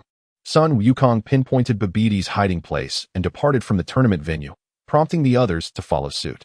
Outside a dilapidated spacecraft, they encountered Babidi's underling, the demon realm King Dabura. Upon seeing Sun Wukong, Dabura remarked with a smirk, I never expected you to possess some skill managing to find this place. Sun Wukong replied with a grin, take me to Babidi, and do not make me repeat myself. Dabura responded with a chuckle, Sun Wukong, your attitude is quite audacious. Not just anyone can meet Lord Babidi.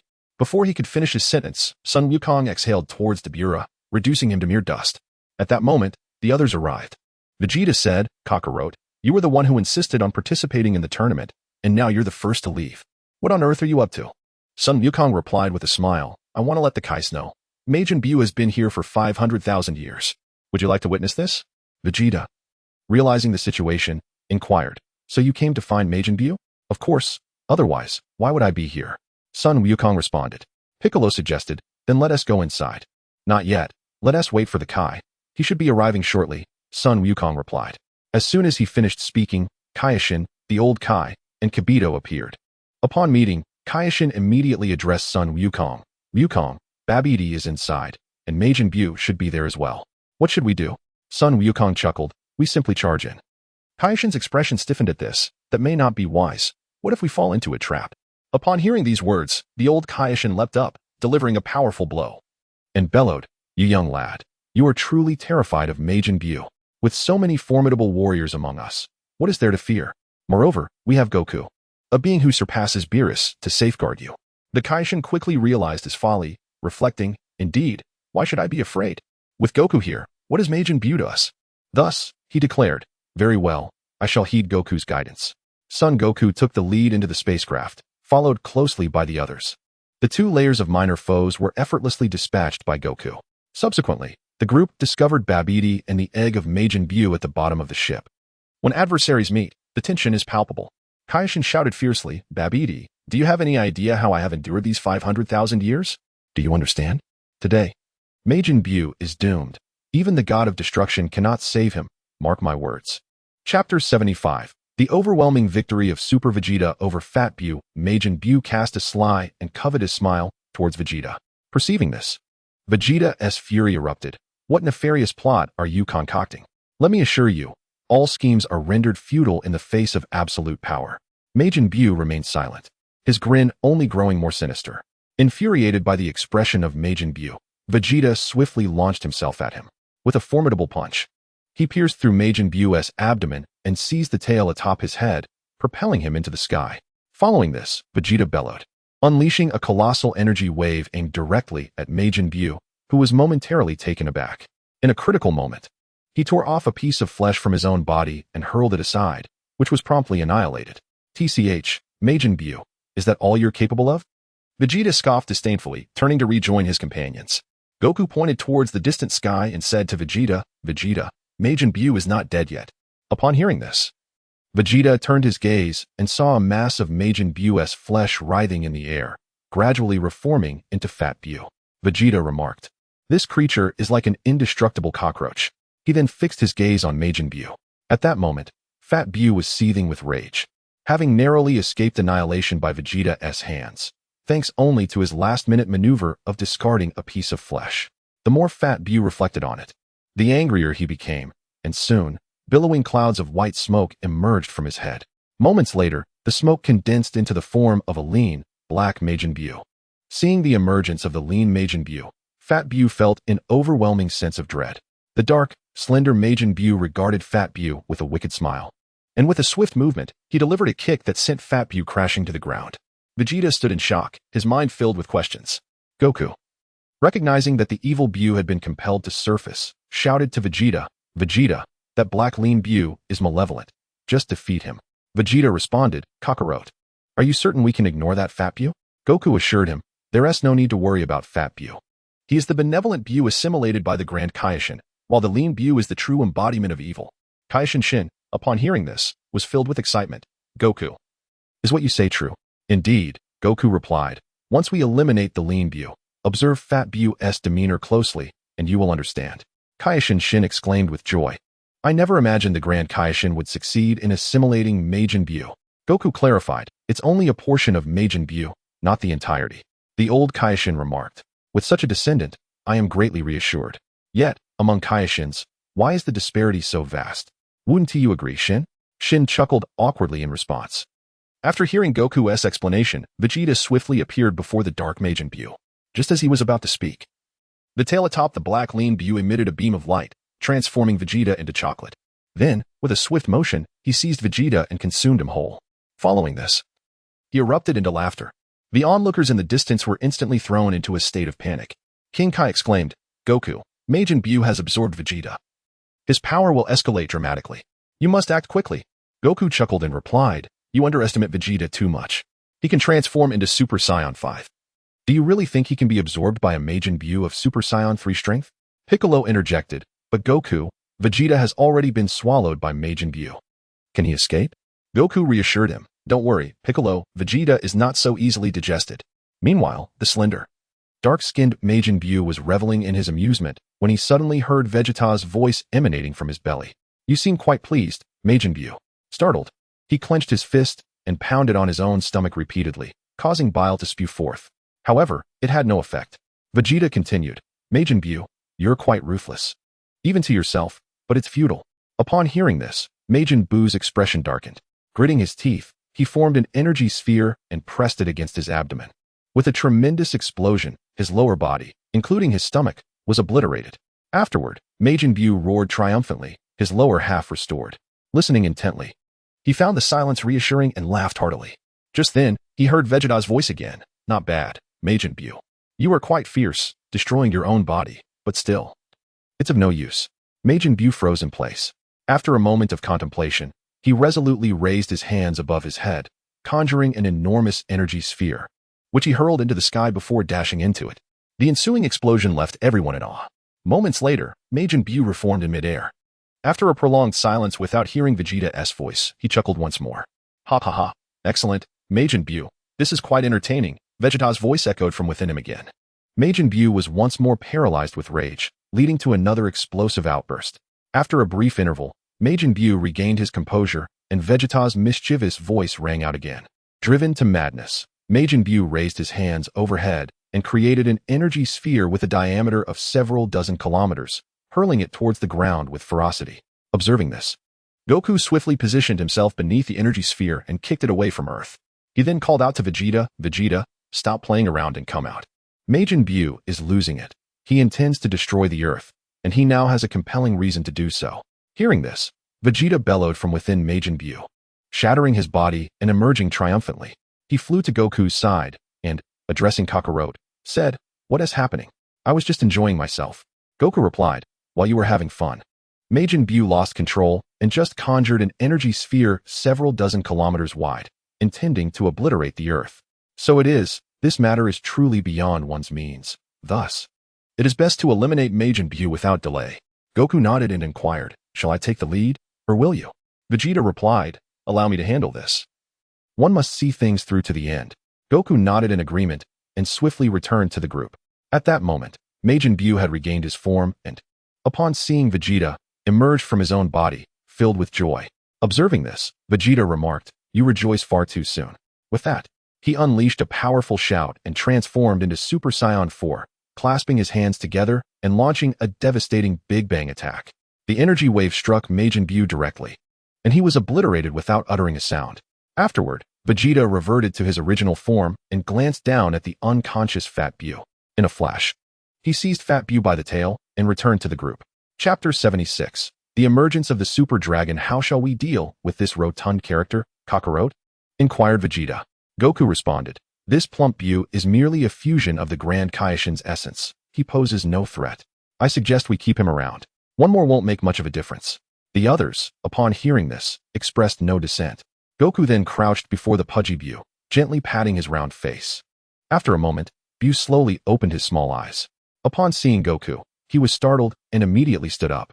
Goku, noticing his reaction, chuckled and also stood, addressing Buu. "The malevolent Buu has been vanquished. You are now free." Hearing this, Buu joyfully leaped about, exuding the exuberance of a child weighing 300 pounds. Goku continued, "Since you seem to have nowhere to go, why not come to my home? I will take care of you." Buu inquired eagerly, "Will there be food?" With a smile, Goku replied, "Of course, all meals and lodging are covered." Buu nodded enthusiastically, saying, "All right, it's settled then. No backing out." Goku assured him, "No problem." He then turned to the others and said, "Let us return and celebrate." Kaish and Shin sighed in relief. Finally, the menace of Majin Buu is resolved. "I can finally enjoy a good night's sleep." The elder Kaishin remarked, "Look at your lack of ambition." Shin smiled awkwardly in response. Subsequently, they all employed instant transmission to return to Bulma's residence. What followed was a grand feast. Buu gazed at the abundance of food on the table, his eyes wide with wonder. He picked up a plate and began to devour the food voraciously, licking the plate clean afterward. The sight caused the others to wince. As Goku told Buu, "No need to lick the plate. There's plenty of food for you." Embarrassed, Buu chuckled sheepishly and moderated his enthusiasm. After satisfying their appetites, everyone dispersed. Goku led Buu to Bulma, introducing him, and then said to Buu, "This is your long-term benefactor. You shall do as she instructs." Upon hearing that Bulma was his benefactor, Buu nodded enthusiastically like a chick pecking at grains. Bulma observed, "This Buu seems quite entertaining, but I have no tasks for him. Let him play with Goten, Trunks, and the others." Goku nodded and took Buu to meet the children. Upon learning that Buu was there to play, the kids were overjoyed. Buu, in turn, was uplifted by their excitement and bounced around happily. Goku cautioned the children not to bully Buu. After they assured him, Goku departed. In the days that followed, everyone resumed their training. The urgency to improve was palpable, especially for Vegeta, who devoted himself to training when not eating.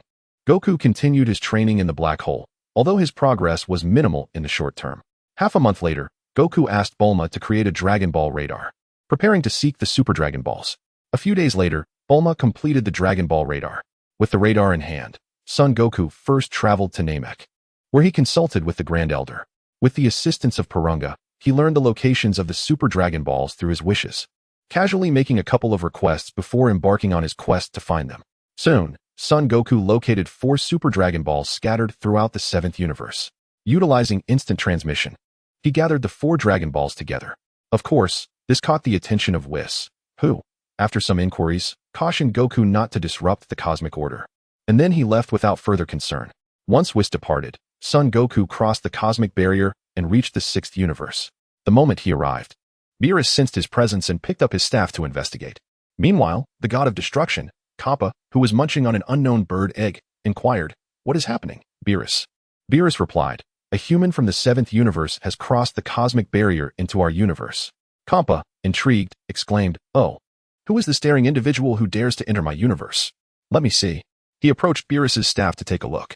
Within the staff, an image appeared of a muscular human, standing at 6 feet tall with a crab-like head, wielding an unfamiliar device. After a brief moment, the image vanished. Kappa, puzzled, asked, "Where did he go?" Beerus, upon hearing this, took the staff back and with a wave of his hand, Goku's figure reappeared within the staff. The staff projected Goku's image into the air. In the projection, Goku unleashed an energy blast towards a planet, causing its surface to crack and reveal its true form. A Super Dragon Ball adorned with 5 stars, indicating it was the 5-star ball. Both Beerus and Kappa were taken aback, exclaiming, "It's a wish ball." Regaining his composure, Kappa angrily declared, "Beerus, we cannot allow this brat to steal the wish ball. We must stop him immediately." Beerus shook his head, responding, "Lord Kappa, judging by the earlier events, this human has likely mastered Lord Kaioshin's instant transmission. We won't be able to stop him in time." Kappa retorted, "Then we cannot simply allow him to brazenly steal the wish ball." Beerus suggested, "Lord Kappa, you might consider seeking assistance from Lord Beerus to negotiate a resolution." Kappa's eyes brightened at this idea, feeling justified in his claim, and said, "Very well, it is settled. Beerus, let us depart at once." Beerus nodded and initiated a time-space transfer, heading directly to the realm of the god of destruction in the 7th universe. Meanwhile, Son Goku, blissfully unaware of these developments, continued his quest for the Dragon Balls. With the 5-star ball he had just discovered, he employed instant transmission once more and soon arrived at the location of the next Super Dragon Ball. With another energy blast, he shattered the surface, revealing it to be a 6-star ball. Following this method, Son Goku subsequently located the 7-star ball. Then, he executed a technique of instantaneous movement, returning moments later to the 7th universe, standing before the 4 magnificent Dragon Balls, gazing at the 7 colossal wish orbs before him. Sun Wukong proclaimed in the language of the divine, "Arise, mighty Shenron, and grant my wish. I desire to ascend." Subsequently, the 7 Dragon Balls radiated an extraordinary brilliance, and beams of light surged into the cosmos, converging together. From this radiant fusion, the magnificent Shenron emerged, soaring majestically through the universe. In an instant, countless galaxies were engulfed by the power of the Dragon Balls, including the very galaxy where Sun Wukong resided. Moments later, a diminutive, golden Shenron materialized before Sun Wukong. Addressing him, it declared, "Human who has gathered the 7 wish stars, articulate your desire. Whatever it may be, I possess the ability to fulfill it." Chapter 77. The Encounter with Kappa and Sun Wukong. "Is it truly possible to fulfill any wish?" Sun Wukong inquired. "Indeed, any wish." The Eternal Dragon replied in a resonant voice. "Well, I must say this. Please do not take offense," Sun Wukong chuckled. The Eternal Dragon responded, "Speak your mind. I shall not hold it against you, mere mortal." "All right, my wish is to have 3 additional wishes," Sun Wukong said with a grin. Upon hearing this, the Eternal Dragon broke into a cold sweat and replied, "That wish cannot be granted, young one. Do not be overly greedy. Choose another." Sun Wukong smiled and looked at the Eternal Dragon, saying, "Very well. I desire that my soul cannot be exchanged by anyone, and that I possess an immortal body. Surely, you can fulfill this wish?" "This wish is quite simple." The Eternal Dragon's eyes gleamed with a crimson light, and Sun Wukong felt an unusual sensation coursing through his body. Then the Eternal Dragon declared, "Your wish has been granted. Farewell." As the words left its mouth, the Eternal Dragon transformed into a beam of light and vanished into the cosmos. The 7 Super Dragon Balls radiated brilliantly and then soared to the far reaches of the 6th and 7th universes. Observing this, Sun Wukong immediately activated instant transmission and arrived in the realm of the Destroyer. Whis, noticing his presence, remarked, "Wukong, has your wish been fulfilled?" Sun Wukong nodded. "Yes, Whis." Whis acknowledged this with a nod, refraining from inquiring about the nature of Sun Wukong's wish. Sun Wukong continued, I shall seek the Super Dragon Balls in the 6th universe. They must have been discovered by the angels and destroyers there. Weiss replied with a smile. Indeed, they are on their way here. Oh, that should not pose a problem, right? Sun Wukong asked. Weiss chuckled. What issue could arise? The Super Dragon Balls are not exclusive to the destroyers. Anyone, whether mortal or divine, may utilize them. Their arrival is merely due to your unannounced visit to their universe. I see. That reassures me, Sun Wukong said. Do not forget. You are still a candidate for the position of destroyer, Weiss reminded him. Ah, yes, I completely forgot about that, Sun Wukong exclaimed, slapping his forehead. Weiss laughed.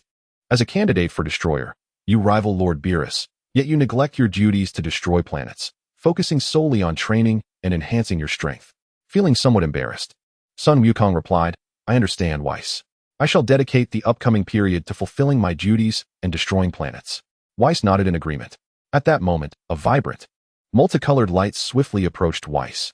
As the light dissipated, a tall, blue-skinned female angel with a charming visage and a single ponytail, accompanied by a purple, hairless cat sprawled on the ground, appeared before the two. Weiss, noticing this, covered his mouth and chuckled. Oh ho ho, Lord Kampa. Although we have not met for many years, you need not go to such lengths upon our reunion. The sprawled Kampa rose and directed his words toward Vados. Vados. Was this deliberate on your part? Alas, it is not my fault. Lord Kampa, your considerable girth has led to an overwhelming inertia, causing you to lose your balance and collapse to the ground, a matter that is of no concern to me, Bardos remarked. Humph, let us not dwell on this any longer. Turning to Whis, she continued, it has been quite some time, Whis. Is that rascal Beerus still slumbering? Indeed, Lord Kampa. Whis replied, it shall be several years before Lord Beerus awakens. What business do you have with him?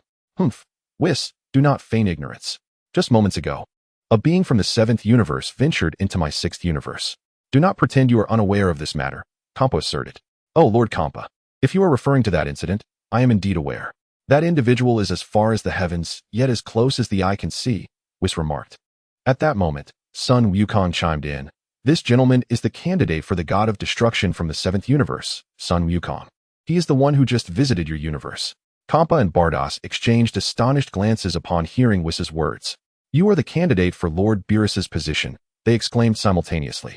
With a smile, Sun Wukong replied, Indeed, I am the successor to Lord Beerus. Kampa, upon hearing this, clutched his belly and burst into hearty laughter. After a brief moment, he addressed Whis. Is Beerus contemplating retirement already? Whis responded, Lord Beerus is yet unaware of this development. I recognized Wukong's impressive abilities, which is why I recommended him as a candidate for the position.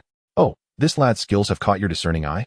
He must possess some remarkable talents, Kampa mused, casting an intrigued glance at Sun Wukong, before turning back to Whis. Whis chuckled, Lord Kampa, why not test him yourself and find out? Kampa scrutinized Whis. You wouldn't be trying to deceive me again, would you? Pray tell, what is this lad's true strength? Whis replied with a smile.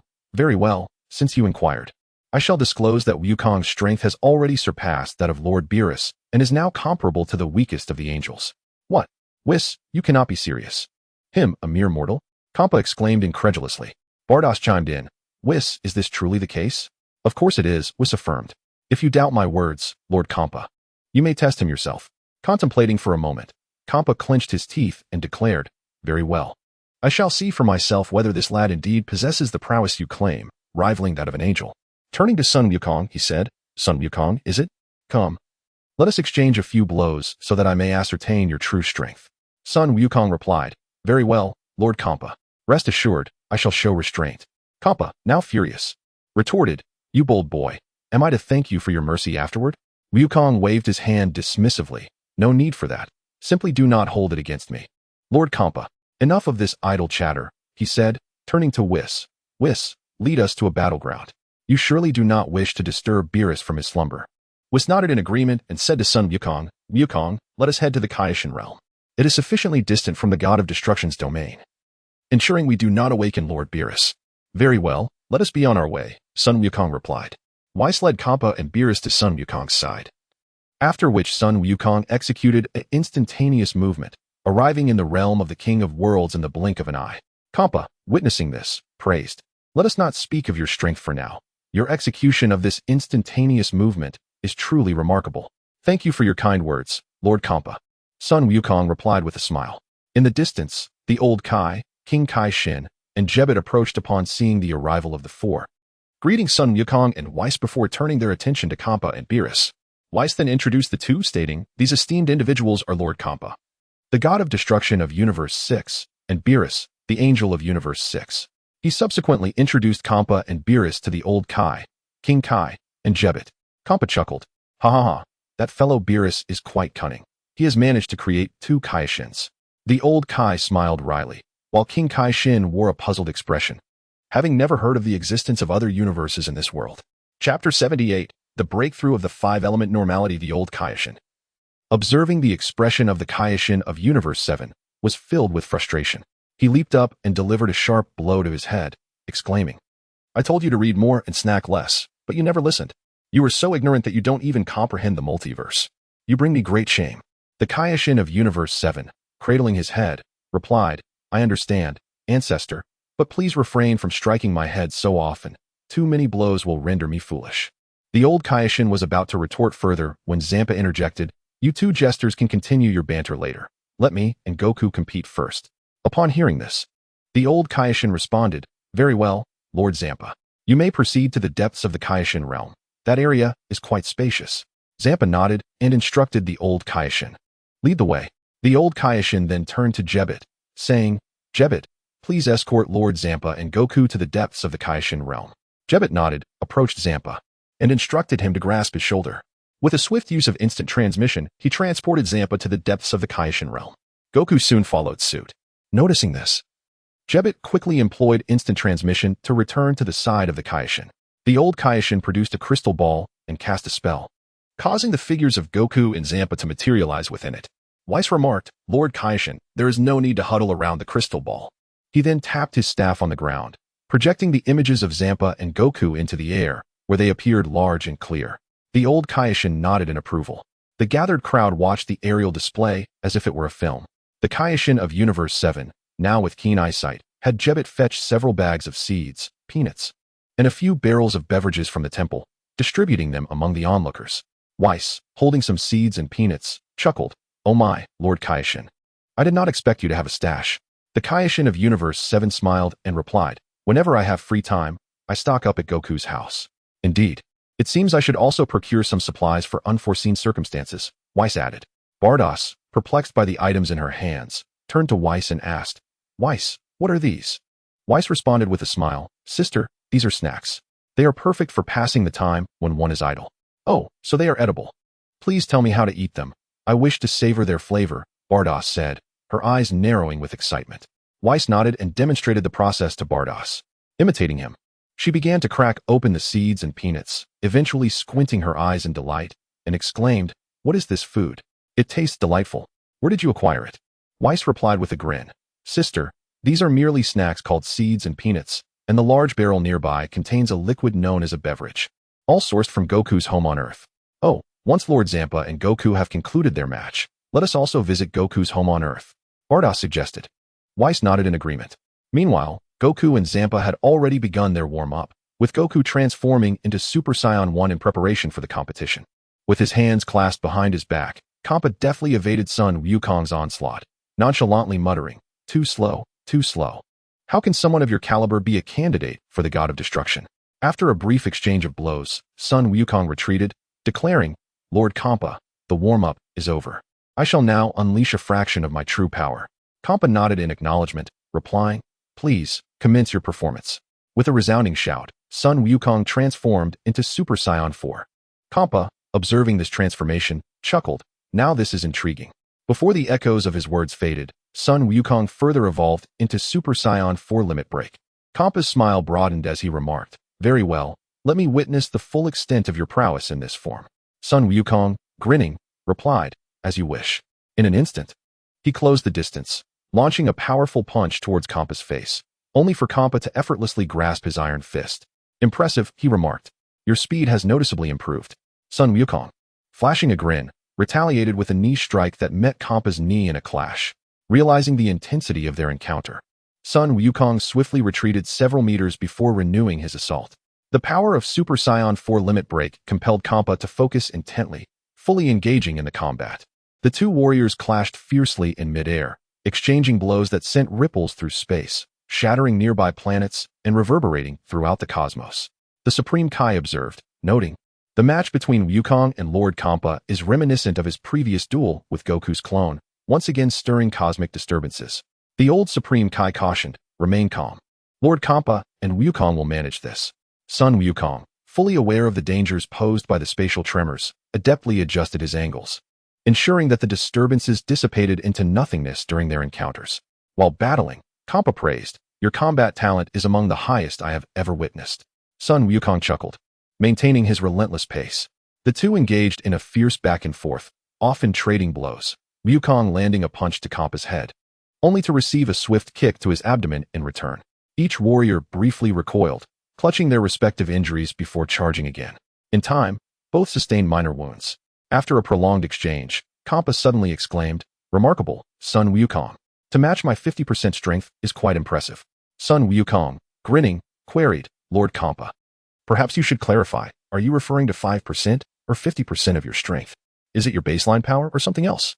Kampa chuckled, "Of course. It's 50% of my normal strength. What about you? How much of your power have you utilized?" Sun Wukong, with a playful smile, responded, "I see. But, Lord Kampa, are you certain you wish to know how much power I have exerted?" Kampa urged, "Do tell." Sun Wukong raised a single finger.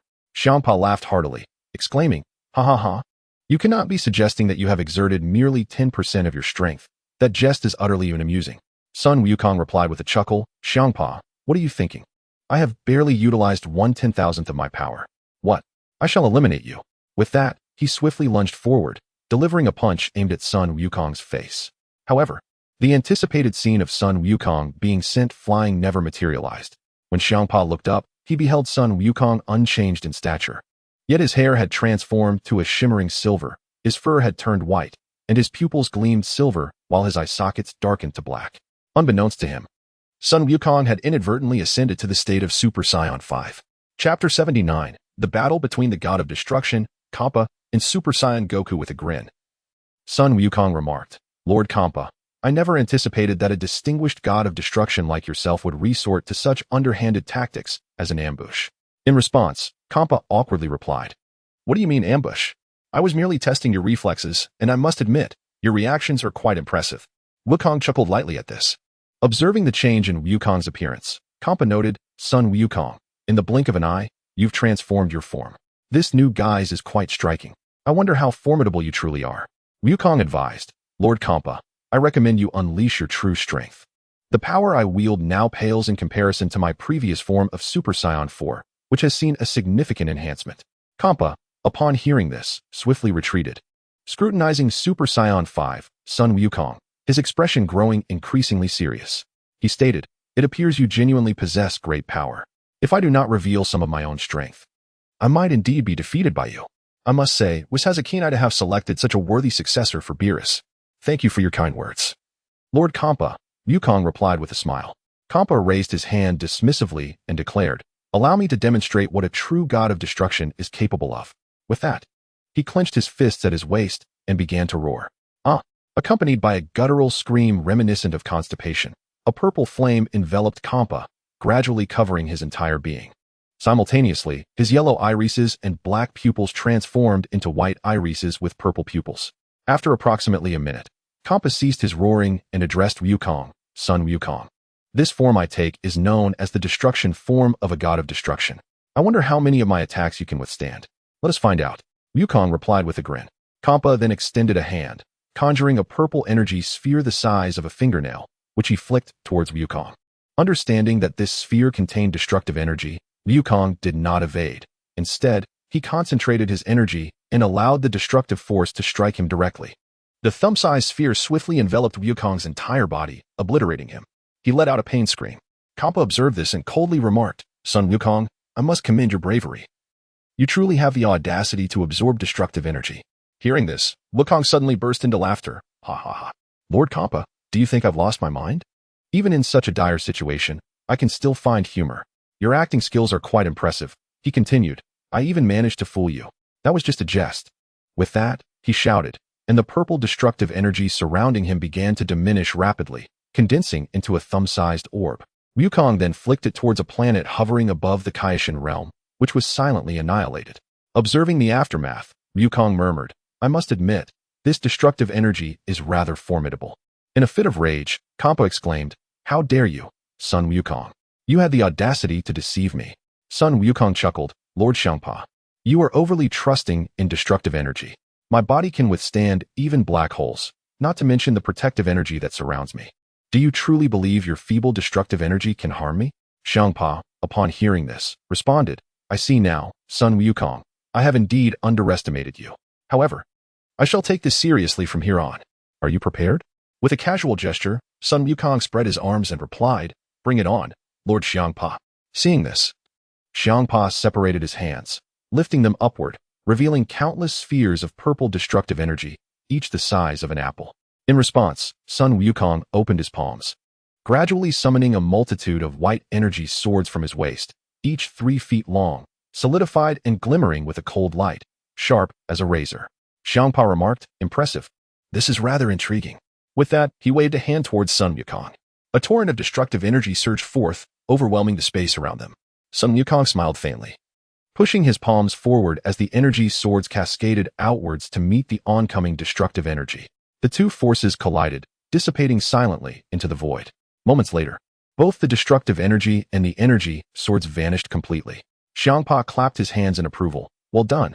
The refinement of your energy rivals that of my destructive energy. Truly remarkable. Sun Wukong replied with a grin. You flatter me, Lord Xiangpa. Xiangpa waved his hand dismissively. Let us commence the second round of our contest. Absolutely. Let us go. Sun Wukong responded eagerly. Xiangpa nodded, then vanished in an instant. When he reappeared, it was behind Sun Wukong, delivering a swift kick toward his lower back. Unmoved, Sun Wukong remained still, causing Xiangpa to kick through an afterimage, realizing something was amiss. He felt a foreboding wind approaching from behind and swiftly dodged. However, the sinister breeze clung to him like a shadow, rendering him unable to escape. Determined, Xiangpa concentrated the destructive energy behind him, attempting to shield against Sun Wukong's impending strike. Yet it proved futile, as Sun Wukong's fist landed squarely on the back of Xiangpa's head, leaving him dazed and disoriented. After successfully landing his blow, Sun Wukong chose not to pursue further. Xiangpa shook his head, taking a moment to recover, and when he turned to face Sun Wukong again, disbelief filled his eyes. You have reached such a level of power, Sun Wukong. Even my god of destruction form cannot contend with you. No wonder Whis claimed your strength is on par with that of the angels. It seems to be true. Sun Wukong laughed. Lord Xiangpa, are you conceding? I have only struck you once. Xiangpa replied, Indeed, Sun Wukong, my god of destruction form is no match for you. From that last blow, I could sense you were holding back. Otherwise, the consequences would have been far graver than mere dizziness. Sun Wukong grinned. So, Lord Xiangpa, shall we continue our contest? Upon hearing this, Xiangpa pondered for a moment and replied, Indeed, I possess another skill. Although I have merely scratched the surface, it suffices to contend with your current self. Oh, I shall eagerly await it, Sun Wukong remarked. Xiangpa nodded, first relinquishing his destroyer form, then with a resounding shout, a silvery flame surged forth from his body, and his pupils transformed into a gleaming silver in the blink of an eye. Meanwhile, on the side of Whis, Bardoss observed. It appears that Sun Wukong's strength is indeed remarkable, compelling Lord Xiangpa to resort to the Ultra Instinct. Whis, you have truly stumbled upon a treasure, Bardoss continued. With a sense of pride, Whis responded, Ah, my dear sister, the Ultra Instinct is not exclusive to Lord Xiangpa. Wukong has mastered it as well, and with greater proficiency than Lord Xiangpa. What do you mean, Whis? Have you imparted the Ultra Instinct to Sun Wukong? Bardoss inquired, astonished. Whis chuckled. Indeed, not only that, but Wukong has cultivated the Ultra Instinct to the pinnacle of its second tier, reaching an unparalleled level. What? Sun Wukong has actually achieved the second tier of the Ultra Instinct? This is a realm that no destroyer has mastered. Bardoss exclaimed in disbelief. Chapter 80. Kampa's attempt to intercept Beerus was chuckled, remarking, What does it matter? The second level of Ultra Instinct is merely a facade of Goku's true power. It is the Super Saiyan 6 that embodies his genuine strength. Is it so? The second level of Ultra Instinct is not even his true capability? Such talent is astonishing. Whis, where did you find this treasure? Bardoss exclaimed in disbelief. Whis smiled enigmatically, choosing not to respond. Meanwhile, Kampa had engaged in combat with Son Goku. Utilizing the Ultra Instinct Omen, Kampa danced through the air like a butterfly, effortlessly evading Goku's assaults. However, whenever Kampa launched an attack, he left himself vulnerable. allowing Goku to land several strikes. Goku discerned that Kampa's mastery of Ultra Instinct was rudimentary. He could defend with bodily awareness. Yet he lacked the ability to mount free-spirited attacks. Goku speculated that Kampa had either recently begun his training in Ultra Instinct or, perhaps out of laziness, had only scratched the surface of its teachings. Thus, he remarked, "Lord Kampa, your grasp of Ultra Instinct seems rather half-hearted. It's as if you have one foot inside the door and the other outside. It's quite painful to witness." Kampa retorted, "What concern is it of yours? By the way, how do you know about Ultra Instinct?" Goku replied with a grin, "Of course, Whis enlightened me. Not only did he inform me, but he also guided my training." "Humph, boasting without basis. Do you think anyone can learn Ultra Instinct?" Kampa scoffed. "Lord Kampa, it seems you won't comprehend until faced with reality." "Very well, allow me to demonstrate my mastery of Ultra Instinct," Goku declared. Without waiting for Kampa's response, he relinquished his Super Saiyan 5 form, unleashing a mighty roar as silver flames enveloped him. His divine aura surged, his hair transformed into shimmering silver, and his pupils gleamed with the same hue. Upon witnessing Goku's transformation, Kampa's eyes widened in disbelief, exclaiming, "Impossible. How did you learn Ultra Instinct? This is a divine technique. I have only just begun my journey into its depths." Goku assured him, "The divine technique of Ultra Instinct isn't overly formidable. I have merely trained for 2.5 years to reach the second level of perfection." "What? Repeat that. How many years did you train? And to what level have you ascended?" Kampa gasped in astonishment. Goku replied nonchalantly, 2.5 years, second level of perfection. "What of it?" Kampa, nearly exploding with rage, shouted, "What do you mean, what of it? This is a divine technique. Ultra Instinct. You have cultivated it to its pinnacle in just 2.5 years. I feel as if my billions of years have been wasted." Goku waved his hand dismissively, saying, "Lord Kampa, surely it isn't that dire." Kampa, relinquishing his Ultra Instinct omen, declared, "No more fighting. Regarding your infiltration of my 6th universe, I shall let it slide." Goku protested, "Wait, Lord Kampa. I have only just begun mastering Ultra Instinct. You can't stop now." Kampa replied, "I am no fool. I won't engage in a battle I cannot win." Upon hearing this, Sun Wukong, with a hint of resignation, replied, "Very well, let it be so." Subsequently, he relinquished his mastery of the ultimate freedom, and both of them soared back to the side of Whis and the others. Upon their return, Bardoss scrutinized Sun Wukong with keen interest. Noticing her gaze, Sun Wukong inquired, "Bardoss, what is it that you are observing?" To which Bardoss replied, "I am pondering how you, a mere mortal, can stand shoulder to shoulder with deities, even surpassing them." Sun Wukong chuckled, "It is undoubtedly due to relentless effort." Bardoss responded with a smile, "If effort alone sufficed, then what need would there be for talent? Your current strength is not solely the result of hard work, but also extraordinary aptitude." Whis nodded in agreement, stating, "Indeed, much like Lord Beerus, who, despite his exceptional talent, is notoriously lazy, preferring slumber. Had he applied himself, his power would at least rival our angelic level. Conversely, for ordinary mortals, no amount of effort can lead to divine status. Thus, Wukong, your prowess is a harmonious blend of diligence and innate ability." Sun Wukong, flattered by their compliments, scratched his head in modesty. Kampa turned to Whis and asked, "Whis, is it true that Sun Wukong is Beerus's candidate? Is Beerus even aware of this?" Whis nodded, "Indeed, that is correct." "What of it, Lord Kampa?" Kampa's eyes glinted mischievously as he said, "Since Beerus is unaware of this matter, would it not be acceptable for me to appoint Sun Wukong as my candidate for the God of Destruction?" Whis chuckled, "Oh ho ho, Lord Kampa. You are quite the clever one. However, this notion is absurd. Wukong is from Universe 7. How could he possibly serve as a God of Destruction in Universe 6? Kampa retorted, "Is there no room for negotiation on this matter?" Whis shook his head, "None whatsoever." Kampa then turned to Sun Wukong, asking, "What do you think of Bardoss?" Sun Wukong was momentarily taken aback by the question and replied, "Lord Kampa, what do you mean?" Kampa clarified, "I mean her appearance, of course, or perhaps her strength." Sun Wukong, glancing at Bardoss, said, "Lord Kampa, I wouldn't dare say anything that might offend her." Bardoss interjected with a smile, "Sun Wukong, feel free to speak. I assure you, I won't be angered." Encouraged, Sun Wukong stated, "Well then, I shall speak. Bardoss possesses an elegant and noble demeanor, a tall figure, and stunning beauty. From our mortal perspective, she is a peerless beauty." Upon hearing this, Bardoss narrowed her eyes with a sly smile. "Thank you for the compliment." Kampa chimed in with a teasing tone, "Excellent. Sun Wukong, just think, if you were to come to our Universe 6 as a God of Destruction, you would be able to spend every day with Bardoss. Proximity breeds affection, and then you understand. Bardos playfully tugged at Kampa's cat ears, saying, Lord Kampa, I see you are getting a bit too mischievous. Kampa defended himself. Bardos, I am merely looking out for you and our Universe 6. You mustn't misjudge a well-meaning individual. Curious, Whis inquired, Lord Kampa, could you elaborate on how you intend to benefit your sister? Kampa replied, Consider this. If Sun Wukong were to assume the role of the destroyer of Universe 6, given his formidable strength, he would undoubtedly be the mightiest of all destroyers. Just imagine, when Beerus presents Sun Wukong before the assembly of deities, what an impressive spectacle that would be. It would certainly bring you honor, wouldn't it, Lord Kampa? Whis chuckled. My honor is but a trifling matter. It is Beerus's reputation that truly holds significance, Kampa retorted playfully.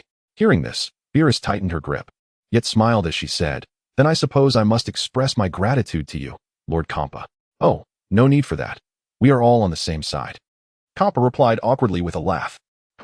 It seems you are truly feeling audacious, daring to use me as bait, Beerus huffed. Upon hearing this, Kampa quickly responded, Beerus, I meant no offense. Please spare me. Chapter 81. Vegeta. I have never encountered such a portly god of destruction as Kampa pleaded with Beerus for mercy. He turned to Goku and asked, What do you think, Goku? Spare me the suspense. Goku, scratching his nose, resolutely declared, I, Son Goku, am not the sort to forget friendship for the allure of beauty or forsake loyalty for personal gain. Therefore, Lord Kampa, you might as well abandon all hope. Upon hearing this, Kampa inquired, Isn't Beerus beautiful? Goku replied, This matter transcends mere appearances. It is a question of principle. Kampa, feeling dejected, lowered his head and conceded, All right. Goku, you are indeed a person of integrity. Whis and Beerus exchanged approving glances. Although they were celestial beings of neutrality, they held a preference for virtuous individuals. With the matter seemingly resolved, Goku extended an invitation to Whis, Kampa, Beerus, the Old Kai, and Jebbet, inviting them to his home for a visit. Whis, the Old Kai, Beerus, and Jebbet accepted with enthusiasm.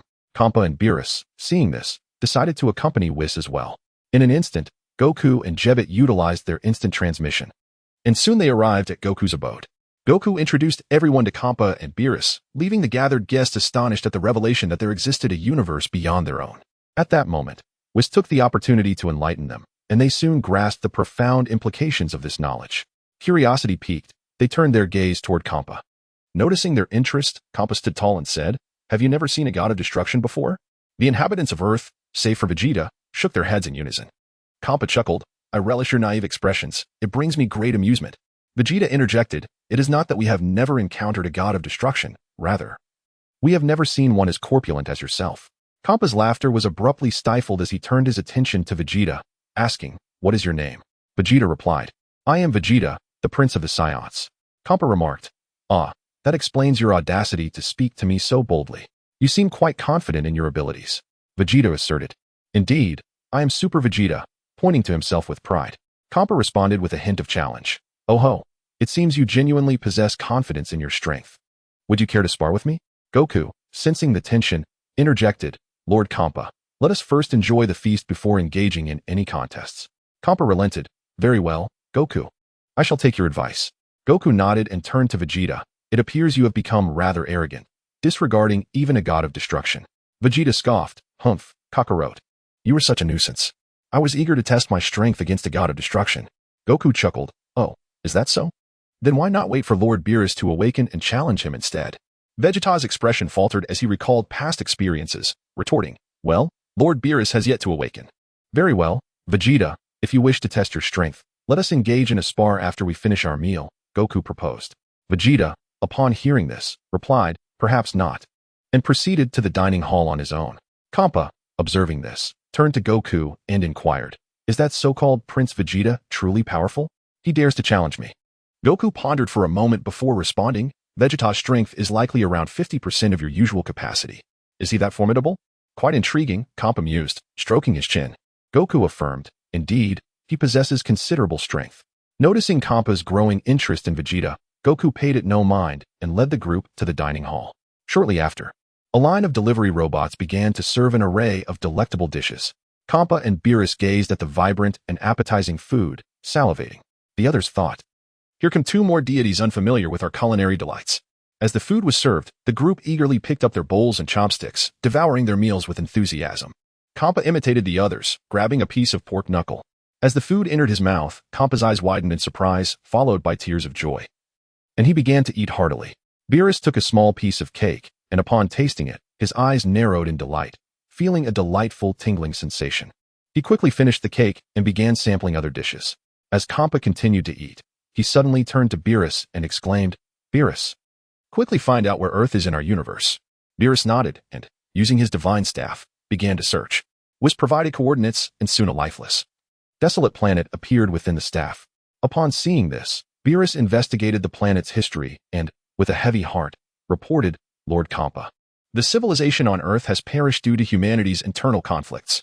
Kampa cried out in despair, while Beerus shared in his sorrow. After lamenting for a while, Kampa suddenly asked, "Beerus, can the Super Dragon Balls grant any wish?" Beerus's eyes brightened at the question. "Indeed, Lord Kampa." Goku interjected, "Lord Kampa, I recently used the Super Dragon Balls. It may take a year before they are available again." Kampa replied, "A year is but a fleeting moment compared to the billions of years I've endured." Goku nodded, choosing not to comment further. After some time, the group had eaten to their heart's content and began to bid farewell to the deities. Beerus and Kampa packed nearly a week's worth of delicious food before departing with satisfied hearts. As they were leaving, Kampa called out to Vegeta, "Vegeta, if you wish to rapidly enhance your strength to match Goku's, seek me out. I shall await you in the 6th universe's God of Destruction realm." Vegeta, upon hearing this, felt a flicker of temptation, but ultimately restrained himself. Kampa, noticing his reaction, smiled silently. Whis remarked with a chuckle, "Lord Kampa, you are once again attempting to undermine my 7th universe." Upon hearing this, Kampa chuckled, "Whence comes your urgency, Whis?" After all, Vegeta has not yet given his consent. Whis, in response, merely shook his head with a hint of resignation. Then, a kaleidoscope of radiant hues enveloped Beerus and Kampa, causing them to vanish from sight. Observing this, Whis bid farewell to the assembled crowd, and thereafter, Jebbit executed a technique of instantaneous movement, transporting Whis back to the realm of the gods of destruction. The old Kai and King Kai also returned to their respective domain. Once the deities departed, Vegeta turned to Goku and inquired, "Kakarot, have you faced Kampa in battle?" Goku nodded affirmatively and replied, "Indeed." Vegeta pressed further, "So, who emerged victorious?" The others, intrigued, craned their necks to hear Goku's response. With a smile, Goku stated, "Lord Kampa is a god of destruction, while my power is on par with that of an angel." The gathered crowd understood that Goku implied, despite Kampa's formidable strength, he remained a god of destruction, whereas Goku's own power rivaled that of an angel, thus ensuring his victory in their encounter. Chapter 82. The Temporal Shift. Sun Wukong enters. God of Destruction candidate Vegeta takes office upon hearing the news. Vegeta, who had been contemplating whether to venture into the 6th universe, found his hesitation completely dissolved. He mused internally, "Kakarot has already ascended to the level of an angel. Yet my strength barely reaches half that of a god of destruction in their regular form. When will I ever catch up to Kakarot? It seems I have no choice but to seek out Kampa." Resolute, Vegeta addressed Sun Wukong. "Kakarot, I shall inevitably surpass you." Sun Wukong chuckled. "Well then, Vegeta, you must put in the effort." "Humph, just wait," Vegeta huffed. Subsequently, the group engaged in further conversation before dispersing. Later that evening, after concluding his journey, Sun Wukong approached Bulma. "Bulma, how is the construction of your time machine progressing?" Bulma replied, "It has long been completed. What is on your mind?" "Ah, splendid. I wish to visit Trunks' world. It has been quite some time since he last came to see us. I wonder if he has encountered any unforeseen circumstances. Thus, I plan to go," Sun Wukong stated. Bulma responded, "That makes sense, but do you know the coordinates of his timeline?" Sun Wukong grinned. "I have been there once, so I certainly know the coordinates." "Oh, in that case, I will accompany you. What do you think?" Bulma proposed. Sun Wukong quickly interjected, "No, if you join me. What will happen to this large group of people? Wouldn't it become chaotic if they wanted to follow as well? Furthermore, Bulma, I must inform you that traversing time and space is a serious offense." "Oh, very well then. But what exactly constitutes this serious offense?" Bulma inquired, intrigued. Sun Wukong explained, "If we liken time and space to a towering tree, then the parallel worlds are akin to its branches. Under normal circumstances, the growth of these branches is limited, managed by deities who govern time. However, should someone traverse time and space, it results in the proliferation of parallel timelines, leading to an overload of branches. The deities responsible for time would be unable to prune them in time, and as the branches multiply, they could eventually overwhelm the trunk. resulting in temporal chaos or even destruction. Is it truly that severe? Then you still intend to visit Trunks? Bulma questioned. Sun Wukong replied, our timeline and Trunks' timeline have already become fixed branches. My visit there would merely be akin to leaping from one branch to another, without causing significant repercussions. Oh, I see. In that case, go ahead without worry. I will ensure everyone is well taken care of, Bulma assured him. Sun Wukong smiled. Bulma, you truly are my capable assistant. Humph, so now you recognize my worth, do you? Bulma said with pride. Indeed, indeed, Bulma is the best. Bulma is the greatest. Sun Wukong praised. Meanwhile, on Vegeta's side, what? You intend to go to the 6th universe? Are you abandoning me and Trunks? Tai shouted. Vegeta quickly covered Tai's mouth. Tai, keep your voice down. Everyone is trying to sleep. Vegeta, don't try to mislead me. Are you truly planning to leave me and Trunks behind? Tai questioned. Vegeta remarked, I merely went to the 6th universe to train with Kampa. I can teleport and return at my leisure, in the blink of an eye. Upon hearing this, Tai calmed down, realizing the truth. Why didn't you mention it sooner? You made me wrongfully accuse you. Vegeta thought to himself, I hadn't even had the chance to explain before you became upset. Thus, he spoke up. So, do you consent? Tai waved her hand dismissively. If you wish to go, then go. However, ensure you return on time. Otherwise, you know the consequences. Vegeta nodded, I understand. Noticing that there was still time, Tai resumed sparring with Vegeta. The following day, when everyone saw Vegeta, they noticed he bore 2 dark circles under his eyes. Yamcha and Krillin struggled to suppress their laughter. Vegeta, noticing their amusement, snorted, go ahead and laugh, you 2 singletons. Yamcha was fine. But Krillin felt as though he had suffered 1,000 critical hits and immediately wilted. Ignoring the 2, Vegeta approached Goku. Kakarot, please contact Kampa for me. I intend to train in the 6th universe. Goku replied, Vegeta, have you made your decision? Vegeta affirmed, indeed, I have. Very well, I respect your choice, Goku responded. And then, in an instant, they teleported to the God of Destruction's realm. Upon their arrival, Whis set aside his pizza and asked, Goku, Vegeta, what brings you here? Goku explained, Whis, Vegeta wishes to train in the 6th universe with Lord Kampa. I am unfamiliar with the location, so I sought your guidance. Whis acknowledged, I see, Vegeta. You have made your decision. Vegeta nodded. Yes, Whis, I have. Whis replied, that's fine, but unfortunately, you may not be suited for this training. My Ultra Instinct technique is not yet available, as Lord Beerus has not awakened. Otherwise, he could have guided you. Vegeta responded, Whis, I appreciate your goodwill. But I cannot wait any longer. Otherwise, the gap between Kakarot and me will only widen. Very well, I will assist you in contacting Beerus, Whis stated. Picking up his staff to call for Beerus. Meanwhile, Beerus, who was enjoying cake while supervising Kampa's dieting, was delighted to receive Whis's call. Grabbing the staff beside him, he cast a spell and saw Whis. Whis, what can I do for you? Beerus inquired. Whis replied, Sister, Vegeta has decided to train with Lord Kampa, and I was asked to reach out to you. I see, then I shall come over immediately, Beerus responded. Turning to Kampa, she exclaimed, Lord Kampa, congratulations. You have successfully poached a talent from the 7th universe. Kampa paused his training, panting, and asked, Beerus, what is the situation? Beerus smiled, Lord Kampa. Vegeta is coming to train with you. Oh, splendid. Where is he now? Kampa asked eagerly. He is currently with Whis, Beerus informed him. What are we waiting for? Hurry and bring him over, lest he change his mind like Kampa. Very well, Lord Kampa, let us depart, Bardoss. In a swift motion, Kampa appeared beside Bardoss. With a flick of her staff against the ground, the 2 were enveloped in a vibrant, multicolored radiance, racing toward the 7th universe. Meanwhile, Whis informed Goku and Vegeta, Lady Vados and Lord Kampa are en route and should arrive in approximately half an hour. The 2 nodded in acknowledgement. Goku turned to Vegeta and inquired, Vegeta, have you ever considered what you would do if Lord Kampa appointed you as a candidate for the God of Destruction? Upon hearing this, Vegeta pondered for a moment and asked Whis, could I indeed serve as the candidate for the God of Destruction of Universe 6? Whis replied, certainly. There is no divine decree that restricts the role of God of Destruction to individuals of the same universe. Oh, that's reassuring, Vegeta responded. He then turned to Goku and declared, Kakarot, did you hear that? If Kampa truly makes me the candidate for the God of Destruction, then I shall accept the role. Chapter 84. The God of Alternate Realms unfolds a few days later. Sun Wukong, aboard the time machine, vanished into thin air amidst the gazes of the onlookers. In the realm of the future, suspended in midair, stood Trunks, his silver hair cascading to his waist, framed by black-rimmed glasses and piercing silver eyes. His robust physique adorned with a coat of silver fur, facing off against Sun Wukong, who was enveloped in silver flames, with black hair and the same striking silver pupils. After a brief moment, Trunks clasped his hands at his waist, focusing his energy. Observing this, Sun Wukong mirrored the gesture, forming a similar stance to gather his own energy.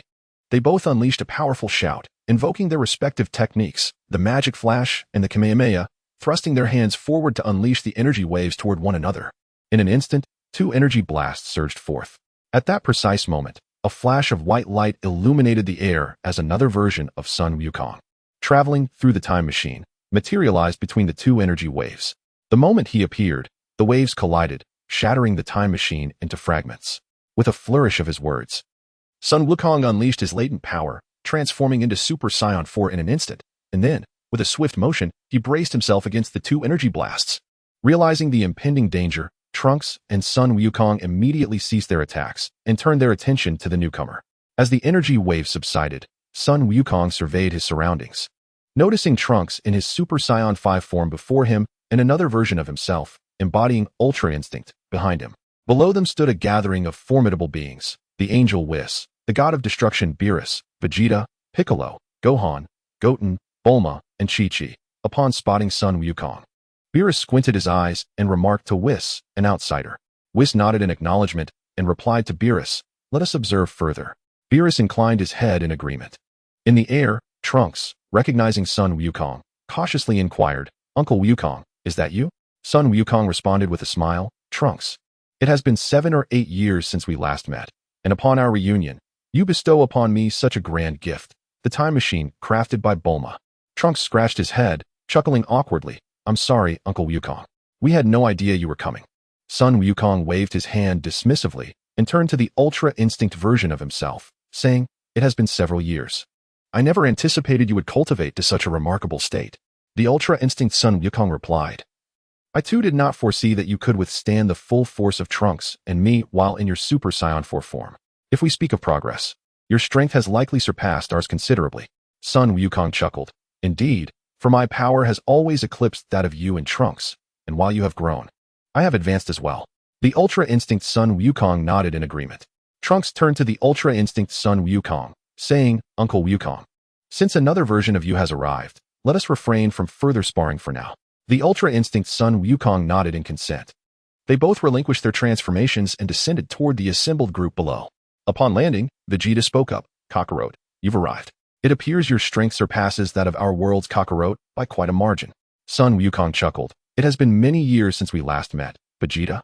Your strength has certainly improved considerably." Listening to their exchange, Beerus turned to Vegeta and inquired, "Vegeta, do you know this outsider?" "Indeed, Lord Beerus," Vegeta replied. "He is Kakarot from another realm. It was he who aided Trunks in defeating the androids and subsequently revived us." "Oh, I see," Beerus said, turning to Sun Wukong. "Outsider Sun Wukong, are you aware that traversing time and space at will is a grave offense?" "Lord Beerus, I am fully cognizant of the seriousness of such transgressions. However, I only came to take a look. I harbor no ulterior motives. That should be permissible, right?" Sun Wukong responded. "That is still unacceptable, nonetheless. I shall overlook it this time," Beerus declared. "Thank you, Lord Beerus," Sun Wukong expressed gratefully. Beerus nodded, then continued. "It seems you must be acquainted with my counterpart in your world. Am I correct?" "Yes, Lord Beerus," Sun Wukong affirmed. "However, in my realm, you remain in slumber." "How then do you know me?" Beerus queried, perplexed. Sun Wukong laughed. "I am familiar with Whis, and he appointed me as your candidate for the role of God of Destruction, hence my knowledge of you." "What? That rascal Whis. I had no intention of retiring yet," Beerus exclaimed. No sooner had he spoken than he felt a chill run down his spine. Turning around, he saw Whis staring intently at him. "Whis, I was not referring to you. I meant the outsider Sun Wukong, the Whis of that world," Beerus clarified awkwardly. Upon hearing this, Whis smiled and addressed Sun Wukong. "You claim that in your world, I appointed you as the candidate for God of Destruction while Lord Beerus was still asleep, correct?" "Precisely," Sun Wukong confirmed. "Moreover, the version of you in my realm imparted the Ultra Instinct technique to me." This revelation astonished everyone, even Beerus and Whis, who widened their eyes in disbelief. Whis remarked, "It appears your strength must be quite formidable. Otherwise, my counterpart would not have made you a candidate for God of Destruction without Lord Beerus's consent. Nor would he have taught you Ultra Instinct." Sun Wukong grinned. "As for my current strength, It is merely a tad superior to that of Lord Beerus, hardly worth mentioning. What? Sun Wukong, do you comprehend what you are saying? You do realize I am the strongest among the gods of destruction, my power nearly rivaling that of an angel. Beerus shouted. Lord Beerus, please do not be so agitated, Sun Wukong chuckled. Sun Wukong, your words suggest you must have some form of confidence. Do share it with me. I cannot believe you would speak without basis, Beerus challenged. Sun Wukong replied with a smile. Lord Beerus, may I inquire how much of your strength Trunks possesses? Perhaps around 20%. Why do you ask? Beerus responded. Sun Wukong grinned. Then, Lord Beerus, how do you compare to Lord Kampa? Beerus, taken aback, exclaimed. You have encountered that rotund fool? Sun Wukong chuckled. Not only have I met him, but I have also engaged in battle with him. Oh, you actually faced off against that rotund figure. Who emerged victorious? Surely, it couldn't have been you. Although that fellow may be somewhat inept, his prowess among the gods of destruction is relatively commendable, even surpassing Beerus, who inquired with curiosity. Son Goku chuckled. I beg your pardon, Lord Beerus. But I indeed claimed victory. What? You actually triumphed over that portly individual? Did he assume his god of destruction form? Beerus asked. Yes. Lord Kampa not only transformed into his god of destruction form, but also unleashed an immature version of Ultra Instinct. Yet, he still proved no match for me. And I hadn't even exerted my full potential. I wonder, Lord Beerus, how does my achievement and strength compare to yours? Son Goku replied with a grin. Beerus was taken aback. To his knowledge, Kampa possessed not but a rudimentary understanding of Ultra Instinct. Chapter 85, The Battle of Super Saiyan 5 Son Goku against Beerus, Part 1. It appears that this newcomer, Son Goku, possesses remarkable abilities, Beerus mused. Thus, he inquired. It seems that your strength may indeed be on par with mine. However, the true measure can only be ascertained through a contest. I wonder if you have the courage to spar with me. Upon hearing this, Son Goku responded with a smile. What is there to fear? Excellent, Beerus replied. Then follow me. With that, he ascended into the air. Observing this, Son Goku followed suit and soared into the sky alongside Beerus. Bulma, witnessing the scene, turned to Trunks and exclaimed, Why is Uncle Goku already clashing with Lord Beerus? Trunks, feeling somewhat awkward, replied, Mother. Lord Beerus is simply intrigued by Uncle Goku's strength and wishes to engage in a friendly match. Vegeta interjected, Bulma, do not interfere. We are all eager to witness Kakarot's prowess. Allow him to spar with Lord Beerus. It will be an enlightening experience for us all. Bulma sighed in resignation. I am truly exasperated by you battle enthusiasts. As everyone gazed upwards, Whis, noticing their interest, tapped the ground with his staff, projecting the figures of the two combatants before them and inviting everyone to observe closely. The onlookers gathered around Whis, keenly watching the spectacle. At an altitude of 30,000 feet, Beerus and Son Goku stood facing each other. Beerus expressed his astonishment. Can you Saiyans truly survive at such heights? Son Goku replied with a grin. Lord Beerus, I made a wish to the dragon and can now exist within the cosmos. Ah, I see. You are quite clever. Unlike those two fools, Beerus remarked. Son Goku chuckled and said, Lord Beerus, shall we commence? Indeed, let us begin, Beerus responded, enthusiasm evident in his voice. Son Goku declared. Very well, Lord Beerus, I shall not hold back. With that proclamation, he unleashed a mighty roar and transformed into Super Saiyan 4 Limit Break. Then he addressed Beerus. Lord Beerus, my current power is approximately 50% of Lord Kampa's normal strength. I wonder how it compares to yours. Beerus assessed Son Goku, complimenting him. Impressive, impressive. Your power in this form is quite similar to that of Trunks, Son Goku, and Vegeta in their Super Saiyan 5 forms, perhaps even slightly superior. Roughly 2.5 times my base strength. Son Goku smiled. It seems that Lord Beerus is significantly stronger than Lord Kampa. Beerus retorted, Humph. Do not compare me to that incompetent. Son Goku responded with a grin. Surely, Lord Kampa's strength is respectable among the gods of destruction. Beerus replied. He ranks merely in the middle tier, a true embarrassment. He frequently opposes me, which is infuriating. Understanding the relationship between Beerus and Kampa, Son Goku chuckled and said, Lord Beerus, while my Super Saiyan 4 is formidable, I am still not your equal. Allow me to transform into Super Saiyan 5, and then we shall truly measure our strengths. Upon hearing this, Beerus nodded and remarked, You speak truthfully. Although your Super Saiyan 4 is formidable, it is still no match for me. Goku nodded in agreement, then let out a mighty roar as he transformed into Super Saiyan 5. Sensing Goku's energy, Beerus's expression grew serious. He declared, It seems that without exerting some of my own strength, I truly cannot contend with you. With that, he unleashed a powerful shout. His body enveloped in a swirling violet flame, his pupils shifting to a deep purple as he assumed his god of destruction form. Goku, feeling the divine aura emanating from Beerus, compared it to his own, finding them nearly on par. He exclaimed, "Lord Beerus, you truly embody the essence of the strongest god of destruction. The intensity of your divine energy is almost equal to mine." Beerus replied, "That is only natural." He then extended a finger, condensing a sphere of destructive energy the size of a fingernail at its tip, and with a flick of his thumb, the destructive energy shot forth at incredible speed towards Goku. Seeing this, Goku chuckled, "Lord Beerus, why do you employ the same technique as Lord Kampa when you initiate?" He then extended a finger of his own, gathering a small energy dagger about an inch long, and with a swift motion, sent the energy dagger hurtling forward. In the blink of an eye, it pierced through the destructive energy, causing both the destructive sphere and the energy dagger to silently dissipate. Beerus, observing this, praised, "Well done. The refinement of your energy is nearly on par with my destructive energy." Goku replied with a grin, "Lord Beerus, Lord Kampa has also made a similar observation." "Damn it. Do not mention that foolish fatso," Beerus shouted. Subsequently, the sky behind him filled with a multitude of destructive energy spheres, each the size of an apple. He called out to Goku, "If you let even one of these destructive spheres slip by, the earth below will suffer dire consequences." Goku responded, "Lord Beerus, you have learned the art of moral coercion. However, such trivial tactics will not cause me to falter." With a mighty roar, the flames before him surged skyward, reaching several dozen feet in height. Witnessing this, Beerus waved his claw, unleashing a torrent of destructive energy raining down upon Goku. Goku steadied his stance, fists pressed against his chest, and declared to Beerus, "Today, I shall use my eternal flame to withstand your deluge of destructive energy." Beerus chuckled at this. The cascading destructive energy fell upon Goku's flames, silently dissipating, while Goku's flames gradually diminished and thinned. After several minutes, the last destructive sphere pierced through Goku's flames, striking him directly. Goku commenced an Oscar-worthy performance, writhing in agony as he bellowed, "Ah, my hand! Ah, my leg! Ah, my waist!" Beerus, watching Goku's self-proclaimed masterful act, shouted, "Enough, Goku! I am not a fool." Goku, upon hearing this, burst into laughter and replied, "It's all in jest. It seems I cannot outwit Lord Beerus after all." Beerus let out a disdainful snort. "Do you think I would be oblivious to your clumsy performance?" Upon hearing this, Sun Wukong declared, "No more pretense."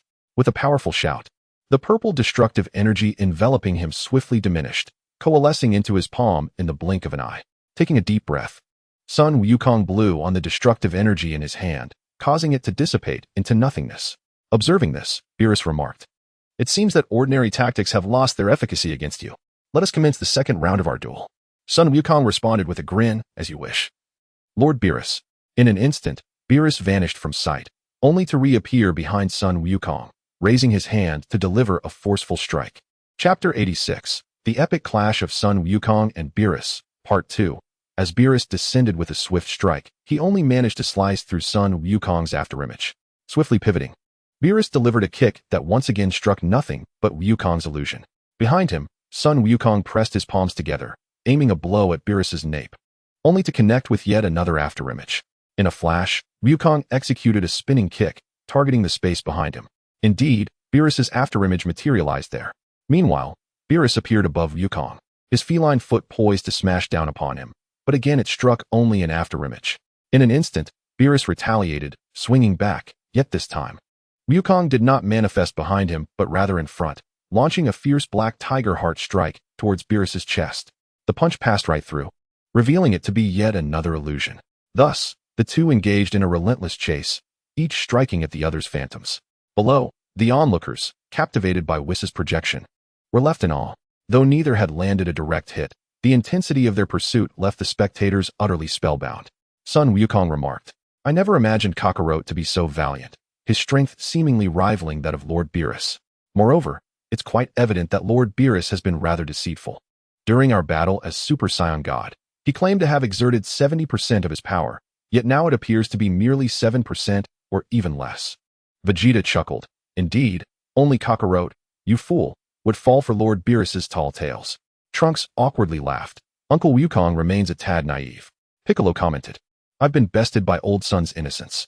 Whis added with a smile, "It is not Wukong's naivety that has triumphed over you and Vegeta, but rather his unblemished spirit." Their laughter echoed through the air. In the midst of the battle, Wukong and Beerus engaged in a relentless pursuit for several minutes before finally colliding.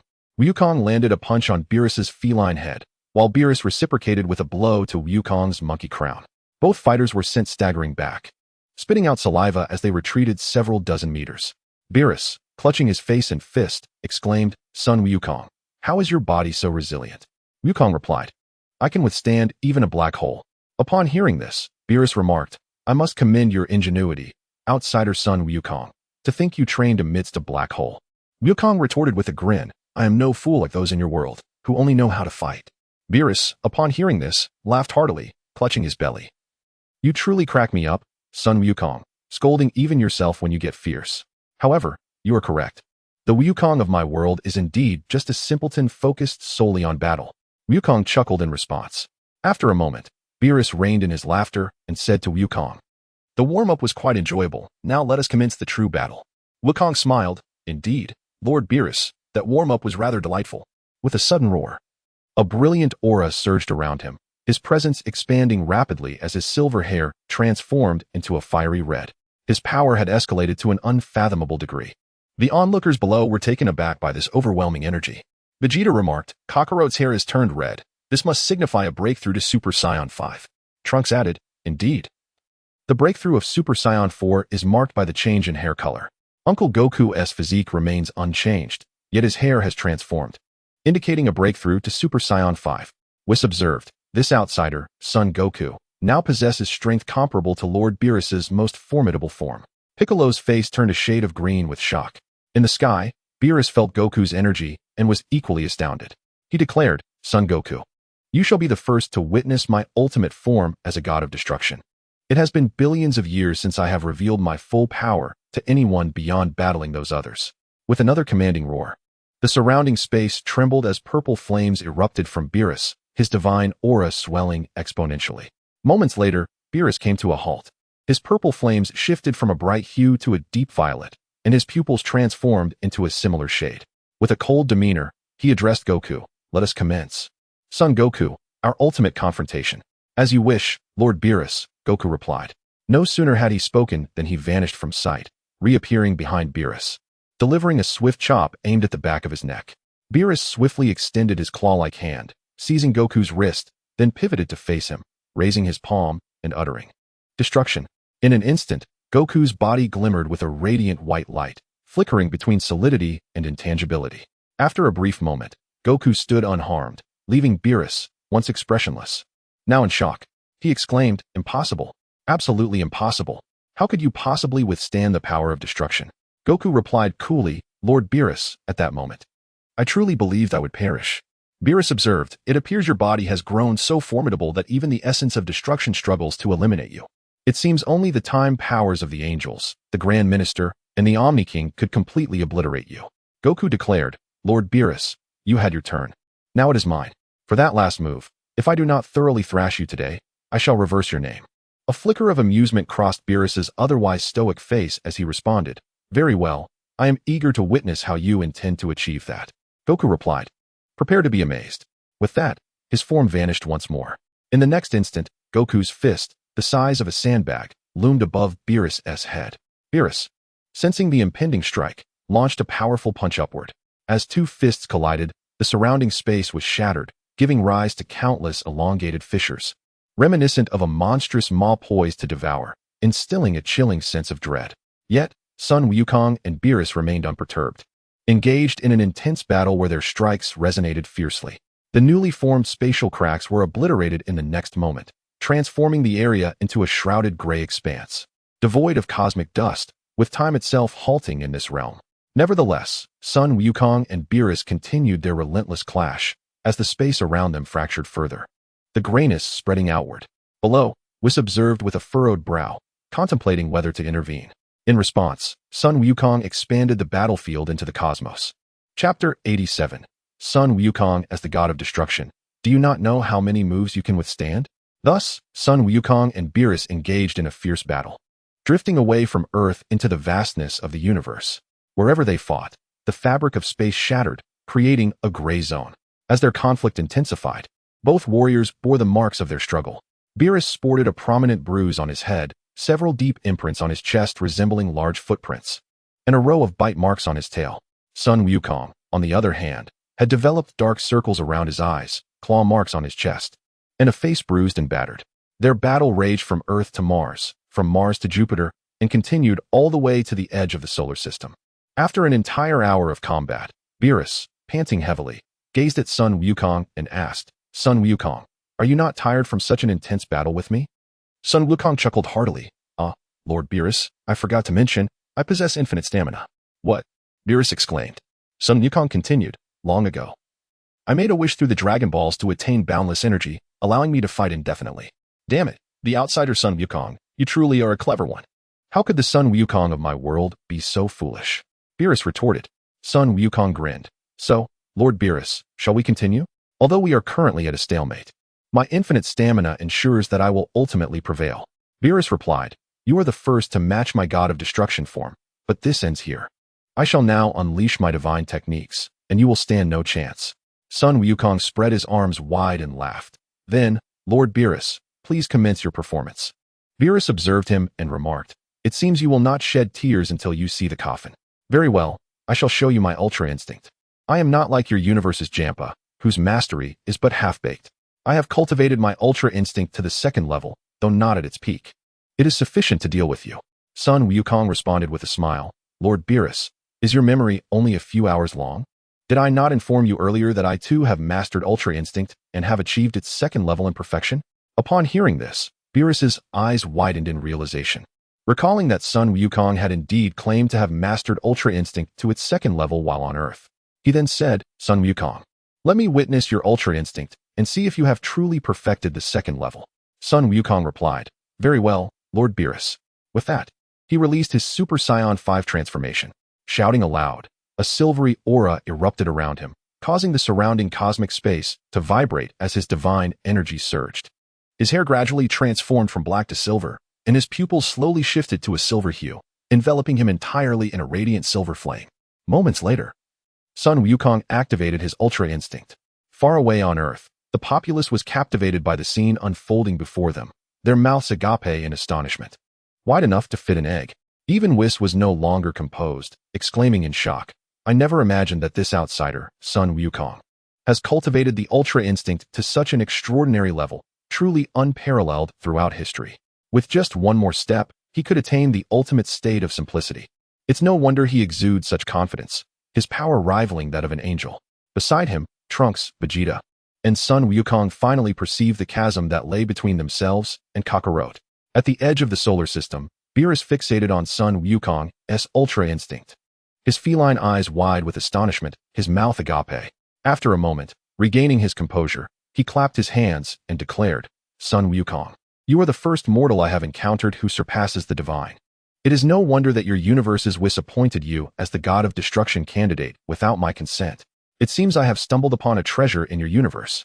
Sun Wukong replied with a grin, "Thank you for your kind words, Beerus. Shall we continue our competition?"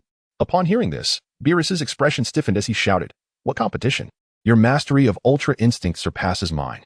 Continuing would only subject me to sheer humiliation. I am no fool." Sun Wukong chuckled, "Lord Beerus, I actually possess another form. Perhaps you might be able to best me in this alternate state. Would you care to give it a try?" Beerus, intrigued, stroked his chin and said, "First, show me this other form of yours, and then we shall see." Nodding in agreement, Sun Wukong released his ultra instinct and, with a mighty roar, transformed into Super Saiyan 5, a form that transcends limits. He then addressed Beerus, "Lord Beerus, what I am about to reveal is Super Saiyan 6. Do pay close attention." Beerus nodded, signaling for Sun Wukong to commence his demonstration. With that, Sun Wukong began to unleash a thunderous roar akin to the struggles of constipation. Ahawk.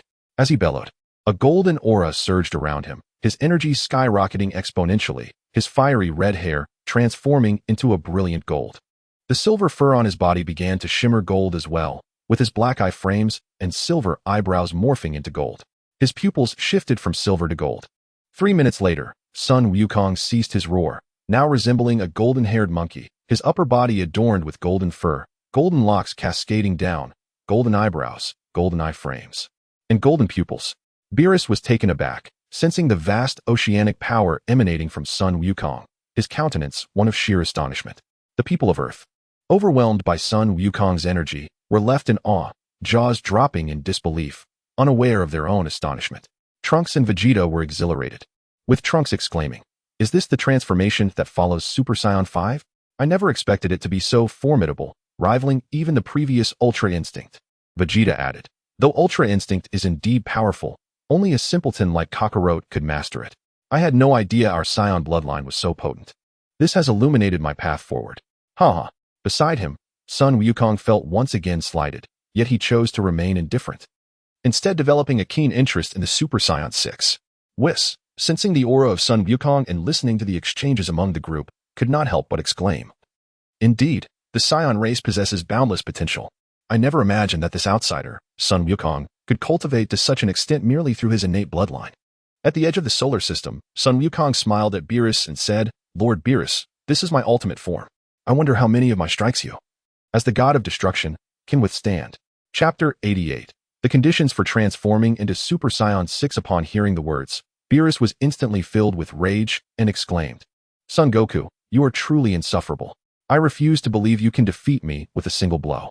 With that, he unleashed the Ultra Instinct technique, enveloping himself in a silver flame, his pupils turning to silver as well. In a cold tone, he challenged, "Son Goku, did you not ask how many of your strikes I could withstand? Come, let us see." Goku chuckled, "Lord Beerus, you seem rather eager. Haha, then I shall oblige. Prepare yourself for my onslaught. Bring it on." Beerus retorted. "Very well," Goku replied. Hardly had he finished speaking when he vanished from sight.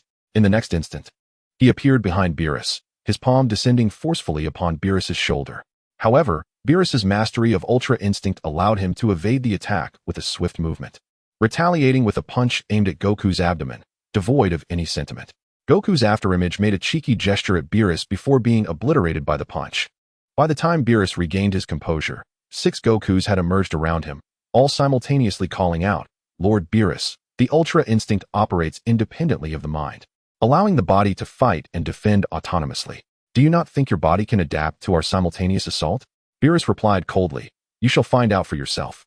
Without further ado, the 6 Gokus surged forward, employing fists, knife-hand strikes, and kicks against Beerus. Like a butterfly weaving through flowers, Beerus deftly dodged 5 of the attacks. But the last strike found its mark. The Goku above landed a solid palm strike on Beerus's shoulder, and in that instant, it was as if he had been struck by lightning. His body went numb, the world around him turning black and white, and he lost consciousness, exiting the state of Ultra Instinct. Seeing this, Goku swiftly caught Beerus's body and instantaneously transported himself before the others. At that moment, the onlookers were still in disbelief at the spectacle of Beerus being so effortlessly defeated. Whis, witnessing Goku's return with Beerus, remarked, "Outsider Son Goku, your power indeed matches your claims, rivaling that of an angel." Goku smiled and replied, "Of course, I, Son Goku, never speak falsehoods." He then handed Beerus over to Whis, who took him and waved his staff, casting a green light over Beerus, who soon regained consciousness. It was only then that the others began to comprehend the event. Trunks gazed at Goku, now in the form of Super Saiyan 6, and exclaimed, "Uncle Goku, your Super Saiyan 6 form is truly remarkable. Even Lord Beerus is no match for you." Goku smiled but remained silent.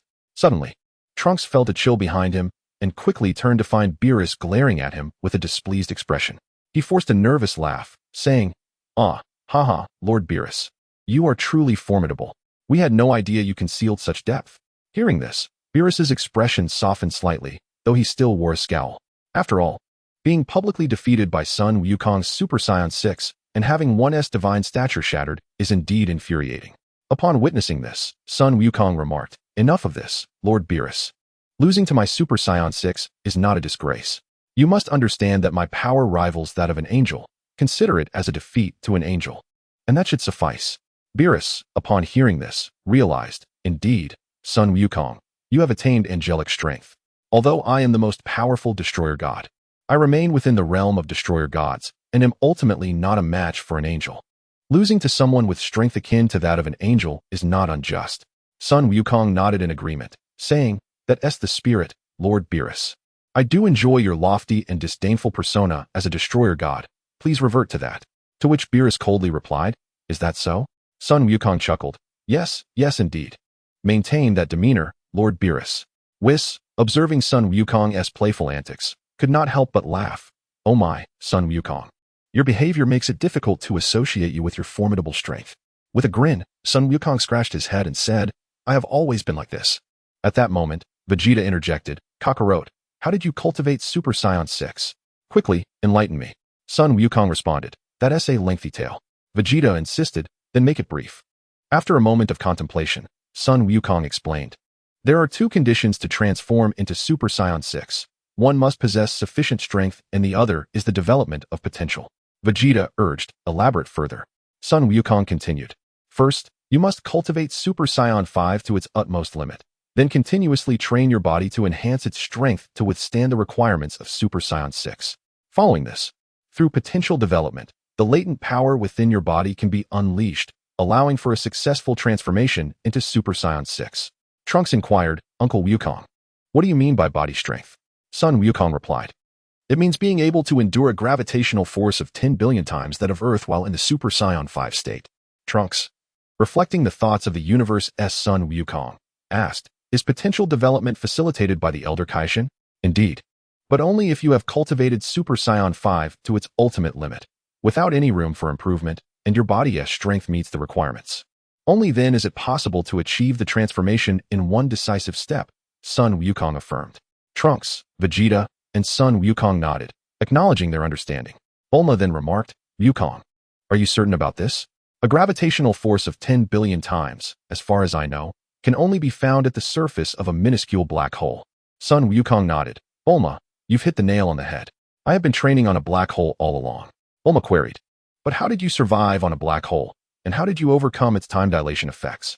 Beerus remarked, this individual is no fool like our universe's Son Goku. He has long since made a wish upon the Dragon Balls to survive in the cosmos. Standing nearby, the Son Goku of this universe scratched his head in a rather endearing manner upon hearing Beerus's words. Son Goku replied, Lord Beerus is absolutely correct. As for overcoming the time dilation effects of black holes, we shall rely on Whis' assistance. Whis responded, this is but a trivial task for me.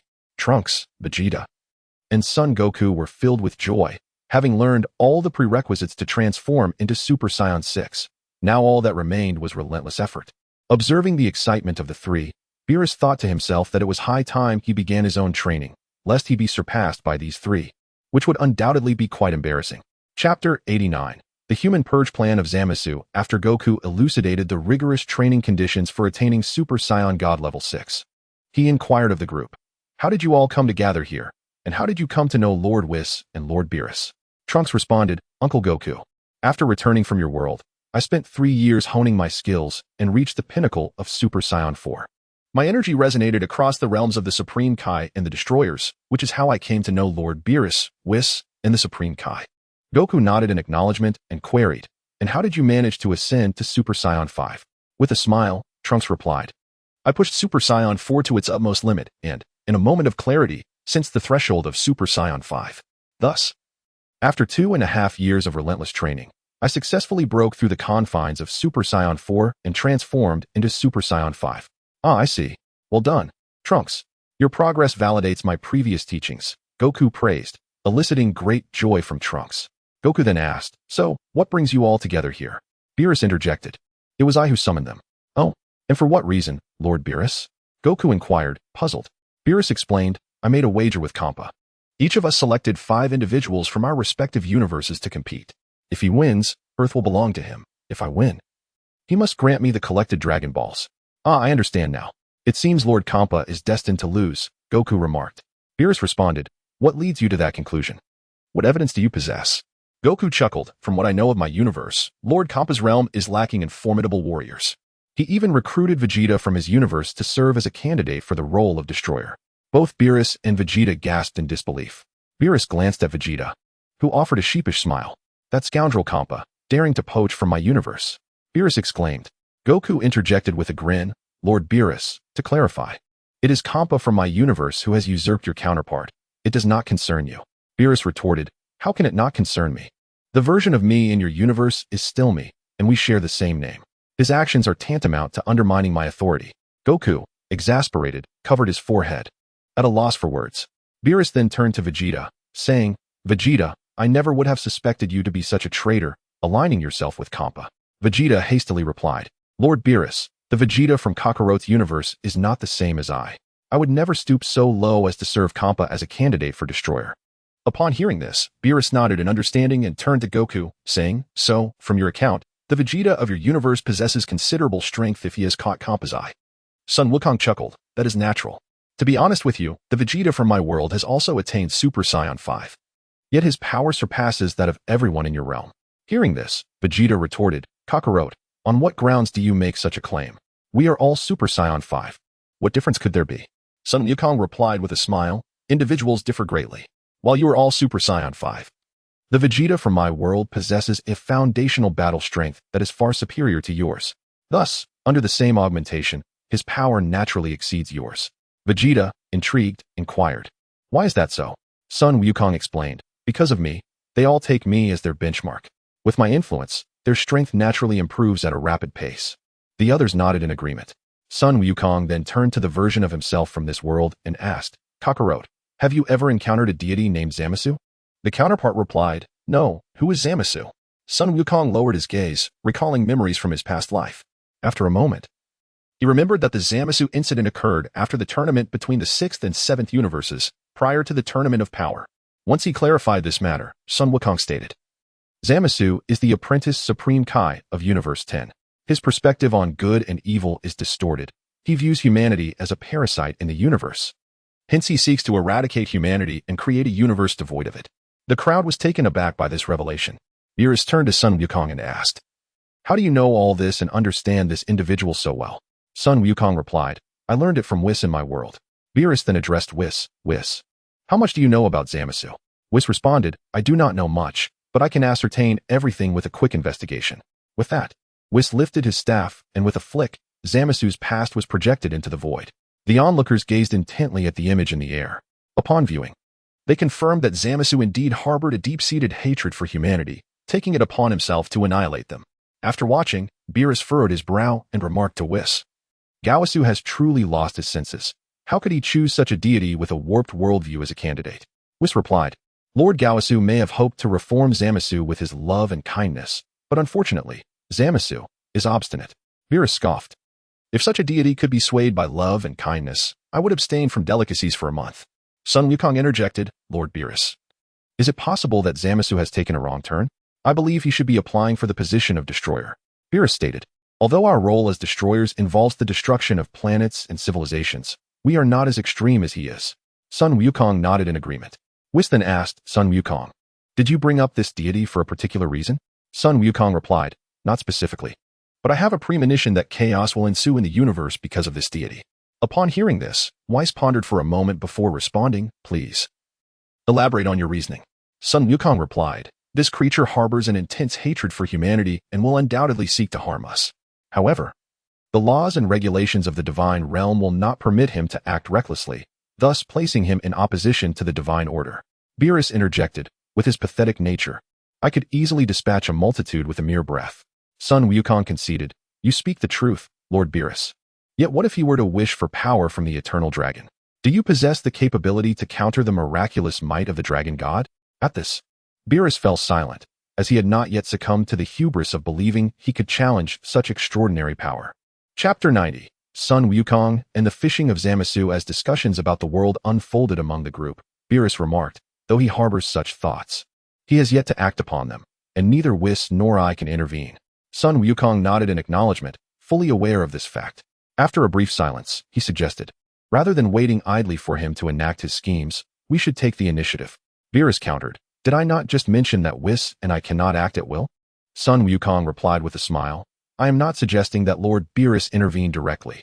Instead, we could set a trap to compel Zamasu to reveal his plans, allowing us to catch him in the act, thus adhering to divine laws.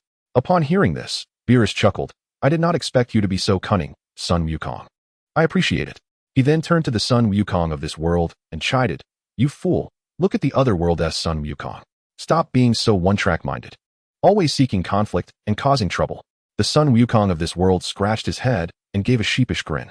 Witnessing this, Beerus covered his face, realizing that if this Sun Wukong were so easily swayed in character, he would no longer be Sun Wukong. Yet, there is a certain charm to naivety, as it fosters ease of interaction. Whis inquired, how do you intend to make Zamasu reveal his plans? Sun Wukong responded with a grin. Since Zamasu harbors a deep disdain for humanity, let us allow humans to defeat him. If those he regards as mere insects manage to conquer him, can he possibly maintain his composure? Beerus nodded in agreement. Certainly not. Thus, he will hasten to execute his plans. I shall have Whis observe closely. His schemes will be fully exposed. A splendid plan indeed. Indeed, Lord Beerus, you need only have Whis keep an eye on Lord Gaosu.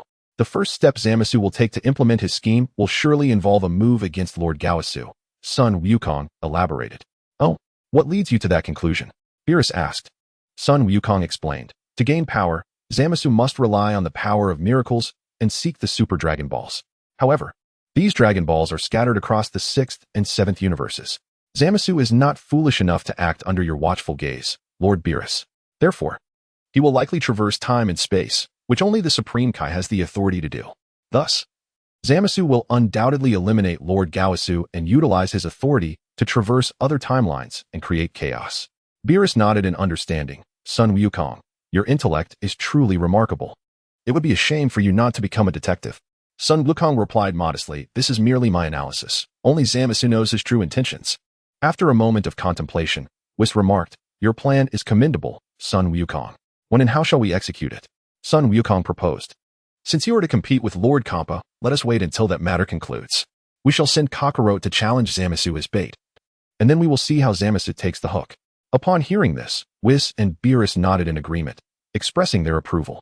Subsequently, Bulma warmly welcomed everyone, and a grand feast commenced. At the banquet, Gohan approached Goku and inquired, Father from another world, I heard from Trunks that in your timeline, I am referred to as Goten. Is this true? Goku replied, Indeed, Gohan.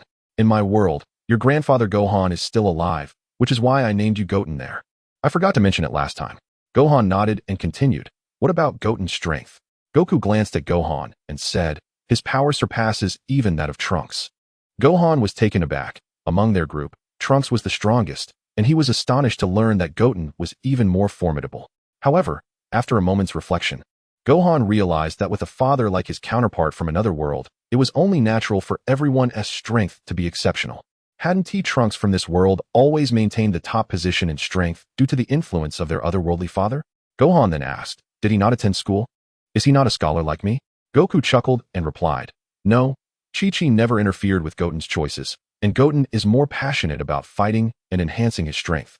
So he hasn't focused much on studies. Oh, I see. That is quite good, Gohan remarked. At that moment, Trunks approached and mysteriously asked Goku, Uncle Goku, in your world, has my father married? Goku laughed and said, Yes, he has. His wife is your mother's sister, Aunt Tai's, and they even have a son. Guess his name? Trunks, incredulous, replied, He can't possibly be named Trunks, can he? Goku affirmed, Indeed, he is Trunks, and he resembles you almost exactly. Trunks then remarked, So? In your world, I am not Goten, but rather Trunks? Goku nodded, correct. It turns out we were mistaken. In my world, Trunks is indeed Trunks, not Goten. Trunks conceded. Well, the only difference must be our mothers. Goku nodded in agreement.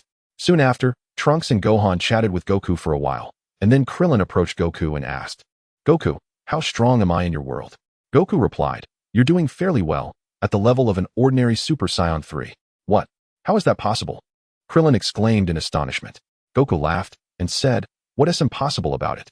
In my world, Krillin, although his bloodline talent does not match that of the Saiyans, possesses a strong martial spirit. Under my guidance, he trains exceptionally hard, has consumed the spirit fruit, and has undergone potential development from the Grand Elder of Namek and the Old Kaishin. Thus, it is only natural for him to possess such strength. Hearing this, Krillin remarked, I see. It seems that having a good leader in training has a significant motivating effect on us underdogs. Sun Wukong chuckled and remarked, The role of a leading figure is undeniably significant. However, it is ultimately one's own perseverance that matters more. Krillin, have you been devoted to your training over the years? I fear not. With a hint of resignation, Krillin replied, The gap between me and Trunks, Wukong, and Vegeta is simply too vast. What difference does it make whether I train or not? When the Earth faces a crisis, Trunks, Wukong, and Vegeta are more than sufficient. Upon hearing this, Sun Wukong responded, Krillin, one must possess aspirations and ideals. Otherwise, what distinguishes you from a mere salted fish? Look at Krillin from my world. Despite the considerable gap between us, he has not succumbed to despair. He has consistently strived to train, ultimately achieving the level of Super Saiyan 3. Therefore, Krillin, put in the effort, rally yourself, and rise anew. Even if you cannot catch up to Trunks and the others, ensure that today's self is stronger than yesterday's. Krillin, invigorated by these words, exclaimed, "Thank you, Wukong. I will strive to improve." Sun Wukong nodded in affirmation. Chapter 91. The commencement of the tournament between the 6th and 7th universes after Krillin departed. Piccolo, Tien, and Yamcha engaged in conversation with Son Goku for a while. Shortly thereafter, Bulma approached, greeting Goku with, "Goku, it has been quite some time." "Indeed, Bulma. It has been ages since we last met, and you still exude your captivating charm," replied Goku. Bulma chuckled at his words, saying, "After all these years, you remain as smooth-tongued as ever. You are far more entertaining than the dullards of our world, Goku." Goku laughed in response. Bulma continued, "I heard from Trunks that you eventually married Android 18. Is that true?" Goku gave an awkward smile. "You truly are a notorious flirt. I wonder how the version of me from your world approved of this," Bulma remarked. "Well, I persuaded her with reason and emotion, naturally," Goku answered. "I can hardly believe that. If it were me, I would never tolerate such a thing," Bulma retorted. "I meant persuasion of a different sort, Bulma," Goku clarified. Upon hearing this, Bulma pondered for a moment before her cheeks flushed with embarrassment. She playfully scolded, "Pa? Goku, you are utterly shameless." Goku scratched his head and chuckled awkwardly. Noticing his discomfort, Bulma shifted the topic, asking, "How is Vegeta in your world? Didn't T-Trunks mention anything?" Goku inquired with a smile. "Not at all. What happened to Vegeta in your universe?" Bulma pressed. "Nothing of concern. After all, he is the candidate for the god of destruction of the 6th universe," Goku reassured her. "What do you mean by that?" Bulma asked. "I mean to say, Vegeta married another woman and fathered Trunks," Goku explained. "Oh, I see," Bulma replied. "Are you not upset with Vegeta?" "Why would I be angry with him? If anyone should be upset, it should be directed at you," Bulma stated. Goku was left speechless by her response. He then changed the subject, asking, "Bulma, how long does it take you to construct a time machine now?" "About a week." "Why do you ask?" Bulma replied. "Could you assist me in creating one?" "When I arrived, the time machine was destroyed by Trunks and Kakarot," Goku said. "Of course. That's a trivial matter," Bulma assured him. After their conversation continued for a while, Bulma took her leave. Beerus approached Goku, holding a piece of cake, and while eating, inquired, "In 3 days, the tournament between the 6th and 7th universes will commence. Will you be participating?" Goku replied with a smile, "Lord Beerus, do you believe it is appropriate for me to compete?" After a moment of contemplation, Beerus responded, "It seems rather unsuitable. Your strength surpasses even mine. It would be quite unfair to Kampa." "That is true, but I am quite interested in being an observer. By the way, Lord Beerus, have you chosen the participants for the competition?" "Currently, we have Trunks, Vegeta, and you, which makes 3. We still require 2 more," Beerus stated. 3 is sufficient. "We can easily find 2 more to fill the ranks," Goku suggested. Beerus took a bite of cake and remarked, "That makes sense. I shall have Gohan and Piccolo fill in." Goku nodded in agreement. However, Gohan declined as he had a meeting to attend in 3 days. The group fell silent upon hearing this. Consequently, Beerus had no choice but to have Majin Buu step in. After enjoying a hearty meal, everyone returned to their respective homes, while Goku stayed at Bulma's house. 3 days later, Beerus and Whis arrived as scheduled, leading the group to a nameless planet in the neutral space between the 6th and 7th universes. Inside Whis's shuttle, everyone curiously gazed at the colorful lights outside. Beerus chuckled at their naive expressions. Whis cautioned, "You may look, but be sure not to reach out. We are traveling at superluminal speeds, and the outside is the vastness of space where mortals cannot survive." Upon hearing Whis's warning, the friends from Earth hurriedly moved closer to him. After half an hour, they arrived at the neutral planet, where the 6th universe had been waiting for some time. Kampa, upon spotting Beerus, shouted, "Skinny Bones, you're late." Beerus scoffed. "So what if I'm late? You'll still lose to me later." Kampa retorted, "I will not lose. It is you who shall be defeated." Beerus laughed, "With your ragtag group. Do you really think you can bring me down?" The warriors of the 6th universe frowned at Beerus's words, feeling powerless. Kampa exclaimed, "My fighters are the elite of my universe, not a bunch of misfits. Where are your contestants? Surely you have not failed to gather them." At this, Goku jumped out from the crowd and called out to Kampa, "Long time no see." "Kampa?" Kampa looked at Goku and said, "I thought it was someone important." "It's just you, fool. Where is Vegeta?" Beerus wouldn't have just you two participating, would he? Vegeta then stepped forward, replying, "Kampa, aside from me and Kakarot, there is also my son Trunks and 2 others to fill in." Piccolo turned green with anger, while Buu appeared indifferent. Kampa laughed heartily. "It seems Beerus truly couldn't find anyone else. Your main fighters are merely the two of you, which guarantees my victory. Beerus retorted, Kampa, don't celebrate too soon. Be wary of my fighters who might take down your team 5 at a time. Enough of your empty boasts. Who will defeat whom is still uncertain, Kampa shot back. Beerus declared, all right, let us stop this banter and get started. Kampa agreed, and both turned to their respective angels to give instructions. Whis and Vados leaped into the air, commencing the setup of the arena and audience seating. Moments later, the arena and seating were ready, with 2 enormous mirrors erected in midair, reflecting the images of Beerus and Kampa. As Beerus unleashed a formidable energy blast, it resonated through the air like the striking of a gong, heralding the commencement of the tournament. True to the original narrative, the first round remained a written examination. However, Majin Buu succumbed to slumber once again during the test. Thus, from the outset, the match transformed into a 4 against 5 scenario, eliciting hearty laughter from Kampa. Yet, Beerus remained unfazed. After all, Buu was merely a supplementary presence, dispensable in nature. At that moment, Whis noticed the unexpected arrival of Son Goku and promptly approached his side, exclaiming, Whis, what is the meaning of this? Why has an outsider appeared in your universe and been brought here? Whis replied calmly, Sister, there's no need for alarm. The outsider, Son Goku, is the candidate from his universe to succeed Lord Beerus.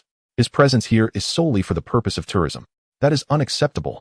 Are you not aware that traversing time and space is a grave offense? Retorted Vados. Chapter 92. Kampa and Beerus interrogate Sun Wukong at this moment. Sun Wukong approached and exclaimed, Beerus, it has been quite some time. Hearing this, Beerus responded, Outsider Sun Wukong, do you recognize me? Of course. In my world. Lord Kampa initially proposed that I take on the role of his candidate, even suggesting that you marry me, but I declined. Sun Wukong chuckled. What? Both Vados and Beerus exclaimed in astonishment. Regaining her composure, Vados glared at Kampa, seated in the 6th universe. Kampa, who was observing the match, felt a chill run down his spine. He looked around and noticed Vados from the 7th universe staring intently at him.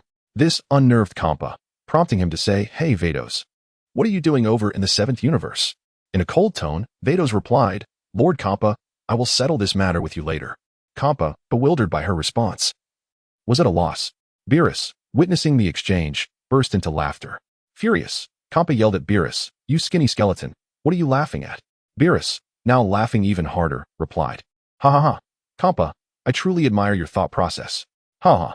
Vados turned to Beerus and remarked, Lord Beerus, is this situation truly so amusing? Burping, he responded, Ha no, not at all.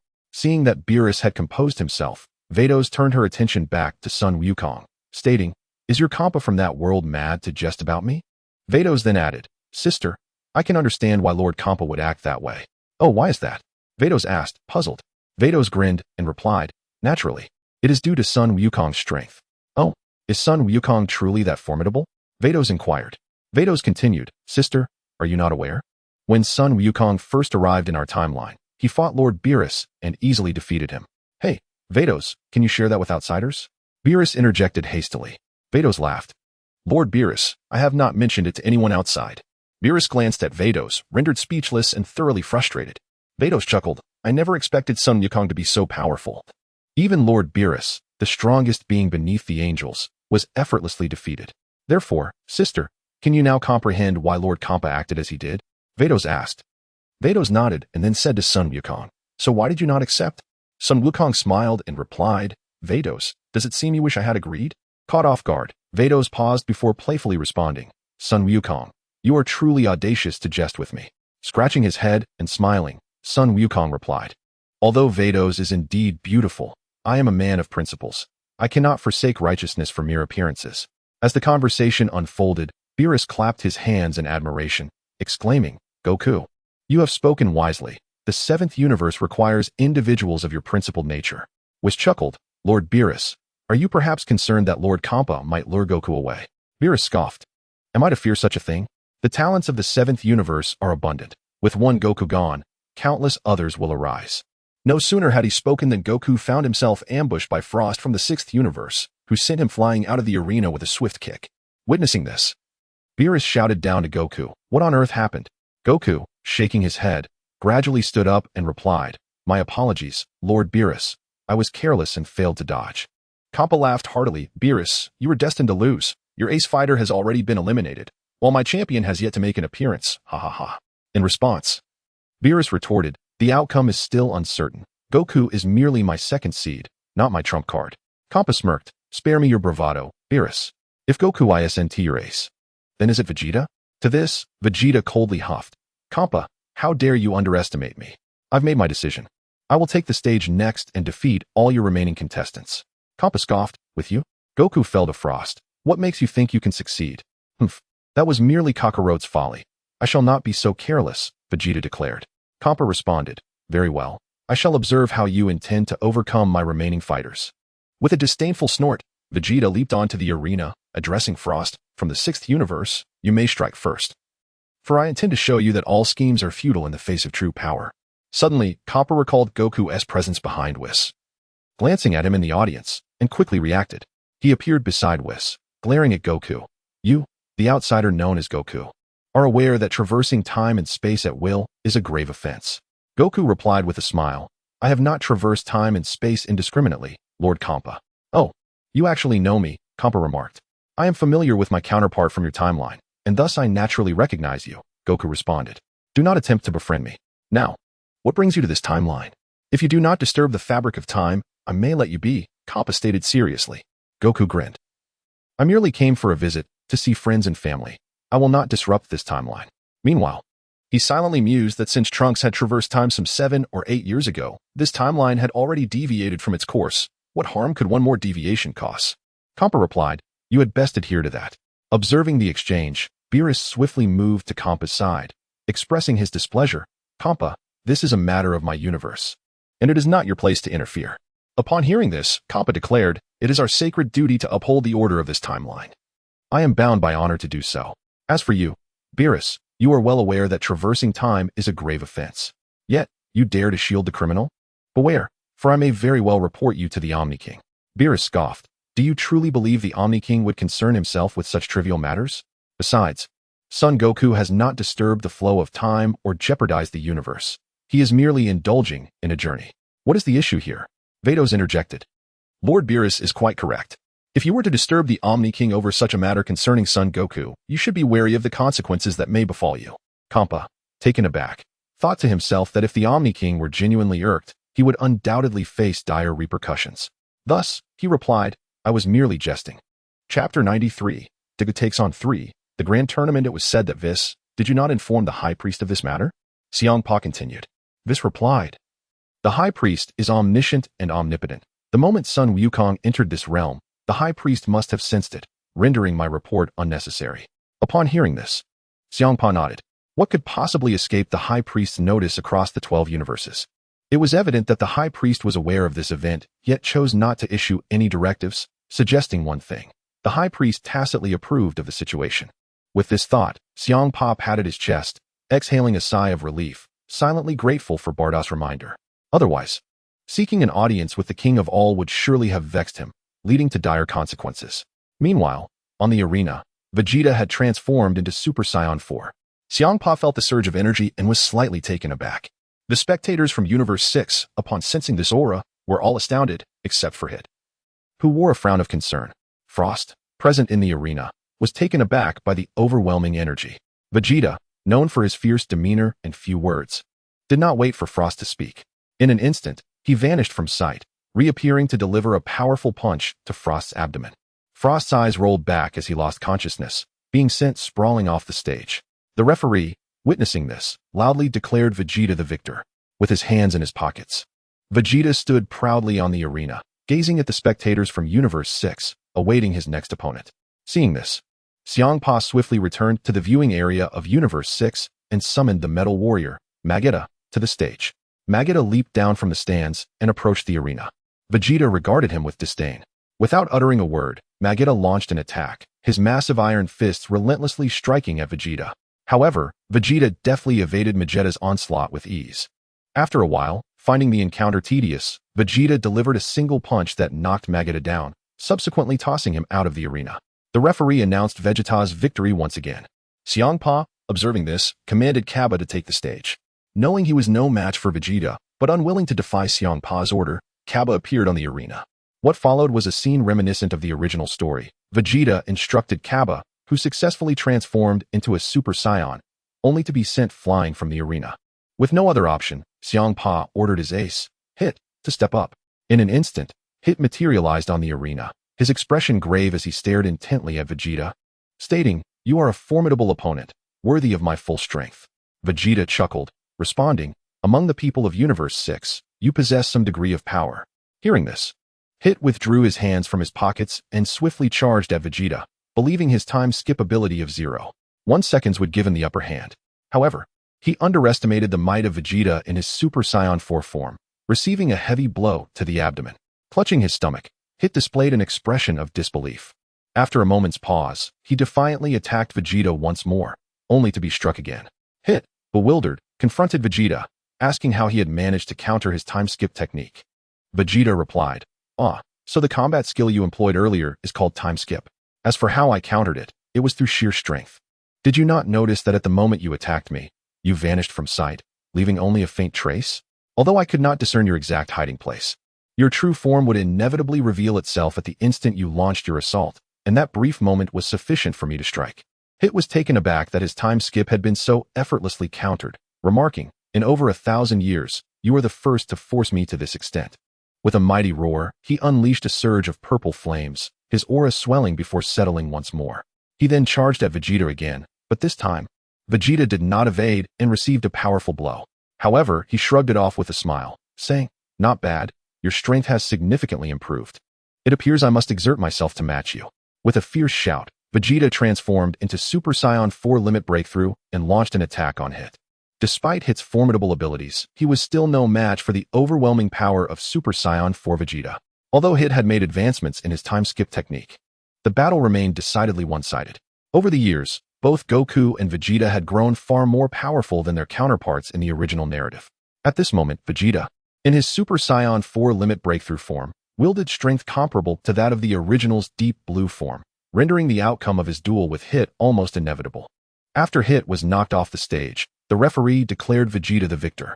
In the wake of his defeat, Kappa seethed with rage and directed his ire at Hit, Kaba, Frost, Magetta, and Batamo, exclaiming, "You worthless fools have brought me disgrace.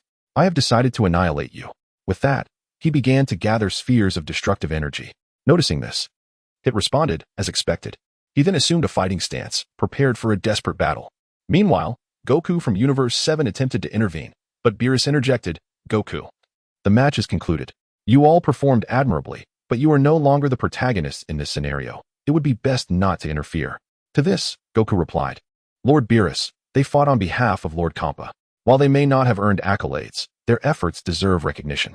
Must we truly eradicate them? Can we not spare them?" From a distance, Kampa retorted, "Goku, do not overestimate your significance. You mortals are merely pawns for our divine amusement." Goku then turned to Beerus, who was about to speak when he felt a piercing gaze directed at him. Upon turning, he found himself face to face with the outsider, Goku. The words he intended to speak shifted as he addressed the Universe 7 Goku, saying, "Do not heed Kampa's nonsensical claims. He is merely flustered by his loss and seeks to sow discord between us. I am not the type to hold grudges like Kampa. I am a god of broad-mindedness and noble character." Kampa, incensed, shouted, "You speak nonsense." Just then, the voices of Beerus, Whis, and Bardos interrupted their quarrel. Beerus, puzzled, inquired, "What is happening?" On the other side, Xiangpa addressed Bados. "Bados, I hope you have something of significance." Bados remained at the center of the venue, and upon closer inspection, Xiangpa noted that she had lost 2 of her 3 souls and 6 of her 7 spirits, trembling uncontrollably in astonishment, exclaiming, "Lord Zeno." Bados replied, "Xiangpa, is it appropriate for us to remain here?" Upon hearing this, Xiangpa vanished from his spot, only to reappear before Lord Zeno, bowing at a 90-degree angle. The same action was mirrored by Beerus. Behind them stood the Angel Whis and Bados, while others from the 2 universes, under the guidance of the Supreme Kai, swiftly positioned themselves behind the God of Destruction. Thus, the 2 universes, comprising 3 Supreme Kais, 1 Supreme Kai candidate, and 1 attendant, all knelt in reverence. Chapter 94. The ominous prelude to the Tournament of Power. "Welcome, Lord Zeno, to our humble abode," both Beerus and Kampa proclaimed in unison. "Oh," Whis greeted, "it has been quite some time. How have you been?" asked Bardock. Indeed, the old Kaioshin mustered his courage and addressed Zeno, "Your presence today is most honored. What are your commands?" Considering the clandestine activities of Kampa and Beerus, Zeno interjected, I have come to remind you that the duties of a god of destruction must not be neglected. Beerus and Kampa promptly apologized. Subsequently, Whis and Bardock began to report their misconduct to Zeno. After listening to their grievances, Zeno ominously suggested, "Perhaps it is time to consider a change in the gods of destruction." The mere utterance sent shivers down the spines of Kampa and Beerus. Observing their reaction, Zeno added in a playful tone, "I was merely jesting." The two breathed a sigh of relief. Zeno continued, "Your events have been commendable, and I plan to host a similar tournament across the 12 universes soon." "Is that true?" came a voice from the back, belonging to Son Goku of this universe. The crowd gasped in astonishment. Unfazed, Goku strode confidently towards Zeno, crossing paths with Kampa and Beerus with ease. In an instant, Zeno's slender guards employed a technique to intercept him, appearing before Goku with alarming swiftness, instilling dread in the onlookers. Goku, however, appeared bewildered and inquired, "Is it not permissible for me to exchange a few words with Lord Zeno?" The guards shook their heads vigorously. Beerus barked at Goku, "Do you think you are worthy?" Zeno, observing the commotion, remarked, "No worries, this individual is quite amusing." He then parted the guards and addressed Goku. "The tournament is forthcoming. You must participate." "Agreed," Goku replied, extending his hand towards Zeno. The crowd held their breath in anticipation. Zeno scrutinized Goku for a moment before extending his small hand. Goku seized the opportunity to pull Zeno up. This spectacle left everyone in awe. Moments later, Zeno touched down gracefully on the ground, waved farewell to the assembly, and returned to the side of his guards, grasping their hands. In a flash of light, the three vanished from sight. Kampa and Beerus exhaled deeply, their tension easing. Once composed, Beerus admonished Goku, "You fool, do you comprehend the extent of Zeno's power? With a mere gesture, he could erase the 12 universes from existence. Is he truly that formidable?"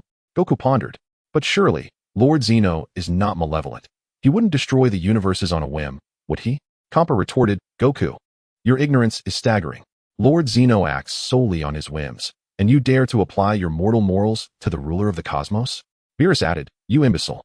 When you next encounter Zeno, behave yourself and refrain from causing trouble." Goku waved his hand dismissively, "I understand." Kampa chuckled and remarked to Beerus, "With such a fool around, you are truly in for it, ha ha ha." Having spoken, he turned to Bardos and said, "Bardos, let us return." Bardos nodded, then summoned the members of Universe 6 to enter the transport cube, beginning their journey back to Universe 6. Observing this, Beerus instructed everyone to board the transport cube, which then floated above the nameless planet. He commenced the summoning of the Eternal Dragon. Whis, employing the divine language, successfully called forth the mighty dragon, leaving everyone awestruck by its majestic presence. Beerus articulated his wish to Whis, who, upon hearing it, expressed surprise before conveying the desire to the Eternal Dragon. Moments later, the dragon granted Beerus's wish, transforming back into the Dragon Balls and soaring towards Universes 6 and 7. While returning to Universe 6, Bardos sensed an anomaly and abruptly halted the transport cube, causing Kampa to collide with it. Kampa exclaimed, "Bardos, what on earth are you doing?" Bardos, with a flick of her staff, projected an image of a water-blue planet within the cube. Upon seeing it, Kampa shouted, "Shut it off, shut it off." "Bardos, you are truly testing my patience." Bardos replied, "Lord Kampa, this is not Earth from Universe 7, but rather our own Universe-S Earth, which has evidently returned to a state of peace, likely due to Lord Beerus's wish to the Eternal Dragon." Kampa, with a smirk, turned to gaze into the cosmos and remarked, "What an annoying fellow, meddling in affairs that do not concern him." He then urged Bardos, "Bardos, what are you waiting for? Set course for our universe at once." Upon hearing this, Bardos's eyes sparkled with excitement as she piloted the transport cube swiftly towards Universe 6. Meanwhile, after his wish was fulfilled, Beerus began his return to the realm of destruction. The others were transported back to Earth by the Kaioshin's instantaneous movement. Before parting, Goku specifically instructed Whis to keep a close watch on Zamos's movements. Whis nodded in acknowledgement. In the ensuing days, Goku, seeking to pass the time, ventured back to the black hole for further training. A few days later, Whis contacted him, revealing that Zamasu had begun to make his move. Upon hearing this, Goku instantly transported himself to the realm of destruction. Whis, upon Goku's arrival, shared details regarding Zamos's actions. It turned out that through Gaosu, Zamasu had learned about the tournament between Universes 6 and 7. Infuriated to discover that mortals could represent the gods of destruction, his disdain for humanity deepened, especially upon realizing that Goku from their universe had even conversed with Zeno, instilling a sense of jealousy within him. Upon learning about the Eternal Dragon's ability to grant any wish, Zamasu set his sights on acquiring the Dragon Balls. Goku, upon hearing this, turned to Whis and remarked, "Everything is in place. We just need Kakarot to take the final step." Beerus inquired, "What do you mean?" Goku chuckled. "Let Kakarot provoke Zamasu in Universe 10 and defeat him. The fact that he would be bested by the very humans he despises will surely drive him to madness, prompting him to act prematurely." Beerus remarked, "I see. Very well. I shall take Kakarot to Universe 10 to witness this god candidate whose divinity has been distorted." Goku nodded in agreement and said to Beerus, "Lord Beerus, I will notify Kakarot immediately. Afterwards, I shall await your news here on Earth." Beerus acknowledged with a nod. Goku then instantaneously transported himself back to Earth, where he found Kakarot and informed him that Beerus was seeking him. Kakarot employed instant transmission to journey to the realm of the Destroyer. Subsequently, the fishing plan was successfully executed. After Zamasu was vanquished by Goku, his mental state shattered. Patiently, he awaited Whis, Beerus, and Goku's departure, and then, unable to contain himself, he launched an attack on Gaosu. However, he was swiftly met with a counterstrike from the trio, who caught him off guard. Beerus seized Zamasu's hand, raised his palm towards him, and uttered a single word, "Destruction." In that instant, Zamasu perished. Beerus turned to Gaosu and said, "Next time you select a candidate, do so with greater discernment. I would prefer not to clean up after you, as I am not Ramses." He then departed with Whis and Goku in a flourish. Chapter 95. The Wind Blows the Time Machine. Assault again. Upon landing upon encountering the three individuals on Earth, Sun Wukong inquired about the outcome of recent events and learned that Zamas had been vanquished by Beerus. A sense of relief washed over him, for at least the trajectory of this world would not mirror that of Trunks' original timeline. After spending a few more days, Sun Wukong decided it was time to depart. "Uncle Wukong, won't you stay a few more days?" Trunks implored. "I am still under the suspicion of traversing time." Sun Wukong replied. "Moreover, Lord Zeno has undoubtedly noticed my presence. It was merely Kakarot who drew his attention away. Thus, it is best for me to leave your timeline as soon as possible." Beerus interjected, "You speak the truth. Time travel is a grave offense. Although neither Whis nor I have pressed charges, it nonetheless violates divine law. It is advisable for you to depart promptly, for the benefit of both you and us." Sun Wukong nodded in agreement. Then, Bulma handed him the capsule containing the time machine. Pressing the capsule's switch, he tossed it to the ground, and the time machine materialized before them. Sun Wukong leaped onto the machine and waved farewell to everyone. In an instant, a flash of white light enveloped the scene, and the time machine vanished from sight. Within the time tunnel, the time machine was gliding smoothly until suddenly, a fierce wind swept through, causing it to jolt violently. As the tempest subsided, normalcy was restored, and shortly thereafter, the time machine emerged from the tunnel.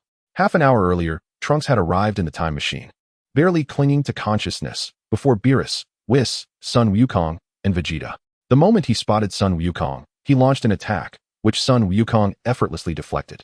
Witnessing this, Vegeta stepped forward, delivering a sharp jab that roused Trunks from his stupor. After Trunks recounted the events that transpired, it became clear that trouble had once again befallen the future world. Vegeta took the opportunity to introduce Trunks to Beerus and Whis. Upon hearing their names, Trunks bowed deeply to Whis, exclaiming, "Your Excellency, I beseech you for assistance." Whis, amused, covered his mouth to stifle a laugh, while Beerus felt a chill pass over him. Whis, pointing to Beerus, clarified, "I am but the servant of the god of destruction. He is the mighty Lord Beerus." Realizing his error, Trunks quickly extended his greetings to Beerus. Given his amicable relations with the group, Beerus chose not to pursue the matter of Trunks' time travel transgression. Nevertheless, he acknowledged the situation with a sense of helplessness and permitted Sun Wukong and Vegeta to lend their aid. As the group deliberated, a flash of white light illuminated the air, and a time machine appeared before them. Sun Wukong emerged from the machine, surveying his surroundings.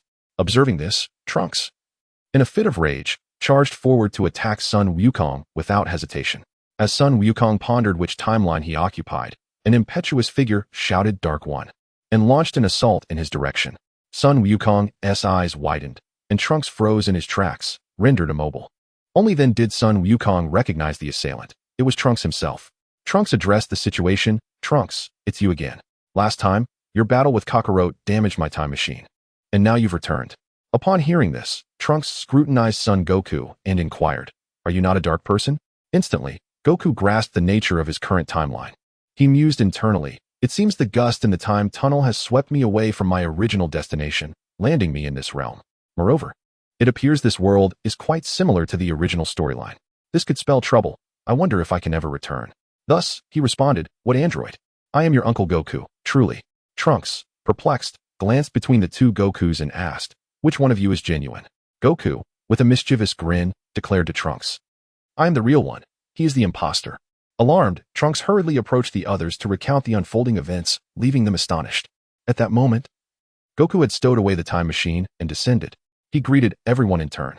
Beerus scrutinized Goku and remarked, you are not from this timeline. You hail from another. Are you aware that traversing time is a grave offense? Goku, chuckling, replied, come now, Lord Beerus, we are familiar with one another. There is no need to dwell on such trivialities. Beerus responded, it seems you are acquainted with other versions of me. Goku grinned, not just acquainted, in my timeline. I am even your substitute. Beerus widened his eyes in disbelief, exclaiming, impossible. I have no intention of retiring yet. Goku chuckled. There is no divine law stating that a substitute must be chosen only when one is nearing retirement. Beerus conceded, that is true. How did you arrive in this timeline? Goku answered, I am uncertain. All I know is that while operating the time machine to return to my timeline, a gust within the time tunnel swept me here. Whis interjected, I see. You must have encountered a temporal storm. Goku, realizing the situation, asked, so, can I return? Whis replied, it's hard to say. It depends on the location of your current timeline.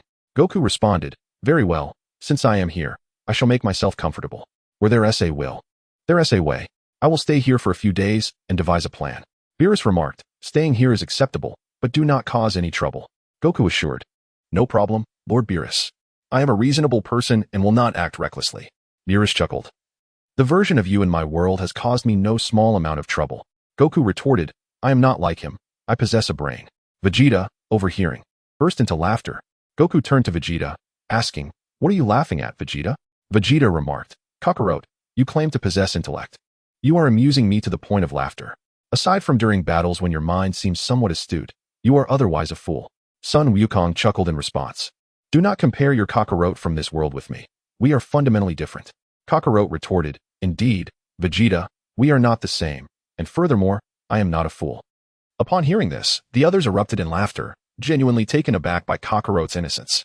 At that moment, a black hole materialized in the void, from which emerged a figure identical to Sun Wukong, albeit clad in dark attire. Trunks, upon witnessing this, exclaimed, a dark counterpart. How could you have followed us here? Chapter 96. Sun Wukong exposes the true identity of Black Wukong. Trunks, I never expected you, this little mouse, to have scurried here. But do you truly believe you can escape my grasp? The Dark One chuckled. Just then, Kakarot dashed before the Dark One and inquired, who are you? Why do you bear such an uncanny resemblance to me, yet exude such malevolence? Sun Wukong, you may be oblivious to my identity, but I am well acquainted with yours. I must admit, your physique harbors boundless potential. As for my name, you may refer to me as Black Wukong. However, my true name shall remain undisclosed. The Dark One proclaimed. Zamasu, is that you? Sun Wukong shouted. Upon hearing this, Black Wukong was taken aback, turning to see an identical Sun Wukong calling out to him, alongside Beerus and Whis. Instantly, he was enveloped by shock and trepidation. Beerus, having overheard Sun Wukong, asked, who is Zamasu, and how do you know him? Sun Wukong replied, Zamasu is the Supreme Kai candidate of Universe 10. He harbors a deep-seated disdain for humanity. I suspect that the plan to eradicate humans in Trunks' world was devised by him. Upon hearing this, Beerus exclaimed, Whis. Whis immediately comprehended the situation and wielded his staff to investigate. Indeed, he discovered that the Supreme Kai candidate of Universe 10 is named Zamasu, and he indeed detests humanity. Beerus turned to Sun Wukong and asked, how do you know this? Furthermore, these two individuals bear completely different appearances. Sun Wukong explained, in the previous timeline, I personally devised the plan to eliminate Zamasu, and ultimately, it was you, Lord Beerus, who executed it. As for the distinct appearances of these two, it is because Zamasu utilized the Super Dragon Balls to wish for a body swap with Sun Wukong. Am I correct, Zamasu? Zamasu in the air laughed heartily. Indeed, Sun Wukong, what can you do to me? I might as well inform you that in my world, I have annihilated your friends and family. They all perished with unfulfilled desires. Ha ha ha. What? Despicable. You wretched scoundrel. Kakarot shouted furiously. He then transformed into a Super Saiyan and hurled Black Wukong to the ground, just as he was about to deliver further blows. A rift in time and space appeared behind Black Wukong, swallowing him whole. Where did that cursed fiend go?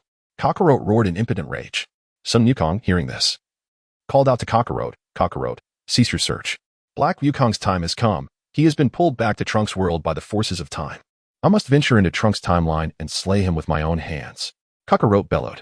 With that, Kakarot relinquished his Super Saiyan form and descended to the ground. Beerus addressed Sun Wukong. Tell me, what exactly is Zamasu's plan, and how did you manage to eliminate him? Sun Wukong remarked. Zamasu's scheme involves eliminating Lord Gaosu, then utilizing the time ring to traverse back to the past, where he intends to locate the Super Dragon Balls and wish to the Super Shenron to exchange bodies with Kakarot. The reason for targeting Kakarot is that he managed to defeat Zamasu during their sparring match. In a bid for revenge, Zamasu has chosen him. How did you manage to vanquish him, then? Surely it cannot be that I intervened directly. After all, he is a candidate for the God of Destruction of Universe 10. Without sufficient evidence, I cannot meddle in the affairs of Universe 10, Beerus stated. Sun Wukong chuckled. We prompted Kakarot to take the initiative, provoking Zamasu and ultimately defeating him. We then had was closely monitor Zamasu, and when he attempted to strike Gaosu, we caught him red-handed. Thus, eliminating Zamasu became a matter of course. I see. But how did you ascertain Zamasu's plan? He couldn't have possibly confided in you, Beerus inquired. This was my deduction, and as it appears, Zamasu indeed acted in such a manner, did he not? Sun Wukong replied. Upon hearing this, Beerus remarked, Sun Wukong, your ability to accurately discern Zamasu's intentions is truly impressive. You are indeed different from the Sun Wukong of our timeline. Your intellect surpasses his by a significant margin. Thank you for your kind words, Lord Beerus. Sun Wukong responded with a smile. Kakarot addressed Beerus. Lord Beerus, I intend to venture into Trunks' timeline to confront Zamasu. You shall not impede my path, will you? Beerus waved his hand dismissively. Go ahead. I shall pretend not to see. Thank you, Lord Beerus, Kakarot replied. Observing the exchange, Vegeta interjected, Kakarot, I shall accompany you. Trunks cautioned, Father, Uncle Wukong, Zamasu is immensely powerful. Do not underestimate him. Vegeta exclaimed, Trunks, do you really believe that Kakarot and I possess only the meager strength he displayed earlier? Trunks, puzzled, queried, isn't that the case? How dare you underestimate me? Kakarot, demonstrate your true power to this boy. Vegeta bellowed. Upon hearing this, Kakarot turned to Trunks. Watch closely, Trunks. With that, he unleashed a powerful transformation into Super Saiyan Blue, leaving Trunks utterly astonished. Uncle Wukong, do restrain your aura, Trunks urged. Kakarot nodded and reverted from Super Saiyan Blue. He then asked Trunks, so, Trunks, is this power sufficient? Absolutely, absolutely. This is more than enough. Zamasu is not yet strong enough to contend with this level, Trunks affirmed.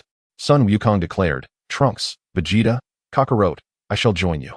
Trunks replied, Uncle Wukong, the time machine cannot accommodate so many passengers. Sun Wukong countered, Trunks, have you forgotten that I possess a time machine as well? He then approached an open area and retrieved his time machine. Trunks observed, Uncle Wukong, your time machine is identical to mine. Sun Wukong remarked, of course. They all originate from Bulma's hands. How could they not be unique? Ah, I see, Trunks responded. Observing this, Vegeta declared, perfect. Kakarot, you and Kakarot shall travel in his time machine, while Trunks and I will use Trunks' time machine. Upon hearing this, Sun Wukong stated, Vegeta, to distinguish me from Kakarot, please refer to me as Sun Wukong.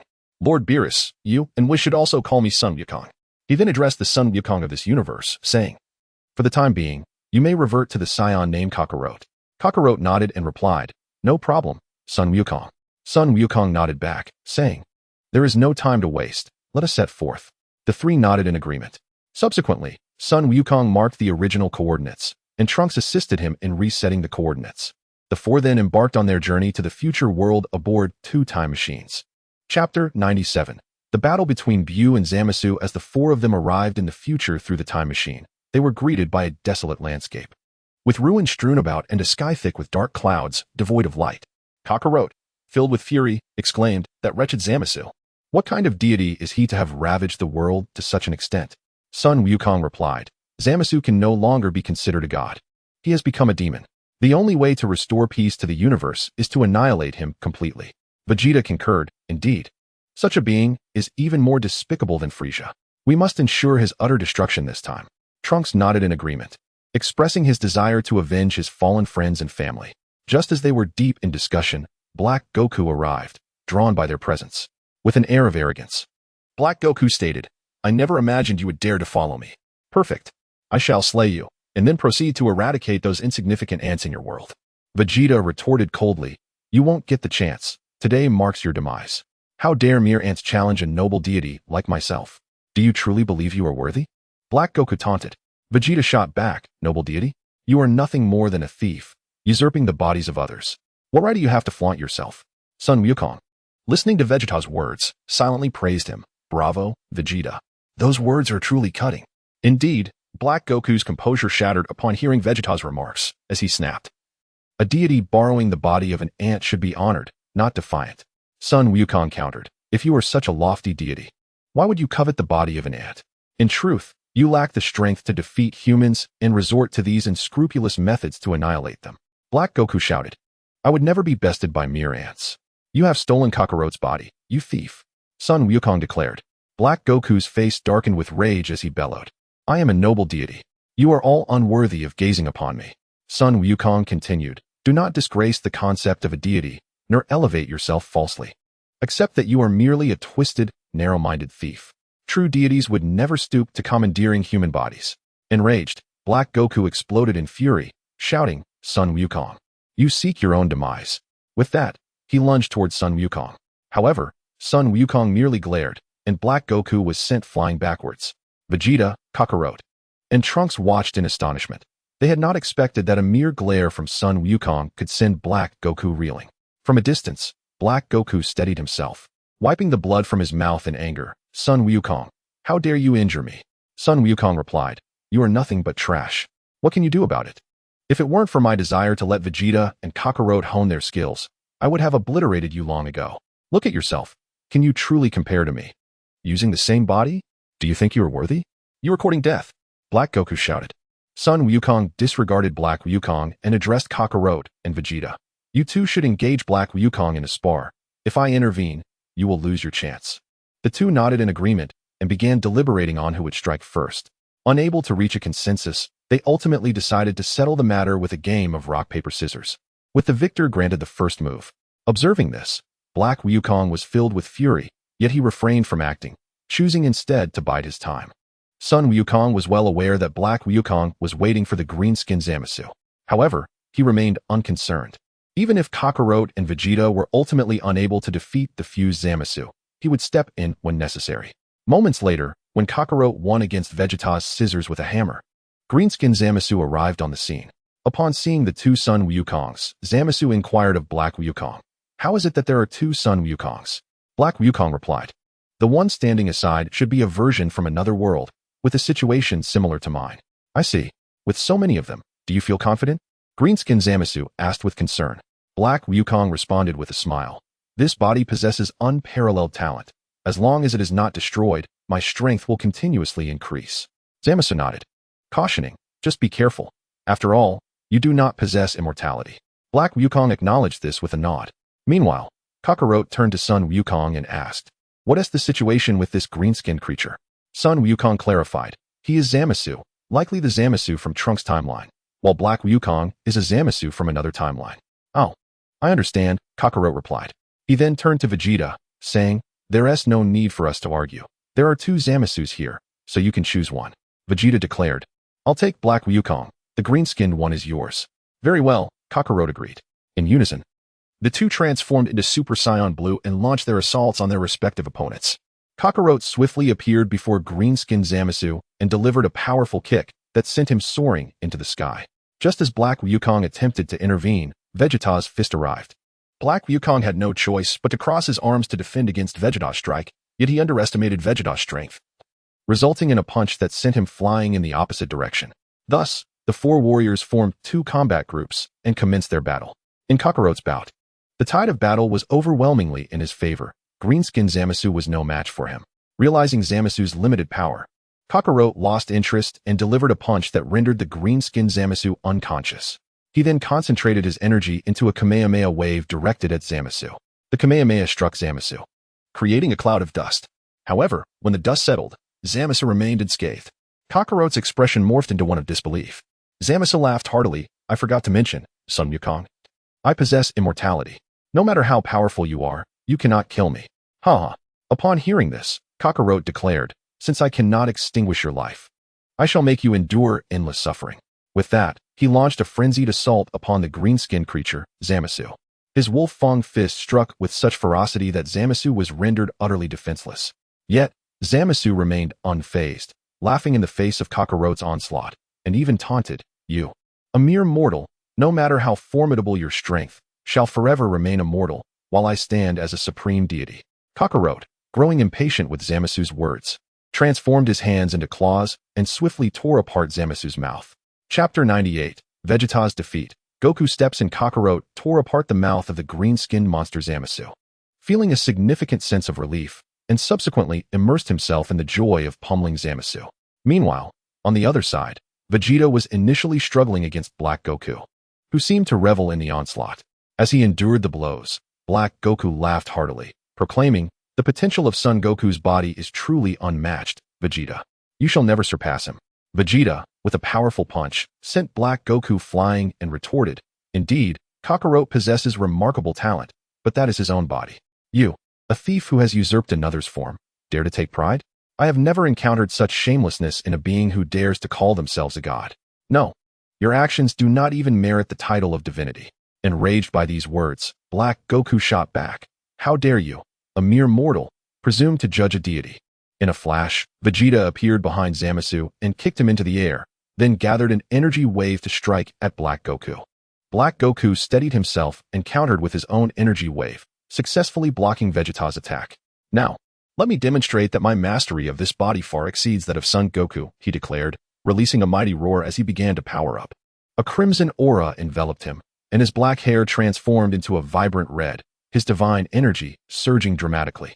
Moments later, Black Goku achieved his transformation and exclaimed, "This power is unprecedented. I relish this sensation, Vegeta. Thanks to your previous training, I shall ensure you experience profound pain." Vegeta replied coldly, "No matter how strong you become, it cannot conceal your despicable act of stealing another's body. You are a self-righteous yet fragile, laughable disgrace among the divine." Black Goku seethed with rage, realizing for the first time that Vegeta was even more loathsome than Son Goku. "As a mere insect, you dare to bind a deity with your pitiful morals." Vegeta scoffed. "You repeatedly refer to mortals and insects, yet you now inhabit the body of an insect. Do you not feel shame? Or perhaps you are devoid of it entirely. A wretch like you is unworthy of calling yourself a noble god. I will tear your mouth apart." Black Goku shouted in a frenzy. As soon as he finished speaking, he vanished from his position and reappeared in front of Vegeta, launching an attack. Vegeta evaded the strike and countered, igniting a fierce battle between them. Though Black Goku had gained considerable strength, he was still no match for Vegeta. Capitalizing on an opening, Vegeta sent Black Goku flying with a powerful punch, then followed up with a kick to his abdomen that sent him crashing through a dozen derelict buildings. Stepping back to observe the wreckage before him, Vegeta declared, "Stop pretending. I know this level of power cannot kill you."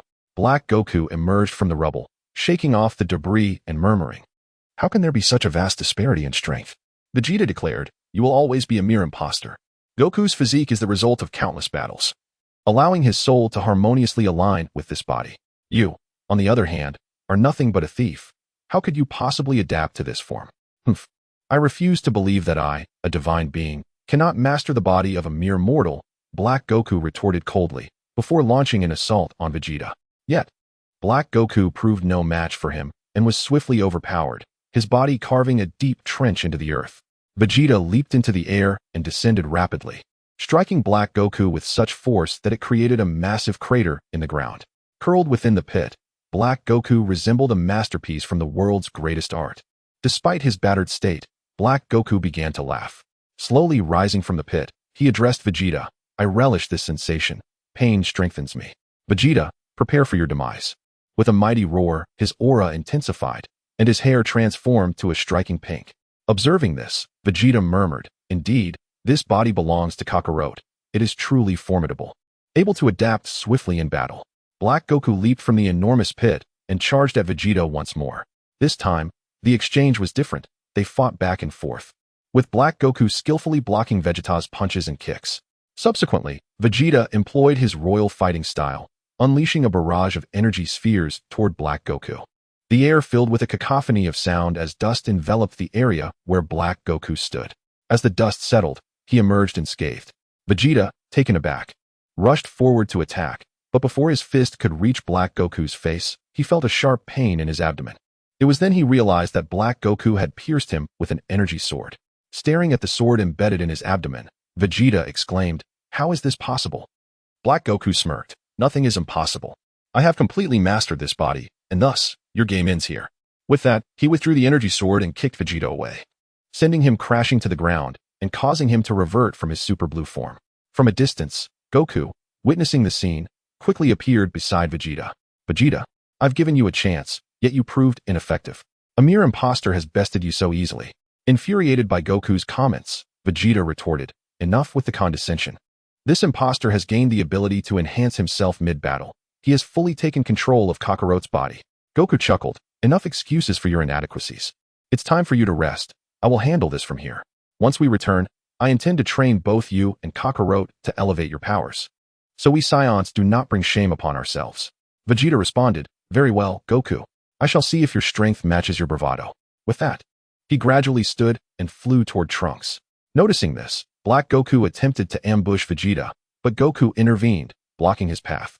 Upon witnessing the scene, Black Goku relinquished his pursuit of Vegeta and turned to Goku, stating, as anticipated, "You and I are not the same Goku from the original world." Goku replied with a smile, "Indeed, I am not the Goku from the timeline of Vegeta and the others." Black Goku chuckled, "It makes no difference. Regardless of which timeline you originate from, you cannot escape my grasp." Goku responded with laughter, "Do you believe yourself to be Buddha? You think you can hold me in your palm? That is utterly amusing. Who has bestowed upon you such audacity?" Black Goku, perplexed by the retort, nevertheless retorted, "Even Vegeta is no match for me. How much stronger could you possibly be?" Goku erupted into hearty laughter, declaring, "Ha ha, do not compare me to those two inept individuals. Today, I shall demonstrate to you what it truly means to transcend the divine with a mortal form." With that, Goku let out a mighty roar and began to unveil his true power. Chapter 99. The Fusion of Zamasu Unleashed. Super Saiyan Goku emerges moments later, a robust Goku, adorned with a crimson mane and covered in red fur, manifested before Black Goku. The latter gazed at this exaggerated and imposing figure, tinged with an air of malevolence, and inquired, "What transformation is this?" With a grin, Goku replied, "This transformation is known as Super Saiyan 4, Limit Break. I wonder how many of my strikes you, the counterfeit, can endure." Before Black Goku could respond, he delivered a powerful punch to Goku's face. Yet, Goku remained steadfast, a smirk gracing his lips as he fixed his gaze on Black Goku and uttered, "Weak force, lack of sustenance?" Although Black Goku could not comprehend Goku's words, the mocking expression on Goku's face was unmistakable. Enraged, he launched a frenzied assault upon Goku. Goku, with his shoulders drawn back, allowed Black Goku's fists to rain down upon him like a tempest. He continuously taunted, "Zamasu, you lack the strength to strike, yet you claim to be a deity. Such a feeble god you are. Not only are your powers insignificant, but your spirit is equally weak. You, a mere parasite, will never ascend to greatness." Black Goku's temper flared at Goku's derision, prompting him to halt his attack. He then conjured a key sword that extended to 3 feet in length, aimed at Goku. However, the key sword failed to penetrate even Goku's protective aura. Realizing the vast disparity in their powers, Black Goku exclaimed, "What manner of creature are you? I have obliterated 2 timelines and have never encountered a Goku as formidable as you." Simultaneously, he covertly communicated with the green-skinned Zamasu, preparing to unveil his final stratagem. Observing the expression on Black Goku's face, Goku understood his intentions but remained unfazed. He declared, "I am not a monster. I am simply Goku, an ordinary Goku." "You lie. If you are an ordinary Goku, then what of Vegeta and the Goku of this body?" Black Goku bellowed. Goku chuckled, "As for you, naturally, you are but a waste." "Ha ha ha." In a fit of rage, Black Goku shouted, "Goku, I shall fight you to the bitter end." With that, he feigned an attack towards Goku, only to swiftly redirect his flight towards Kakarot and Zamasu's skirmish. Unperturbed, Goku followed closely behind Black Goku. Upon witnessing Kakarot overpowering Zamasu, Black Goku launched a surprise assault on Kakarot. Kakarot, however, was alert to the ambush and evaded it with a swift maneuver. He then distanced himself and turned to Goku, asking, "Goku, where is Vegeta? Wasn't he battling Black Goku? Why have you taken his place, and what transformation is this? You appear remarkably powerful." Goku replied with a smile. "Vegeta was unable to contend with Black Goku and sustained injuries, so I took his place. As for my current form, it is Super Saiyan 4, Limit Break, a transformation beyond Super Saiyan 3. Kakarot responded, "I see, but how did Black Goku end up here?" Sun Wukong remarked, Black Wukong is no match for me. I have summoned Zamasu for assistance. Kakarot, perplexed, responded, if Black Wukong cannot contend with you, what purpose does summoning this weaker Zamasu serve? Sun Wukong chuckled. You shall see for yourself. Meanwhile, Black Wukong addressed Zamasu. What transpired? You are astonished that I cannot prevail against this Sun Wukong? Black Wukong replied.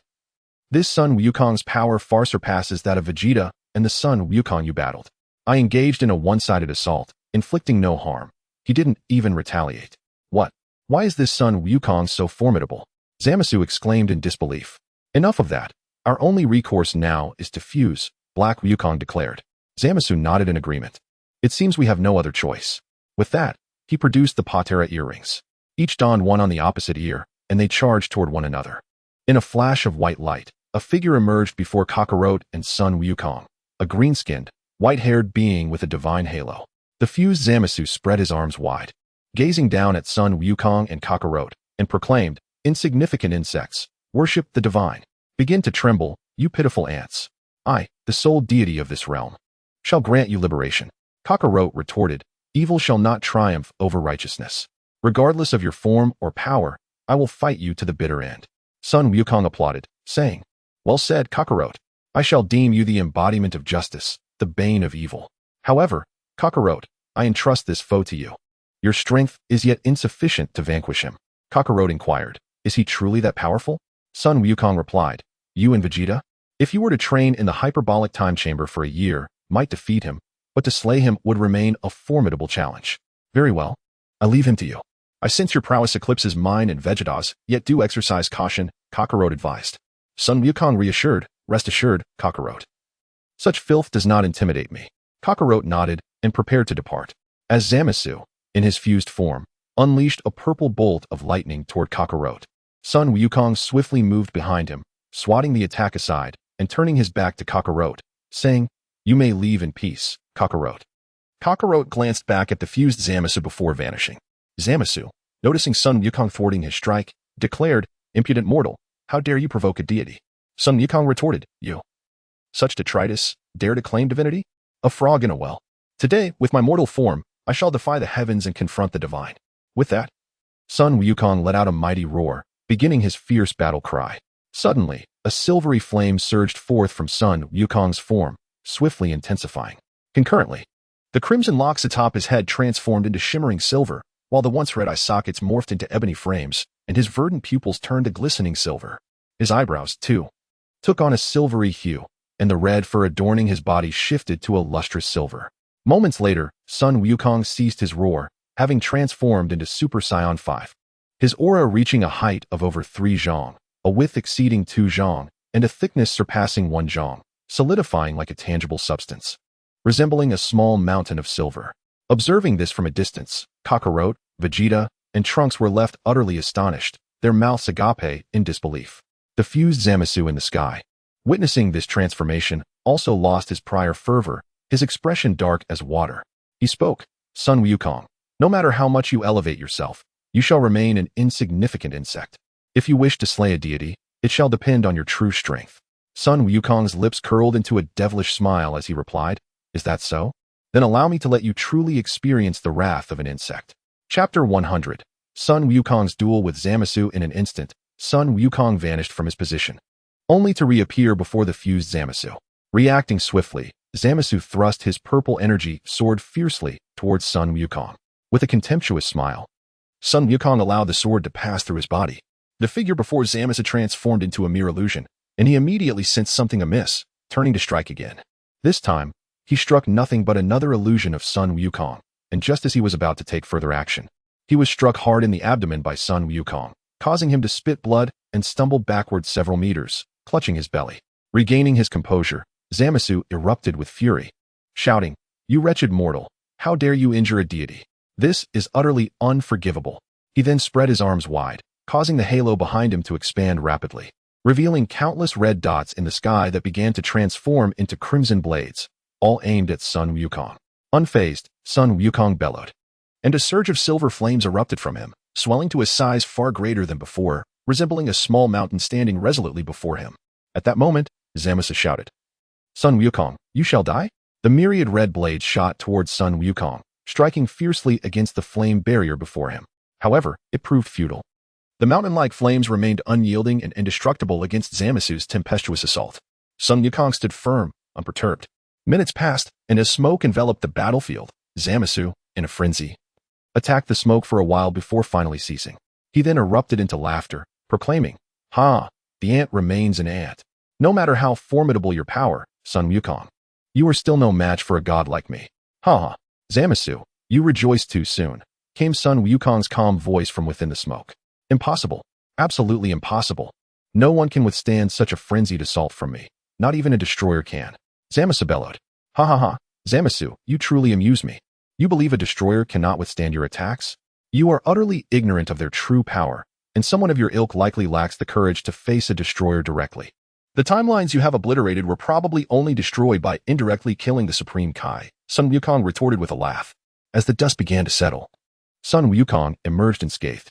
Witnessing this and hearing Sun Wukong's taunting remarks, Zamasu exploded with rage, roaring, "You insignificant insect dare to mock a deity. You shall perish." With that, the halo behind him enlarged once more, morphing into a colossal purple bird that unleashed a bolt of purple lightning aimed straight at Sun Wukong. Observing this, Sun Wukong breathed towards the space before him, conjuring a radiant crystal sword. With a commanding shout, he sent it forth. The sword zipped through the air, piercing the purple lightning and hurtling directly towards Zamasu. In the blink of an eye, it reached him. In the hands of the fused Zamasu, a purple scythe materialized. Swinging towards the lightsaber while he boasted, "A mere mortal's sword dares to taste the blood of a deity? Witness as I shatter it." Before he could finish his taunt, the lightsaber shattered Zamasu's purple scythe and plunged fiercely into his body, erupting in a violent explosion. Sun Wukong, upon hearing this, laughed heartily. "Zamasu, what did you just say? I couldn't quite catch that." "Cursed human, you've wounded me once more." Zamasu shrieked in agony, clutching the impaled side of his body and howling in pain. One side of his face turned an ugly shade of purple, grotesque in appearance, while one arm transformed into a thick, purple limb, its hand resembling that of a beast. Seeing this, Sun Wukong chuckled. "What an unsightly deity." Regaining his composure, Zamasu retorted, "Who are you calling ugly?" Sun Wukong replied with a grin, "Naturally, it is you. Just look at your current state. You resemble not a deity, but a demon, your foul spirit mirrored in your hideous form." Fuming with rage, Zamasu exclaimed, "It is all your fault, Sun Wukong. You have reduced me to this wretched state. I shall annihilate you." With that, he swung the purple scythe, tearing a rift in the void, from which emerged numerous fused Zamasus. Sun Wukong, observing this, laughed. "These are merely remnants left by my son. Very well. Let me enlighten you." With a thunderous shout, flames began to surge, revealing one identical Sun Wukong after another. After a moment, Sun Wukong assessed the numbers and called out to his myriad counterparts, "Brothers, let us entertain our little thieving deity. Fear not, leader, we shall handle these riffraff." The multitude of Sun Wukongs roared, charging towards the airborne Zamasus. Zamasu, witnessing Sun Wukong employing a technique akin to his own, ground his teeth in fury. Meanwhile, from a distance, Kakarot, Vegeta, and Trunks were left in astonishment. They were struck by the dual revelations, the bizarre methods of Zamasu, and the unfathomable prowess of Sun Wukong. At this point in the battle, it was evident to the three that Sun Wukong remained unfazed, effortlessly in control, while Zamasu appeared to be nearing his limits. What did this signify? It indicated that Sun Wukong had yet to unleash his full potential. Kakarot remarked, "Vegeta, I suspect Sun Wukong's power may rival that of Lord Beerus." To which Vegeta replied, "Kakarot, I have a premonition that Sun Wukong's strength has indeed surpassed that of Lord Beerus." Pondering this, Kakarot reflected on his battle with Beerus, comparing it to the clash between Sun Wukong and Zamasu. Nodding thoughtfully, Sun Wukong's exhibited strength may not match Lord Beerus, but his concealed power surely does. Vegeta scoffed, "That is precisely what I meant, Sun Wukong's hidden strength." Upon hearing this, Kakarot scratched his head and remarked, "I have no idea how he trains. He appears even younger than I am, yet his strength surpasses mine by such a margin."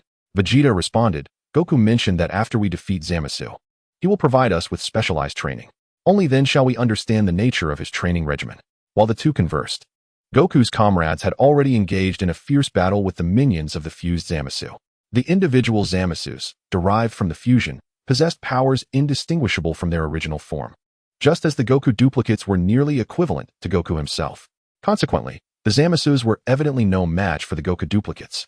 Indeed, Goku relentlessly pressed the attack, forcing Zamasu into retreat, and soon, Zamasu was entirely vanquished by Goku.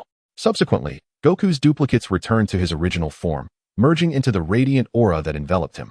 Chapter 101. Sun Wukong's wrathful strike against the gods. After retracting his energy clone, Sun Wukong beckoned to the fused Zamasu, saying, "Zamasu, what other tricks do you possess?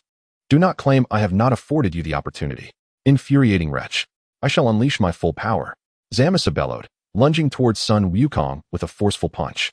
With his hands casually tucked into his pockets, Sun Wukong effortlessly evaded Zamasu's tempestuous onslaught. Meanwhile, he taunted, "Hurry up, faster. At this sluggish pace, how do you expect to strike me? Silence, you despicable insect." Zamasu roared, conjuring an energy sword to strike again at Sun Wukong. As Sun Wukong dodged the attack, he remarked, "Who taught you that swordplay? It's utterly pathetic. Should I offer you some lessons?" Annoyed by Wukong's words, Zamasu chose to disregard him and focused intensely on his assault. Finding his opponent's silence dull, Sun Wukong evaded another of Zamasu's strikes and, forming his fingers into a sword-like gesture, touched Zamasu's forehead. Instantly, Zamasu ceased his attack and inquired, "What technique is this?" Wukong chuckled, "Would you like to learn? I could teach you, but it appears you have run out of time." Upon hearing this, Zamasu's face turned a ghastly shade of green, but he soon smirked and declared, "Do not presume you can annihilate me so easily." With that proclamation, Zamasu's corporeal form exploded, vanishing into the void. Kakarot, Vegeta, and Trunks, witnessing the event, were elated and approached Sun Wukong, exclaiming, "Wukong, you are incredible. To think Zamasu was vanquished by you is beyond imagination." Wukong shook his head, cautioning, "Zamasu is not yet completely defeated. Prepare yourselves to flee this timeline. I must unleash my full strength, for this universe may face obliteration." "What? That cannot be. There are many survivors on Earth," Trunks shouted. Wukong replied, "If the universe is to be destroyed, how can they hope to survive?" Trunks implored, "Uncle Wukong, is there truly no alternative?" Wukong responded, "Though Zamasu's strength is lacking, he is undeniably troublesome. You will soon understand." No sooner had he spoken than a dark cloud ascended from the cosmic expanse, enveloping the entirety of the universe, revealing countless visages of Zamasu above the earth. He roared at Sun Wukong, "Wukong, I have merged with the entire universe. You may defeat me, but you will never kill me. All humanity on Earth shall perish at my hands." Ha ha ha. Furious at this declaration, Kakarot and Vegeta unleashed their respective techniques, a Kamehameha and a Gallic gun, aimed at the monstrous visages of Zamasu. The air shimmered as their energy waves dissipated into nothingness. Zamasu mocked, "Insignificant insects, daring to move the ruler of the universe." Kakarot and Vegeta, witnessing this, exclaimed, "Damn it, we never anticipated Zamasu would be this formidable." Goku responded, "So, do you now believe what I said earlier?" The three nodded in agreement. Goku continued, "Now that you understand, prepare yourselves. It is time for me to unleash my full power." Kakarot inquired, "Just how powerful are you, Goku?" Goku chuckled, "I'm not extraordinarily powerful. Merely a tad stronger than Lord Beerus." Vegeta, intrigued, asked, "Goku, I am truly curious about your training regimen that has led you to such strength." Goku replied, "You will find out soon enough, but for now, we must hasten our departure." Trunks interjected, "What about the remaining survivors?" Goku suggested, "We can return to the past and wish upon the eternal dragon. It can restore everything." "Very well," Trunks conceded. Vegeta, noticing the urgency, patted Trunks on the shoulder, then swiftly flew aside with Kakarot and Trunks. Observing this, Goku let out a mighty roar, "Ah!" as he unleashed his battle cry. The space around him began to vibrate violently, his aura surged dramatically, and golden flames enveloped him, transforming his appearance. His silver hair turned to gold, silver eyebrows became golden. Black eye frames shifted to golden, and his pupils glimmered in gold, while the silver fur on his body transitioned to gold. 3 minutes later, the roar ceased, and Goku had transformed into Super Saiyan 6, his power now incomparably greater than before. Kakarot, Vegeta, and Trunks stood in awe, utterly speechless. In the sky, Zamasu, sensing Goku's overwhelming aura, displayed an expression of disbelief. However, recalling his unity with the universe, he burst into laughter. "Ha! Goku, no matter your astounding abilities, you cannot kill me." "Ha!" Goku retorted, "Is that so? Just watch as I slay a god." He then positioned his hands into a sword-like gesture against his chest and shouted, "Behold my ultimate technique, the law of heaven and earth." A radiant light enveloped Goku, blindingly brilliant. Simultaneously, a colossal visage of Goku's head materialized in the void behind him, followed by his neck, shoulders, chest, arms, and finally his lower body. When Goku's manifestation of the law of heaven and earth appeared before Kakarot, Vegeta, and Trunks, they were profoundly shaken. The entirety of Goku's form was beyond their comprehension. Its height and magnitude unfathomable. In essence, as high as the heavens soar, so too does Goku ascend. As vast as the universe is, so too is Goku. Enveloped by the cosmos, Zamasu felt the terrifying might of Goku's law of heaven and earth, yet he stubbornly declared, "Goku, I possess an immortal body. You cannot kill me, no matter what." Upon hearing this, Sun Wukong replied, "Do not be anxious. I shall send you to your end forthwith." As he spoke, he slowly parted the hands that were clasped before his chest, and a great axe materialized between them. Simultaneously, another massive axe appeared before the Sun Wukong behind him. Grasping the great axe with both hands, Sun Wukong swung it twice towards the heavens. The Sun Wukong behind him mirrored this action, wielding the colossal axe and striking the cosmos twice in the direction of Zamasu. At that moment, Zamasu in the sky displayed a countenance of terror, exclaiming, "No! This is impossible. I am immortal. Cursed Super Dragon, you have doomed me. I refuse to accept this. Sun Wukong, I shall return." Following this, Zamasu in the sky began to disintegrate, fading into nothingness. The universe, much like a shattered egg, commenced its collapse. Sun Wukong then addressed the stunned Kakarot, Vegeta, and Trunks, saying, "What are you waiting for? Quickly board the time machine and return to the past." Oh, understood, the three responded. They promptly retrieved the time machine and leaped aboard. A flash of white light enveloped them, and they vanished from their location. Observing this, Sun Wukong retracted his powers, took out the time machine, and was about to return to the past when he heard a youthful voice ask, "Did you destroy the universe?" Chapter 102. The King of All meets the King of All, with the gods in tears upon turning his head. Sun Wukong was startled to find the King of All before him, causing a cold sweat to break out.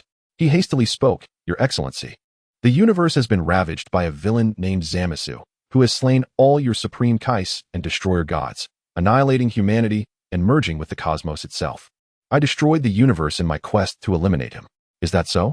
Then I shall have no one to play with," remarked the King of All. "You should stay and entertain me." Sun Wukong replied, "Your Excellency, rather than remain here, why not accompany me to another dimension? There, you will find many others, including your subordinates, with whom you can revel." "Very well." The King of All pondered for a moment. Sun Wukong breathed a sigh of relief, gesturing for the king to follow him into the time machine. With a flash of white light, they vanished from their original location. Moments later, they arrived in the timeline of Kakarot, Vegeta, and Trunks. The time machine landed before them, and Sun Wukong leaped out, bowing respectfully as he awaited the King of All. Observing this, Beerus and Whis expressed their curiosity. "Sun Wukong, what are you up to?" Before Sun Wukong could respond, a youthful voice chimed in. "Beerus, Whis, you are here as well.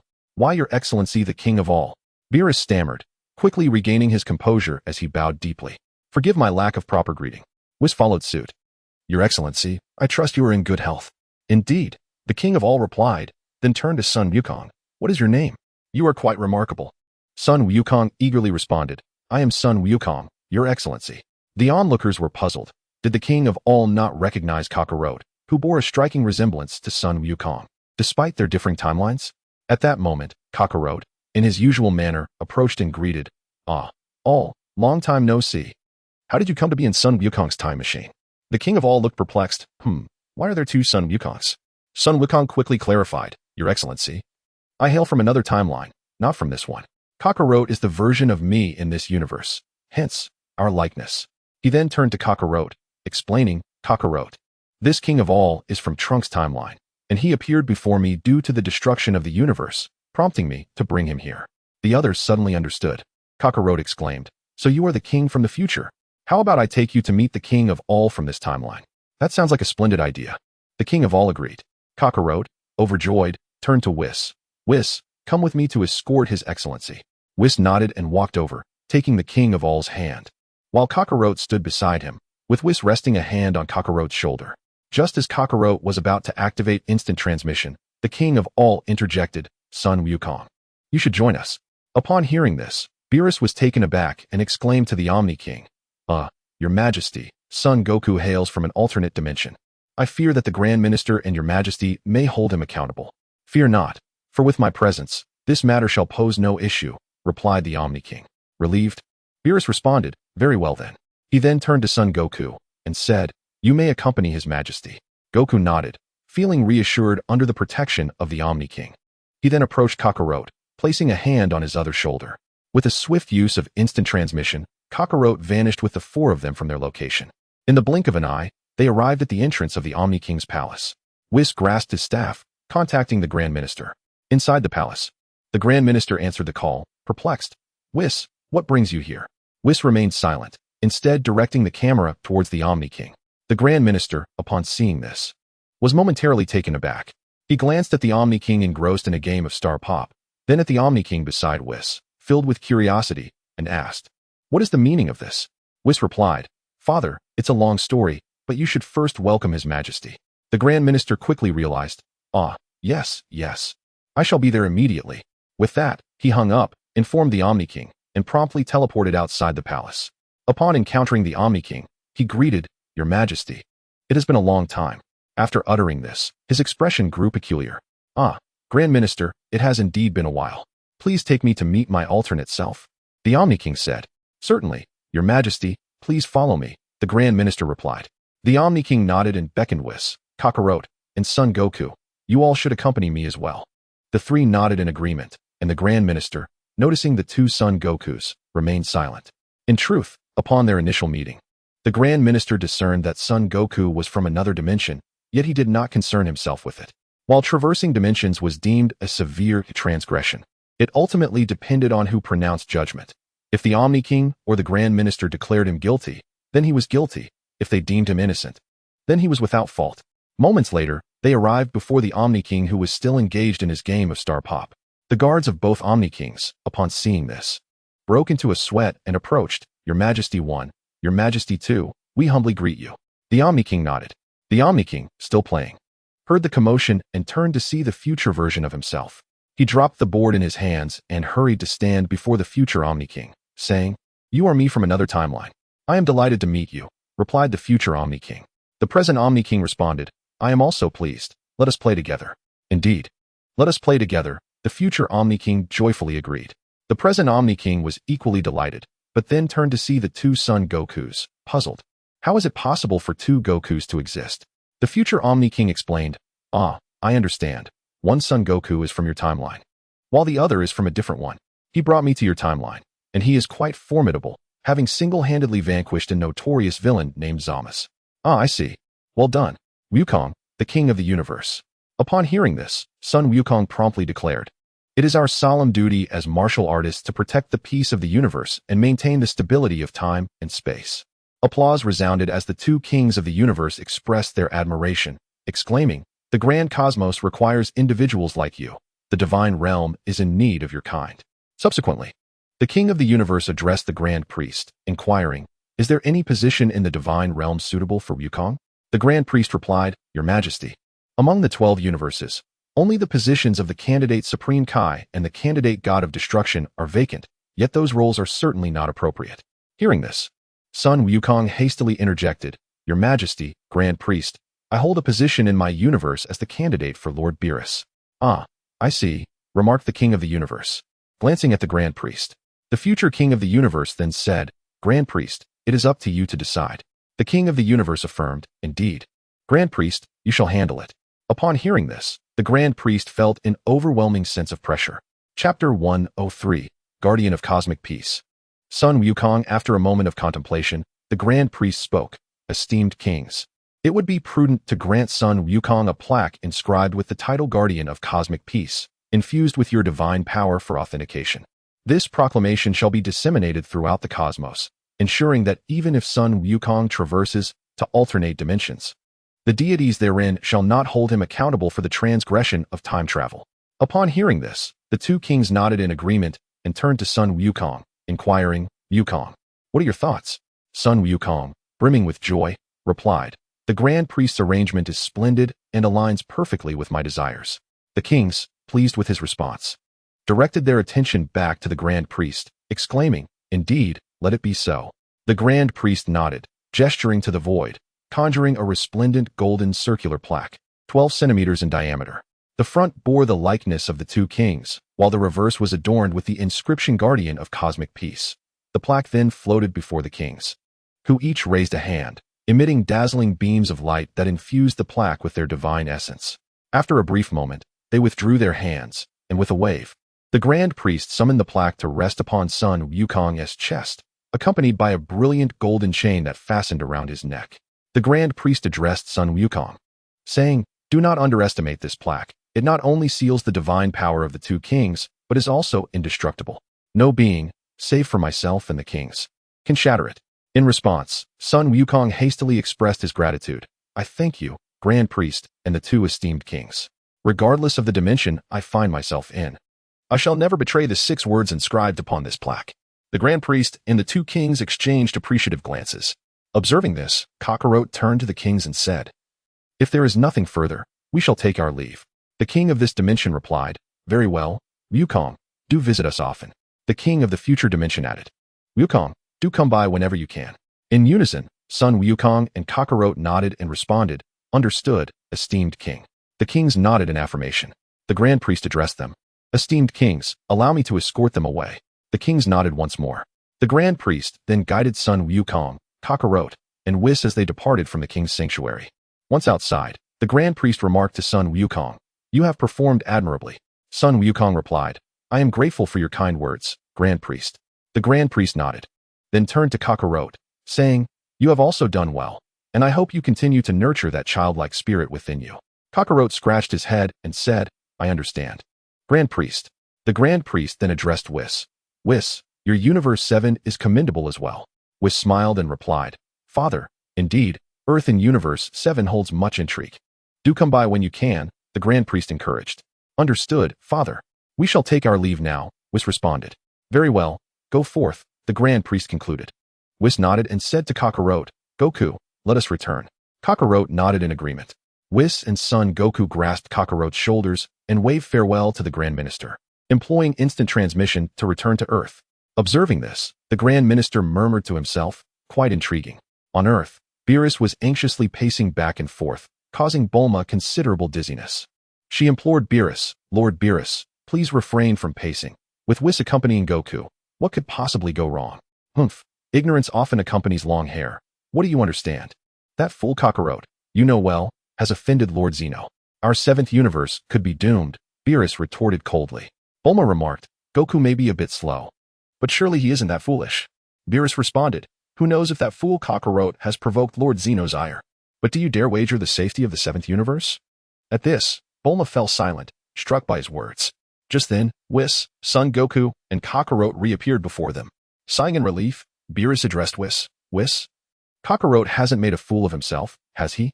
Whis smiled. "Rest assured, Lord Beerus, Kakarot has not erred this time." Kakarot chimed in, "Lord Beerus, I'm not that foolish."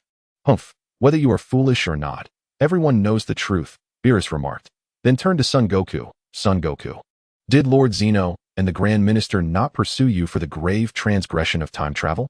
Goku laughed, "Of course not." "And Lord Beerus, just look at this badge on my chest." Intrigued, Beerus asked, "What badge? What of it?" Whis interjected with a smile, Lord Beerus, that badge on Son Goku's chest was personally crafted by the Grand Minister, infused with divine power by both Lord Zeno." "What? Son Goku, you have indeed struck a stroke of luck, receiving the acknowledgement of both Lord Zeno and the Grand Minister," Beerus exclaimed, his eyes widening in astonishment. Goku chuckled. "It is merely a reward from future Lord Zeno for vanquishing Zamasu. Nothing to make a fuss about." Beerus, unable to contain himself, retorted, "Nothing to make a fuss about? That is the acknowledgement of both Lord Zeno and the Grand Minister. With this badge, as long as you don't commit any heinous crimes, you could practically traverse the 12 universes with ease." Goku replied, "It isn't that exaggerated." Beerus shouted, "Son Goku, it seems you are unaware of the authority held by Lord Zeno and the Grand Minister." Goku responded, "Lord Beerus, you jest. I am certainly aware of their authority. However, one must possess strength to garner respect and recognition. Otherwise, one might wield power through fear, and while others may remain silent in your presence, their true opinions remain unknown." Whis nodded, "Son Goku, it is no wonder that both Lord Zeno and the Grand Minister hold you in high regard. Your awareness is truly remarkable. I believe your future is boundless." "Whis, you flatter me. I am merely stating the facts," replied Sun Wukong. Beerus remarked, Sun Wukong, I have underestimated you. With your determination and innate talent, I am confident that you will one day surpass me, becoming a formidable force. Vegeta interjected, Lord Beerus, you still underestimate Sun Wukong. In my estimation, his current strength may very well exceed yours. Beerus responded, Vegeta, are you aware of what you are asserting? I am the foremost being beneath the angels, a deity revered among destroyers. No matter how powerful Sun Wukong becomes, his current prowess cannot eclipse mine. Sun Wukong chuckled, Lord Beerus, you possess quite the confidence in your own abilities. Beerus, with a hint of pride, replied, naturally, if it were not for my penchant for slumber and indulgence, and my years of neglecting training, my strength would already rival that of the angels. Wouldn't you agree, Whis? Whis nodded in affirmation, stating, indeed, Lord Beerus possesses considerable talent, albeit hindered by his fondness for leisure and his aversion to rigorous training. Chapter 104. Sun Wukong's divine revelation. Upon hearing this, Vegeta turned to Sun Wukong and said, show Whis and Beerus your true strength. Let them see if what I say is indeed accurate. Sun Wukong replied, isn't that a bit excessive? I prefer to maintain a low profile. Vegeta scoffed, do you genuinely believe that? Sun Wukong, upon reflecting on Vegeta's words, declared, in that case, I shall no longer hold back. He then addressed Beerus, saying, Lord Beerus, I must be forthright, my strength indeed surpasses yours. Beerus responded, Sun Wukong, it appears you are quite confident in your abilities. Then, by all means, showcase your power and let us witness whether it truly exceeds mine. Sun Wukong affirmed, very well. Lord Beerus, prepare to be amazed. He then turned to Vegeta, instructing, Vegeta, have everyone step back. I am about to demonstrate my prowess. Vegeta nodded, and the crowd, without needing further prompting, instinctively distanced themselves from Sun Wukong. Observing this, Vegeta felt somewhat foolish for his earlier insistence. As the onlookers cleared away, Sun Wukong announced to Beerus, Lord Beerus, allow me to first unveil my divine state. With a mighty roar, a crimson aura enveloped him, his hair and eyes transforming to a fiery red, and his physique becoming more slender. Beerus remarked, impressive. Your Super Saiyan God form is indeed considerably stronger than both Vegeta and Kakarot. Sun Wukong replied, naturally. My foundational combat power far exceeds theirs. Under the same amplification, I am undoubtedly more formidable. Beerus nodded, gesturing for Sun Wukong to continue. Sun Wukong complied, delivering another powerful shout as he transitioned into Super Saiyan Blue. Beerus, sensing Sun Wukong's energy, felt a twinge of astonishment, though his expression remained impassive. Recognizing that his Super Saiyan Blue form was insufficient to astonish Beerus, Sun Wukong reverted to his normal state. Beerus remarked, is that all, Sun Wukong? This level of power hardly qualifies as surpassing mine. Sun Wukong chuckled, oh Lord Beerus, why the rush? The transformation I am about to display will surely take you by surprise. Beerus replied, seeing such confidence in you, I anticipate your next transformation will be remarkable. Indeed. Lord Beerus, prepare to behold. Sun Wukong exclaimed. With a powerful shout, he emanated a silvery flame, his black pupils transforming to a brilliant silver, addressing Beerus. I wonder if my Ultra Instinct will astonish you. Upon witnessing Sun Wukong's transformation into Ultra Instinct, Beerus rose from his seat, exclaiming, Sun Wukong, I never imagined that a mere mortal could master the divine technique, Ultra Instinct. I am truly impressed. Lord Beerus, we are only just beginning. My strength has yet to be fully revealed, Sun Wukong responded. Very well, proceed, Beerus said, reclaiming his seat. Whis, standing nearby, also offered commendations to Sun Wukong. Sun Wukong smiled, and then let out a mighty roar, his silver flames radiating brilliantly, while his black hair gradually transformed into a shimmering silver. The recently seated Beerus was propelled from his chair in astonishment, exclaiming to Whis, Whis, this must be the ultimate mastery, the pinnacle of power.